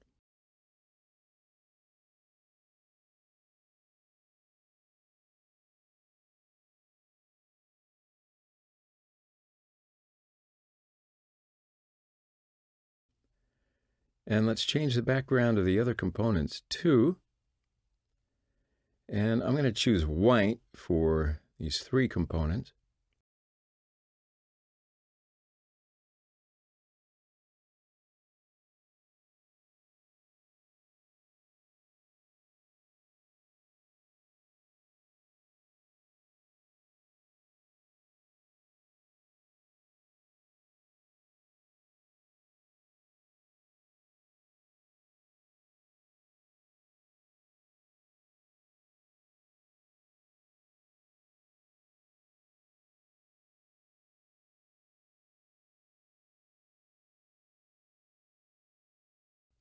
Yeah, that button looks a little big, huh?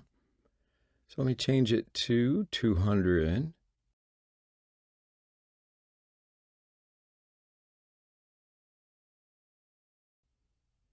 And now I'll give an ID to these components. So edit text name is for edit text.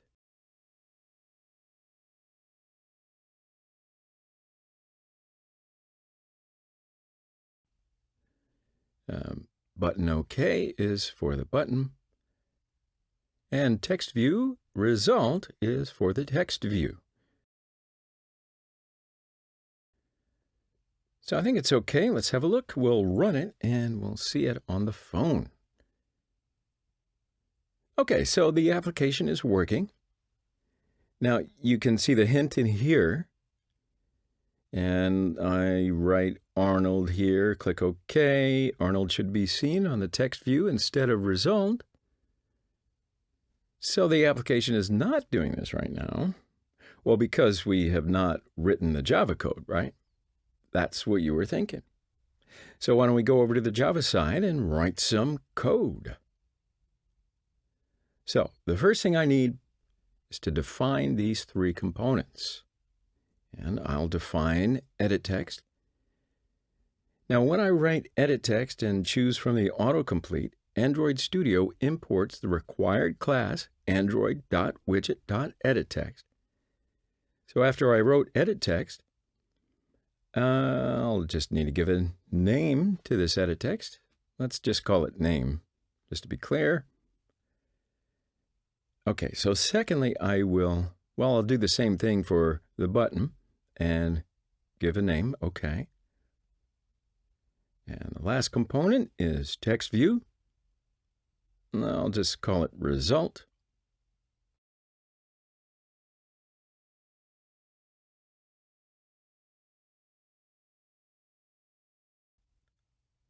So now I'm going to assign XML components that I designed before to use these names using the findViewById code inside the onCreate method.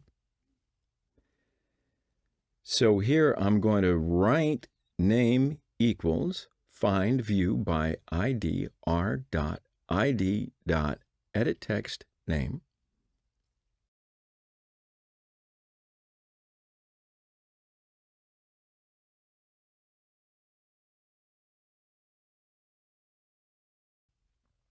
On the second line, OK equals findViewById r.id.button OK.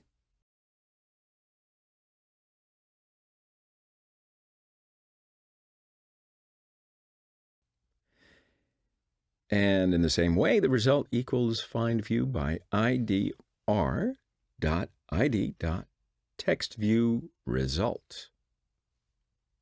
Yeah, you with me so far? Because it's so far so good. So now I'm going to add a click listener to the OK button, right? So OK.setOnClickListener, and inside the parenthesis, new view on click listener. And autocomplete will take care of the rest. And I'll write code inside the onClick method. And I'll get the data that the user enters in the edit text. But how am I going to do that? You tell me. You're the one who's teaching the course. Okay. What I'll do is I'll write it here, name.getText.toString. So this code will take that text that the user enters in the edit text, and then it converts it to the string, right? So now I'm going to write this string to the result text view. But before I do this, I'm going to need to define a string container, and we'll call that username.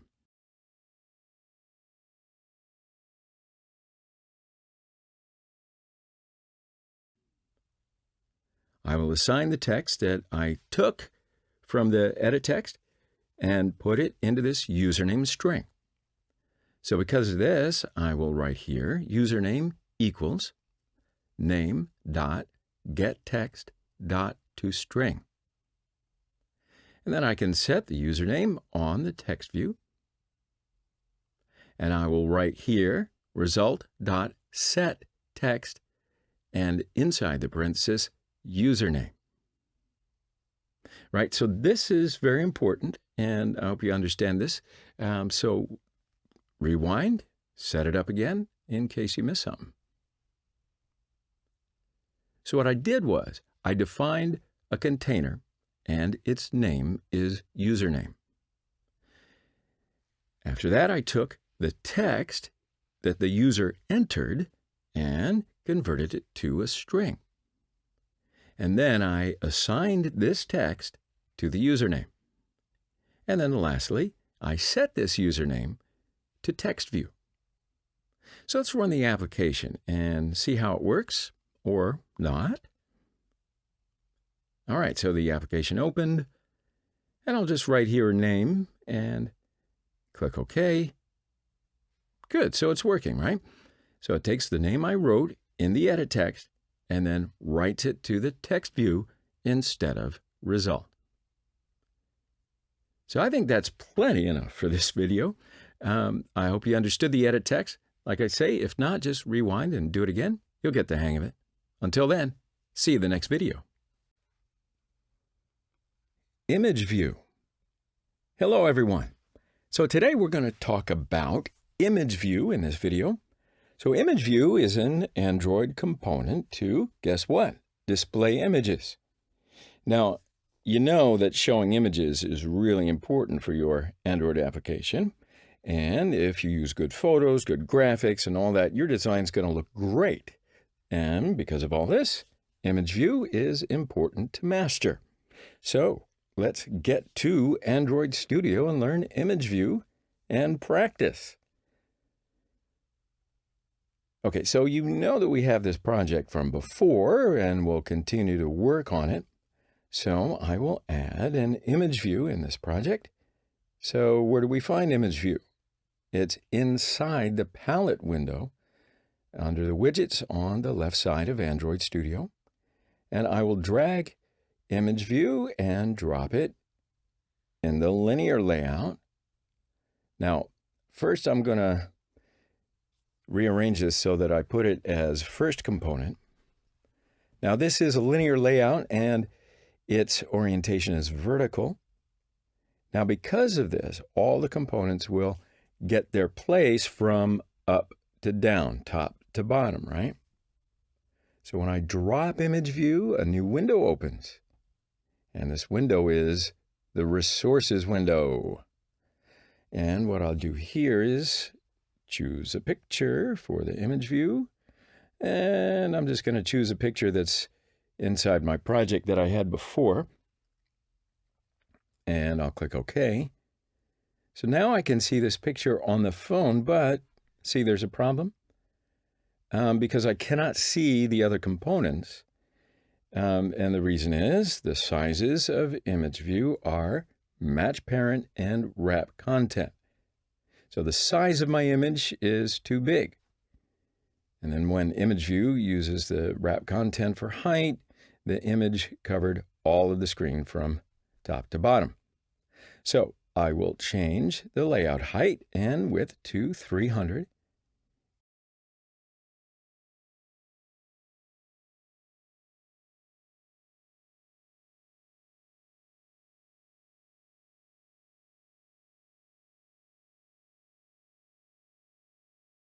And now you can see all the components. So image view is now in the center of the screen horizontally. Now because I chose layout gravity center horizontal for my linear layout in the last video, all the components are placed in the center of the screen horizontally. Now, if you look carefully, you can see that the image is placed inside the center of image view. So if you want your image to cover all of image view, you should just choose the size of the image exactly the same size for image view, right? So for example, if the size of image view is 300 by 300, then the size of your image should also be 300 by 300, or vice versa. But also, we can do some arrangements within image view. So when I click on this button, some attributes will open, and I will go to the scale type. Okay, and we'll choose from here. We've got a few options. So if I choose Fit Start Image, will take place at the start position. And if I choose Fit Center, the image will be seen in the center. And if I choose Fit End, guess what? It'll take its place from the end position.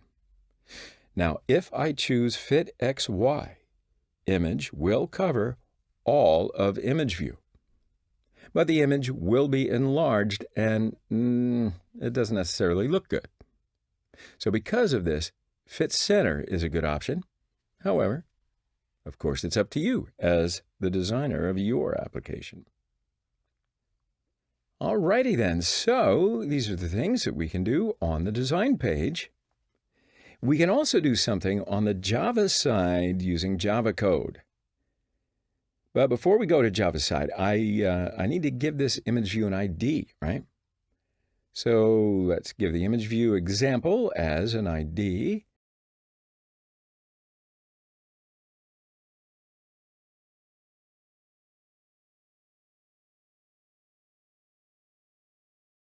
And now let's go to the Java code side.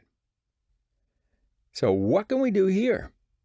Well, let's say, for example, when I click on the OK button, the image in image view will change, right? So then we'll see another image inside image view. So how do we do this?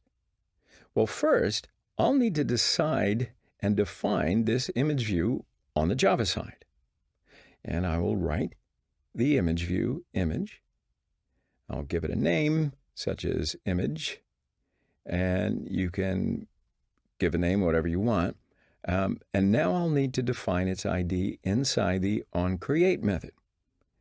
And I'll write image equals find view by ID, and inside the parenthesis r.id.image example. I can do every operation on the image view using image word. And I will write operation codes inside the OK button, click listener method. And let me just delete these codes that I wrote before. Now I'll write image.setImageResource.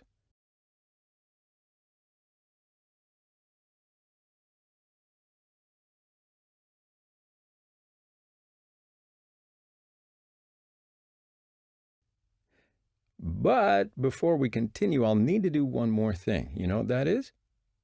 I'll need to add a second image in my project. That's right. So I will right-click to my drawable folder on the left side of Android Studio and choose Show in Explorer.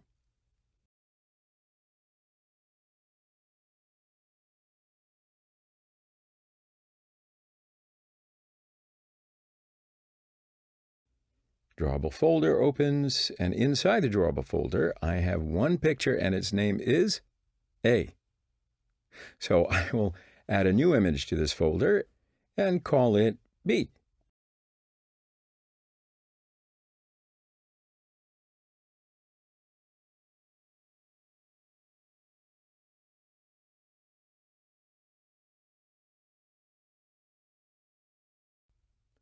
And now when I close this folder, I can see my picture B in my project. So now I can call this image. And I'll write inside the parentheses r.drawable.b.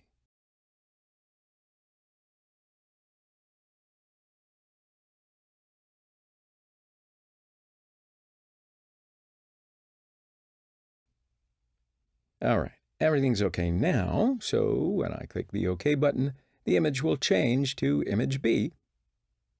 Good. So let's run it and see if it's working or not.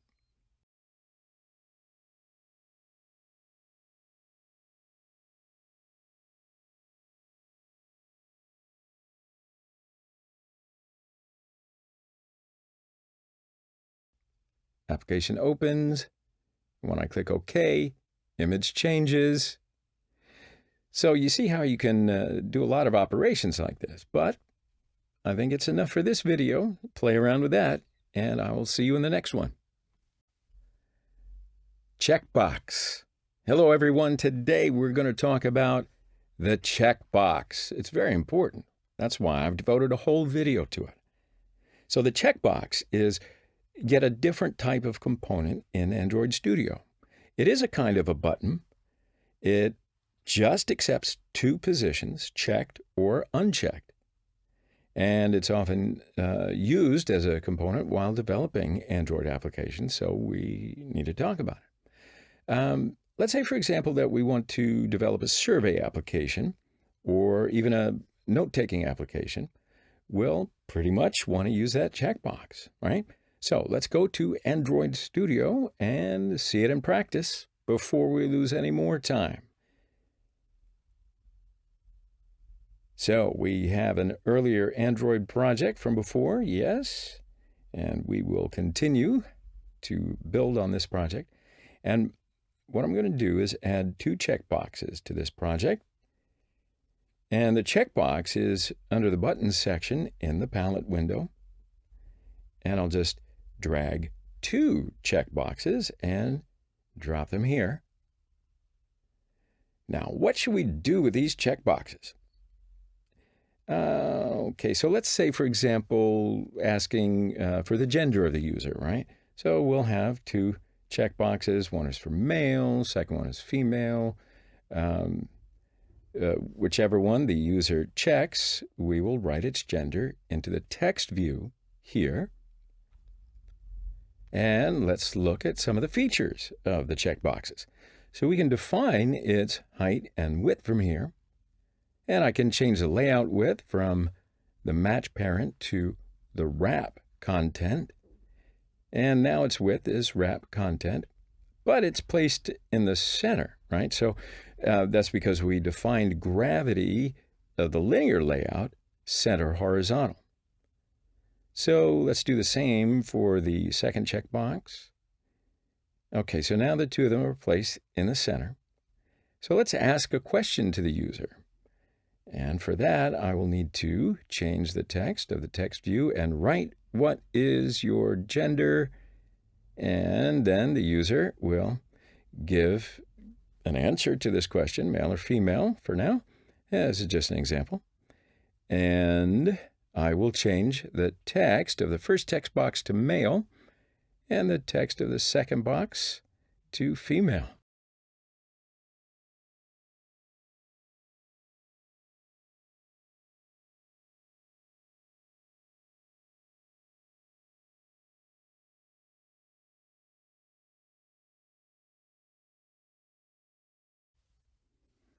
All right, so what do you suppose we can do in here with these checkboxes?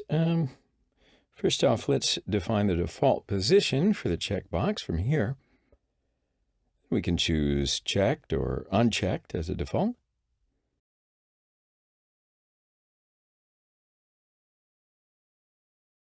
And let's continue. So I'll change the text color of the checkbox to white.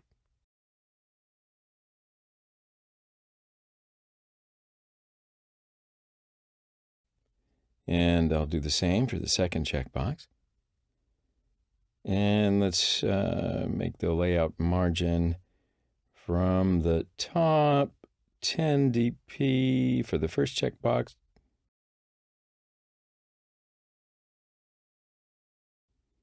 Yeah, do the same for the second.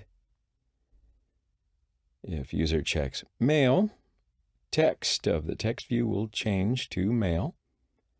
And if user checks female, text of the text view will change to female. Okay, so now we'll need to give an ID to these checkboxes. So I will give the ID checkbox male for first checkbox, and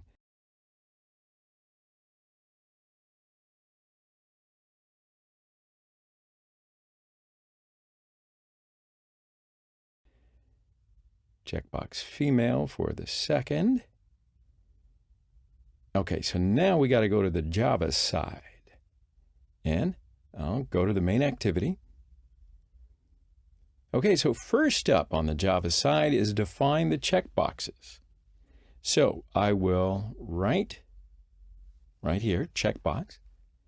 And, you know, if I click here, it will import the checkbox class. But I don't want to do that, so don't get ahead of me. So before the import checkbox, it's red. So I want to show you yet another import method. So when the checkbox is red, you can see a small lamp here. You see that? When I click this lamp, I can see the import class option. So I'll click the import class option, and it will import the checkbox class. And that way I can put names to these checkboxes, male and female. So these names are my choice. Of course, you can give the names to be whatever you want. And now I need to assign these IDs to these checkboxes. And I will write mail equals find view by ID r.id.checkbox mail. And for the second checkbox, female equals find view by ID r.id.checkbox female. Then after that, I'm going to add a click listener to the mail. So when the user clicks the checkbox, it will do these operations. And I'll write them here. Mail.set on click listener, new view on click listener. So now I can write my codes inside the on click method. And now there are two options for the mail checkbox, checked or unchecked.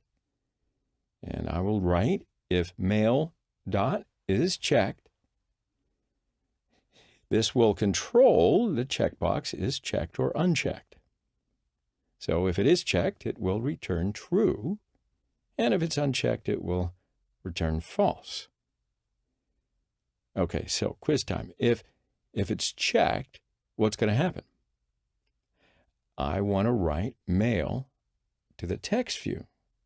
So I will write result.setTextMail. Now, why did I write result?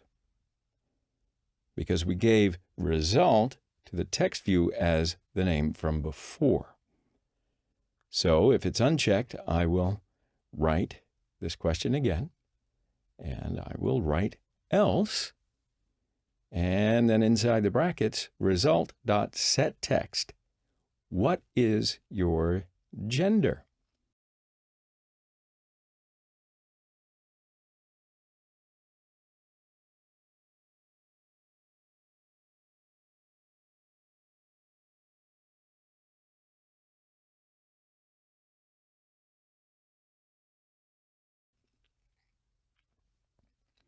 And I can do the same thing for the female.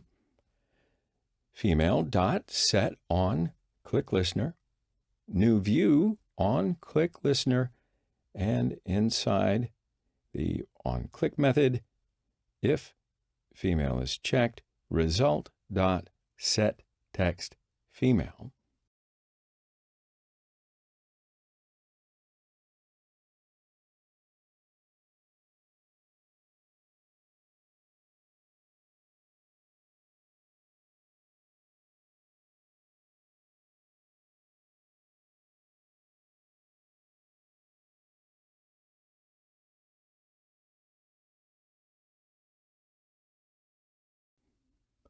And if female is unchecked, result dot set text, and question again, what is your gender?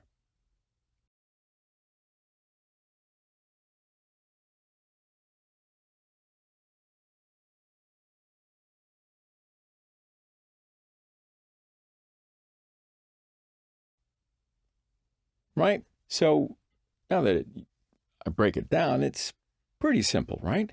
So let's run it and see what happens.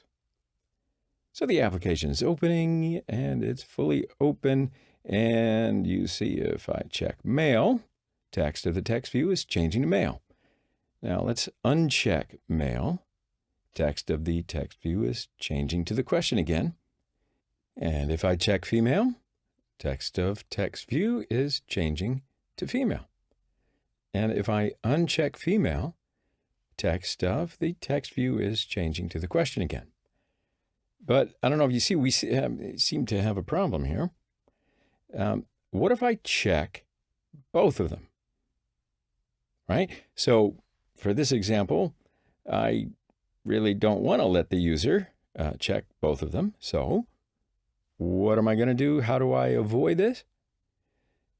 We're going to need to write some extra code. So I'm going to do this here. If male is checked, female must be unchecked. So I'll write female dot set checked false. And then this code defines the position of the checkbox. If it's true, checkbox will be checked.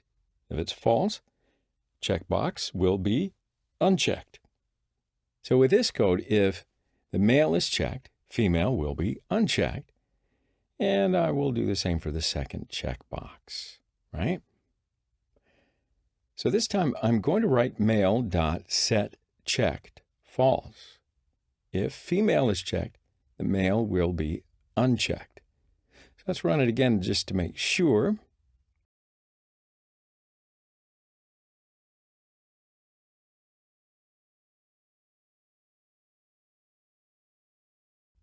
Okay, so there you go. It's working now.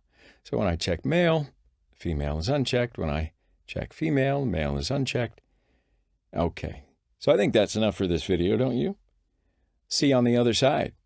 We got another video coming up. Radio buttons. Hello, everyone. I want to talk to you a little bit about radio buttons for this video. Radio buttons are similar to checkboxes that we spoke about in the last video. Radio buttons are inside a group, and the user can choose one option from this group, one option only. So radio buttons are separate from checkboxes with this feature, right? So, for example, you can use radio buttons on a test application where there's only one answer. The user can choose only one option from the answer. Yeah? You can use radio buttons to get information from the user, sort of like checkboxes. But the checkbox, there's two options for one checkbox, right? It's either checked or unchecked. But for radio buttons, the user has to choose one option from the group. Also, one option is chosen by default. So let's go into Android Studio and see it in practice. All right, so we had a project from the last video. Let's continue on that one. And the radio buttons are under the buttons section. But before we add radio buttons, we will need to add a radio group. And I'll choose radio group from here. Just drag it into the text view. And now we can add radio buttons under the radio group. And I'll add 3 radio buttons here.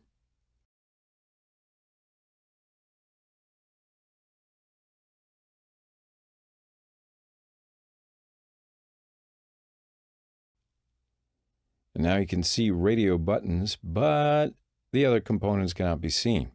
So let's check the layout width and the height of the radio buttons. All right, so you can see here that the layout width and the height, the radio buttons are wrap content.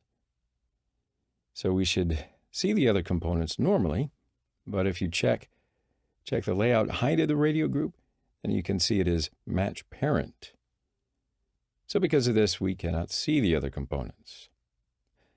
So let's change it to wrap content, and everything's fine.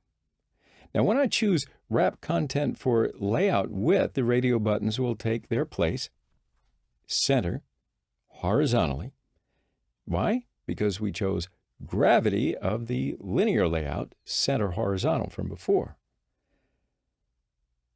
So what do you suppose we can do with these radio buttons? All right, let's make an example of this. I will give these radio buttons some colors. And when the user chooses a color from the option and clicks the OK button, the background of the main activity color will change to whatever the chosen color is. So let's write the text of the first radio button, green.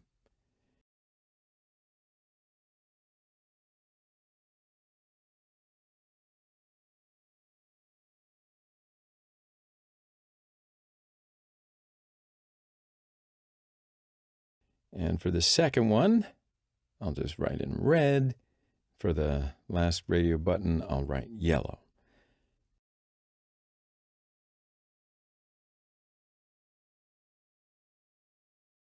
And then when the user clicks OK, the background will change. So let's change the text color of the radio buttons to white.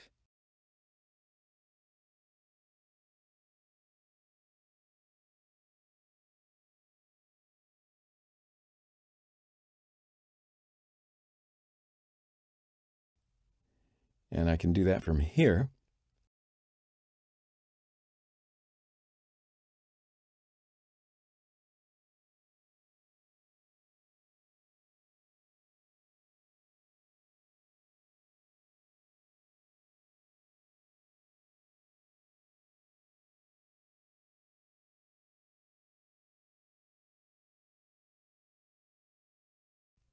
Also, I need to give an ID to these radio buttons.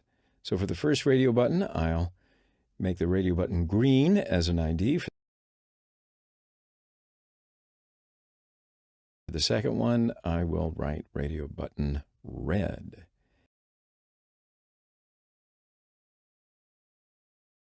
And for the third one, I'll just write in radio button yellow.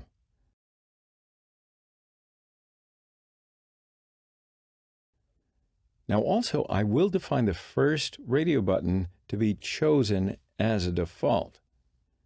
And I can do that from here. And I clicked checked option. So after we finish the design, we can then go to the Java side. Now, first of all, we will need to define these radio buttons and the radio group here.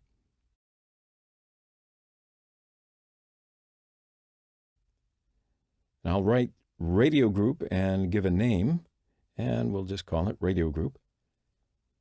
And then after that, I'll need to define the radio buttons. So I'll just write in radio button green. When I write radio button, Android Studio imports the necessary class. And then I'll put red for the second button, yellow for the third radio button, and then after that, okay, so I'll need to define IDs for these radio buttons and the radio group.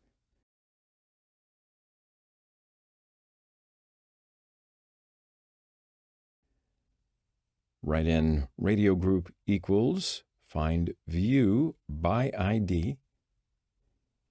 But before we continue, I will need to give an ID to the radio group. So we'll go back to the XML page and give it an ID here. And I gave group as the ID.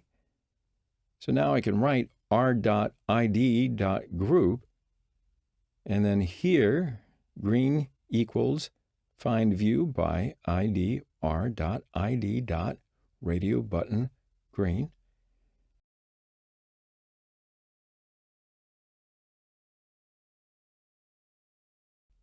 And for the red one, red equals find view by ID r.id.radio button red.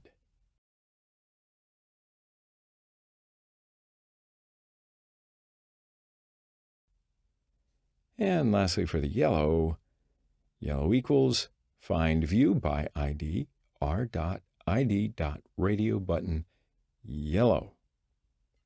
Great, so we have now defined our radio buttons. Okay, so what do you want to do after that? So when the user chooses a color and clicks OK, the color of the layout will change, right? Now to do this, I will add a click listener to the OK button. So we've already defined the OK button here. So I will write here OK.set on click listener, new view on click listener.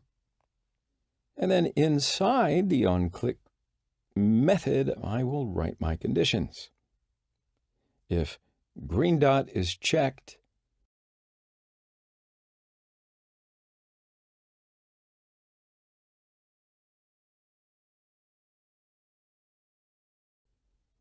and again, before I continue, I will need to give an ID to the linear layout.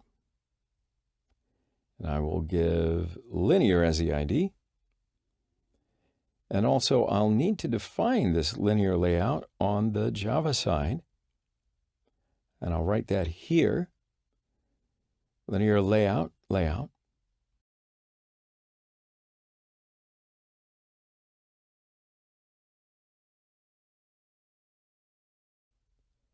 And inside the create method, layout equals find view by id r.id.linear. And now I can change the background color using layout. So I'm going to write here inside the brackets, layout.set background color, and then inside the parenthesis, color.green. And of course, that's my first condition. If the user chooses the green radio button, background color will be green. And then after that, I can write the second condition. Else if red dot is checked, layout dot set background color, color dot red.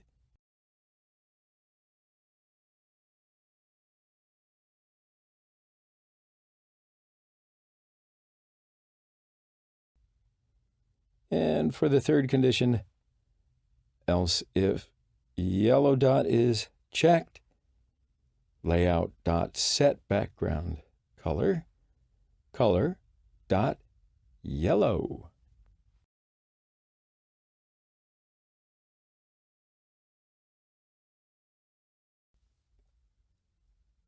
So far, so good. So let's run it and see if it's working or not.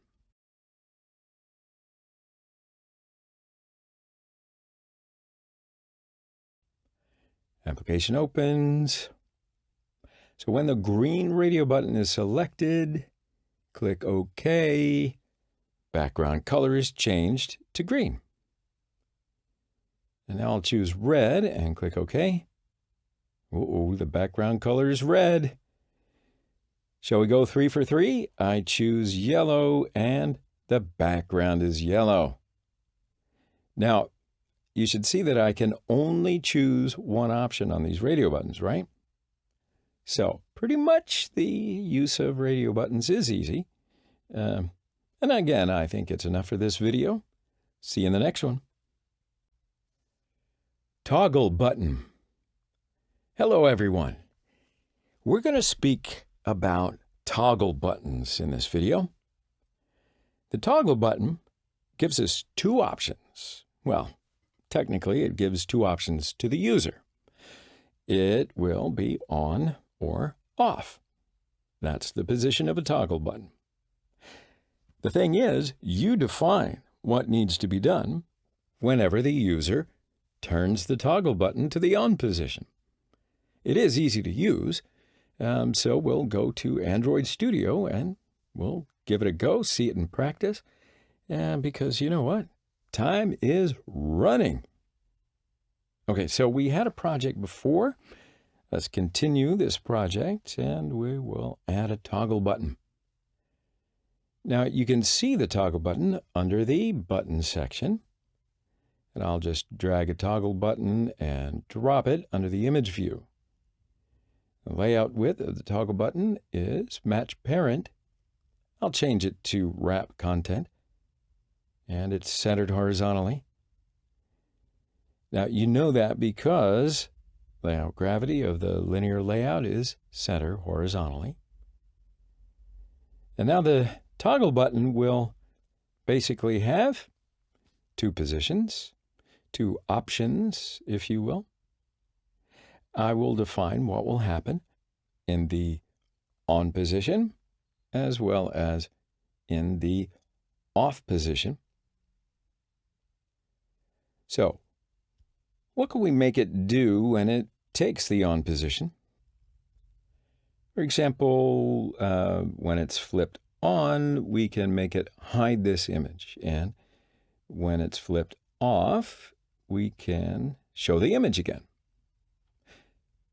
Also, I'm going to want to change the text of the text view to images hidden. when toggle button is in the on position. Okay, so after that, I will change the text of the text view to image is shown when toggle button is in the off position. So let's do this. Before we start, we can change the text of the toggle button. Where do I do that? Well, you know that we've all changed all of the text of the buttons from text attributes, but we're not going to do that for this toggle button. There's another text attribute, and it is text off and text on. Pretty handy. So we will define a text in the text off section when the position of the toggle button is off. And also we can define a text when the position of the toggle button is on. And I will write hide image for the text off and show image for text on. So also we're going to need to give a name to this ID and to this toggle button. In other words, we need to give it an ID. So I will give toggle button show as an ID.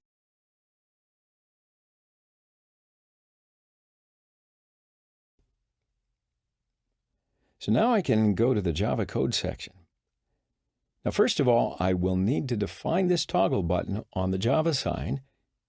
I will write toggle button and toggle button again. Now, of course, you can give it another name if you want to. But then after that, we will define its ID inside the onCreate method. And I will write here toggle button equals find view by ID, and inside the parentheses r.id.toggle button show. And in order to do the operations on the toggle button, I need to add a listener. Now normally I would just add a click listener, but for a toggle button I will add checked change listener. So I'll write it here, toggle button dot set on checked change listener, and new component button dot on checked change listener. And I will write my code inside the onChecked change method. So when the checked position of the button is changed, the listener will detect this change and then apply the codes that I wrote here. Now it can take two positions, of course, checked or unchecked, or on or off. So it means that when the toggle button is on, it takes the checked, and the toggle button is off, it takes the unchecked position. So I'll just write it here that if it's checked, and inside the brackets, I will hide image. Okay, so how do I do that? Well, if you remember correctly, or if I remember correctly, we defined the image view here before, and its name was image. So I will write here image.setVisibility view.invisible.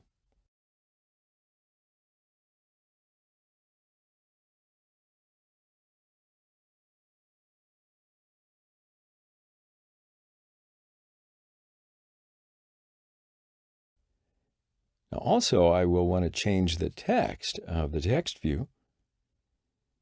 We have defined text view here already, and its name was, you remember, don't rewind, result. So I'll just write it here, result.set text image is hidden.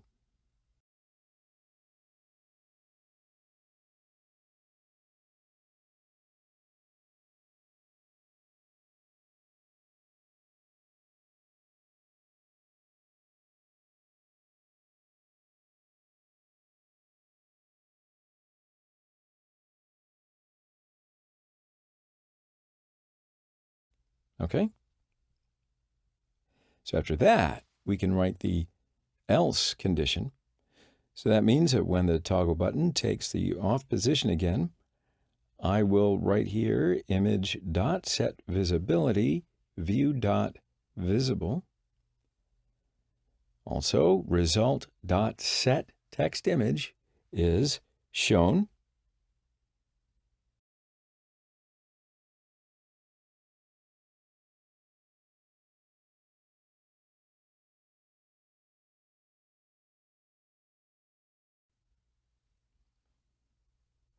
Okay, so let's run it and see if it's working or not. And now the application's open. So you see here on the toggle button, the text is hide image. When I click the toggle button, image is hidden and text of the text view is changed. Cool. Also, the text of the toggle button is changed. So when I click it again, the image is shown and text of the text view changed again. Also, the text of the toggle button is changed to the hide image. So that's, I don't know, I think it's easy. I hope that you think it's easy too. But in any event, it is enough for this particular video. I've got another one coming up, so see you then. Spinner. Hello, everyone. Today, I want to speak to you about Spinner in this video. Spinner is an Android component that we use in Android application development. Spinner opens a list, and then the user can choose an item from the list. So when the user selects an item from the list, some operations can start by choosing the selection. So why don't we go to Android Studio and get to work and do some practice? All right, so remember we had a project before. We'll just continue with the project so that we can see the progress on the build. And we're going to do an example in this video. So let's set up the example project just like this. There's a list of countries. And when the user selects a country from the list, the country name will be written here on the text view. So for example, if I want to select Germany, then text view will display Germany. If I select the Netherlands, on the text view, it will write Netherlands. All right, so this is how Spinner works, basically.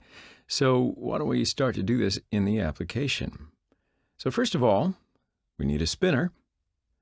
But before I add Spinner here, I want to add a new horizontal linear layout here. And I added this layout under the image view. I'll add Spinner under this layout, and Spinner is under the container section.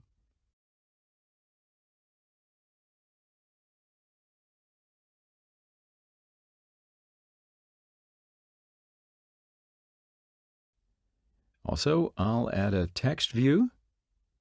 So this text view will display and explain what the user will do with this spinner. And you see that the other components are not seen. And here I can change the height of the new linear layout to the wrap content. And now you can see the other components. So also, I want to change the width of the spinner to wrap content. And now we have a text view and a spinner.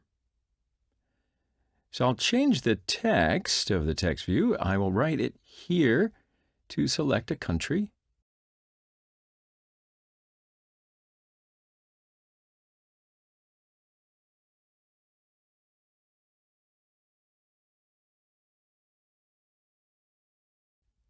I'll also change the text color of text view to white.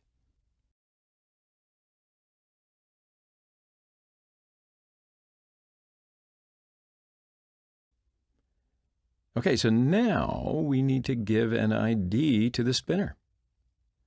All I do is write spinner country. And then after that, I just need to fill in the spinner. Now to fill in the spinner, I will create an array. I'll do this under the values folder in the strings XML file, I'll just open the strings XML file and write here string array. Now I need to give a name to this array. The name could be, I don't know, countries, and I will write between the string arrays items. I'll write an item here, and I will write the country names between two item XML code.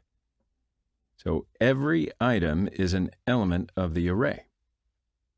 All right? So the first country should be England.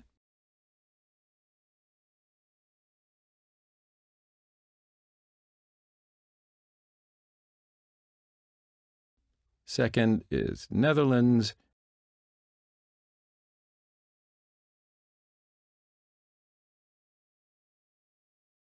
Third is Belgium.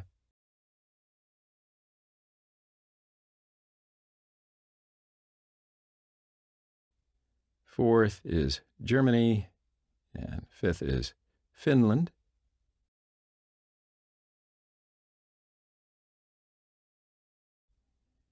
Okay, so now we have 5 items inside the countries array. All right, so the spinner is ready, and also the array is ready. So now we can go over to the Java side.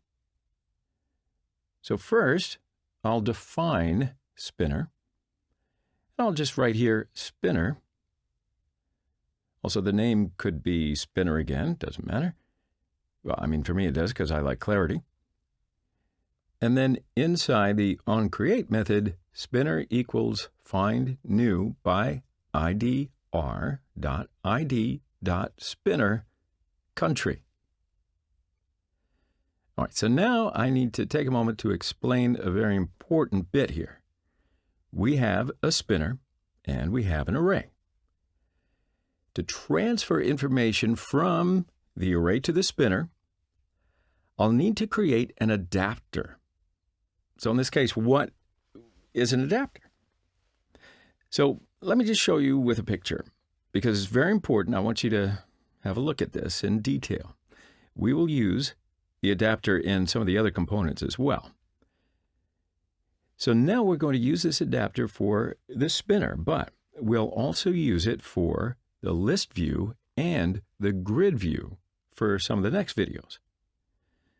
So we will call the adapter, and then what makes a connection between a data set and a view. In this example, the data set is array list and the view is spinner. Then we need to create an adapter between the array list and spinner. And I'll just do this in the main activity using Java code. So I'll write here array adapter, and its name is adapter.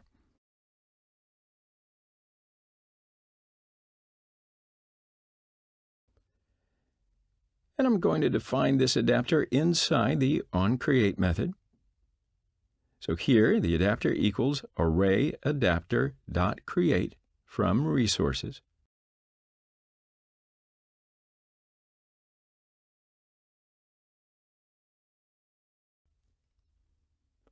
Now I need to define 3 parameters in here. First is context, and I will write here. All right, that's right. So this means that this adapter will work in this class. The second parameter is array ID.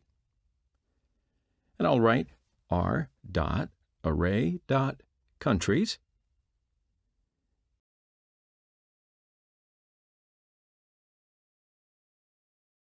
And I'll define array ID to the adapter. Now the third one is the spinner layout. I need to specify how each item looks inside the spinner. So I'll write android.r.layout.simpleSpinnerItem.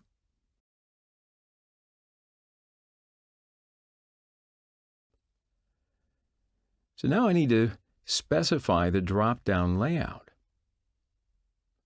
I'll write adapter dot set drop-down view resource, and then inside the parenthesis, android.r.layout.simple spinner drop-down item. And now the adapter's ready. I'll just need to assign this adapter to the spinner. How do you do that? I will just write spinner.setAdapter and adapter.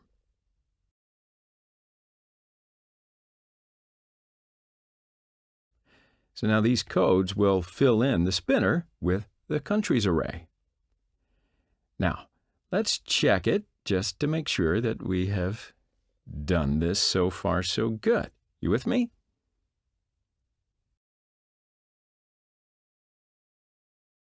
Okay, so the application is open.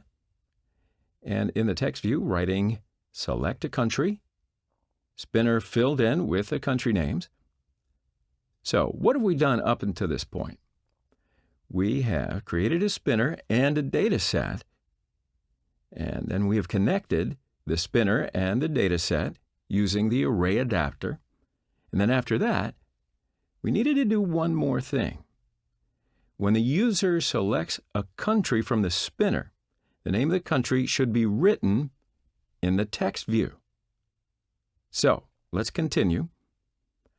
I'll need to add a listener to the spinner. And this listener is set on item selected listener.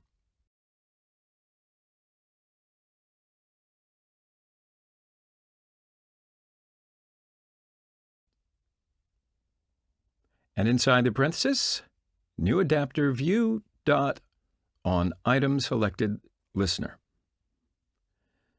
So when I write this code, two methods are created by Android Studio. First one is on item selected. The other one is on nothing selected. So I'll write my codes here. When the user selects an item from the spinner, this method will work. And I will write here parent dot get item at position.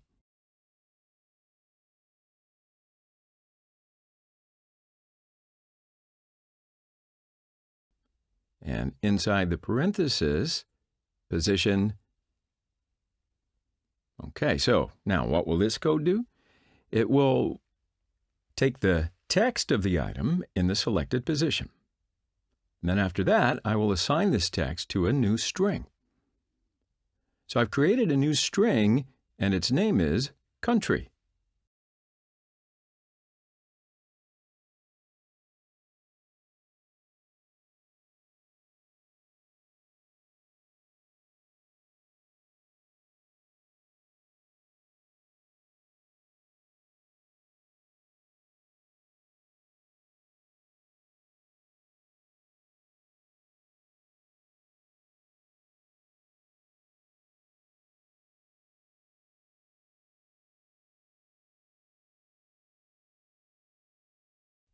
And lastly, I will write result.setText and country. And now this code will get the country name and write it on the text view. All right, so let's run it again and look. Ooh, I get excited, I know. Okay, so the application is open, and when I select Netherlands on the text view, it will write Netherlands. And when I select Germany, it will write Germany on text view. And which item I select from here, it will write the name of the item onto the text view. And that's the way the spinner works. So I think that's plenty for this video. I will see you next video. Toast message. Hello, everyone. In this video, we're going to talk about toast messages. And before you pick up that drink, listen to me. The toast message is used to show short time information to the user. So in other words, let's say that when a user clicks a button or opens a new window, or you want to give some kind of information to the user, that's when you use the toast message. So let's go to Android Studio and see it in practice before we lose any more time. You can pick up that drink now. All right, so you know that we have a project that we've been working on. So let's continue working on this project. But before we start, let me just show you a toast message. So you see here when I click the OK button, a toast message displays. And the message is, this is a toast message. So after a while, the toast message disappears. You can show this toast message whenever you want.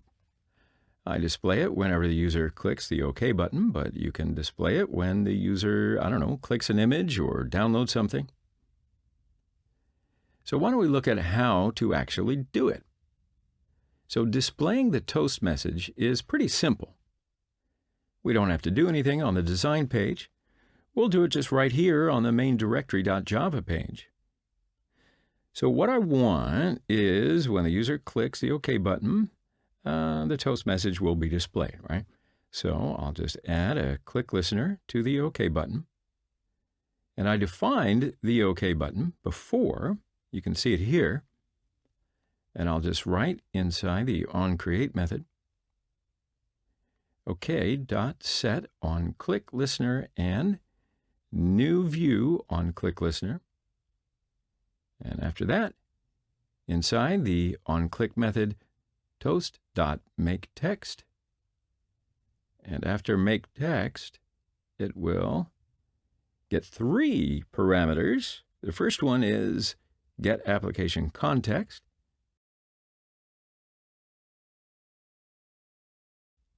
Second one is message, and I will write a message inside the quotation marks. So what I write inside the quotation marks will be shown as a message. Message is, this is a toast message. Now the last parameter is how long the toast message is shown for. There are basically 2 options here, toast.long and toast.short. So I'll just select the first one, and then after the parenthesis, I will write .show. And guess what? That's it. Your toast message is now ready. So why don't we run it and see?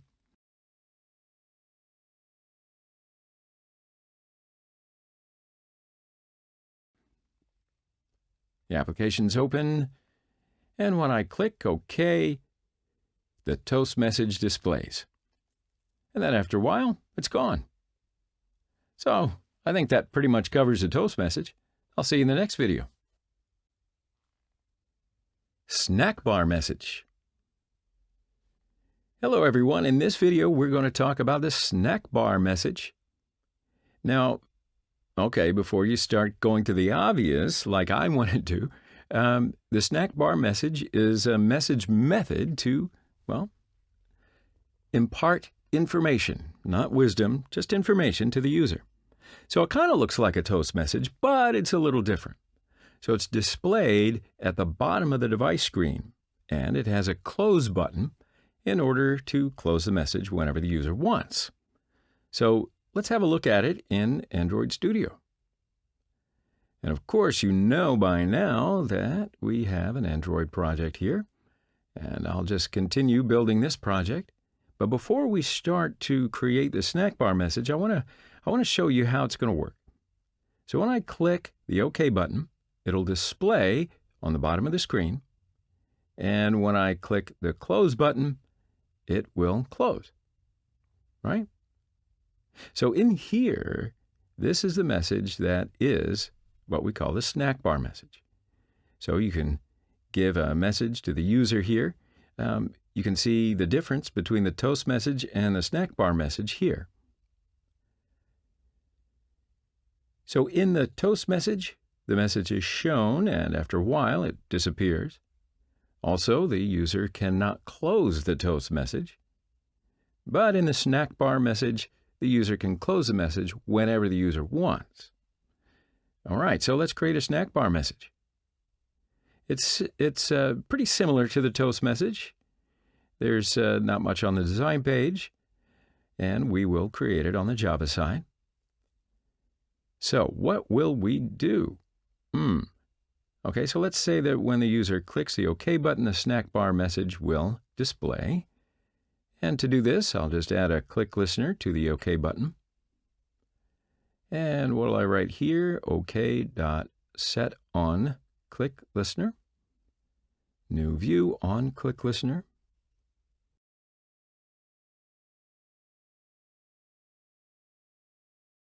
And I will create a snack bar message inside the onClick method. And before we continue, we will need to add a library to the project. I'll just open the build.gradle module app page and check a library. So it is inside the dependencies implementation com.android.support design 28.0.0. And if you already have this library inside your project, you don't have to do anything. If you don't have it, you will need to write this line and click Sync Now. And then after you click the Sync Now button, it will add this library inside your project. And then after that, you can create your snack bar message. All right, so after this, we need to do one more thing. We need to define where we will show this snack bar message. And let's just show it on the main activity layout and on the linear layout. So I'll need to define the linear layout on the Java side. Now to do this, I'll need to give an ID to the linear layout.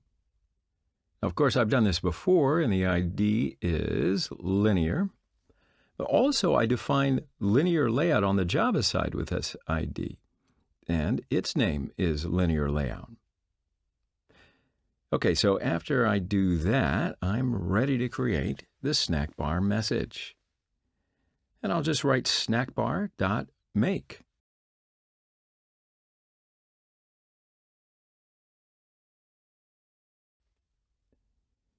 It'll take 3 parameters inside the parentheses.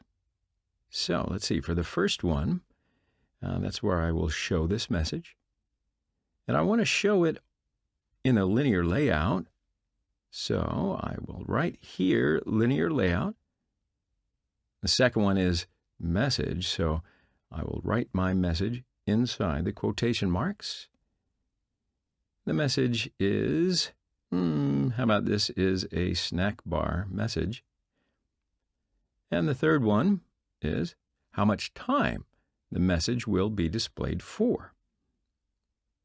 So here it gives you 3 alternatives: long, short, and indefinite.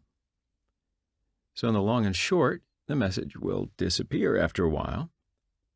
But in the indefinite, the message will not disappear until the user closes it. All right, so I will choose indefinite, and I will write snackbar.length indefinite. And then after that, I just write .setAction. Now, this also accepts 2 parameters. The first one is text of the close button. And let's just give it some text for the close button. And I'll write here close, but you can, of course, write whatever you want. And the second is click listener. Now, I'll need to define a new click listener, because when the user clicks the close button, the snack bar message needs to be closed. So when I add click listener, Android Studio understands this is for close snack bar message. And I don't need to write anything inside the click listener. And then after that, I will add here.show. And that should do it. Snack bar message is now ready, so let's run it.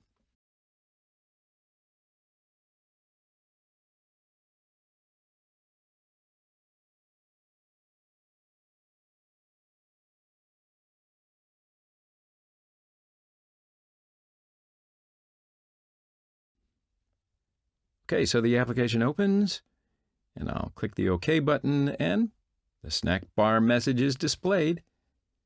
And then when I click the Close button, the snack bar message disappears. So let's see what happens if I choose snackbar.length short.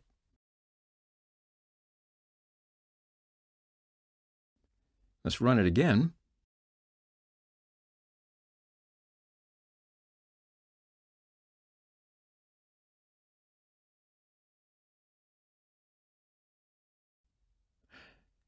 So this time when I click the OK button, the snack bar message displayed, and then after a little while it disappeared itself. So this is how snack bar message works, and I think it's enough for this video. So I will see you in the next one. Dialog messages. Hello everyone. This is the video where we're going to talk about dialog messages.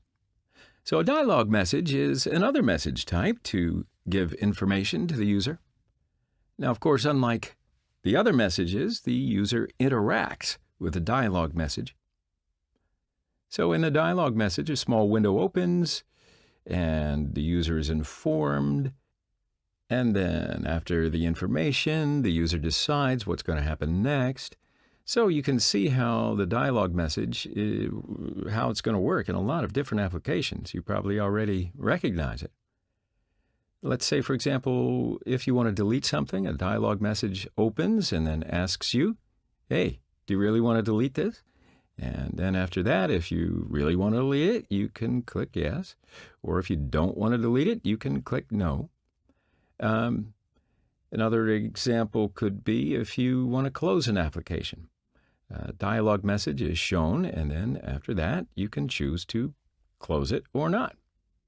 So dialog messages are probably one of the most used messages, so why don't we just get to it and open up Android Studio and see how to create it. Now, of course, you know that here we are back in our project, and we will continue to build it. And this is what we'll do. So we have a button here. Its text is delete text of text view.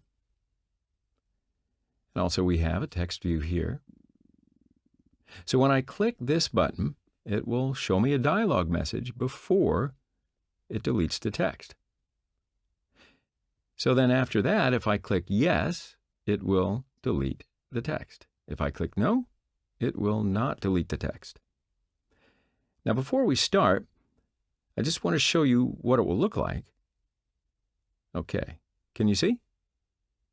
When I click the delete button, it's asking me, do you want to delete text? And there are two options, yes and no.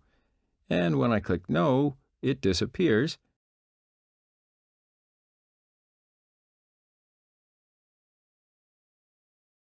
When I click yes, it's deleted.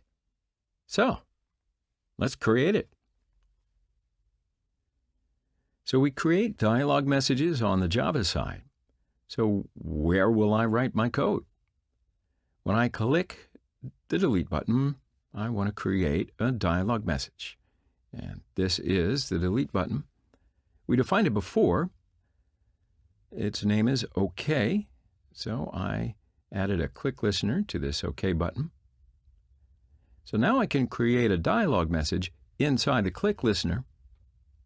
I'll write a method. Its name is show dialog message.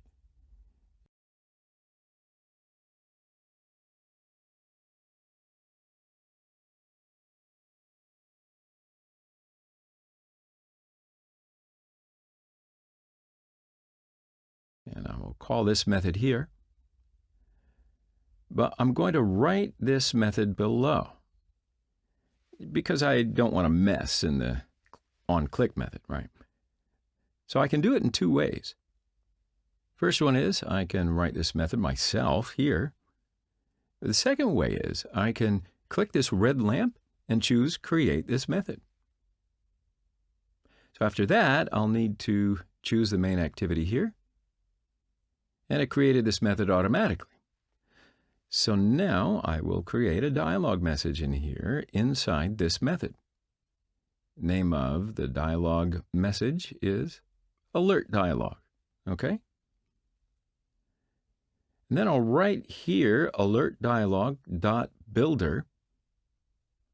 And after that, I'll need to give a name to this alert dialog message. And I'll write alert dialog equals new alert dialog builder.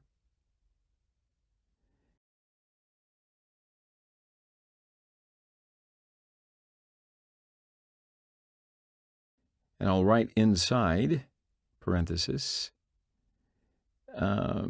So when I wrote this here, I defined the context. So it will work on this activity. So I created a dialog message and give it a name, alert dialog. Okay, so now I need to define its features. So I'll write here alert dialog dot set title. And then whatever I write here will be shown as a title. And you can see that here. Delete is the title. So now I need to define this title. And I'll write inside the quotation marks, delete. Okay, so I'll continue. I write here dot set message. And I will write here my message that I want to show to the user. You can see here, message. Message is, do you want to delete text?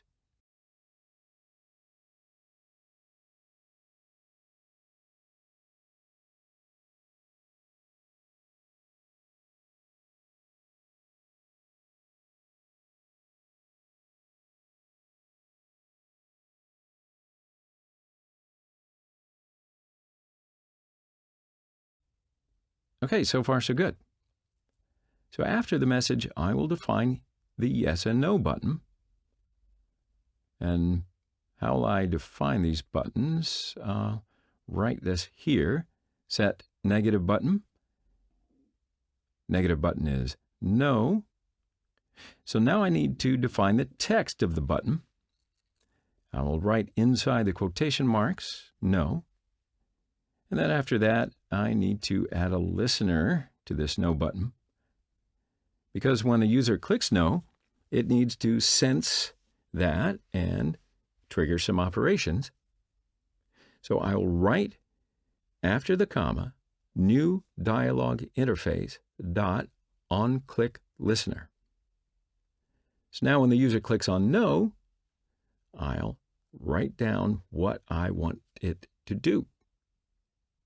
Also, I need to define the yes button. So I can just write that here, dot set positive button. And inside the parentheses, I will write the text of the positive button, yes. And I'll add a click listener to this yes button as well. Now when the user clicks on yes, I'll write down what I want to do. And then after that, I'll just write here dot show. And then what that does is it shows the dialog message. Oh, and lastly, I will write alert dialog dot create. So that should be pretty clear. It's a few steps, but I hope you understood. I created the alert dialog here. And I defined the title here and defined the message here and defined the yes button here.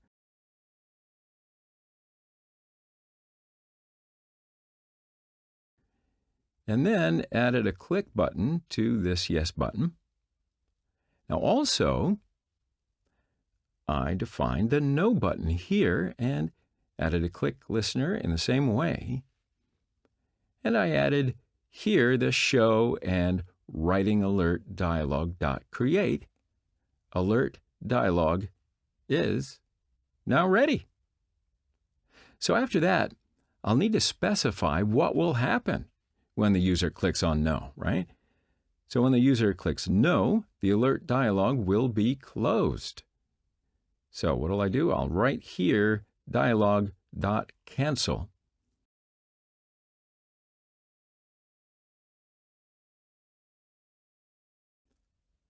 So also I'll need to specify what will happen when the user clicks yes. When the user clicks yes, text of the text view will be deleted. So we defined this text view before. Its name was result. And now I'll just write it here. Result.setText. And I won't write anything inside the quotation marks. And that way the text will be deleted. So why don't we have a look? Let's run it and see.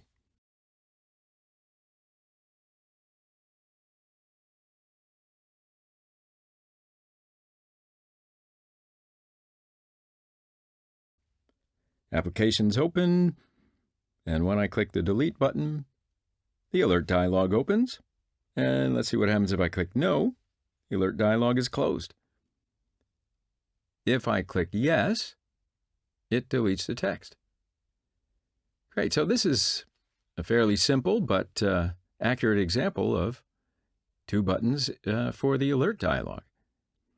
So there are other types of dialog messages.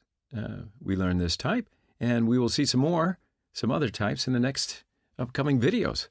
So I'm excited. I hope you are too. I'll see you in the next video.